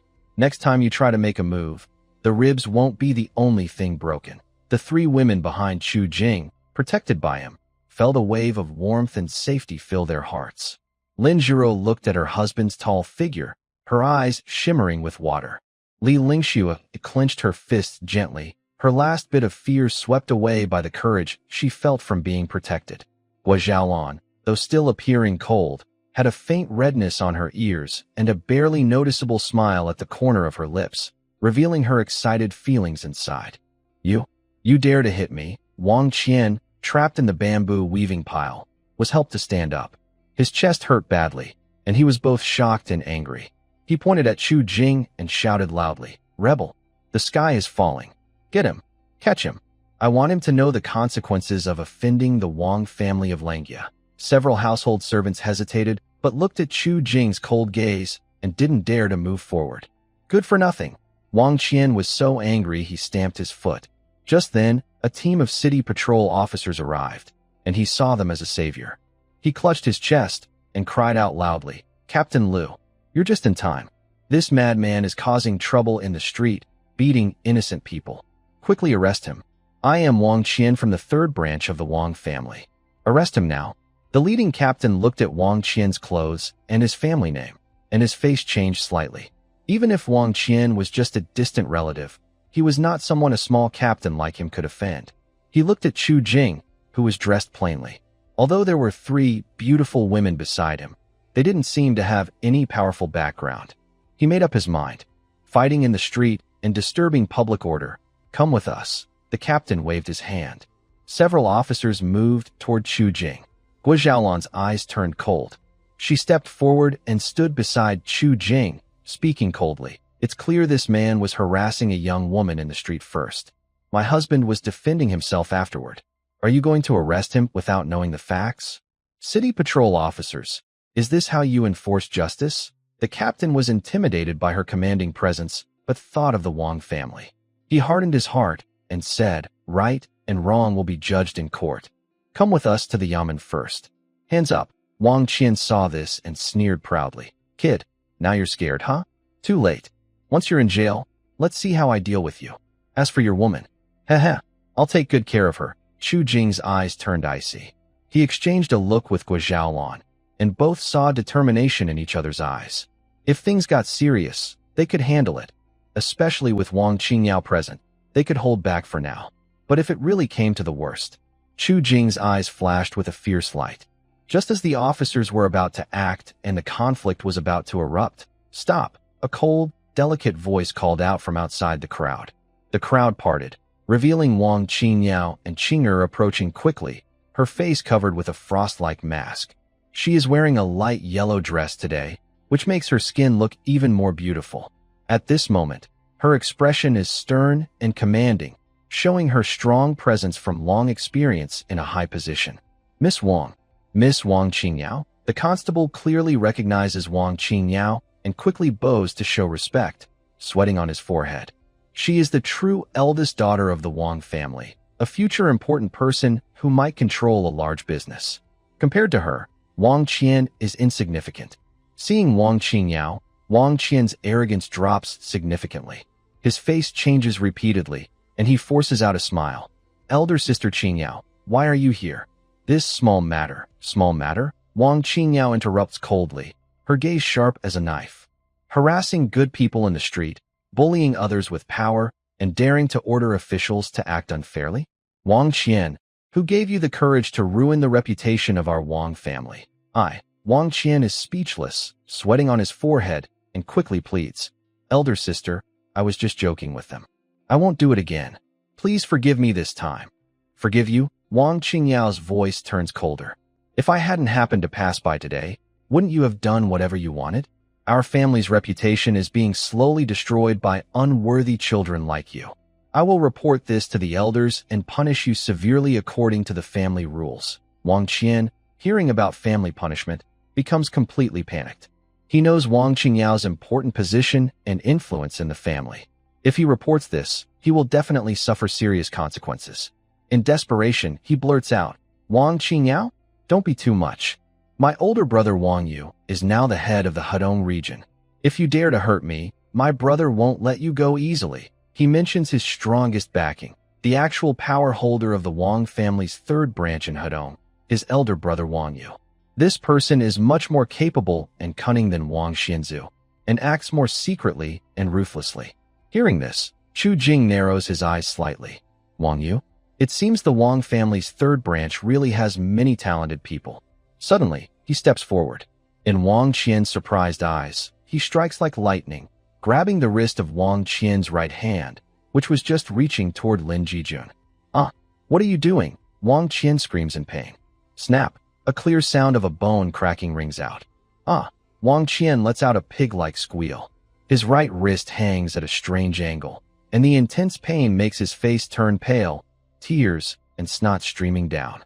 Jing Song released his hand, took out a handkerchief, and wiped as if he had touched something dirty. His voice was calm and steady. Since you can't control your own hands, then don't want it anymore. As for your older brother, let him come if he dares. This quick, decisive, and ruthless act stunned everyone around. Guo Xiaolan's 3 daughters looked at Jing Song, feeling both moved and amazed by his boldness for their sake. Their gazes were full of admiration and attachment. Wang Qingyao also froze for a moment, her eyes shining with different emotions. For his woman, he was unafraid of power and revenge, acting decisively. Such a man, truly rare and precious. A small part of her heart seemed to be gently touched. Wang Qian was in so much pain, he almost fainted. He was hurriedly supported by the servants, too scared to make a sound, and was carried away in disgrace. The constables quickly slipped away too.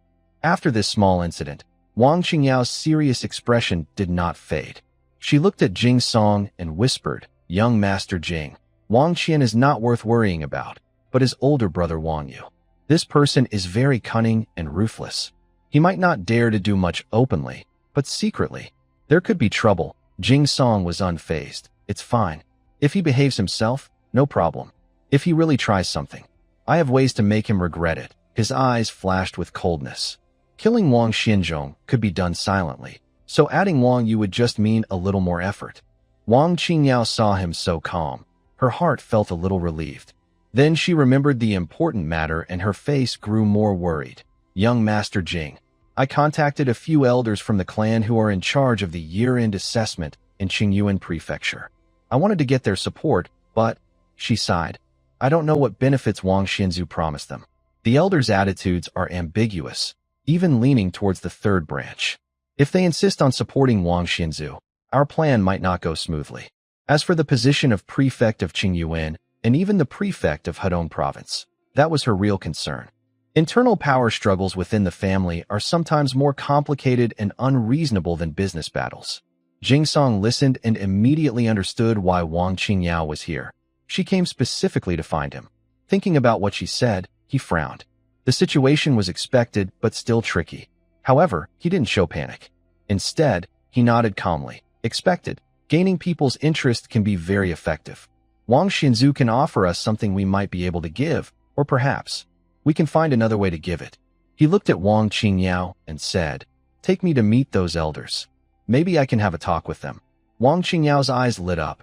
She hurried over, not only to inform him of the problem, but also secretly holding on to a small hope deep inside. She hoped that this man, who always seemed to create miracles, could find a way to solve this seemingly impossible situation. "Okay," she said without hesitation. "I'll take you there right now." The group didn't delay any longer. Led by Wang Qingyao, they quickly headed east toward the city. They arrived in front of a grand house on the east side of the city. The tall gates were decorated with bright lanterns and red banners. Outside, carriages and horses came and went. Servants moved about welcoming guests, creating a lively and joyful scene. What caught the eye even more was a large red silk banner hanging above the door and a big lantern with the character longevity on it. "Is this a birthday celebration?" Chu Jing paused slightly, surprised. He thought the elders would discuss things privately, but this was a lively event. Wang Qingyao quickly explained in a low voice, "Today is the 70th birthday of one of the elders, Wang Qingha. Although he is not directly from the 3rd branch, he has settled in Qingyuan Prefecture for many years, managing his estate well, and has a close relationship with the 3rd branch. The other 5 elders here to oversee the evaluation are also staying at his house. I came earlier to celebrate his birthday and hoped to talk with a few elders, but it didn't go well. Seeing the situation was tense, I hurried out to find you." Her face showed worry. "If we can't change the elders' opinions quickly, and if in 3 days Wang Xinzu's sales fair gets their full support, even if we are fully prepared, it might be very difficult to succeed. We could even lose everything." Chu Jing's eyes flickered with a plan. "I see. Since we're here, let's make the best of it. Let's go and wish the old man a happy birthday." With Wang Qingyao leading the way, the gatekeeper didn't dare to stop them. Instead, he greeted them with a smile and let them in. The group passed through a decorative wall, and suddenly the view opened up. The courtyard was spacious, with artificial mountains, flowing water, and lush plants. Now, many guests had gathered. Men and women dressed beautifully, chatting and laughing softly. The air was filled with the scent of wine and sweet snacks. Wang Qingyao quietly and discreetly introduced Chu Jing as she walked. The few elders on the main seat are the 6 clan elders visiting from the main family. The one in the dark red robe with longevity symbols in the center is the birthday star, Lord Wang Qingha. The middle-aged official talking and laughing with him on his left is Prefect Zhou Wenyuan of Qingyuan. She shifted her gaze slightly and continued to point out the others. From her words, Chu Jing learned that the person next to Prefect Zhou, with a clear face and a long beard, is Li Molan, the head of Qingyuan's education department, responsible for exams and schooling. Next to him, a tall, bright-eyed man is General Zhao Zhenwu, the commander of Qingyuan's garrison, in charge of city defenses. Beside General Zhao, a plump, friendly-looking old man with a kind smile is Qian Yudao, the deputy magistrate of Qingyuan, overseeing grain, waterworks, and security. They were chatting happily with several Wang family elders, clearly well acquainted. Wang Qingyao then pointed to other parts of the hall. Over there are a few white-haired, distinguished elders, Zhang Songnian, Chun Guanchao, and Lu Jingzhai, who are highly respected figures in Qingyuan's literary circle. Chu Jing nodded slightly. As he looked around, he suddenly caught a gaze filled with scrutiny and hidden hostility among the guests. It was a young man in his late 20s, resembling Wang Xianzhong by 5 or 6 points, but with a more serious and sharp look. He was talking with some merchant-looking guests, sneering slightly as he looked over at them. That is Wang Xianzhu. Wang Qingyao's voice sounded in his ear, confirming Chu Jing's guess. Wang Xianzhu had clearly noticed their arrival. From afar, he raised his wine cup, and the sneer on his face grew more obvious. Apparently, he already knew about Wang Qingyao's earlier disappointment and was quite proud of it. The elders on the main seat also saw Wang Qingyao. Only Lord Wang Qingha and the old master nodded slightly in greeting. The others either ignored her or glanced away casually, showing a cold attitude. However, the officials reacted very differently upon seeing Wang Qingyao enter. Prefect Zhou Wenyuan smiled and nodded. Education Minister Li Molan raised his hand to greet her. General Zhao Zhenwu clasped his fists in a salute, and Deputy Magistrate Qian Yudao grinned broadly.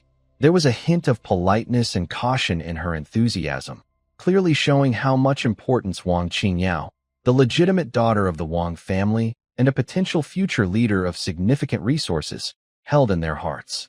Zhu Jing observed everything clearly, gaining a better understanding of the situation. This birthday banquet was definitely more than just a meal. It was a small arena where various forces intertwined and hidden currents flowed. He adjusted his clothes calmly and followed Wang Qingyao toward the lively yet delicate main table. Zhu Jing and his group sat down on the second seat, near the main position with Wang Qingyao. They naturally drew attention. Wang Qingyao was noble, Zhu Jing was composed, and the 3 women behind them were all beautiful and graceful. As soon as they sat down, many curious eyes turned to them. Wang Xianzhu watched from afar, a cold smile on his face. He signaled to a young man beside him who looked somewhat like him, but with a slicker expression, and then nodded toward Zhu Jing. That young man, Wang Xianming, Wang Xianzhu's younger brother, understood immediately. He forced a smile, stood up, and spoke loudly enough for those near the main table to hear.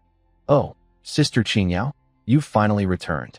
The banquet just started, and you left so quickly? You didn't even have time to toast and celebrate with Grandpa. Was there something urgent?" This seemed caring, but it was actually a subtle reminder. After being rejected earlier, Wang Qingyao left in embarrassment, and now she's back, showing she's quite thick-skinned. The atmosphere at the table slightly froze. A few elders who knew the truth looked on silently, pretending not to hear. The officials exchanged glances. Prefect Zhou Wenyuan twirled his beard without speaking. Scholarly Molan picked up his teacup. Defense officer Zhao Zhenwu looked down at the dishes in front of him, and the magistrate Qian Yudao's smile froze on his face. In the end, he said nothing. A few old scholars from the Qingyuan government's literary circle also frowned, feeling that openly targeting a woman was inappropriate. Wang Qingyao's face turned cold. She coldly glanced at Wang Xianming and said, "Where I go and what I do, isn't it up to you, fourth brother, to report?" Wang Xianming was not angry. He smiled cheerfully and shifted his gaze to Zhu Jing and the three women beside him. "Sister Qingyao is right. But, since you're here to celebrate your birthday, it's only proper. Just, these few unfamiliar guests are quite strange. I don't know who they are, but do they have the right to enter my family's old hall and attend this birthday banquet?" He deliberately raised his voice, showing clear disdain. Today, those sitting here are either important officials like Magistrate Zhou, Scholar Li, General Zhao, or Judge Qian, or respected scholars like Elder Zhang, Elder Chun, Elder Lu, or prominent merchants from Qingyuan Prefecture. May I ask, what are the accomplishments of this gentleman? And these young ladies? What noble family backgrounds do they have? Or what remarkable reputation? He intends to completely humiliate Chu Jing and make Wang Qingyao feel embarrassed. His words are aimed at belittling Chu Jing as not qualified. Wang Qingyao's fingers trembled with anger, ready to reply, but Guozhaolan's gaze had already turned cold as ice. If the situation were different, she might have already acted. Chu Jing gently pressed Wang Qingyao's arm and gave Guozhaolan a calming look. He slowly looked up at Wang Xianming, who was beaming with pride, and a faint smile appeared on his lips. "Oh, I wonder," in young Master Wang's eyes, "what counts as having influence and being of high status? Since Chu is new here, I would like to ask." His purpose was to help Wang Qingyao deal with the elders of the family, not to cause trouble. But Wang Xinzu clearly didn't want him to have an easy time. Of course, he wouldn't back down. If he truly gave up now, not only would he fail to settle the elders, but he might also be driven out later. Of course, to persuade those elders, if he couldn't show some ability, no matter how much he talked, he probably wouldn't convince them. Wang Xianming saw him respond and became more confident. He straightened his back, pointed at the main table, and introduced the officials and literary figures as if reciting from memory, speaking with great respect, sharply contrasting with his contempt for Chu Jing. Finally, he lifted his chin and snorted at Chu Jing, "Not to mention these elders and gentlemen. Even I, the legitimate son of the Wang family's third branch in Langya, am not someone ordinary folks can compare to. As for you," he deliberately elongated his voice, looking at Chu Jing with malice. "I heard you were just a commoner from Hehe Village in Hehe County, lucky to know a few characters, but have no official title or status. Oh, and your three young ladies. Their backgrounds probably aren't very pure, right? I have heard that the government is investigating whether you have been taking more than your fair share. Once they confirm it, if even they can't protect you, how dare you speak so arrogantly here? Do you think you are worthy to enter the Wang family's door?" These words are extremely harsh, not only insulting Chu Jing's background, but also implying that his wife has a questionable past and is about to be punished. Wang Qingyao was furious. "Wang Xianming, how dare you?" Guozhaolan's fingers clenched tighter inside her sleeve. A cold, killing intent flashed in her eyes. Several officials also frowned, feeling Wang Xianming's words were too harsh and rude. The old scholars from the literary circle looked displeased. They valued reputation and disliked such personal attacks and harsh words. But because of Wang's family affairs, they couldn't speak up. Chu Jing remained calm. His eyes signaled Wang Qingyao and Guozhaolan to stay calm. He looked faintly at Wang Xianming and suddenly chuckled. Young Master Wang's words are very true. Magistrate Zhou, Magistrate Li, and others have done great work for the country and the people. Old Zhang and Old Chun are learned men with many writings. These people have earned their reputation through their virtue and talent. I admire them greatly and cannot compare myself to them. His words were sincere and polite, flattering the truly important people present while remaining modest. Hearing this, Magistrate Zhou and others looked a bit more relaxed. Their gazes toward Chu Jing showed less suspicion and more curiosity. The old scholars also nodded slightly, thinking that although this young man came from a humble background, he had good manners and composure. He did not lose his temper when faced with provocation. Wang Xianming, seeing him soften, was about to feel proud. But Chu Jing changed the subject, his voice clear and steady. "However, compared to young Master Wang, who relies only on his ancestors' reputation and has no real achievements or knowledge, I believe I still have the right to enter this door." "You."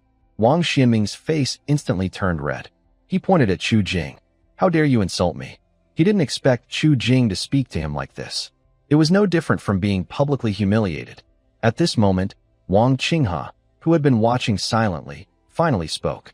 His voice carried the authority of an elder, and his sharp gaze looked at Chu Jing. Young man, your tone is quite bold. From your words, you seem to think you are not uneducated and also have some status? I am curious. What do you, a common cloth maker, rely on besides a little clever talk to dare to speak so boldly here? He is still a member of the Wang family and the head of the household, so he naturally wants to protect his family's reputation. Although he didn't speak harshly like Wang Xianming, his words were full of doubt and a condescending tone. Facing Wang Qinghe's gaze, Chu Jing calmly said, I dare not claim to be extraordinary. I am not very talented, and I can't say I know everything, but I have a broad range of interests and some knowledge of various subjects. I believe I still have some modest abilities. As for my status, as long as I wish, I believe I can gain a good background. When he said this, everyone in the room was stunned. Even Wang Qingyao looked at Chu Jing in surprise, then suddenly understood.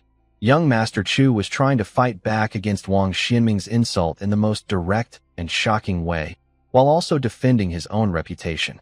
But this was too bold. It was no longer just rebellious arrogance. If he angered Wang Qinghe, she worried, but also felt a strange sense of anticipation. The room was filled with whispers. A few officials exchanged glances, wondering if this young man had lost his senses from being too excited. Such arrogance, and he dared to say it aloud. The old scholars of the literary circle frowned deeply. The good impression they had just formed vanished instantly. They thought, this young man, so young, yet so arrogant and self-important, clearly unaware of his limits.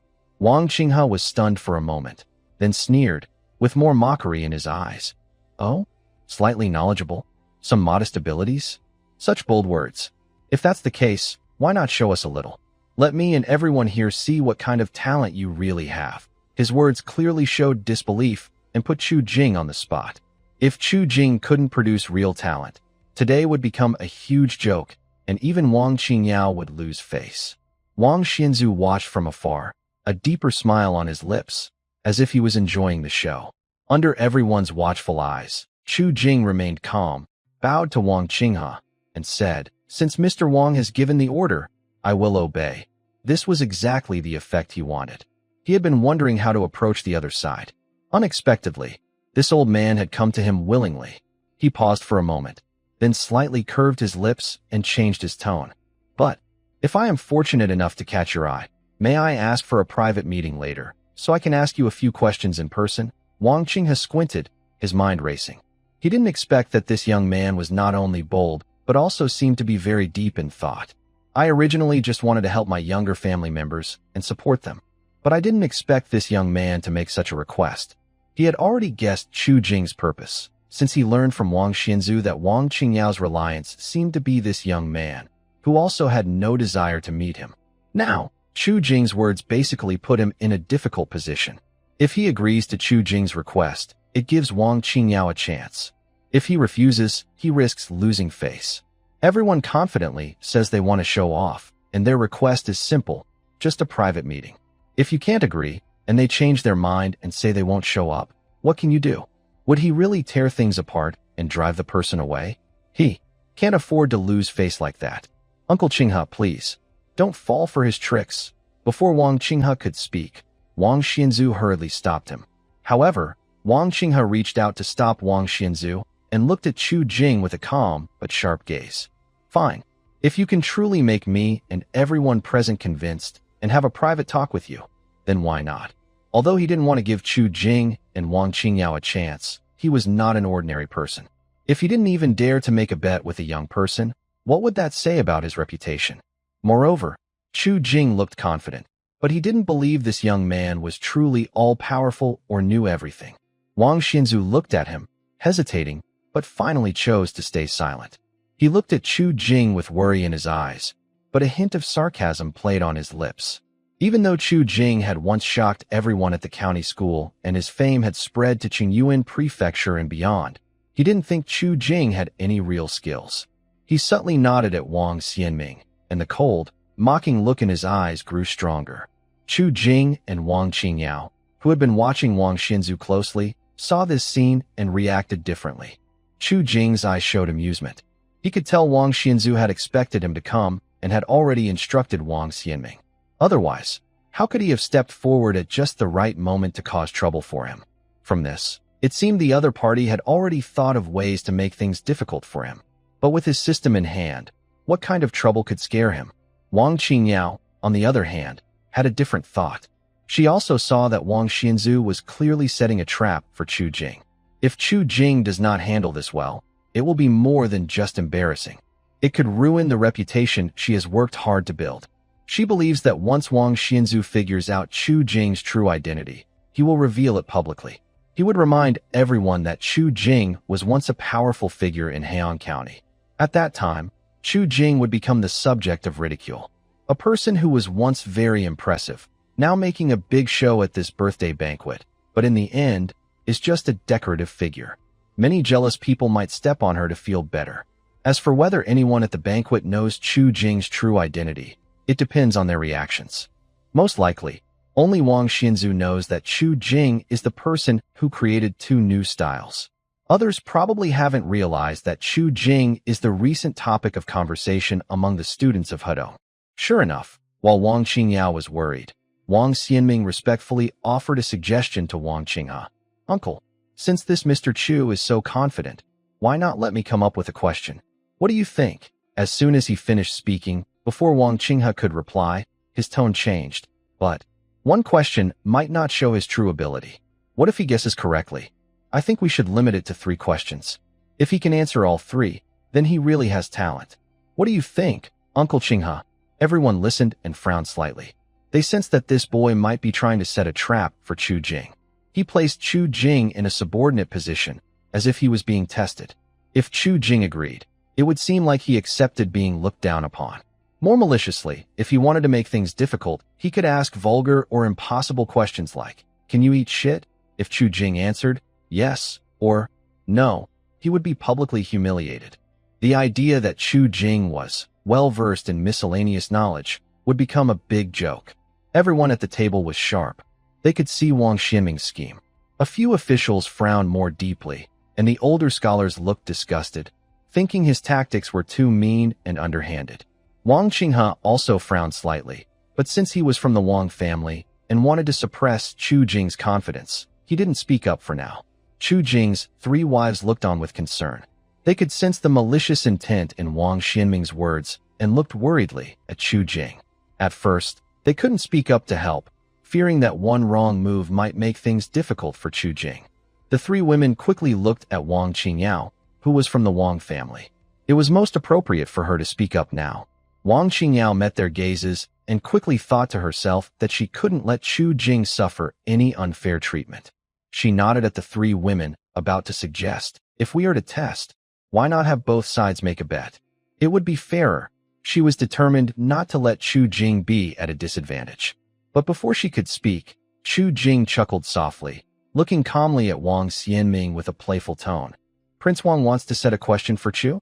That's fine. Wang Xianming's face lit up with joy, thinking Chu Jing had fallen into his trap. But then Chu Jing suddenly changed his words. However, Prince Wang just said that you come from the Langya Wang family, and your status and knowledge far surpass mine. If that's the case, you can come up with the question, but the person answering shouldn't be only me. He paused slightly, his clear voice echoing around. Let's compare ourselves. Based on who wins or loses, we can see if Chu has talent. What do you think? Everyone in the room was stunned. No one expected that, in a situation where Chu Jing seemed cornered, he would cleverly turn the tables like this. Gua Zhaolan and the 3 women looked at each other with slight smiles. Wang Qingyao's beautiful eyes brightened, and she secretly admired. What a clever move, using a small challenge to turn the situation around. Not only did this instantly remove the disadvantage of being tested, leveling the playing field, but it also dragged Wang Xianming, the questioner, into the game. Now, would Wang Xianming still dare to come up with those low tricks? If he did, how could he answer? Whether he answered or not, he would be embarrassing himself. Among the guests, some influential figures like Prefect Zhou Wenyuan, Scholar Li Molan, and a few veteran scholars looked at Chu Jing with more respect and admiration. This young man was not only calm and composed, but also sharp and clever, definitely not an ordinary person. Wang Xianming's proud smile froze instantly, then turned red with anger, shouting, You're just being unreasonable. You boasted you knew a little about everything, so why are you challenging me?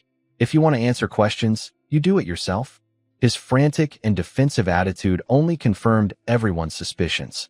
He just wanted to use the power of questioning to deliberately humiliate Chu Jing, but he himself dared not step forward. Everyone looked at Wang Xianming with clear disdain and mockery. Even Wang Qinghe's face lost its color. His own grandnephew was truly too embarrassing.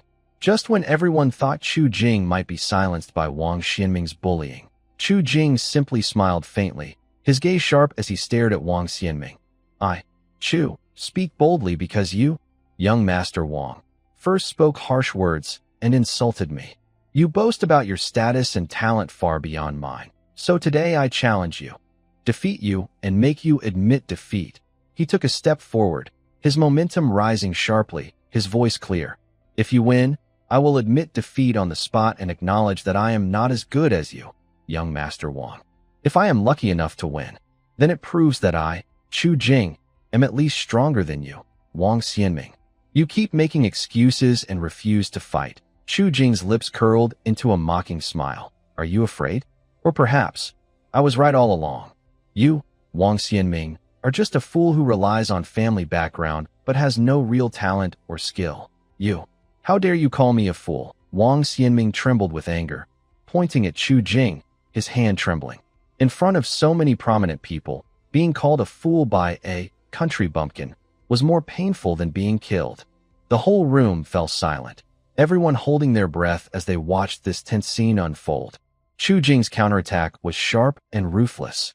He pushed Wang Xianming into a corner. Accept the challenge and risk embarrassing himself publicly. Refuse, and he would be branded a fool forever, becoming a joke in the upper circles of Qingyuan Prefecture. Wang Qinghe's face also darkened, and his gaze at Chu Jing grew more serious. This young man was not easy to deal with. Just as Wang Xianming was blushing and losing face from Chu Jing's insult, nearly freezing the scene, an elderly man with white hair and a calm face slowly lowered his teacup. It was Zhang Songnian, one of the leading figures in Qingyuan Prefecture's literary circle. His voice was soft but carried an undeniable calm strength, instantly drawing everyone's attention. Today is Brother Qinghe's birthday.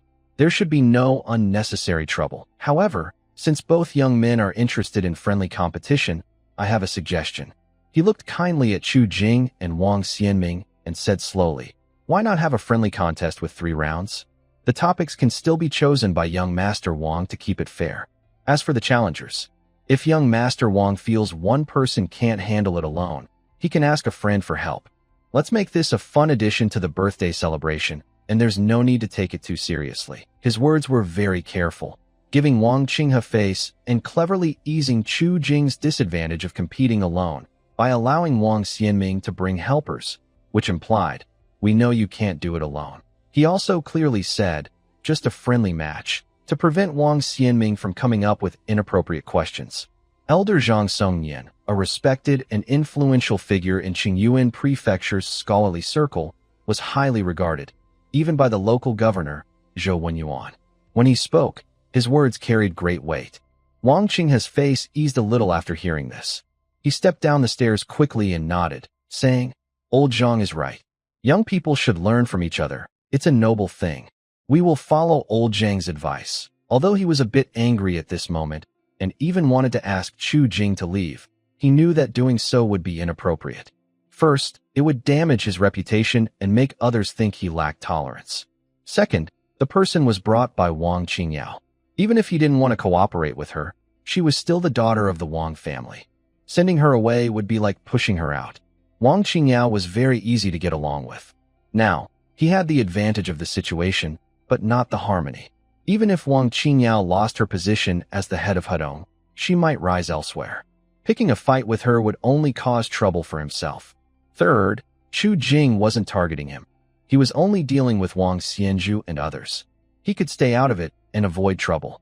Hearing this, Chu Jing respectfully bowed toward Elder Zhang Songyan and said sincerely, "Thank you, old Zhang, for your fairness." His tone was respectful and humble. He could tell that the old man was helping him, preventing the situation from becoming too tense.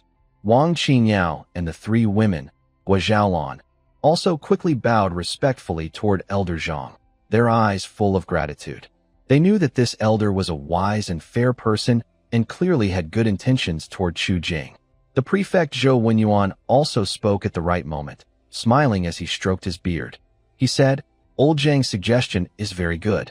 Using literature to entertain fits perfectly with today's birthday gathering. I am also quite looking forward to it." Academician Li Molan, Guard Zhao Zhenwu, and Deputy Magistrate Qian Yudao all nodded and smiled in agreement. The tense atmosphere eased quite a bit. Now, all the pressure was on Wang Xianming. Old Mr. Zhang and the other officials had already made it clear, "You're the one to come up with the question. Help is available if needed, and there's no need to be too serious about it." This was clearly a way of giving him an easy way out. If he still didn't dare to accept the challenge, it would mean Wang Xianming didn't know how to take a hint. If he accepted and lost, it would just prove he was useless. That, good for nothing, reputation would stick with him forever, impossible to wash away. Wang Xianming's face kept changing from pale to flushed, feeling tight in his chest. He originally wanted to use the question to trap Chu Jing badly, but unexpectedly, Chu Jing turned the tables and dragged him into trouble. Now, he was being set up by this old man and a group of officials. Not accepting? Publicly admitting defeat, and he might never be able to stay in this circle again. Accepting? Seeing Chu Jing so calm and confident, as if he had everything under control, Wang Xianming felt truly uncertain. This guy was very strange. He looked helplessly at his older brother, Wang Xianju. Wang Xianju's face was calm, his eyes deep. He subtly nodded to him, signaling him to accept the challenge first. Wang Xianming received the signal, his heart slightly steadied. He clenched his teeth, forced himself to hold on, and cupped his hands to Zhang Songyan and Wang Qing, who sat at the main table. "Since old Zhang and the officials are interested, I will gladly join," but his voice sounded a bit shaky. Next was the question. Wang Xianming's mind raced quickly. He definitely wouldn't dare to ask a silly question like, "Eat poop," again. That would mean he was asking others to help him figure out how to eat poop. He had to come up with a real difficult question that could truly challenge Chu Jing and show his own skill. But the more anxious he was, the more his mind went blank. Cold sweat started to form. Meanwhile, the atmosphere at the table quietly shifted.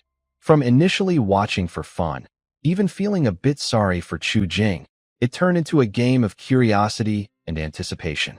Everyone wanted to see what kind of answer this young man, who boasted about being somewhat knowledgeable and had pushed the Wang family's young master into a corner, would come up with. In the eyes of many, Wang Xianming had already lost some of his momentum. Just as Wang Xianming scratched his head and hesitated, unable to say anything for a long time, causing others at the table to look at him with more disdain, Wang Xianju, who had been watching silently, finally couldn't stay still. He silently cursed himself as useless but kept a calm expression, coughed lightly, and said, "Fourth brother was momentarily careless. Perhaps I can suggest a question instead?" He turned his gaze to Chu Jing, with a gentle yet proud smile on his face.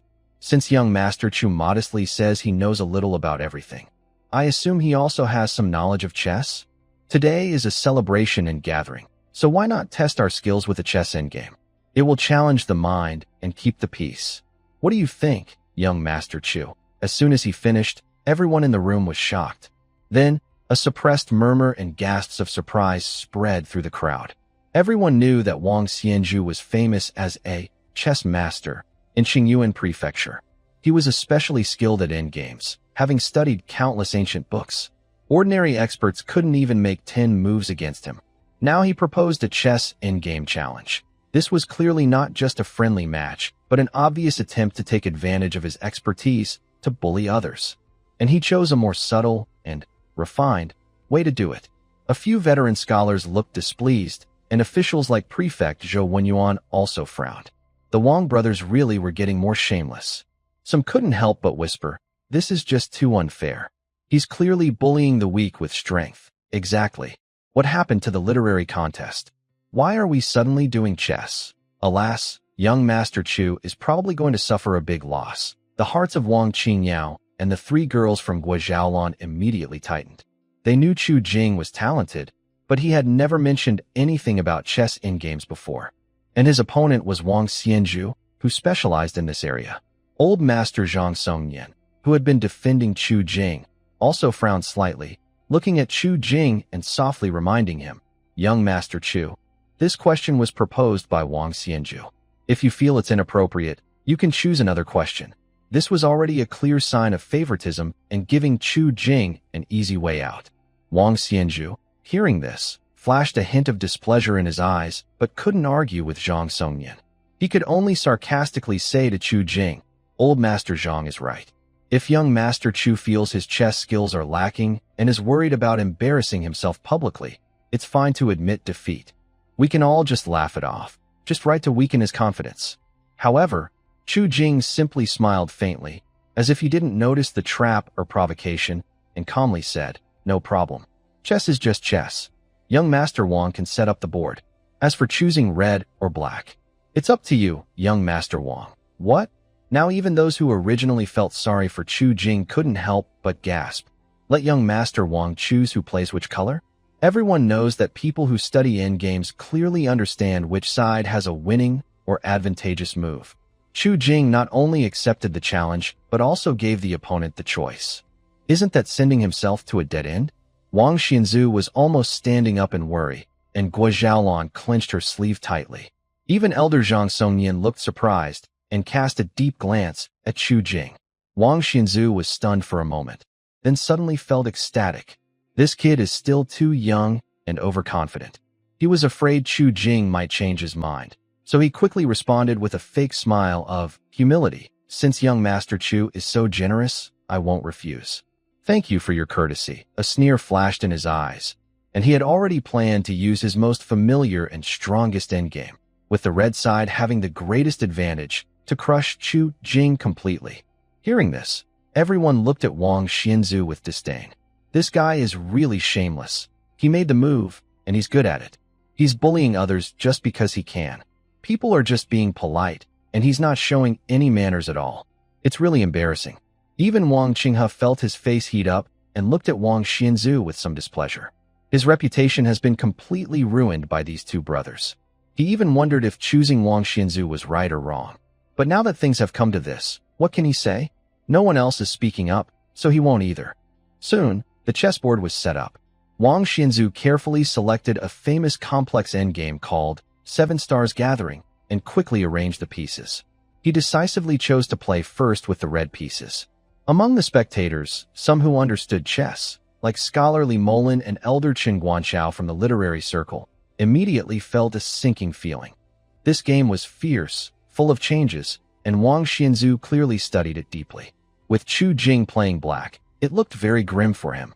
The others looked at Chu Jing with sympathy and regret. A young man with remarkable talent is likely to fall into trouble because of this. Chu Jing, however, seemed unfazed by everyone's reactions. He calmly sat across the chessboard and made a "please" gesture to Wang Xianzhu. The game began. Wang Xianzhu was confident, making moves quickly, each one a well-practiced, correct move. His attack was fierce, aiming to break through the black side's defenses quickly. But Chu Jing's responses surprised everyone. He made his moves even faster than Wang Xianzhu. Almost as soon as Wang Xianzhu placed his stone, Chu Jing's black stone was already down, without hesitation, as if he didn't need to think. At first, everyone thought Chu Jing was just recklessly responding, pretending to be careless. Wang Xianzhu also smirked, thinking Chu Jing was just showing off. But after a few more moves, Wang Xianzhu's smile froze. After 7 or 8 more moves, sweat started to appear on his forehead. His speed slowed down noticeably, and he hesitated before each move. Meanwhile, Chu Jing kept his incredible quickness, each move precise and confident, as if he had already foreseen all the possible changes. How is this possible? Li Molin, the scholar, leaned forward, staring intently at the board. Amazing! Elder Chen Guanxiao, a respected figure in the literary world, exclaimed softly, his old eyes shining with excitement. This move, the counterattack, seems to retreat, but in fact, it seals all the red side's pathways. This young man can make such a bold and clever counter in this classic endgame. They saw it. Chu Jing wasn't just playing randomly. Every move looked casual, but was as precise as a surgical strike. Not only did he neutralize the fierce attack from the red side, but he also quietly wove a big net, trapping the red stones in the center. The situation on the board had completely turned around. Wang Xianju's face grew paler, and his hand trembling as he held his stones. His familiar strategies were all disrupted. Chu Jing's moves went beyond his understanding of this endgame. He felt like he had fallen into a swamp. Struggling only made him sink deeper. "Young Master Wang, it's your turn," Chu Jing calmly reminded him. Wang Xianju clenched his teeth and reluctantly made a move, but it was a big mistake. Without hesitation, Chu Jing placed his stone again. Checkmate. Wang Xianju hurriedly shifted his defense. Chu Jing played another clever and intricate series of moves. Wang Xianju's forehead was covered in cold sweat. He hesitated, holding the chariot piece, unsure where to place it. For a long time, he felt all his options were blocked. "Young Master Wang, if you find it difficult, you can admit defeat," Chu Jing said calmly, using Wang Xianju's own words, returning them with a hint of mockery. Wang Xianju's face turned red and white with shame and anger. He had wanted to use his best skills to make Chu Jing look bad, but now he was the one embarrassing himself in front of everyone. The gazes around him felt like needles stabbing into him. In his panic, he took a reckless step. Chu Jing shook his head gently and placed the last piece. Checkmate. The veteran player on the red side was trapped inside the 9-square grid, with no way to escape. The entire banquet was silent. Everyone stared at the chessboard in shock, then looked at Wang Xianju, whose face was pale and eyes vacant. Finally, they turned their amazed gazes to the calm young man in a blue robe. He had actually won, and in such a dominating way, using his opponent's strongest area and the opponent's most familiar endgame. He defeated Wang Xianju, known as a master of chess, leaving him helpless and defeated. Old Master Zhang Songnian clapped his hands and sighed. The younger generation is impressive, truly impressive. This move was innovative. I am amazed. Officials like Zhou Wenyuan also regained their senses and looked at Chu Jing with admiration and surprise. This young man was not only talented in literature, but also had deep skills in this obscure game. Wang Qingyao and the three ladies finally relaxed and looked at Chu Jing with pride and admiration. Wang Xianju, sitting stiffly in front of the chessboard, stared at the deadlock pieces, his ears buzzing. All he felt was shame and disbelief, cold and overwhelming. Seeing his brother lose, Wang Xianming suddenly stood up and shouted, "It doesn't count. This game doesn't count. He must have cheated. How else could he win?" As soon as he spoke, the room fell silent, then burst into suppressed laughter and sighs. There are fools, but I've never seen such a fool. With everyone watching, the chessboard remained untouched. Old Zhang and the officials looked on, wondering how cheating could be possible. This is simply being stubborn and unreasonable, even to the point of losing face and trampling on their dignity. Wang Qing, sitting at the main seat, was so angry that his beard was trembling, almost crushing the wine cup in his hand. Are these two useless nephews here today just to ruin his birthday celebration and embarrass him? On the other hand, Wang Xianju, who lost the game, looked grim but stopped his brother from speaking foolishly. He took a deep breath and bowed to Chu Jing, saying, "Young Master Chu is skilled at chess and thoughtful.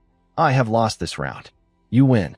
His voice was dry, but he maintained basic manners. Chu Jing raised an eyebrow, feeling a bit surprised. This guy, compared to his foolish younger brother Wang Xianming and the dead brother Wang Xianzong, is much calmer and knows that continuing to argue will only make him look worse. After Wang Xianju admitted defeat, he changed the subject and his gaze sharpened as he looked at Chu Jing. "I lost the first game, but since we agreed on 3 rounds, there are 2 more. As for the second round," he paused, a slight smile appearing on his face. "Why don't we compare our joy in learning?" It was as if he had completely taken the right to set the challenge away from his embarrassing younger brother. Joy in learning? Even those who thought Wang Xianju's loss was somewhat honorable couldn't help but look down on him now. Wow, the first game was a chess match, which still had some cultural value. But now he's switching to a music contest? Old Master Zhang clearly said it was a literary contest, but your choices are all obscure topics. It seems you're determined not to compete in proper scholarly knowledge, right? Prefect Zhou Wenyuan, Scholarly Molan, and others exchanged glances, their doubts deepening. Wang Xianzhu was known as a talented poet in Qingyuan Prefecture, with good poetry and prose. Why was he avoiding proper topics and choosing these obscure ones? Could it be he knows he might not be able to beat Chu Jing in traditional scholarly skills?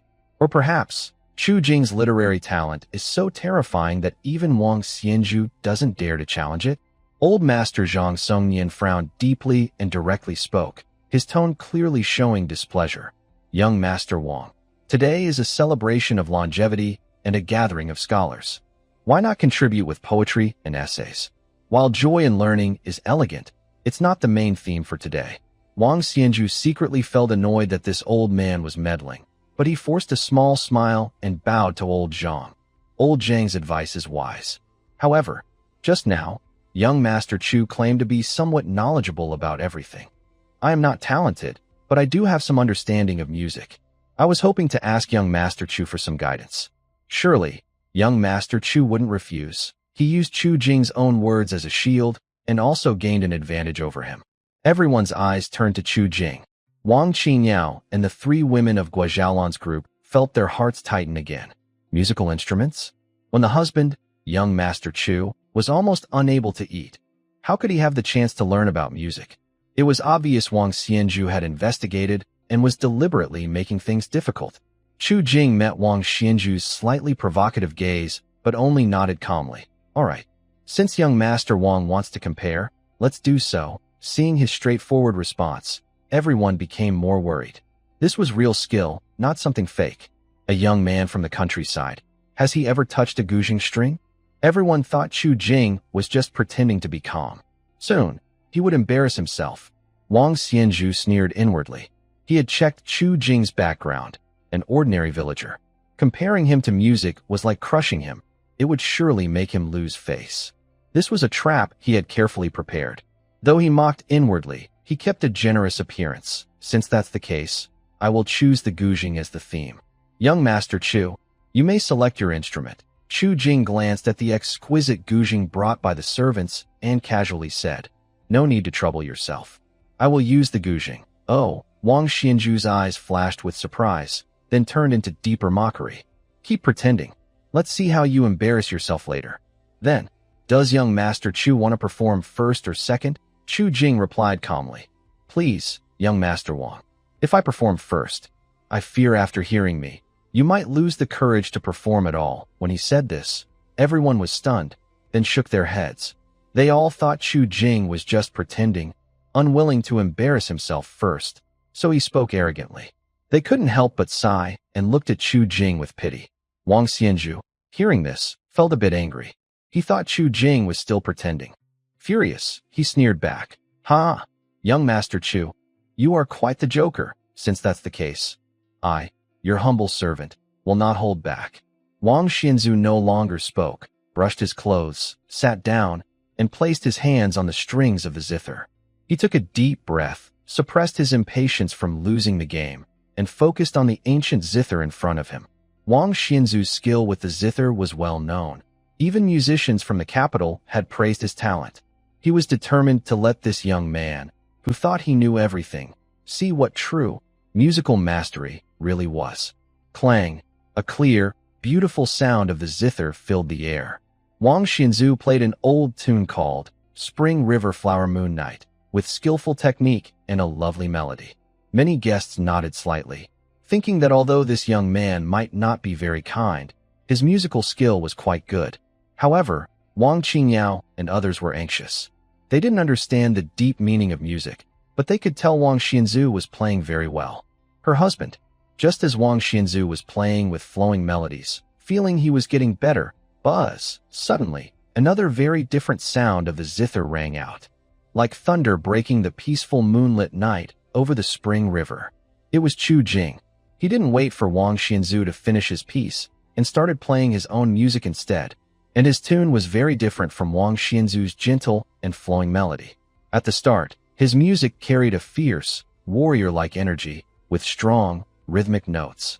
It had a strange feeling of wandering the world and seeking justice, full of heroic spirit. The notes jumped like flashes of swords and shadows, with wild drinking songs, distant boats, and a carefree attitude of looking down on the world and laughing at the chaos. This was a famous piece Chu Jing remembered from his past life, Swords and Dreams, especially the interlude and chorus parts, which were the most powerful. Playing it on the zither gave it a bold, breaking free feeling, full of passion. What kind of song is this? My goodness! This zither sound. It makes my hair stand on end. Such a strong aura. It feels like my blood is boiling. The guests, who had been immersed in Spring River Flower Moon Night, were suddenly shocked by this unfamiliar but deeply moving melody. Many people couldn't help but stand up, staring wide-eyed at the figure in a blue robe, eyes closed, fingers flying over the strings like lightning. Wang Xianzu's music, under the impact of this storm-like, turbulent melody, suddenly became weak, fragmented, and shattered. His face turned pale, and his fingers froze on the strings. He wanted to continue but found his rhythm and mood completely disrupted, making it impossible to play further. The powerful, majestic music seemed like an invisible giant hand gripping his throat, crushing all his confidence and skill. Finally, he understood what Chu Jing meant earlier, asking him to go first. After hearing just one piece, he wouldn't even have the courage to continue. At this moment, everyone finally realized that Chu Jing wasn't pretending. He was truly extraordinary. All of them felt their scalps tingle and their blood boil with excitement. Chu Jing's performance reached its climax. The music grew more intense and passionate, as if it would break through the roof of the banquet hall and soar into the sky. Everyone's hearts were stirred, unable to control their emotions. Several veteran scholars from the literary world were so excited that their beards trembled. They had never imagined that the Guzheng could produce such lively and captivating music. Wang Xianzu's face turned ashen. He slowly let go of his instrument, allowing the last dissonant sound to fade helplessly into Chu Jing's overwhelming melody that filled the entire hall. In the second round, there was no need for judgment. The outcome was clear, an overwhelming victory. The hall was silent. Only the lingering, exhilarating echo of the music remained, along with countless shocked and incredulous gazes directed at Chu Jing. When Chu Jing finished, the final note rang out sharply, but the afterglow seemed to linger in the beams and pillars of the hall, carrying the unspoken heroism and sense of justice. The room was utterly quiet, so silent that you could hear a pin drop. Almost all the guests were still leaning forward or standing, immersed in the unprecedented, soul-stirring melody, forgetting where they were. Excellent. An extraordinary piece. I have only seen such in my life. Old Master Zhang Songnian was the first to clap and praise. His cloudy eyes sparkled with admiration. He then turned to look at Wang Xianzu, who was pale and still frozen in front of his instrument, and said with a playful tone, "Young Master Wang, does this piece still please your ears? In this second round, are you convinced?" His words were polite, but the meaning was clear. Chu Jing had won. Do you accept defeat? Wang Xianzu's lips moved, but it was as if something was blocking his throat, and he couldn't say a word. He had been immersed in music for over 10 years and considered himself highly skilled, but just now, Chu Jing's piece, whether in melody, mood, or the commanding presence during performance, had completely crushed him. This is no longer a slight advantage, but a clear gap between them. At this moment, Wang Xianming suddenly seemed to wake up. Seeing his older brother being humiliated, his fighting spirit surged again. He straightened his neck and wanted to shout, "How can this count?" Shut up! Two stern voices almost at the same time. One came from Wang Qing, who was sitting in the main seat with a pale face. He was almost dizzy with anger at his clueless nephew. The other was from Wang Xianzu. He turned around and coldly glared at his brother, his warning look almost freezing. Wang Xianming shrank his neck under these two scoldings, and the words he wanted to say got stuck in his throat. His face turned red with frustration. Wang Xianzu took a deep breath, forcing himself to suppress his shame and shock. He turned to Zhang Songnian and said in a dry voice, "Old Zhang, young Master Chu's musical skills are extraordinary, with a high artistic realm. I am convinced. How could he not be convinced?" This was not even a fair comparison, but inside, he was overwhelmed by another question. What kind of monster is Chu Jing? The information he found clearly said Chu Jing was a struggling villager barely making a living. A simple villager. How could he have such mysterious chess skills and astonishing musical talent? He even felt an absurdity. His 10 years of study seemed like that of a toddler compared to Chu Jing. Not only him, but everyone at the table looked at Chu Jing differently now. The initial contempt, sympathy, and curiosity had all turned into shock, fascination, and a desire to explore. This young man in plain green clothes seemed to be shrouded in a mist. When he casually revealed a corner of his skill, it was enough to surprise everyone with his depth. Someone from the countryside, and yet such a person exists. Governor Zhou Wenyuan whispered to scholar Li Molan in admiration. Li Molan stroked his beard and pondered, his eyes shining. This boy is definitely not an ordinary person. Wang Qingyao and the other two girls looked at Chu Jing's tall figure with bright, amazed eyes. Their hearts were filled with pride and a thrill of constant surprise. Unknowingly, Wang Qingyao's gaze carried more than admiration. There was a gentle, soft feeling spreading quietly in her heart. Earlier, she thought he was arrogant, but now, it seems he truly has the right to be proud. Someone whispered, "Bah, Wang Xinjua has really hit a dead end this time. He only chose topics he's good at, but ended up being crushed by others using the same methods, leaving nothing behind." Old Mr. Zhang Songnian watched everyone's reactions closely and thought even more highly of Chu Jing. Seeing Wang Xinjua admit defeat, he decided not to give him a third chance. Who knew if this young Wang would come up with some even stranger trick to challenge everyone? He also noticed that Wang Xinjua clearly didn't dare to compete with Chu Jingwen. This made him, and even other important people present, very curious about Chu Jing's talent in writing. They all wanted to listen and see for themselves. He cleared his throat and looked around the room, then loudly said, "Since this is a gathering of elegant writing, and the first 2 rounds showed amazing skills, I suggest we return to the proper way for the 3rd round." He pointed outside the hall. At some point, gentle snowflakes had started falling, covering the garden rocks and paths with a light white layer. Since it is the first snow of winter, let's take winter and snow as our themes. Each of you will compose a poem to celebrate Brother He's birthday and add some elegance. What do you all think? He looked at Wang Qinghe and a few officials as he spoke. This was clearly taking the right to set the topic for the final round away from Wang Xinjua and making it a proper poetry contest. Zhou Wenyuan, Li Molan, and others immediately nodded and agreed with smiles. Old Zhang's idea is excellent. The first snow of winter is the perfect time for poetry and verse, celebrating a birthday with poetry, such elegance. What could Wang Qinghe say? He was eager to end this embarrassing contest quickly. He nodded hurriedly. Brother Zhang's suggestion is great. Let's take winter snow as the theme, with a poem each. When Wang Xinjua heard this, his face instantly turned very ugly, and he clenched his fist inside his sleeve. The thing he feared most had happened. He had heard about Chu Jing's legendary talent in poetry from the county school, an unparalleled genius. Although he thought it might be exaggerated, what if it wasn't? He felt nervous but could only try to stay calm, constantly telling himself, composing poetry needs inspiration and experience. Even if Chu Jing was somewhat impatient, he might not produce perfect works every time. The theme of winter snow is common, but making a good poem about it isn't easy. He might not lose. He immediately started to rack his brains, trying to recall famous lines about snow, hoping to come up with something new. While Wang Xinzu was frowning and deep in thought, Chu Jing calmly walked over to the prepared desk. All the writing tools and paper were of the finest quality. Chu Jing picked up his brush, dipped it in ink, and without stopping, began to write swiftly on the rice paper, his brush moving like a dragon and snake. His movements were smooth and natural, as if he had already memorized the poem and was simply copying it. In a moment, he created a 5-character quatrain: river snow, 1,000 mountains, no birds in flight, 10,000 paths, no signs of people. An old man in a boat, wearing a straw hat, fishing alone in the cold river snow. As he finished writing, several respected scholars and even some officials couldn't help but come closer out of curiosity. They really wanted to see how talented Chu Jing was, especially since Wang Xinzu dared not compare his writing to Chu Jing's.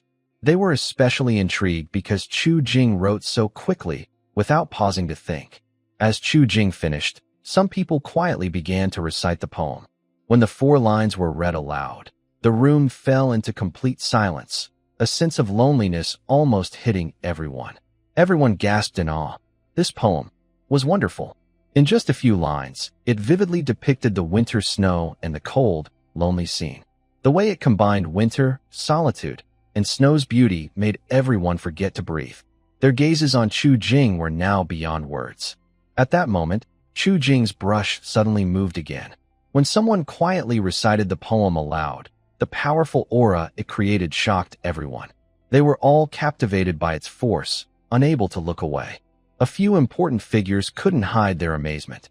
They finally understood why Wang Xinzu dared not compete with Chu Jing in writing. Most astonishing of all was, what kind of strength must a person have to be so impressive?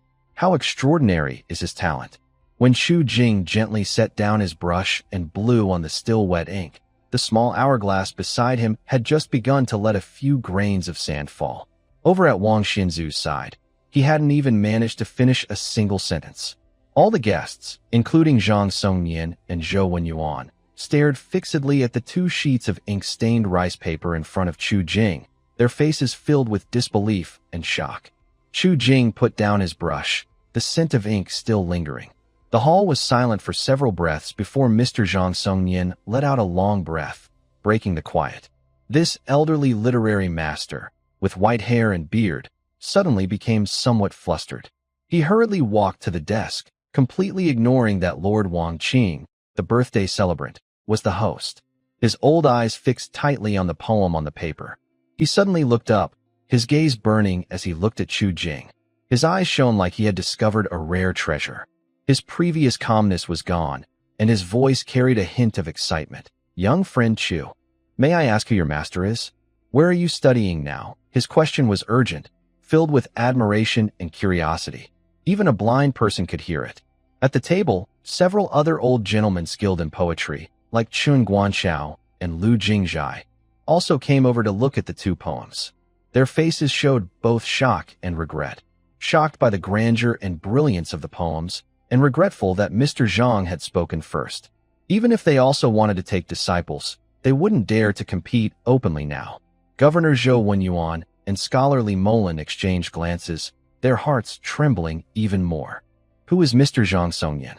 He is recognized as one of the greatest scholars of the current era, with many students and friends across the court and the countryside. Even the emperor has sought his advice.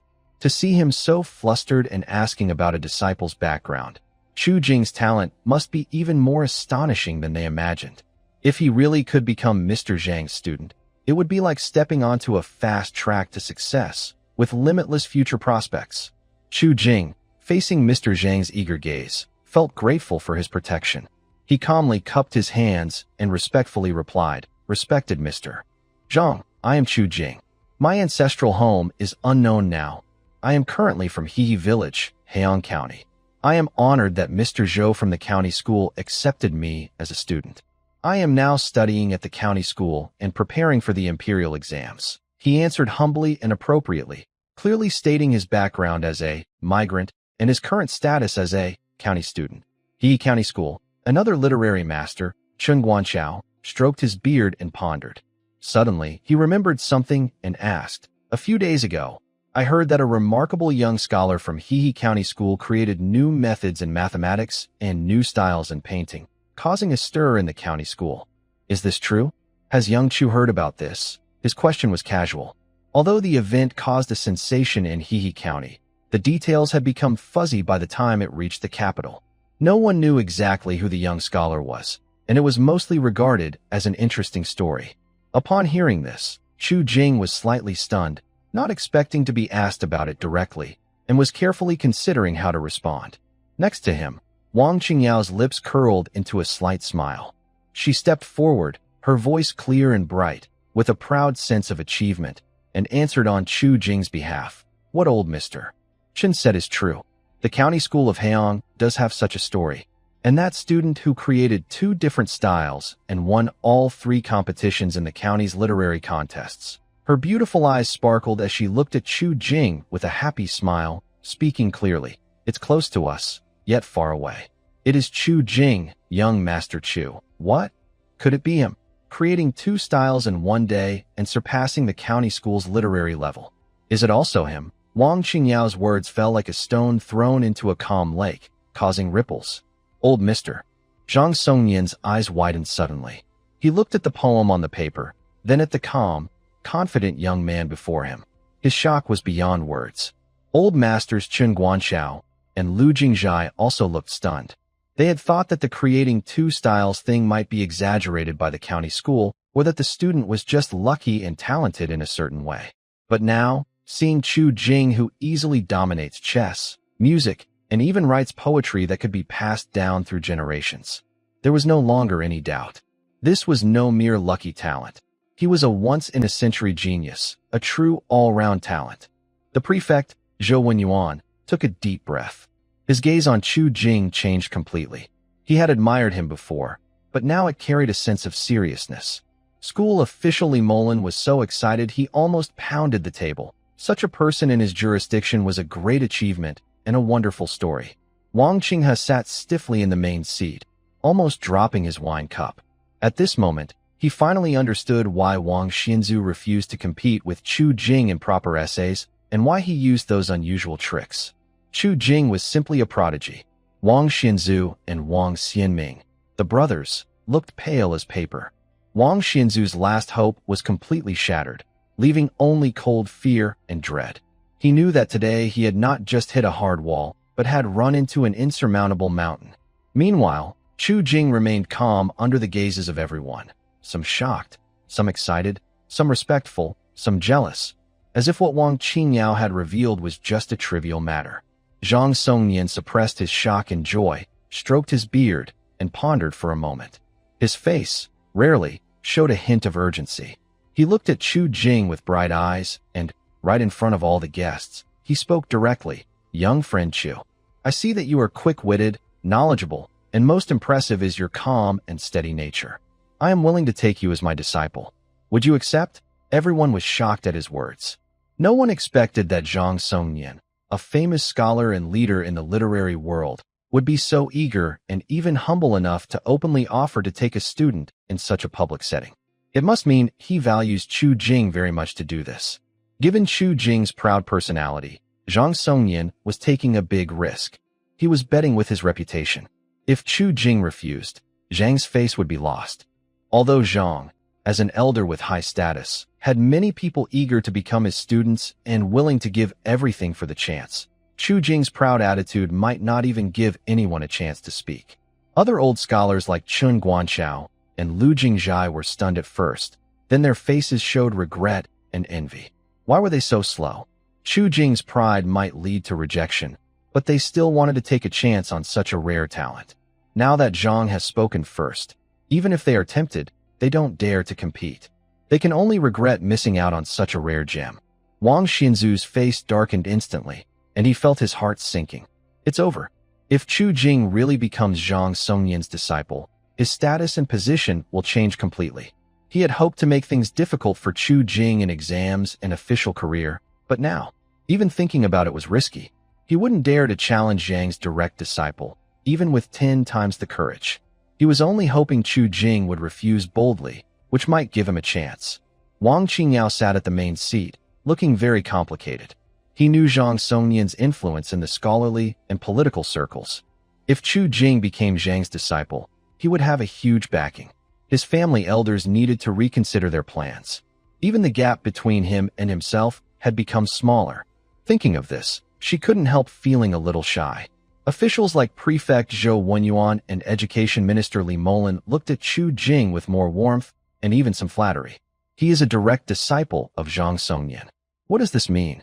It means that as long as Chu Jing doesn't make big mistakes, his future career will be bright, and he might even surpass his master. Now is the perfect time to make connections. Hearing this, Chu Jing also felt a slight stir in his heart. He didn't expect Zhang Songnian to be so straightforward. But then he thought, this is like a gift from heaven for him. With this master-student relationship, there will be fewer obstacles on his exam path, and Wang Xianzu will think twice before targeting him. Moreover, it will be much easier for him to act, and most importantly, He looked at Wang Qingyao, who was watching him with concern. The system task of marrying Wang Qingyao now seemed less impossible. Marrying the daughter of the Wang family, if he becomes Zhang Songyan's disciple, would be quite significant. This opportunity must not be missed. Chu Jing immediately tidied his clothes, bowed deeply to Zhang Songyan, and said respectfully and firmly, "Thank you, Master, for your kindness. I, Chu Jing, wish to become your disciple. From now on, I will study diligently and not forget your teachings." Good, good, good. Zhang Songyan was so happy to hear his quick agreement that he said, "Good," 3 times in a row. His wrinkles stretched into a smile as he stepped forward to help Chu Jing up himself. "Having such a good student makes me very happy." Suddenly, everyone around started to congratulate him. A few officials stepped forward to offer their congratulations sincerely. Other guests also nodded in agreement, their eyes showing respect and a desire to befriend Chu Jing. Wang Qingyao smiled happily, genuinely glad for Chu Jing. Guo Xiaolan, Lin Jiro, and Li Lingxue, the 3 women, were a bit confused. They had come with their husbands to support, but now their husbands had become disciples of a great scholar? This surprise was too sudden. But soon, a strong sense of pride and confidence filled their hearts. Zhang Songyan was in a very good mood and said to Chu Jing, "Becoming a disciple is not something to be taken lightly. After the birthday banquet, I will choose an auspicious day to come to my Songyan Academy for a formal initiation ceremony and inform everyone." The seriousness and importance in those words were clear to everyone. Chu Jing quickly responded, "I will obey my teacher's orders." After the surprise of becoming a disciple, Chu Jing didn't forget the main matter.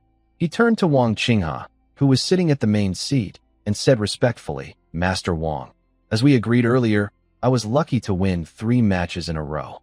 May I ask if you could spare some time to discuss privately?" Wang Qinghe didn't dare to act proud anymore. Not only had Chu Jing won the bet, but his current status as Zhang Songyan's disciple made him take this seriously. He immediately put on a smile and said, "Young Master Chu." "No, little friend Chu, you are too polite." Of course. We can go to the back hall for a quiet talk now." Chu Jing nodded and added, "This matter also involves Miss Wang Qingyao. Could she come along?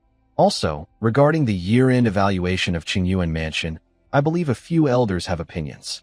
It would be good to have all 6 elders come together to witness." He was planning to be open with all the key people at once. Wang Xianju's face changed drastically, and he quickly objected. "Uncle Qinghe, this is an internal family matter. How can outsiders be involved? Besides, it's a private discussion. It might not be appropriate." Wang Qinghe, who disliked Wang Xianju, responded indifferently, "Don't worry too much, Xianju. Young Master Chu is now considered part of our circle, and Qingyao is a member of our family. The elders are present, so it's a good opportunity to discuss everything together. Do you not trust their judgment?" His words were sharp and pointed, leaving Wang Xianju speechless. He watched helplessly as Chu Jing and Wang Qingyao, led by Wang Qinghe, walked toward the back hall with the 6 elders, feeling frustrated and angry. His close aide, seeing this, whispered comfortingly, "Young master, don't worry too much. Even if they can persuade some elders, as long as our products are launched on time and we have a clear advantage over Wang Qingyao, we will control the biggest benefits.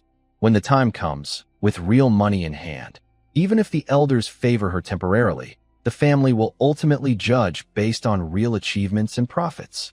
We still have a chance to win." Wang Xianju's eyes darkened. He clenched his fists, took a deep breath, and forced down his anger. "You're right. Everything depends on the trade fair in 3 days. Chu Jing, Wang Qingyao. Let's see what happens." He placed all his last hopes on a few stolen items. However, when he looked at Zhang Songyan, who seemed very refreshed and excited, his eyes flickered. He quietly asked his close aide, "I heard that Li Yanhui, the great scholar from the capital, has returned to his hometown today. Is that true?" The aide was slightly surprised, then nodded. "Yes, that's true. If Li Yanhui hadn't come back today, Lord Qinghe might have already invited him to the birthday banquet," he said. Then he looked at Zhang Songyan with a teasing tone and said, "Are you trying to ruin Zhang Songyan's plan to take that young man as his disciple?" Wang Xianzu's lips curled into a sneer and a playful smile. He said nothing in response. In the study room in the backyard, the fire burned warmly, blocking out the noise from the front yard. Wang Qinghe dismissed the servants and sat with 5 other clan elders, with Chu Jing and Wang Qingyao sitting at the guest seat. The atmosphere was much more serious than in the front yard. Wang Qinghe spoke directly, with a tone of helplessness. Young Master Chu, Qingyao, I'll be honest. Our previous support for Xianzhu was not because we thought Qingyao lacked ability, nor was it aimed at young Master Chu. He paused and looked at the other elders who remained silent. It's because the Hedong region has always been controlled by the 3 main families, with deep roots. Although we are elders, we also have to consider reason and power in the family council. The 3 families hold the advantage of location and resources, and Xianzhu has presented a solid plan for products. If Qingyao, you don't have enough, well, enough strong leverage to challenge the 3 families' dominance or even change the established interests within the family, it's very hard for us to fully support you. His words were very realistic. The 6 elders were willing to discuss mainly because they didn't want to ruin their relationship over Zhang, Song Yin's new disciple. But when it came to real benefits and alliances within the family, relying only on a promising future as a master and disciple was not enough to risk offending the local power players and betting on Wang Qingyao. She couldn't help but look at Chu Jing, her beautiful eyes showing a faint, almost unnoticed plea and dependence that even she wasn't aware of. Chu Jing remained calm, as if he had expected this. He nodded and said, Old Wang is right. The world is busy, all for profit.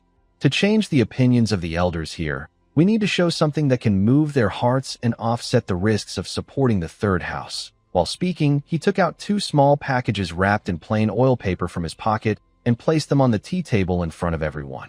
The packages looked simple, even a bit plain. The 6 elders and Wang Qingyao looked at the 2 packages with confusion. Is that all? Could it be some earth-shattering deal? Wang Qingyao felt even more cold inside. She knew Chu Jing was clever, but these 2 small packages, she couldn't see anything special about them. However, seeing Chu Jing's calm and confident eyes, she felt a faint hope. Maybe there really was a miracle? What are these? One elder asked. Chu Jing didn't answer directly. Instead, he carefully opened the larger of the 2 packages. Inside was a fine, snow-like, dazzling white powder. Is this salt? Wang Qingyao, who was close enough to see clearly, asked softly, uncertain. But this salt was so white and fine. She had never seen such perfect salt before. Chu Jing nodded and then opened the smaller package. Inside was also a white, snow-like, evenly textured crystal, similar to salt, but slightly different. Even Wang Qing and Wang Yu couldn't tell for sure now. He frowned, staring closely at the second item, hesitating, and asked, could this be rock honey? But how can rock honey be so pure and clear? In ancient times, rough sugar blocks were called rock honey. Old Wang has good eyesight. Chu Jing smiled slightly. To be precise, these are sugar. Unlike the common rock honey or maltose on the market, this is refined and purified through a special process.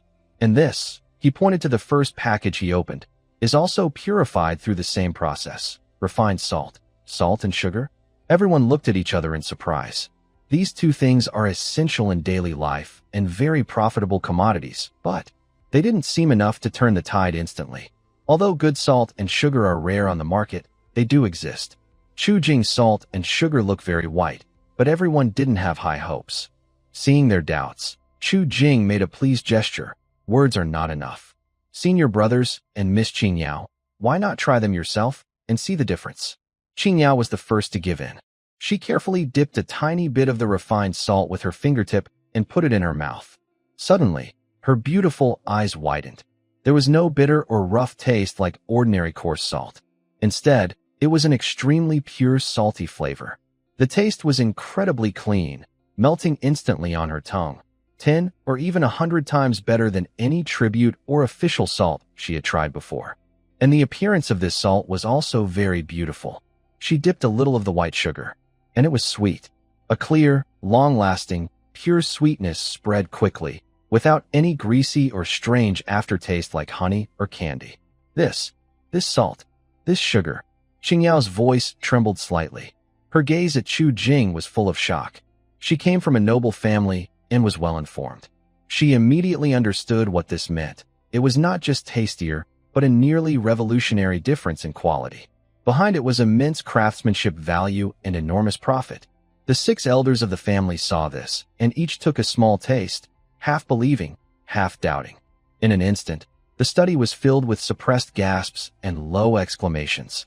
Pure to this degree? No strange smell. This sweetness. So pure and refreshing. My goodness, I've lived 70 years and have never tasted such high-quality salt and sugar. Wang Qinghe was even more excited.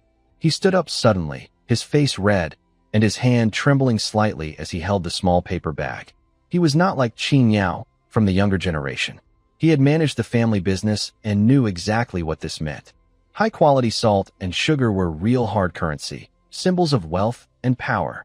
If Qin Yao could control the source of such salt and sugar, even just one of them, it would be enough to crush the third house in business. This was not just profitable, but a strategic chip capable of changing the balance of power within the family. He looked at Zhuo Jing, and his eyes had completely changed. His previous cautious and polite attitude turned into intense excitement. His voice was a little unsteady. Zhuo, young Master Zhuo, these things, where did you get them? How much do they produce? What are the costs? The other 5 elders also suddenly looked up, their eyes like searchlights fixed on Zhuo Jing. Their breathing became heavier. If they had hesitated before, now these 2 small bags of clear, sparkling powder had completely tipped the balance in their hearts. Zhuo Jing faced their eager gazes, knowing the moment was right. He spoke calmly. You don't need to worry about the source. There are stable channels. As for the production and costs, if Miss Qin Yao handles everything, supplying Qingyuan Prefecture and even all of Hedong Province will be easy.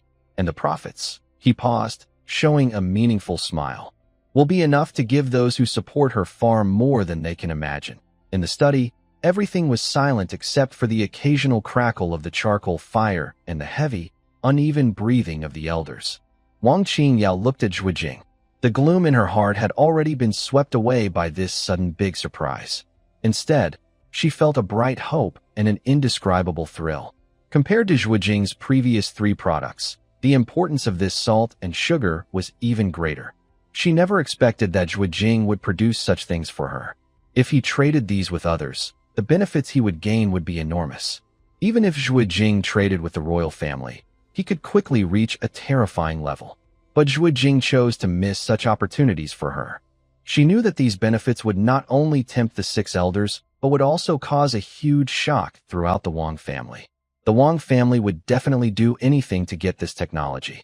Moreover, the Wang family might even have other plans, such as aiming for the highest position.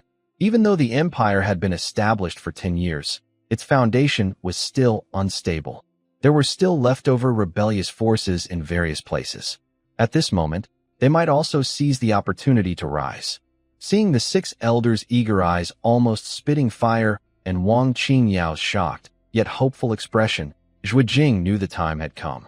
He no longer beat around the bush. He calmly lifted his teacup and took a sip before speaking slowly, as everyone held their breath. I can fully entrust Miss Qin Yao with the technology of these 2 items. His gaze swept over the 6 elders whose breathing had suddenly become heavier. His voice was clear and steady. As long as the 6 elders are willing to fully support Miss Qin Yao in taking over the responsibilities of the Qingyuan house at the upcoming elders meeting, and help her gain the final control over the industries in Hedong Province. He paused, seeing the 6 elders leaning forward involuntarily, then delivered the most important point. Then, the profits from the snow salt and white sugar businesses will be shared among you.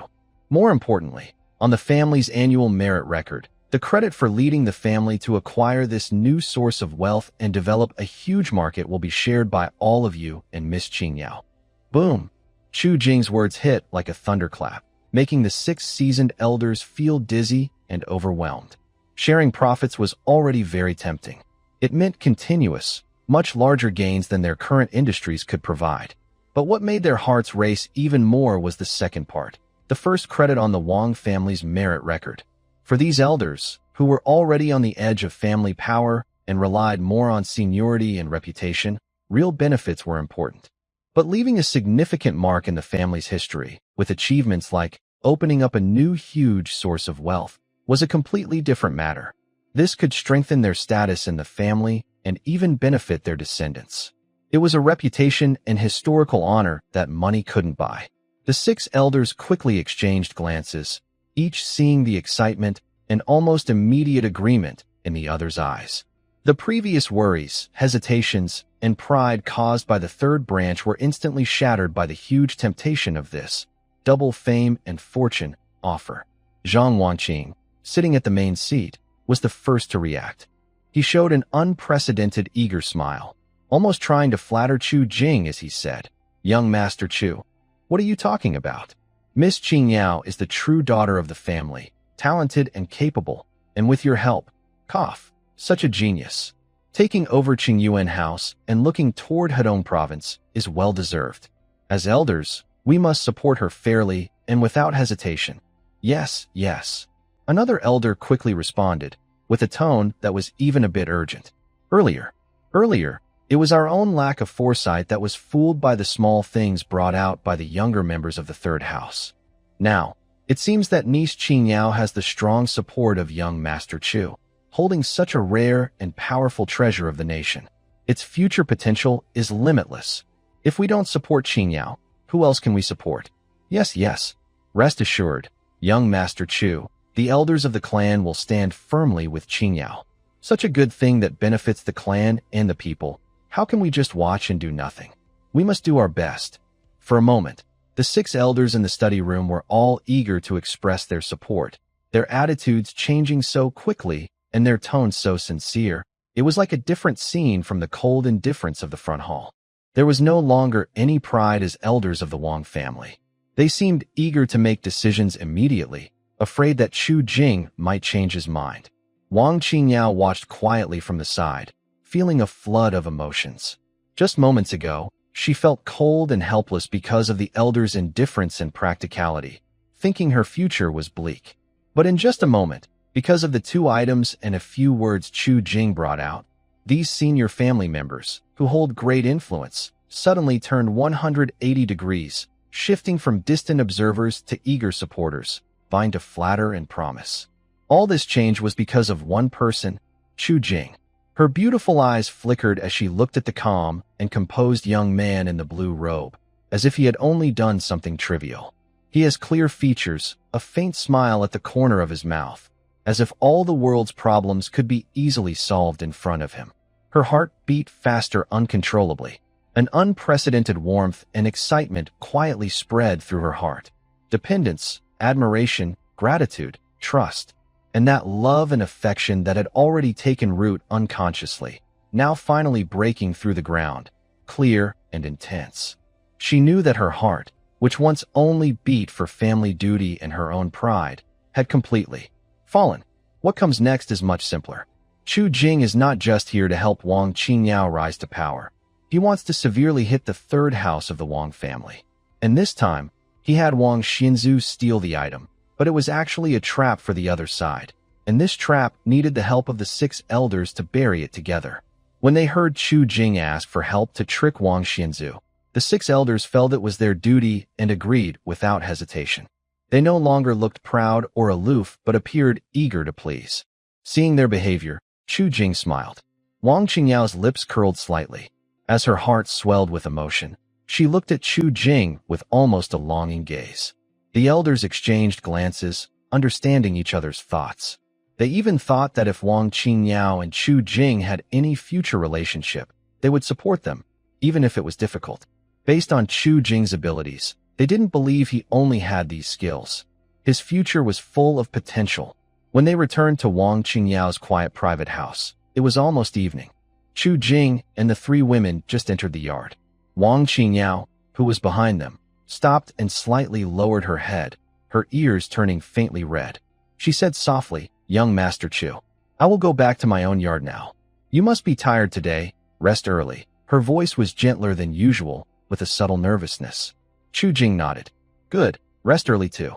We have a tough battle in 3 days." "Yes," Wang Qingyao replied, then looked up at him. Her gaze was as gentle as spring water under moonlight, filled with affection and attachment she didn't even realize herself. It softly lingered on Chu Jing's face before she suddenly withdrew it, as if startled. She turned around and hurried with Qing'er to the neighboring courtyard, her back looking a little like she was fleeing. Chu Jing didn't notice anything unusual, but Lin Jiro gently bit her lip. Li Lingxue lowered her eyes, unconsciously twisting her fingers around her clothes. Even Guo Xiaolon slightly pressed her lips, her gaze on Wang Qingyao's back flickering with complexity. That look was clearly full of affection. The three women didn't speak, silently accompanying Chu Jing into the house. One went to boil water, another to make the bed, and the third to serve tea. Their actions were softer and more attentive than usual, as if they wanted to carefully present all their kindness to him. Chu Jing sat at the table, watching their busy figures, feeling a strange emotion grow inside him. When Lin Jiro handed him the tea, her fingertips lightly touched his hand before quickly pulling back, like a shy kitten cautiously approaching but afraid of being pushed away. While making the bed, Li Lingxue carefully fluffed his pillow and quietly moved her own pillow a little closer. Guo Xiaolon, though silent, gently covered his hand with her warm palm when passing him a towel, pausing for 3 breaths. He sighed. These two girls probably overthought things again. Lin Jiro and Li Lingxue both carried deep-seated insecurities. One is a girl with heterochromatic eyes and a limp. The other is a girl who was disfigured and abandoned. When they finally met a kind husband who didn't dislike them and found a warm home, now they see the noble daughter Wang Qingyao, who is talented and beautiful, also secretly interested in their husband. They don't say it out loud, but inside they must be very anxious. They try their best to be good to him, just to make sure. Will their husband leave them? Chu Jing wanted to say something, but didn't know how to start. Some worries are hard to explain with words and can only be left to time and actions. Night deepened. Not long after lying down, Chu Jing felt a corner of the blanket being gently lifted. Li Lingxue, dressed in plain white clothes and barefoot, slipped quietly into the bed like a feather. Her body trembled slightly, whether from nervousness or the cool night, but she still gathered her courage and slowly moved closer, finally resting her face gently on his shoulder. Moonlight seeped through the window, shining on her face. The once fierce scar now only left a faint pink mark, which will disappear completely in a few days. Her eyebrows and eyes looked especially gentle under the moonlight, but also carried a heartbreaking sense of fear. Husband. Her voice was so soft it seemed afraid to wake the dream. My face has healed. I won't be ugly forever. Chu Jing's heart softened. He reached out and embraced her, resting his chin on her head, his voice low and gentle. Lingxue, you've never been ugly. Li Lingxue didn't reply, only buried her face deeper into his chest, clutching his clothes tightly, as if holding onto the only lifeline. The night was tender, the red candle's tears had dried. Everything happened naturally. Looking at Li Lingxue peacefully asleep, with a look of satisfaction and a hint of fear on her face, Chu Jing felt a wave of pity. At that moment, a system notification sounded in his mind. Detected that wife Li Lingxue's favorability has exceeded 100 points. Current favorability, 100 out of 100 full, can overflow. When Chu Jing heard the notification sound, he was surprised, and suddenly his mind became clear. He finally understood why Lin Jiro and Li Lingxue's affection levels had always stayed at 99 points, while Guo Xiaolon could break through directly. It wasn't that they didn't love enough, it was that the barrier called sense of belonging needed a major life event to truly break through. Both Lin Jiro and Li Lingxue felt insecure and timid. Because they hadn't truly become his complete wives, they always felt that a part of their hearts was unstable and floating. Guo Xiaolon was different. She was the kind of person who, once she decided, would give her whole heart and not care about anything. From the moment he pulled her back from the brink of death, her body and mind belonged completely to him. And she was the first to wholeheartedly dedicate herself to Chu Jing. He lowered his head and gently kissed her hair, then thought of Lin Jiro beside her, and the girl who had boldly snuggled into his bed, but afterward blushed and buried her face in her pillow like an ostrich. His heart was full of pity. Ding! The system notification sounded again. Detected that the host has 3 partners with full affection levels. The hidden feature, Affection Collection, is now officially activated. Chu Jing was startled and immersed his consciousness into the system. On the new interface, only the affection levels of his 3 wives were shown. Now, several empty slots appeared. A line of golden small characters floated at the top. Any woman of appropriate age who has positive feelings toward the host, such as admiration, trust, dependence, infatuation, love, etc., can have her affection level collected and converted into usable affection points by the system. The closer the emotional connection, the stronger the feelings, and the more efficient the collection. Chu Jing was stunned for a moment, then quickly realized this meant he was no longer limited to gaining affection points only from his 3 wives. Other women who liked him, even if only with admiration or trust, could become sources of his affection points. His first thought was Wang Qingyao. Although the system had forcibly linked her to him with a task, it had never shown her affection level. Now, he thought briefly, and a new name immediately appeared on the interface. Wang Qingyao, current affection level, 87 points, high trust/hidden feelings. 87 points. Chu Jing was slightly taken aback. He had long known that Wang Qingyao looked at him differently, but he didn't expect her favorability to be so high. Just 1 point away from heartfelt commitment at 100 points. He tried sensing his surroundings and found that Qing'er, the maid on night duty in the neighboring courtyard, also had a favorability score of 67, loyalty/kindness. Even the few maids he briefly interacted with at the banquet in the afternoon, as well as the young maidservant beside Mr. Chun Guanqiao, had favorability scores ranging from 0 to 10, slowly gathering points toward the system. Although each individual score was small and could be replaced at any time, the continuous flow was valuable. In just a short time, he collected 200 or 300 favorability points. Adding this to the over 700 points he already had, he was close to 1,000. In the future, if he needed certain skills, he could exchange points at any time, or even upgrade them. Chu Jing looked at the shop interface filled with various skills and skill upgrade cards that often required hundreds or thousands of favorability points. Suddenly, he felt that these once unreachable goals now seemed within reach. He withdrew his consciousness and looked down at Li Lingxue, peacefully sleeping in his arms. He also thought of Gui Zhaolan and Lin Zhuro, who were sleeping nearby. His heart felt soft and peaceful. The next morning, Chu Jing had just finished washing up and was about to discuss the details of the trade fair with Wang Qingyao when a hurried knocking came from outside the courtyard. He opened the door to see a middle-aged servant dressed in a gray cotton robe with a fair face, holding a gold-embossed invitation card. His attitude was respectful but tinged with obvious envy. "Excuse me, are you Master Chu Jing of Heyang County?" Chu Jing nodded. "Yes, I am." The servant immediately presented the invitation with both hands. "I am Zhang Songyan, steward from Lord Zhang's residence. On behalf of the old master, I bring this invitation to Master Chu. Please, at the 3rd quarter of the 6th hour today, you are invited to the Songyan Academy to attend the Master-Apprentice ceremony." Today? Chu Jing took the invitation, slightly surprised. Yesterday, Master Zhang said he would choose an auspicious day. The servant smiled broadly, with envy almost overflowing in his eyes. "Yes, sir. The old master said today is a good day." As soon as he returned yesterday, he started preparing, sweeping the academy and arranging the hall overnight. At this point, the servant's expression turned a little strange. He continued, "The old master said that since the great scholar Li Yanhe and his students are also in the capital, it's the perfect time to invite him to the academy to witness the ceremony in person." Chu Jing. He couldn't help but laugh to himself. This wasn't just eagerness, it was pure impatience. Was becoming a disciple really such an urgent matter? After a pause, he said, "Since it's a formal ceremony, I should at least prepare a small gift for my teacher."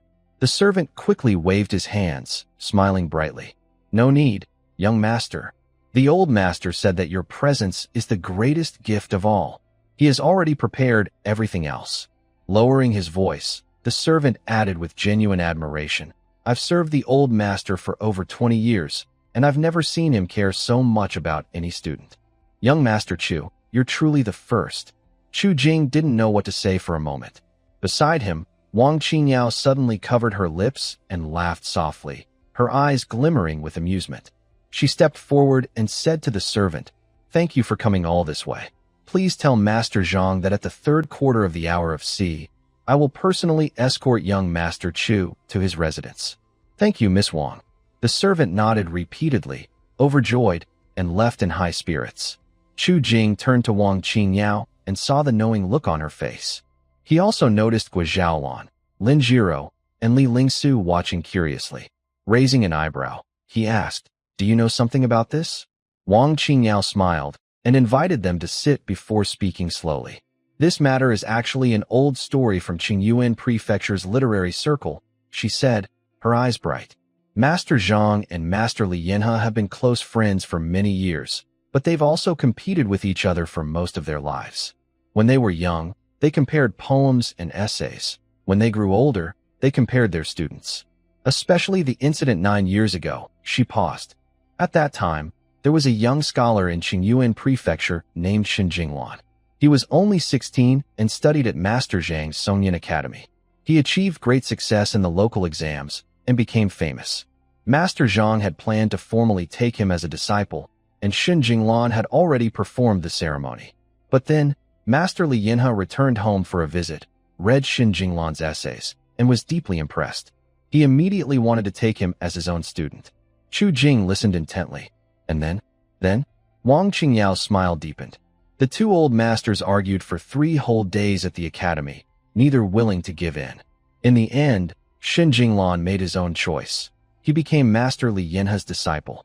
She gently shook her head and said, "That year, old Zhang was very upset for a long time. Shen Jinglan also worked hard and did well. Second in the provincial exam, first in the metropolitan exam, and was chosen as the top scholar in the palace exam.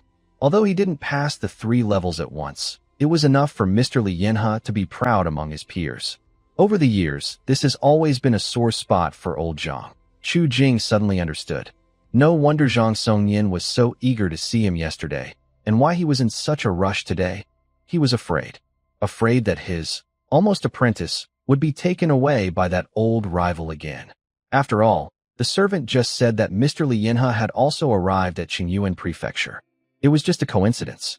The old master was probably worried that if he was a step too late, Mr. Li Yinhe would snatch the opportunity.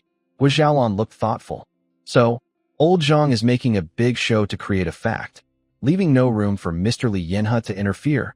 "Exactly," Wang Qingyao nodded. "And I guess, since Mr. Li is in the city, he probably heard the news too." "Maybe," she looked at Chu Jing meaningfully. "He might also be thinking about taking a disciple." Chu Jing was surprised and shook his head, feeling this was unlikely. After all, although he was shocked yesterday, he hadn't shown off his talents openly. It was unlikely that Mr. Li, the great scholar, would feel the need to compete for him. Wang Qingyao saw him shake his head and knew what he was thinking. She smiled a little and said, "Although your performance isn't as impressive as Shen Jinglan's was back then, your new ideas in the 2 schools are enough to match Shen Jinglan's brilliance." Her voice carried a hint of pride, even she didn't realize.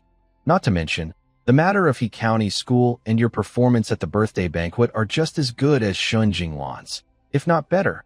So, it's understandable that Mr. Li Yinhe might want to take you as a disciple." Lin Jiro blinked with a strange look and whispered, "But my husband is already old Zhang's disciple. Can they still compete for him? If the formal apprenticeship ceremony hasn't happened yet, it's not settled." Wang Qingyao sighed softly. "Old Zhang must be anxious." However, Gua Zhaolan spoke up at this moment. "But with old Zhang making such a big show, even if Mr.